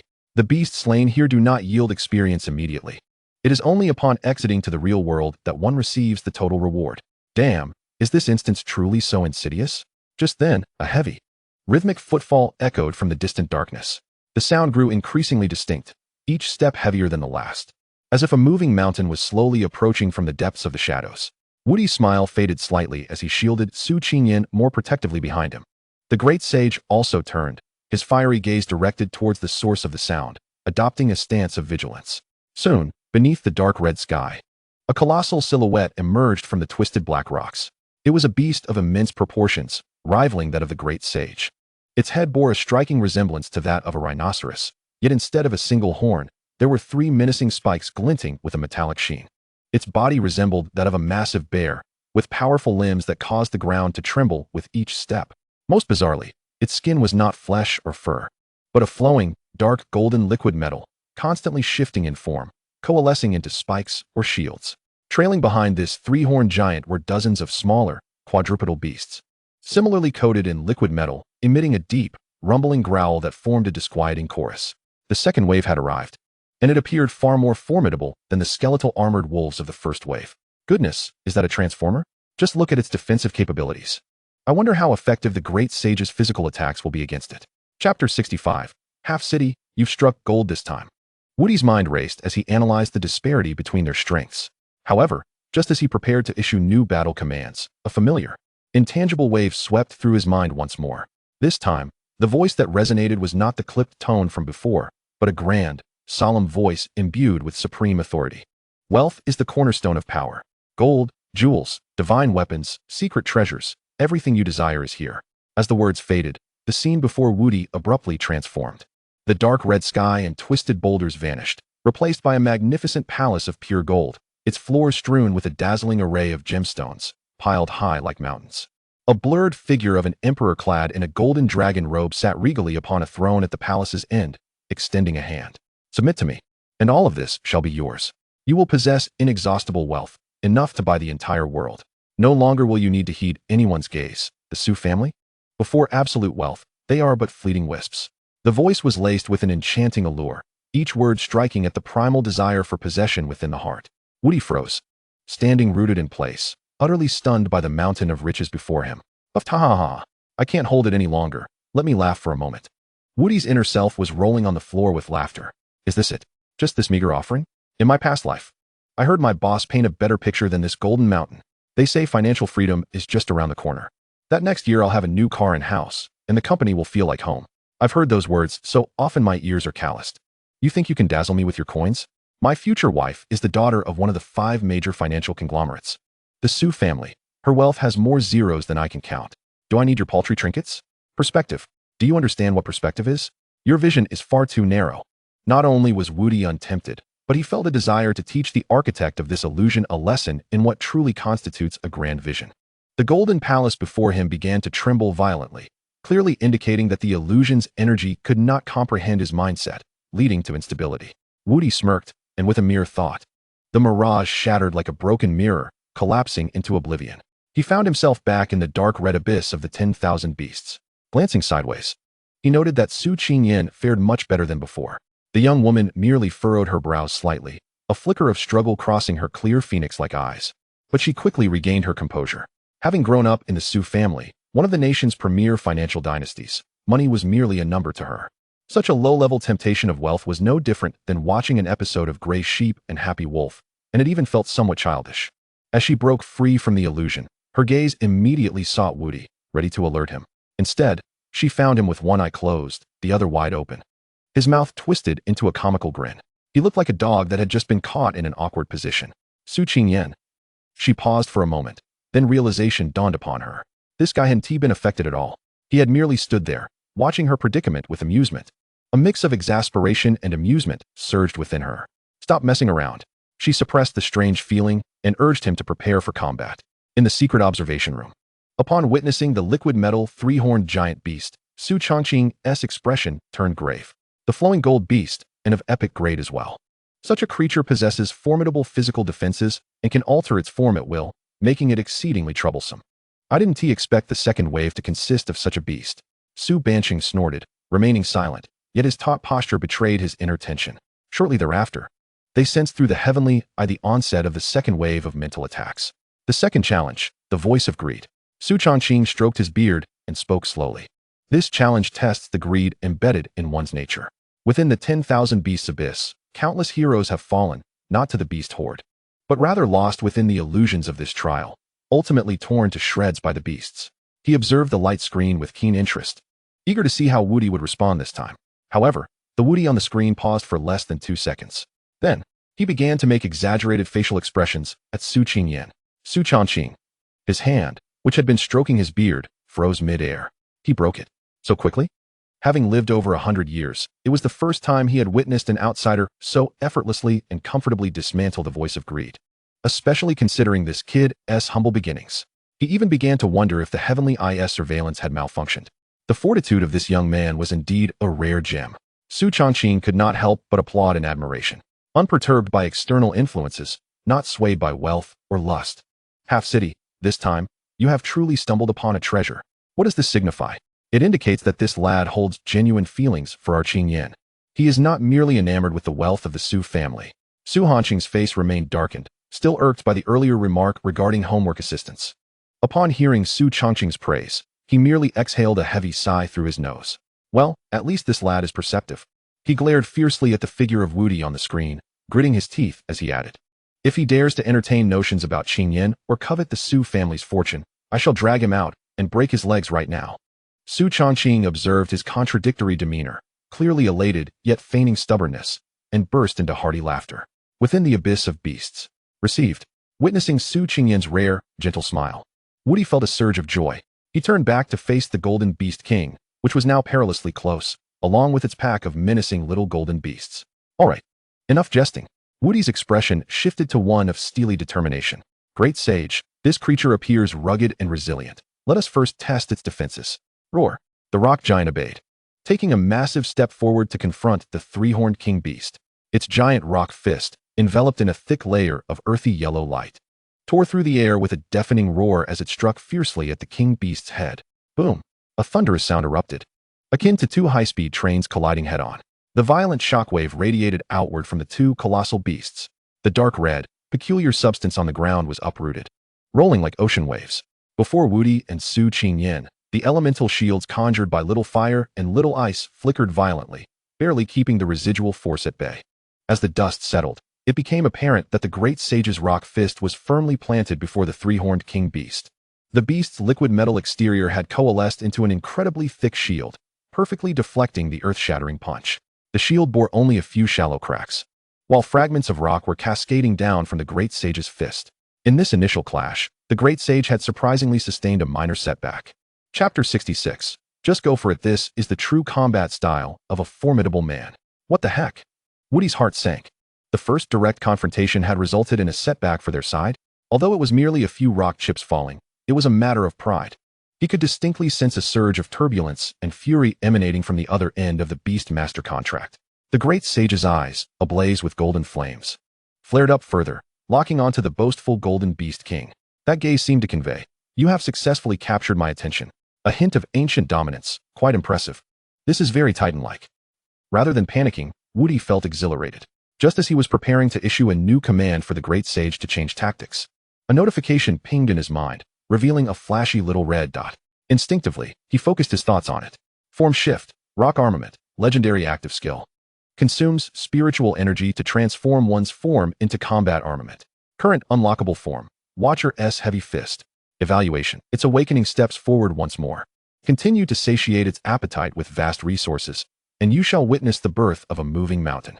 Wudi's eyes widened in astonishment. After ascending to the rare tier, the great sage S, Guardian S Fist, had transformed into Watcher S Heavy Fist. Just the name alone sounded exponentially more formidable than before. Roar. Just as Wudi reveled in his inner delight, the great sage's fury reached its zenith. It could not tolerate that its immensely noble Titan form had been grazed by this ostentatious hunk of iron. This was an affront of unparalleled disgrace. The rock giant abruptly retracted its fist, its rock muscles visibly bulging. The ancient totem-like patterns began to shine with tenfold the earthy yellow light. An even more terrifying and oppressive pressure erupted from its being. The Golden Beast King seemed to sense the impending danger, its liquid metal surging wildly as it reformulated an even thicker shield adorned with sharp spikes. It let out a low growl, as if warning the great sage not to act recklessly. The corners of Wudi's mouth curled into a cruel smile. He could hardly be bothered to speak and directly conveyed his command through thought. Great sage, deliver a Watcher's heavy fist. Let it know what a true punch feels like. Roar. Upon receiving the command, the great sage's right arm drew back sharply, its entire body resembling a taut bowstring. The earthy yellow light on its colossal rock fist compressed intensely, ultimately coalescing into a fearsome fist adorned with a metallic sheen, embodying the aesthetics of brutal violence. The surface of the fist glowed with intricate patterns, as if inexhaustible earthly power was converging within. Roar. With a thunderous stomp, the ground caved in beneath it, and the massive form surged forth like an unstoppable earthy meteor, imbued with the might to obliterate worlds. Its speed had more than doubled compared to before. The Golden Beast King's crimson eyes revealed a hint of terror for the first time.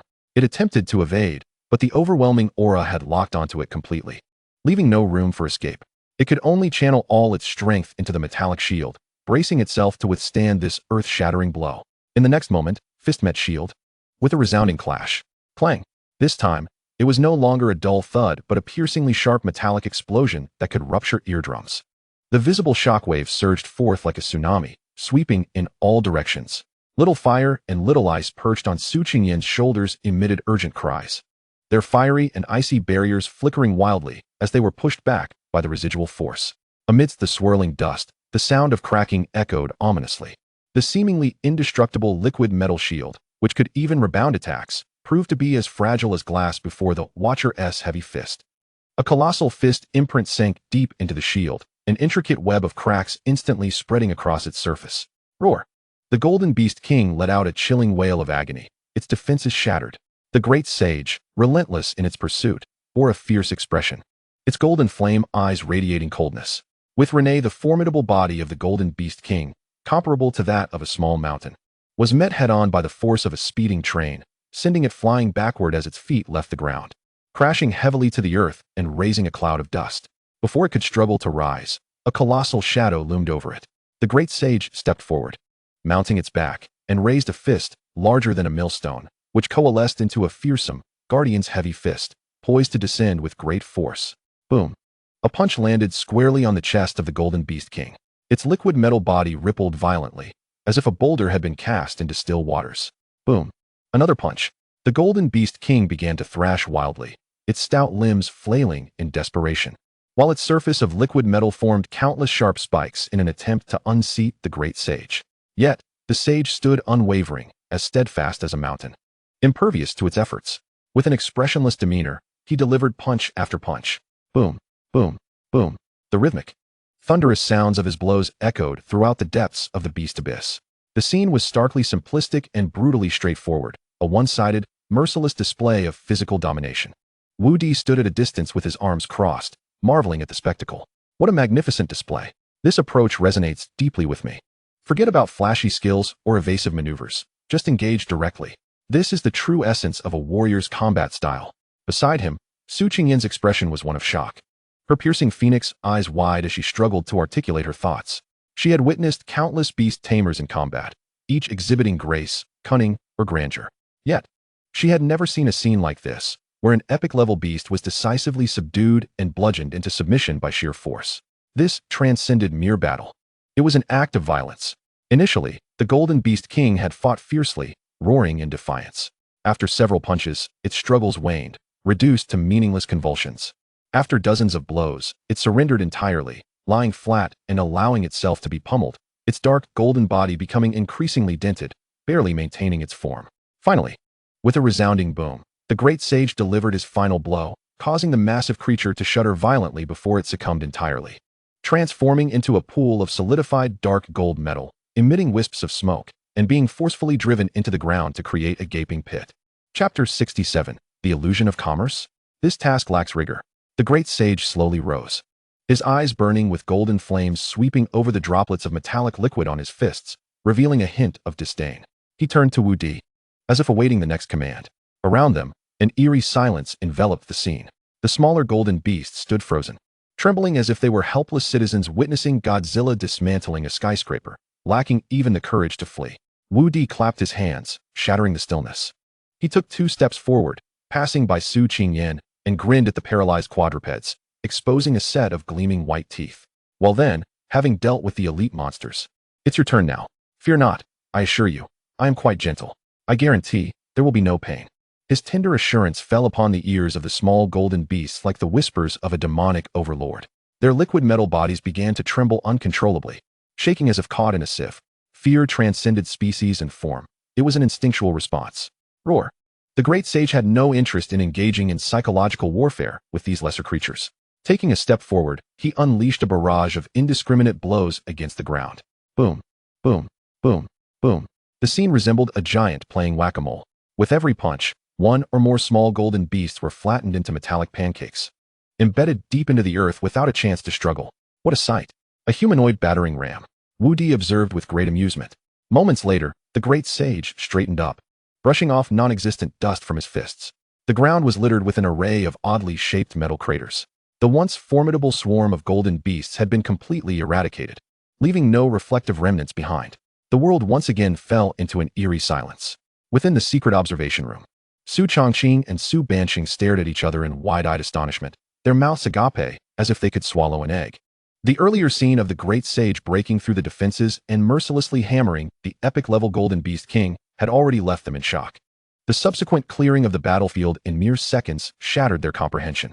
Those were dozens of elite golden beasts, each possessing formidable physical defenses, capable of overwhelming even a 100-member elite team. Yet here, before this rock giant, they were as fragile as paper, dispatched with a single punch, leaving the ground flattened. Gulp. Su Chongqing struggled to swallow, plucking several hairs from his beard in disbelief. Bancheng, he turned to his companion, speaking in a dazed tone. Is this truly a beast tamer? Or is it an ancient demon god descended upon us? I have lived over a century and never witnessed such an outrageous, rare-level beast tamer. Su Banqing's face darkened like the bottom of a pot, yet his eyes, fixed on the screen, sparkled with a fervor known as ecstasy. He understood the implications of this. Wudi, the impoverished lad he initially dismissed, had not only contracted a dragon destined for divinity, but also concealed a titan of overwhelming combat prowess. A double king bomb. This was an extraordinary stroke of fortune. What did this signify? Su Chongqing slammed his thigh, his face flushed with excitement. It indicates this lad is blessed with extraordinary fortune. Moreover, with such power, he still showers Qingyan with care, revealing his genuine heart. Banqing, a son-in-law of this caliber is a rare find. We must secure him for the Su family. Su Banqing grunted heavily, suppressing the uncontrollable smile threatening to break through, and feigned calmness as he replied. It's merely a rock monster. What is there to be so amazed about? Though he spoke dismissively, his heart was already brimming with joy. Su Chongqing chuckled at Banqing's conflicted demeanor, his beard quivering with mirth. Within the depths of the beast abyss, having cleared the second wave of small foes, Wudi was about to show Su Qingyan if any treasures had dropped. Suddenly, a familiar, intangible wave swept over his consciousness for the third time. This time, the scene before Wudi transformed once more. The dark red sky and twisted mountains vanished, replaced by a lavishly decorated, dimly lit private room. The air was thick with the mingling scents of high-end perfume and alcohol, while deafening music assaulted his eardrums. Dozens of stunningly beautiful women, each distinct in style, yet all breathtaking, approached him from all directions, clad in scanty fabrics. Among them was a sophisticated lady in a black silk skirt, exuding an aura of icy elegance. A loli with twin ponytails and a voice as sweet as honey. Alongside her, a figure clad in a white gown, her eyes reflecting a pitiful innocence. Each of them cast flirtatious glances, exhaling like orchids. Handsome, are you alone? Care for a drink? Young man, you are exceptionally handsome. May I add you on WeChat? My lord, I find myself enamored with you. A grand and tantalizing voice echoed in his mind. Desire, the most primal force of life. Power, beauty, the gaze of the masses, everything you yearn for lies within reach. Cast aside those inconsequential shackles and embrace your truest instincts. Wudi stood still, blinking in disbelief. What the heck? Isn't this a business, K? Wudi felt no ripples in his heart, even suppressing a chuckle. Are they trying to play me? In my past life, I was bombarded by the 4 great arts: cosmetic surgery, makeup, gender transformation, and photo editing. My aesthetic threshold has long been elevated to the summit of Everest. He surveyed the surrounding beauties, who posed provocatively, and curled his lip in disdain. Moreover, he thought, my wife Su Qingyan is the epitome of natural beauty, untainted and capable of outshining you painted harlots even in her bare face. With such a breathtaking empress devoted to me, why would I lower myself to consider you? Mere ordinary women? What a ludicrous joke. A wave of contempt surged within him. The architect of this illusion was shockingly naive. Do they not comprehend the essence of grandeur? As his mind erupted in scathing criticism, the entire private room began to shake violently, the faces of the women twisting and melting away. Evidently unable to keep pace with his unconventional thought process. Dismissed. Everyone clock out. Wudi waved his hand impatiently, and the phantoms before him shattered like broken glass. Collapsing in an instant, he found himself back in the dark red wasteland. Chapter 68. Is my wife about to unleash her power? He immediately turned to Su Qingyan. She remained rooted in place, her cold phoenix eyes devoid of any daze, instead reflecting a hint of disdain, as if the recent illusion had unveiled something profoundly repugnant. She had seemingly escaped the illusion simultaneously with Wudi. As the renowned Ice Queen, the eldest daughter of the Su family, her standards soared to celestial heights. To her, besides this brazen fellow, all other men resembled mere utility poles. Such crass expressions of desire merely amounted to an annoyance, akin to being swarmed by flies, provoking nothing but disgust. Their gazes locked. Su Qingyan observed Wudi's knowing expression, and a rare faint blush graced her cool cheeks, as if recalling something. She shot him a reproachful glance. The allure in that glance surpassed the combined enchantment of hundreds of beauties from the earlier illusion, wielding a potency 1,000-fold greater. Wudi's heart skipped a beat. Damn, my wife is truly stunning. Just then, a series of unsettling hissing sounds, akin to a serpent's flickering tongue, echoed from the darkness ahead. Following that, pairs of blood-red eyes, radiating malice and hatred, ignited in the shadows. The third wave had arrived. This time, the entities emerging from the darkness were no longer massive beasts, but a horde of humanoid monstrosities. They bore human shapes with elongated limbs. Yet their skin exhibited an eerie, grayish-white hue, reminiscent of corpses steeped in decay. Their faces were devoid of features, save for a grotesque circular maw lined with jagged teeth, from which dripped a foul, greenish venom. Most horrifying of all, their fingers resembled sharp bone blades, half a meter long, glinting menacingly with metallic sheen. Vengeful offspring. Epic level aberrations. Su Qingyan's voice took on a grave tone. Be cautious. They move with astonishing speed, and their claws and venom carry potent curses. No sooner had she spoken than the foremost dozen vengeful offspring transformed into streaks of grayish-white lightning, silently lunging towards the pair. Their speed left a series of afterimages in the air. Wudi's eyes twitched involuntarily as he beheld the surreal humanoid monsters emerging from the darkness. These things look excessively abstract, don't they?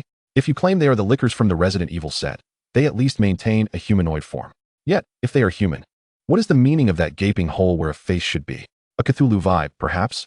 The most outrageous aspect was those tin bone blades resembling Wolverine's claws, glimmering ominously, unmistakably soaked in deadly poison. Wudi's mind was a tempest of ridicule, yet his body instinctively reacted, pulling Su Qingyan behind him. However, an unexpected scene unfolded. The dozen vengeful offspring, upon nearing them by about 100 meters, executed a synchronized maneuver, like a well-trained special forces unit, seamlessly circumventing the towering rock giant that stood in their path. Their target, from the very beginning, had been the Beast Master himself. Oh, Wudi raised an eyebrow. They even know how to flank? Impressive tactical awareness. Unlike the previous brute force of the Golden Beast King, these abstract creatures were evidently more cerebral. Roar. Ignored by a throng of insignificant foes, the great sage's fury ignited in an instant. A torrent of unbridled rage surged through the Beastmaster contract, crashing into Wudi's mind. Just as he prepared to command the great sage to unleash a formidable attack, crushing these audacious little nuisances into a pulp, the great sage moved faster than his command. The 10-meter-tall rock giant suddenly trembled, its earthy glow rapidly retracting, and astonishingly, its colossal form began to shrink at a visible pace. 10 meters, 8 meters, 5 meters. 3 meters. Finally, under Wudi's astonished gaze, it transformed into a diminutive rock creature barely a meter tall, exuding an oddly cute demeanor. Is this how you utilize size manipulation? Wudi's eyes widened in disbelief. Before he could finish his exclamation, the miniature great sage propelled itself off the ground with its short rocky legs. Whoosh! A streak of earthy yellow dashed through the air, moving more than thrice as fast as in its former massive shape. It arrived first, perfectly positioned between Wudi and Su Qingyan, its tiny hands. no larger than Wudi's fists, spread wide in a protective gesture, its eyes ablaze with golden flames, fixed intently on the encroaching vengeful offspring. Despite its small stature, it radiated an imposing aura akin to a towering mountain. Good heavens, a titan in miniature? Wudi marveled, feeling an overwhelming sense of security. Yet, he soon discerned the issue. The number of vengeful offspring was overwhelming. Moreover, they were spread out widely, encircling from all sides, 360 degrees without a blind spot.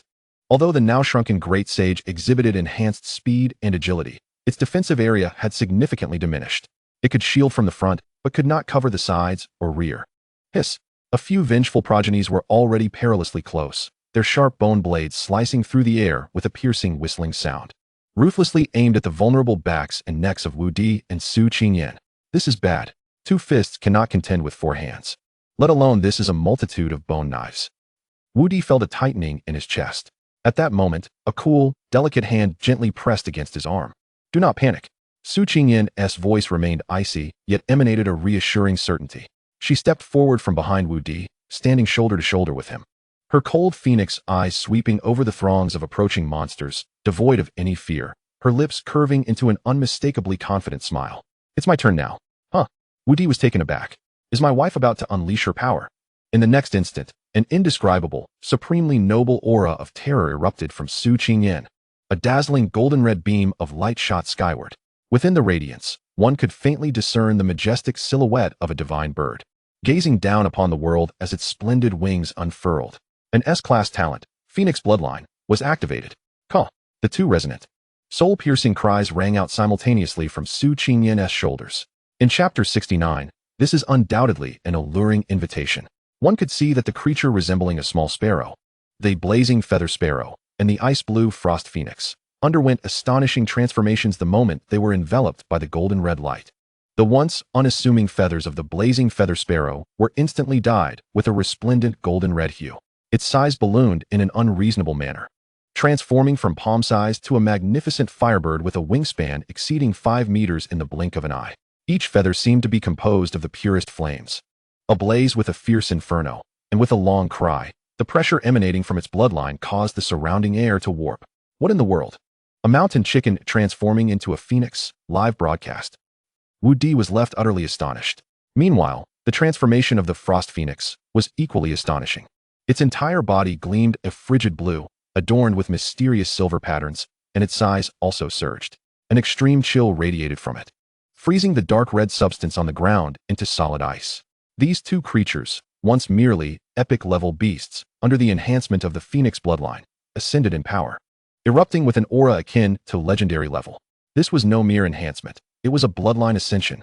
The vengeful progenies, who had been charging forward, were suddenly gripped by this unforeseen, terrifying pressure, halting in their tracks, their grotesque mouths emitting sounds of confusion and fear. Yet, it was too late. The transformed, blazing feather firebird and frost phoenix, their eyes gleaming with pride and indifference, simultaneously opened their beaks. One side unleashed a divine fire capable of melting gold and iron, while the other summoned an endless frost that could freeze all. Fire and ice, at that moment, orchestrated a symphony of annihilation. What in the world? A clash of ice and fire. Wudi felt as though his eyes might pop out. The visual spectacle was 1,000 times more shocking than an IMAX film. The horde of nearly 100 epic-level beasts, which had just exhibited a fearsome tactical prowess, could not withstand even a second against this cataclysmic dual assault. Those swept by the torrent of flames vanished without a sound. Their gray-white forms vaporized as if cast into a steel furnace, leaving not a speck of ash. The ones engulfed by the frigid storm were instantly frozen mid-charge, transformed into lifelike ice sculptures, only to shatter into countless sparkling shards under the violent energy impact. 1 second. In a mere second, the multitude that had surrounded the 2 was utterly obliterated. The entire world, aside from the still-burning flames and lingering chill, was devoid of life. A true, indisputable, map-wide annihilation. The transformed, blazing feather firebird and frost phoenix circled in the air, emitting a proud and resounding cry before darting back to Su Qingyan's shoulders, returning to their diminutive forms, albeit with a luster far surpassing their previous glory. The battlefield fell into an eerie silence once more. Su Qingyan slowly lowered her raised hand, her cold phoenix eyes scanning the devastated battlefield as if she had merely accomplished a trivial task. She turned to face Wudi, whose astonished expression was frozen in time. a faint smile gracing her lips, her arms crossing proudly over her chest. This gesture was brimming with confidence and a hint of boastfulness. Yet, this simple action put an undue strain on her snug combat attire. The already breathtaking curves were accentuated, as if defying the laws of physics, becoming even more grandiose. Wudi's gaze uncontrollably drifted from her exquisitely beautiful face downward. Well, good heavens, is this real? This defies logic. His expression transitioned from shock to fervent admiration, ultimately fixating on the magnificent peaks before him, unable to tear his eyes away. Su Qingyan, aware of his unabashed, predatory gaze, felt a rush of color bloom on her alabaster cheeks, even tinting her ears a delicate pink. To Wudi's surprise, she neither recoiled nor scolded him.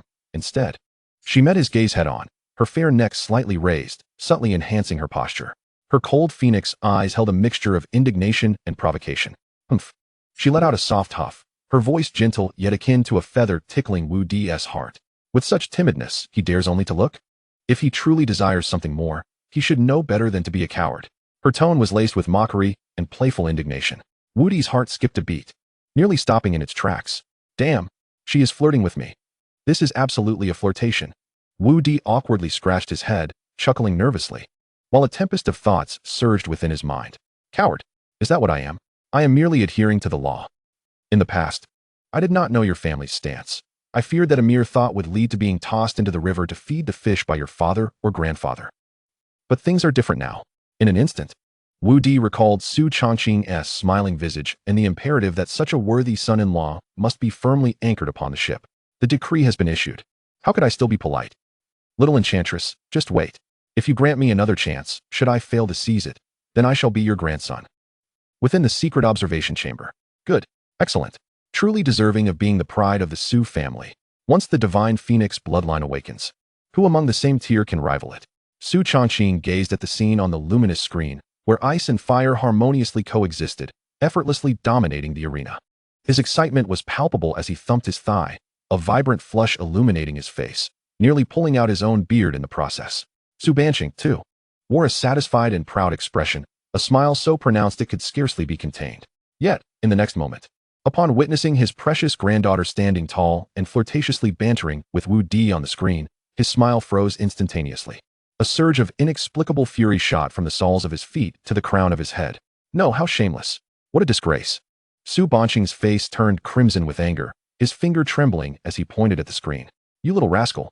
I allowed you to enter to protect my granddaughter, not to take advantage of her. And you, Qingyan, how could you so quickly turn your arm outward? Su Changqing cast him a sidelong glance, as if regarding a fool, leisurely sipping his tea. Enough, Banqing. Youth is often impetuous. It is only natural. The old man spoke slowly. Moreover, have you forgotten your own youthful escapades? You were far more reckless in your pursuit of the flower of the neighboring military district's arts troupe. Cough, cough, cough. Su Banqing nearly choked on the old man's words, his face turning a shade reminiscent of liver, stammering for a moment without uttering a single word, ultimately plopping down in a huff, simmering with indignation. Chapter 70. The Legendary Beast, Soul Eater. The strand of rationality in Wudi's mind snapped at Su Qingyan's petulant remark, which was more cowardly than anyone else's. A provocation. A blatant provocation. Little girl, you are playing with fire. Wudi's heart roared with fervor, recalling Su Changqing's unequivocal endorsement of him as his granddaughter's suitor. The imperial decree has been issued. The royal gold medal is here. Execute first and report later. He grinned, rubbing his hands together, a classic villainous smirk spreading across his face as he advanced towards Su Qingyan step by step. Qingyan, your words are misguided. This is not cowardice. It is respect. He lowered his voice, leaning close to the girl's ear, his warm breath causing her to blush fiercely. However, since the beauty has issued a challenge, if I do not accept, I would not be a man. Su Qingyan's heart raced at his sudden assertiveness, instinctively wanting to retreat, but Wudi seized her wrist firmly. She looked up, meeting his fiery gaze, a flicker of panic crossing her cool phoenix eyes, yet overshadowed by a hidden anticipation and delight. She feigned composure, arching her snow-white neck, and huffed, all talk and no action is mere pretense. Oh, still defiant? Very well, just wait. Once we escape this wretched place, I shall make you submit, and your voice shall be the loudest in conquer. Wudi was about to unleash more audacious taunts to showcase his prowess, but suddenly, boom, the entire world shook violently without warning. The solid dark red earth beneath them appeared to be torn apart by an invisible hand, deep, bottomless fissures rapidly spreading. The once simmering tension between them, igniting the very air, was shattered by this unforeseen upheaval. Damn it! Wudi's expression darkened. Is this never ending? Is the director of this quest dungeon resentful of seeing the protagonists in romantic scenes? The timing could not be worse. This situation is far from stable. In the secret observation room, Su Banqing's face, which had reddened from the sight of his granddaughter flirting with a wild man, turned pale as the screen shook violently. He shot up from his seat, fixated on the screen, his eyes brimming with shock and gravity. This disturbance could not be mistaken. Even Su Changqing, who usually remained calm, set down his teacup. The jovial glimmer in his eyes was replaced by a rare seriousness. It's here, the old man's voice rumbled deeply and powerfully. The abyss of beasts. The final barrier before level 20. Su Banqing swallowed hard, his voice trembling slightly. The gatekeeper has not been challenged by anyone below level 20 in nearly 2 decades. The last to succeed before level 20. Su Changqing's gaze drifted into the distance, as if lost in memories, is now a commanding general of the Dragon Kingdom. The two exchanged a knowing glance, each reflecting the same emotions, concern, and an uncontainable fervor. Su Banqing murmured, although Qing Yin's divine phoenix bloodline is formidable, her level is still too low to face it. Thus, this shall be the true test. Su Changqing's gaze shifted past the stunning figure on the screen, landing on the seemingly carefree youth beside her. The test is not solely for Qing Yin. Let us see just how formidable his hidden card truly is. Within the abyss of beasts, after the earth-shattering tremor subsided, the ground beneath Wudi had completely transformed. The once dark red wasteland vanished, replaced by an expansive, foreboding black swamp. The surface of the swamp bubbled ominously, each rupture releasing a nauseating stench, a foul blend of decay and resentment. Good heavens, has the map refreshed? Have we leapt from Flame Mountain directly into the lair of the Blackwater Serpent? Wudi carefully pulled Su Qingyin back to a rock that had yet to be consumed, his brow furrowed in worry. In the very center of the swamp, the bubbles surged more violently, as if some colossal entity was about to rise from the viscous black liquid. An indescribable, soul-chilling pressure began to emanate from the depths of the swamp. Even the small rocky form of the great sage tensed under this oppressive aura, his golden flame-like eyes brimming with vigilance. Finally, crash! A massive, indefinable silhouette slowly emerged from the black mire. It was a towering figure, several meters high. Yet its form was not solid. It was composed of countless twisted, wailing black souls entwined together. Thousands of anguished faces materialized upon its ethereal body, screaming before sinking into silence, issuing a voiceless cry. At the center of its chest, composed of black mist, a gargantuan, blood-red eye, reminiscent of a crimson moon, gradually opened. Within that eye, there was no pupil, only a pure, menacing crimson, as if it sought to devour all light. What the hell? Wudi's eyes nearly bulged from their sockets. What on earth is this? Has the soul banner come to life? This is not right. The oppressive presence it exuded was on an entirely different level from the previous waves of minor foes. It was a terror that resonated from the depths of the soul, as if gazing upon it for even a moment could result in one's very spirit being torn asunder and consumed by those countless vengeful souls. Su Qingyin's complexion turned an ashen white, her grip on Wudi's hand tightening as her voice trembled with unease. The legendary beast, Soul Devourer. Each of its strikes is accompanied by a soul-shattering impact. We must tread carefully. Just as her words fell, the enormous blood-red single eye of the creature abruptly locked onto them. A low hum resonated, and an invisible psychic shockwave surged forth, crashing into Wudi and Su Qingyin's minds like a relentless tsunami. Wudi felt as if his head had been struck by a hammer weighing 10,000 pounds, plunging him into darkness. Countless anguished screams and desperate howls echoed wildly within his mind, threatening to tear his consciousness to shreds. Damn! Wudi bit down on his tongue, the sharp pain momentarily jolting him back to lucidity. Chapter 71. He is far more outrageous than we imagined. He turned his head to see Su Qingyin swaying precariously, her once cold and beautiful face drained of color, clearly suffering immense torment. This is bad. This creature is a magic-type boss, specializing in mental assaults. My physical defenses are maxed out, and now you hit me with magical damage? How utterly unprincipled. Just as Wudi prepared to send the great sage charging heedlessly forward, even if it meant becoming a mere punching bag to buy time, an unusual surge of emotion emanated from his beast taming space. It was a feeling of ecstatic delight, a craving akin to a starving gourmand who had not feasted for 800 years, overwhelmed with joy. The source of this emotion was the egg that had remained dormant since its evolution. Chiao. What? Wudi was taken aback. My mind is on the verge of shattering, and you're here throwing a feast? The overwhelming joy intensified, accompanied by a petulant urgency that relentlessly battered at Wudi's consciousness. Want. Want. Hungry. So hungry. Must eat. It felt as if an infant was wailing desperately for milk. What time is it? You're just an egg. What can you do? Perform a boiled egg act for the boss. Wudi's mind was in turmoil, yet Xiaoqiu's signal grew increasingly insistent, tinged with a hint of grievance that suggested, "If you don't feed me, I will cry." A low hum resonated. The soul devourer appeared to revel in the sight of its prey writhing in agony. Its blood-red single eye flared once more, poised to unleash a second, more devastating psychic assault. Su Qingyan's body swayed even more violently, nearly losing her balance. Wudi steeled himself. This was a desperate gamble. I'm betting it all. If you dare to betray me, I shall pickle you into a salted duck egg. He focused his thoughts and extended his hand into the void. Come forth, Xiaoqiu. In a flash of light, a pitch-black egg adorned with mysterious golden patterns appeared in Wudi's palm. The moment it materialized, the soul pressure emanating from the soul devourer seemed to encounter its nemesis, dissipating instantly in the surrounding area. Wudi and Su Qingyan felt a resounding thrum in their heads as the excruciating pain abruptly vanished and the pressure lightened. This is something. Wudi's eyes brightened. The soul devourer was momentarily taken aback. Its massive form, composed of countless vengeful souls, seemed to freeze momentarily. The blood-red single eye blinked in confusion. Is this it? After all that effort, you bring forth just an egg? Yet, in the next instant, the soul devourer could no longer maintain its composure. The black egg hovering in Wudi's palm suddenly illuminated the golden patterns on its surface. A tremendous force, older, more domineering, and utterly unreasonable in its desire to consume than the soul devourer, erupted from the egg. The space around the egg began to warp, forming a visibly deep black vortex. The originally intangible and insubstantial psychic shockwave was forcefully transformed into a tangible form by this vortex. Streams of gray-black energy surged toward the egg like rivers returning to the sea, greedily devoured by the small egg. The second powerful assault the soul devourer had been preparing dissipated without even a sound, becoming an appetizer for another. What the hell? Wudi and Su Qingyan's eyes nearly bulged from their sockets. The soul devourer, for the first time, displayed a human-like emotion in its immense blood-red eye, terror. It could hardly believe that its proud power, designed to devour souls and torment its prey, was being consumed as if it were a buffet. What on earth is this? A glutton? It was afraid. This legendary beast, formed from thousands of vengeful souls, experienced fear for the first time since its inception. Its colossal body began to writhe violently, countless faces of agony emitting genuine, silent screams born of terror. It wanted to flee.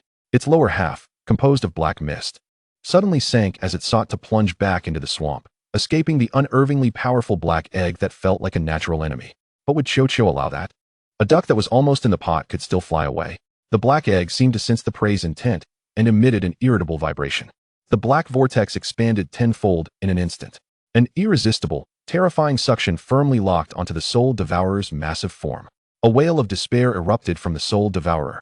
No longer a mere psychic impact, but a genuine, anguished cry filled with pain and hopelessness. Its body, composed of countless vengeful souls, began to uncontrollably surge toward the small black egg as if it were a punctured balloon. Souls were forcibly torn from its body, unable to struggle, and were swept into the vortex, vanishing without a trace. The once titanic form began to shrink at a visibly rapid pace. Wudi and Su Qingyan stood utterly dumbfounded. The scene was too shocking and utterly subverted their understanding. The legendary beast, the final boss of the dungeon, now resembled dust targeted by a vacuum cleaner, utterly defenseless, forced to watch as it was gradually consumed. Goodness gracious! Wudi's throat felt dry. In their stunned gaze, the soul devourer's massive form diminished, becoming increasingly faint. Finally, even its enormous blood-red eye was mercilessly drawn into the terrifying vortex. As the last wisp of black smoke was absorbed into the egg, the entire world fell silent. The vast, boundless black swamp receded like a tide, revealing the solid, dark red earth once more. It was as if the cataclysmic scene of chaos and wailing had merely been a figment of imagination. The devouring vortex slowly dissipated. The pitch-black egg swayed contentedly in the air, its golden patterns glimmering with a warm glow, appearing to have grown even rounder. Then came a resounding burp, clear and filled with satisfaction, echoing directly in Wudi's mind. Wudi, Su Qingyan. In the secret observation chamber, an oppressive silence reigned, so profound that one could hear a pin drop. Su Chongqing and Su Banqing, the grandfather and grandson, maintained identical postures, their bodies leaning forward, mouths agape as if to accommodate an egg, their gazes vacant as they fixated on the luminous screen. On the screen, the final boss had vanished, leaving behind only a man and a woman, alongside an egg suspended in midair. At some point, the teacup in Su Banqing's hand had slipped away, shattering on the ground. Scalding tea soaking his trousers, yet he remained oblivious. Su Changqing's face, taut with anxiety and anticipation, was now a canvas of emptiness. After an interminable silence, he slowly reclined against the chair's back. He raised a hand to stroke his sparse beard, muttering to himself in a voice as dry as two sheets of sandpaper rubbing together. Banqing. Yes? Su Banqing turned his head stiffly, his expression still dazed. It seems he is far more outrageous than we ever imagined. Chapter 72. The completers receive the singular passive, Heaven rewards diligence. Wudi and Su Qingyan exchanged incredulous glances, gazing at the floating black egg, which had just indulged in a satisfying belch, enveloped in a prolonged silence. What is this? Did my pet egg devour the boss as a midnight snack? The contented black egg, Qiao, lazily spun in the air, drifting back into Wudi's palm, affectionately rubbing against him. Suddenly, all radiance withdrew, returning it to an unremarkable state, as if it could be lost in a heap of coal. No matter how fervently Wudi called to it in his mind, it remained utterly unresponsive, as if the terrifying entity that had just devoured the world was but an illusion.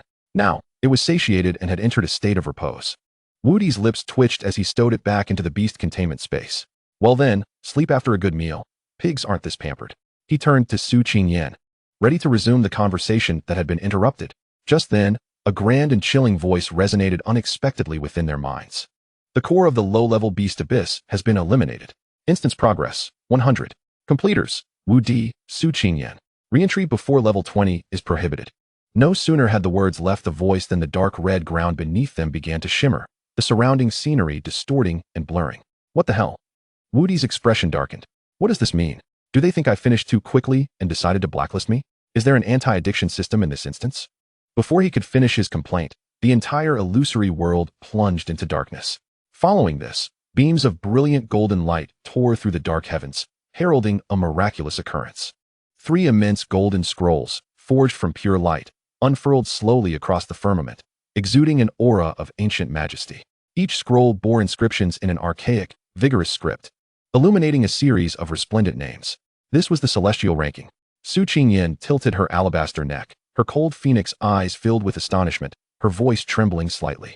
It was said that only those who had achieved monumental feats within the various tiers of secret realms would have their names immortalized here. Wudi followed her gaze. On the rightmost scroll, the name at the top was Qin Huang, followed by a string of titles he could not comprehend but sensed were formidable. The middle scroll featured the name Wudi, similarly adorned with dazzling effects, glowing with golden light. Good gracious, even Qin Huang and Han Wu are here? This ranking holds significant weight. His gaze eventually landed on the leftmost scroll, which appeared somewhat less opulent. At the top of the scroll, 3 large characters were inscribed, low-level ranking. Su Qingyan had completely stilled her breath, fixated on the list. 10th place, Li Guang, the flying general of Longqing. 9th place, Xiang Yu, the overlord of Western Shu. 8th place, names that resonated like thunder, existing only in the most ancient tomes and myths of the Dragon Kingdom, stood prominently displayed. Each name was accompanied by annotations detailing their extraordinary achievements from yesteryears. Oh heavens! Su Qingyan covered her mouth, her beautiful eyes brimming with disbelief. As the proud daughter of a prestigious family, she understood better than anyone the immense value of this list. It recorded not merely names, but the pinnacle of prodigious talents throughout the millennia of the Dragon Kingdom. They were the legends of their eras, the heroes who upheld the backbone of the nation. Wudi, however, felt little impact. Li Guang, Xiang Yu, they're all well-known figures. But ISNT, there's something off about this ranking. I recall the Overlord being mightier than Li Guang, right? His focus was always so uniquely peculiar. The names on the list began to illuminate, one by one, as if welcoming the veneration of posterity. When the second place, by Qi, the Marquis of Wuan, shone brightly, the entire ranking paused momentarily. Su Qingyan was so tense her palms were sweating. She knew that the first place in the low-level ranking had been unoccupied for nearly a millennium, for nearly 1,000 years. The Dragon Kingdom had seen a plethora of talents and prodigies arise, yet no one had managed to achieve feats surpassing those of the ancient sages before reaching level 20. In the next moment, the vacant space for the first place on the low-level ranking, which had remained empty for a millennium, erupted with a brilliance surpassing that of the sun. The blinding light compelled both to instinctively squint. As the radiance dissipated, 2 new names, seemingly forged from divine gold, were imprinted in the top position. First place, Wudi, Su Qingyan. At that moment, the world seemed to have hit the mute button. Su Qingyan's mind buzzed, a void of thought engulfing her. What had she just witnessed? Her name and Wu Di's name appearing at the pinnacle of the celestial ranking, surpassing by Qi, Xiangyu, and all the legends of the Dragon Kingdom throughout the ages. Just then, the grand, chilling voice resounded once more, detecting completers Wu Di and Su Qingyan, who have achieved a crushing victory in their first completion of the Soul Devourer within record-breaking time. Comprehensive evaluation, mythical level. Ranked first on the low-level ranking of the Celestial Board. Rewards are being distributed. Boom. An unimaginably vast surge of pure energy, akin to the Milky Way cascading from the heavens, surged into their bodies in an instant. Wu Di felt a warmth envelop him, his experience bar skyrocketing like a rocket. Ding. Congratulations, you have reached level 15. Ding. Congratulations, you have reached level 19. A series of golden lights flashed as Wu Di felt every cell in his body rejoicing. He nodded in satisfaction. Yet, it was not over. Distributing unique permanent enhancement. Congratulations. The completers have gained the singular passive. Heaven rewards diligence. Heaven rewards diligence. Every effort you exert shall yield greater returns. Effect, permanent increase of 10 in all experience acquisition efficiency.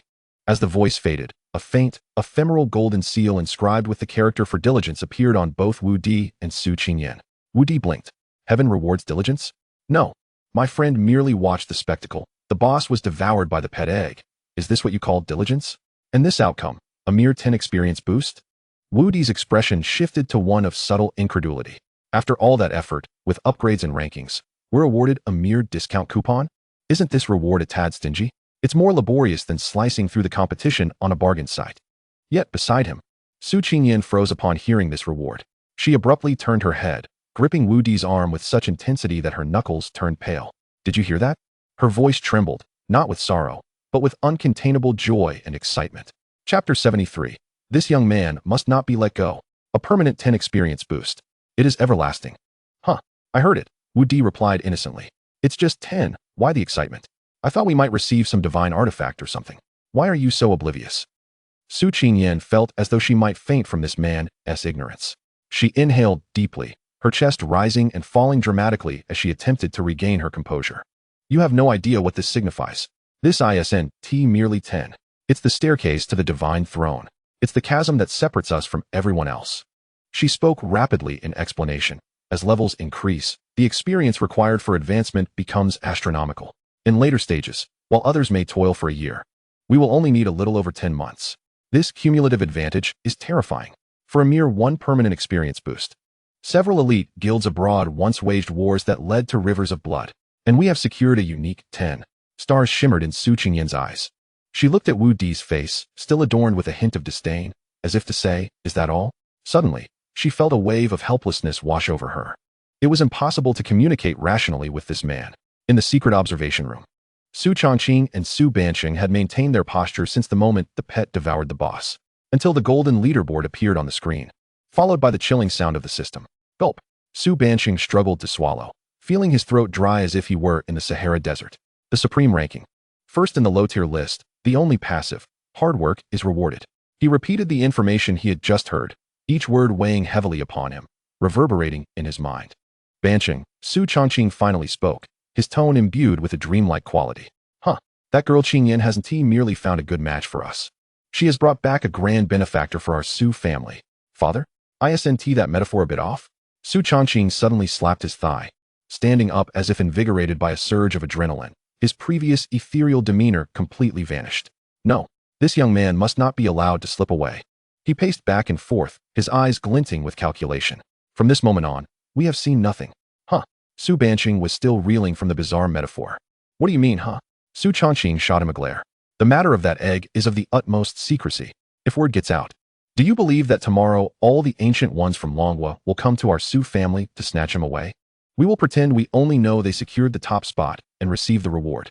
As for how they did it, we know nothing. We are unaware. We do not comprehend. Now, let us go welcome our treasure.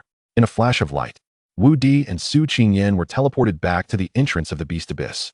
The blinding sunlight and fresh air gave Wu Di a surreal sensation. Beside him, Su Qingyan was still immersed in overwhelming joy, her once cool visage now aglow with a delightful flush. A permanent 10 experience boost. Wu Di. We've taken a significant lead over everyone. Wu Di shrugged.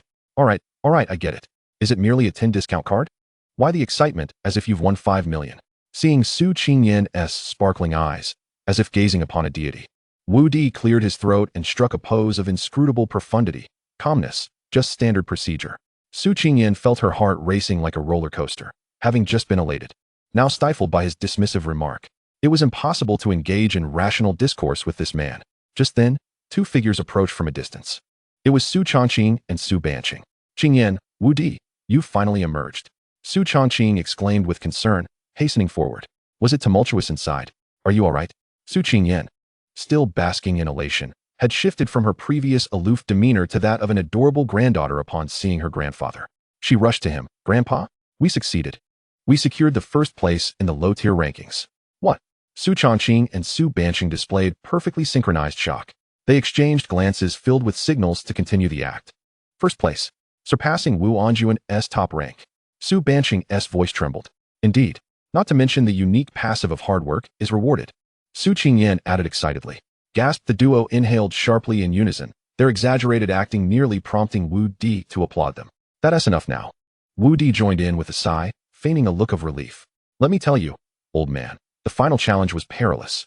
Qingyan and I risked our lives and barely managed to exhaust it. Well, the pet exhausted it. I was merely an observer, nothing wrong with that. Upon hearing this, Su Changqing and Su Banqing regarded Wudi with even more warmth. Look at this child. Humble despite his achievements. This young man must not be let go. After an earnest exchange of pleasantries, the four returned to the car. The atmosphere within was just right, and Su Qingyan's excitement gradually subsided, replaced by a hint of trepidation and seriousness. She turned to Wudi, her expression growing grave. Wudi, this time, we were merely fortunate. Huh. Wudi was still contemplating where to grind for the last level after reaching level 19, curious about what the system might throw at him next. If it weren't for the pet, Su Qingyan hesitated in her choice of words. In facing the Soul Devourer's soul impact, I might not have endured the first wave. My Phoenix bloodline leans towards beast mastery, offering limited mental defense. Wudi opened his eyes. That to strike a chord. Indeed. This time it was purely a match of expertise. The pet encountering the Soul Devourer is akin to a voracious eater at a buffet, simply overindulging. But what if we faced another boss? He nodded in agreement. Exactly. That creature disregards martial ethics. My physical defense was maxed out, yet it dealt magical damage, which is quite underhanded. Our combat strategy must evolve. Su Qingyan's Phoenix eyes sparkled. She relished Wudi's intuitive understanding. Our ambition is to emerge as the top scorers in the National College Entrance Examination, where we will face prodigious talents from across the Dragon Kingdom, each with their own peculiar beasts and battle strategies that will surpass our wildest imaginations. Currently, our composition consists of you and the Great Sage as the tank plus physical DPS, while I serve as the magical DPS. On the surface, this appears to be an impeccable setup, yet it is excessively fragile, lacking both the means to counter abnormal conditions and sustainability. Wudi stroked his chin, deeply in agreement. To have two damage dealers accompanied by a tank, without any healing or support, is fine for clearing minor monsters, but when confronting elite bosses, it becomes a gamble with our lives. With this team configuration, we would surely be scolded to oblivion by the captain even in a 5-man dungeon. Thus, before the examination, we must fortify this weakness. Su Qingyan regarded him with utmost seriousness. Chapter 74. In this day and age, who dares venture out without a mecha? I need to seek treasures that can enhance mental defenses or purify abnormal conditions. As for you, it would be best if you could contract a beast with supportive abilities. Supportive? Wudi pondered, such as a healer type that can restore health? Precisely, or perhaps one that can provide shields, accelerate, or exert control. Su Qingyan added. Our combination requires a lubricant and a safety valve. That makes sense. Wudi began to calculate in his mind. The Great Sage is a melee powerhouse, and Xiuqiu is a specialized nuclear bomb. Indeed, we are in need of a versatile individual. While deep in thought, he instinctively directed a sliver of his consciousness into the beast space to check on the well-fed contributor. Within the beast space, Xiuqiu was quietly suspended, entirely dark, with the golden patterns on its surface appearing slightly brighter than before, exuding a soft and mysterious aura, living a life of eat, sleep, and repeat. Wudi was about to withdraw his focus when his gaze suddenly sharpened. He saw it. On the surface of the inky black eggshell, at the very center of one golden line, an exceedingly fine crack had appeared, so subtle it was nearly imperceptible. It's cracked? Wudi's heart skipped a beat. After confirming several times, he realized that indeed, on that dark shell, a fissure finer than a hair had quietly emerged. Is it about to hatch? Wudi was instantly filled with excitement. What are you thinking? You look so lecherous while smiling. Su Qingyin's cold voice interrupted his daydreaming. Ahem.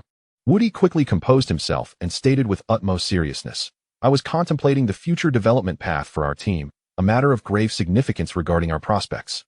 Almost let out a laugh, but fortunately my acting skills are top-notch. Su Qingyin eyed him skeptically but steered the conversation back on track.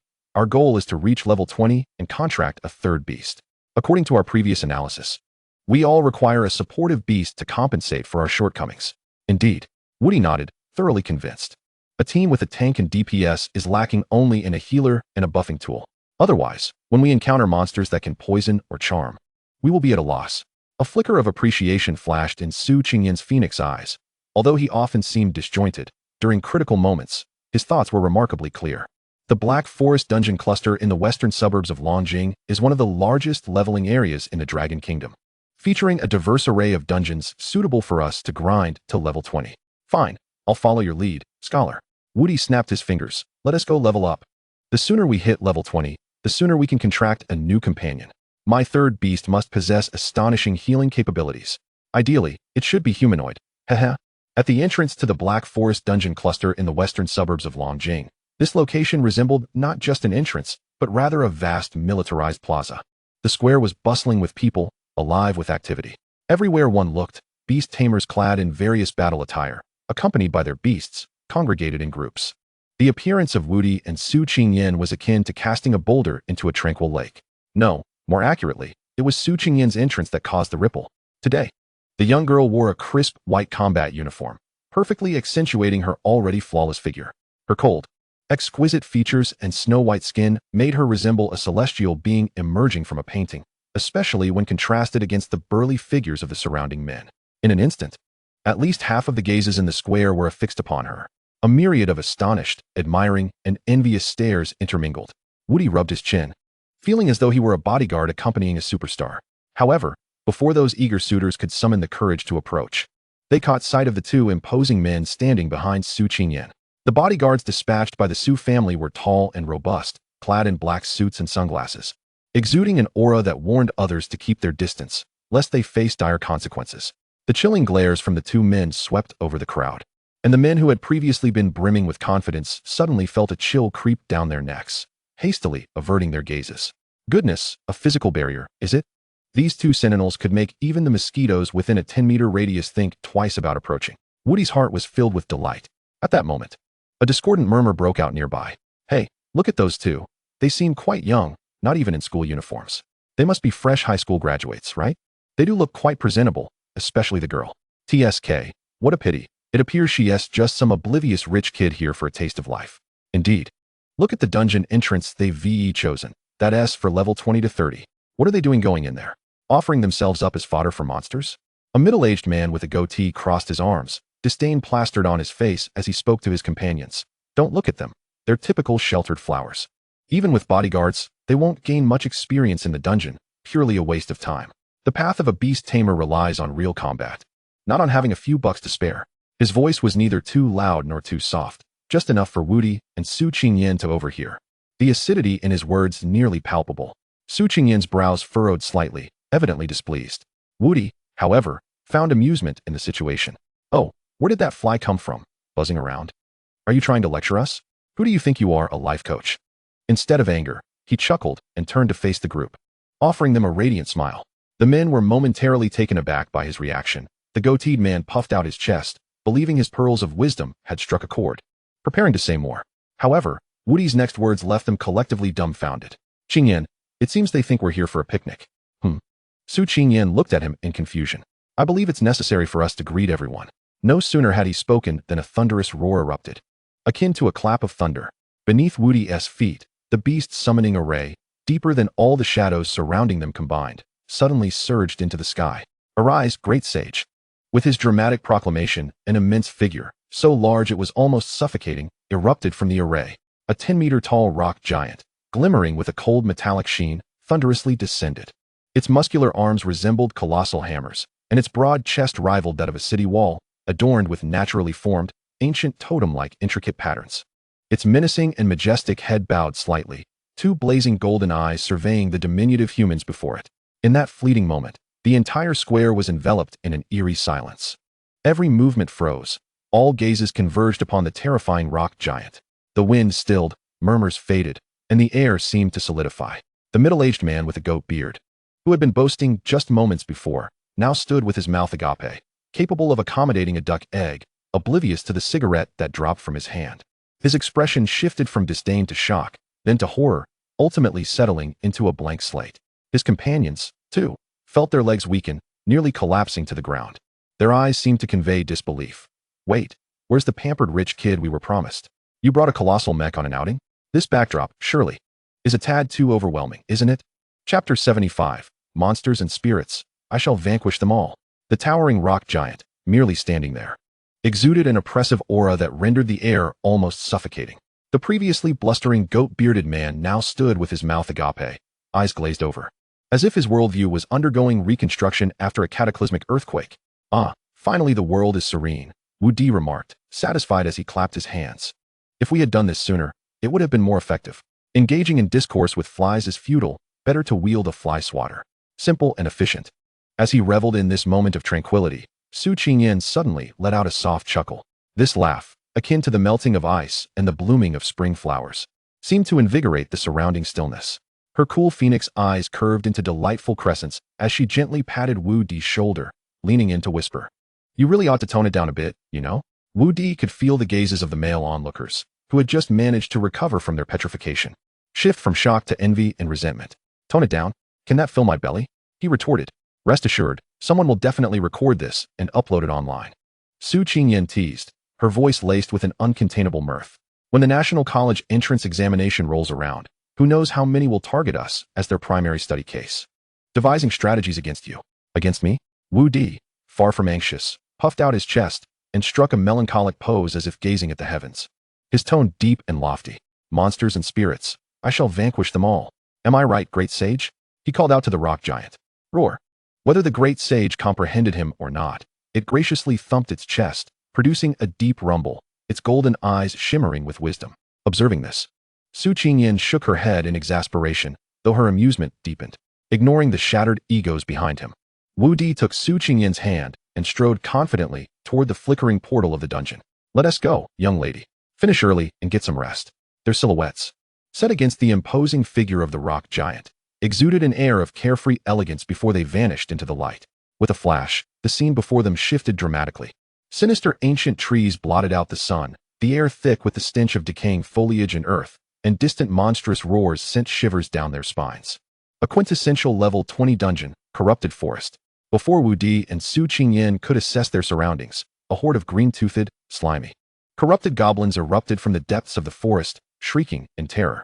Su Qingyan instinctively prepared to summon her beast, but Wu Di restrained her. Hold on. Let us just watch. No sooner had he spoken than a colossal rock fist, larger than a water tank, descended from the heavens, crashing down upon the densest cluster of goblins. The ground trembled violently, soil and debris mingling with green sludge that shot skyward. One punch, merely one punch. The world fell silent once more. Above Wu Di and Su Qingyan, a string of green experience points materialized. Su Qingyan, momentarily speechless, retracted her hand, which had been poised to act. This is what we call professionalism. Wu Di found a clean boulder and plopped down, patting the space beside him. Come sit. VIP viewing area. Thus, an exceedingly peculiar scene unfolded in the dungeon. A 10-meter-tall rock giant rampaged through the forest, laying waste to both corrupted goblins and venomous flower spirits alike, effectively a human bulldozer. Meanwhile, on the outskirts of the battlefield, a striking couple sat side by side, the man lounging with one leg crossed, while the woman, seemingly accustomed to this, quietly observed the rising experience bar. AFK grinding is truly lethal. Wu Di, observing the rapidly ascending experience points and the steadily increasing attribute of soul siphon beneath the great sage's profile, felt an immense joy swell within him. This experience bar and attributes rise far quicker than those progress bars on Pinduoduo. He stole a glance at Su Qingyan, who was engrossed in watching the great sage fight, her profile illuminated by the dappled light filtering through the trees, appearing almost unreal in her beauty. The atmosphere was just right. Wu Di cleared his throat, deciding to stir the pot. Qingyan. Su Qingyan turned to him. I suddenly remembered something. Wu Di said with a serious expression. What you said back in the Beast Abyss, does it still stand? What did I say? She replied, a hint of confusion in her voice. You know, That thing, Wudi leaned in conspiratorially. You called me cowardly. Remember, when we get home. We should put it to the test. Su Qingyin's cheeks subtly flushed with an imperceptible shade of red. Did I really say that? Of course. Wudi asserted emphatically. Heh. Just wait and see how I handle you. Su Qingyin's face turned crimson, resembling a ripe apple. She abruptly turned away, unable to meet Wudi's gaze. Her voice barely a whisper. What? What did I say? I can't recall at all. A hint of flustered embarrassment crept into her usually cool tone, which she herself failed to notice. Whoa, whoa, whoa, look who's flustered. Wudi teased, noticing the flush creeping up her neck, his smile widening. The icy beauty, when shy, is indeed as lethal as a nuclear bomb. Just as he prepared to press his advantage with more playful banter, a resplendent golden beam of light suddenly descended from the heavens, enveloping both of them without warning. Warm, overwhelming energy coursed through their bodies, as if every cell within them rejoiced in unison. Ding! Congratulations, you have reached level 20. Ding! Congratulations, you have reached level 20. The twin system notifications echoed almost simultaneously.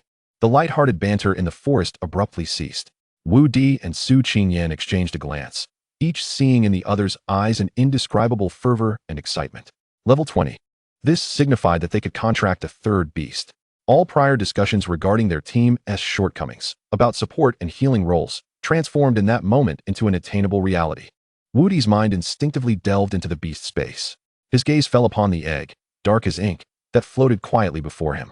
A fissure, more delicate than a strand of hair, seemed to sense its master's intent, and under the illumination of golden upgrade light, it appeared to widen just a fraction.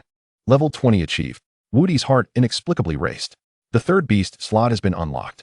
It is time to acquire a support with astonishing healing capabilities. As Wudi contemplated his forthcoming plans, the system's notification abruptly chimed in his mind. Ding! Congratulations, host. You have reached LV20 and are ready to draw your third hex deck. Chapter 76. This skin deserves a perfect score. The system's notification reverberated in his mind like celestial music. Wudi's attention instantly shifted from Su Qingyan's flushed ears to the system interface. Business is paramount. Business is paramount. Flirting pales in comparison to this excitement. A flicker of light revealed 3 familiar cards slowly materializing in his consciousness, exuding an enticing glow. The first card bore 2 revolving golden arrows, inscribed with DD District. The second card displayed a plus sign accompanied by several tiny beast silhouettes, labeled Beast Preparation Area. Wudi's gaze settled on the third card. It was one he had never encountered before. Its base color was a profound dark gold, and the design was not an abstract symbol, but rather an ancient silhouette of an anvil, sparkling with tiny embers. Equipment forging. What the? Wudi's breath momentarily caught in his throat. Equipping beasts with gear? This system is becoming increasingly audacious. Is there even a choice? No matter how good the first 2 are, can they compare to the thrill of opening an entirely new system? He chose equipment forging. Wudi roared in his mind without hesitation. As he made his selection, the first 2 cards dissipated into motes of light, while the dark golden anvil card suddenly enlarged and, with a resounding boom, merged into his system interface. A brand new module appeared beside Beasts and Backpack. Ding! Hex Deck Enhancement, Equipment Forging, activated. Effect: your beasts can equip exclusive items. You can obtain gear for your beasts through forging, defeating monsters, treasure chests, etc. As an initial benefit, you will receive 1 free opportunity to forge exclusive equipment for a designated beast. Current beast equipment slots available. 1. Wudi's heart raced wildly. 1 slot. Though it was limited to a single slot, it represented an entirely new, limitless dimension of enhancement. 1 free forging for a designated beast? He glanced at the sleeping egg, Chio, in the beast space and promptly dismissed that option. Am I going to forge a protective shell for you? Forget it. Forget it. There was only one answer. Forge exclusive equipment for the Great Sage. The moment the command was issued, the anvil icon on the system interface blazed with light, and streams of data cascaded like a waterfall, ultimately coalescing into a dazzling crimson glow. As the light faded, a suit of armor floated serenely in the center of the interface. It was a full suit of heavy armor, entirely black, seemingly forged from solidified lava and abyssal metal. Each connection point and every piece of armor was adorned with dark red runes pulsating like veins, exuding a palpable, savage, and oppressive aura. Ding! Forging successful. You have obtained a legendary piece of equipment, Tyrant's Blood Armor. Legendary. System, you are my true benefactor. Wudi was so exhilarated that he nearly shouted, hastily opening the equipment's attribute panel. Tyrant's Blood Armor, Legendary. Type: Chest Armor. Equipment requirement: exclusive to the Beast Great Sage. Attributes. Upon equipping, the Beast's physical defense increases by 200. Unique passive. Invincible against thousands, for every enemy unit within a 50-meter radius of the equipped. The wielder's strength and physical defense will be further enhanced by 1. This effect has no upper limit. Wudi fell into silence. He scrutinized the limitless aspect repeatedly, then glanced at the 200 defense, and ultimately, he could no longer contain himself. Damn! A cry erupted from the depths of his soul, echoing through the forest. Su Qingyan, startled by his outburst, turned to him in confusion, only to discover that his eyes sparkled and his mouth was stretched in a grin, akin to someone who had just won a lottery worth 50 million and found a beautiful wife. 200 physical defense. Triple the joy. And this invincible against thousands. What a divine passive. No upper limit. Isn't this tailor-made for my great sage, who loves to plunge into hordes of monsters? Why strategize anymore? Just throw the great sage into the crowd, and the more enemies there are within 50 meters, the stronger he becomes. One-man army. This is practically a BUG. Wudi felt as though every drop of blood in his body was igniting with fervor. Equipment. With a thought. The tyrant's blood armor transformed into a stream of crimson light, shooting into his beast space. The great sage, currently engaged in a fierce battle against the rock giant, felt a sudden tremor coursing through its massive form. What was that? Su Qingyan observed the ever-changing expressions on Wudi's face and couldn't help but inquire. Nothing. Wudi forcibly suppressed his ecstatic grin, adopting a mysterious smile, simply feeling a moment of inspiration and leveling up the great sage. No sooner had he spoken. There was a thunderous boom. They turned to look at the great sage, still towering at 10 meters. But now its once earth-toned rocky surface was adorned with countless dark red, intricate patterns that resembled a regal aura. At its chest, the rock had coalesced and transformed into a menacing and majestic beast head-shaped armor relief. Roar! The great sage unleashed a thunderous roar that reverberated through the air. No longer merely a dull rumble, but infused with a metallic clang and the ferocity of an ancient beast. An overwhelming presence, heavy as a mountain and wild as a raging tide, swept through the area, causing the surrounding air to tremble slightly, even sending the decaying leaves in the forest swirling into the sky. Su Qingyan instinctively took a half-step back, her beautiful eyes filled with shock. She could clearly feel that the great sage now was absolutely worlds apart from just a few seconds ago. The pressure it emanated had intensified by more than a factor of 2. Impressive. Absolutely stunning. This skin deserves a perfect score. Wudi gazed at the newly transformed great sage, nearly drooling with satisfaction. You? Su Qingyan looked at Wudi, her eyes brimming with curiosity and confusion. What exactly did you do to it? Just leveling up to 20 T result in such a drastic change. I told you, it's routine operation, just stay calm. Wudi waved his hand nonchalantly, adopting an air of nonchalance. Su Qingyan, again with that phrase. This guy's secrets were more numerous than she had imagined. However, she refrained from pressing further, silently committing this shock to memory. The stronger their team became, the more advantageous it would be for their forthcoming plans. Su Qingyan composed herself, her expression turning serious once more. We should go seek our respective third beasts. Indeed. Wudi clapped his thigh, his gaze fervent. My healer, my support. I can hardly contain my eagerness. Where shall we look?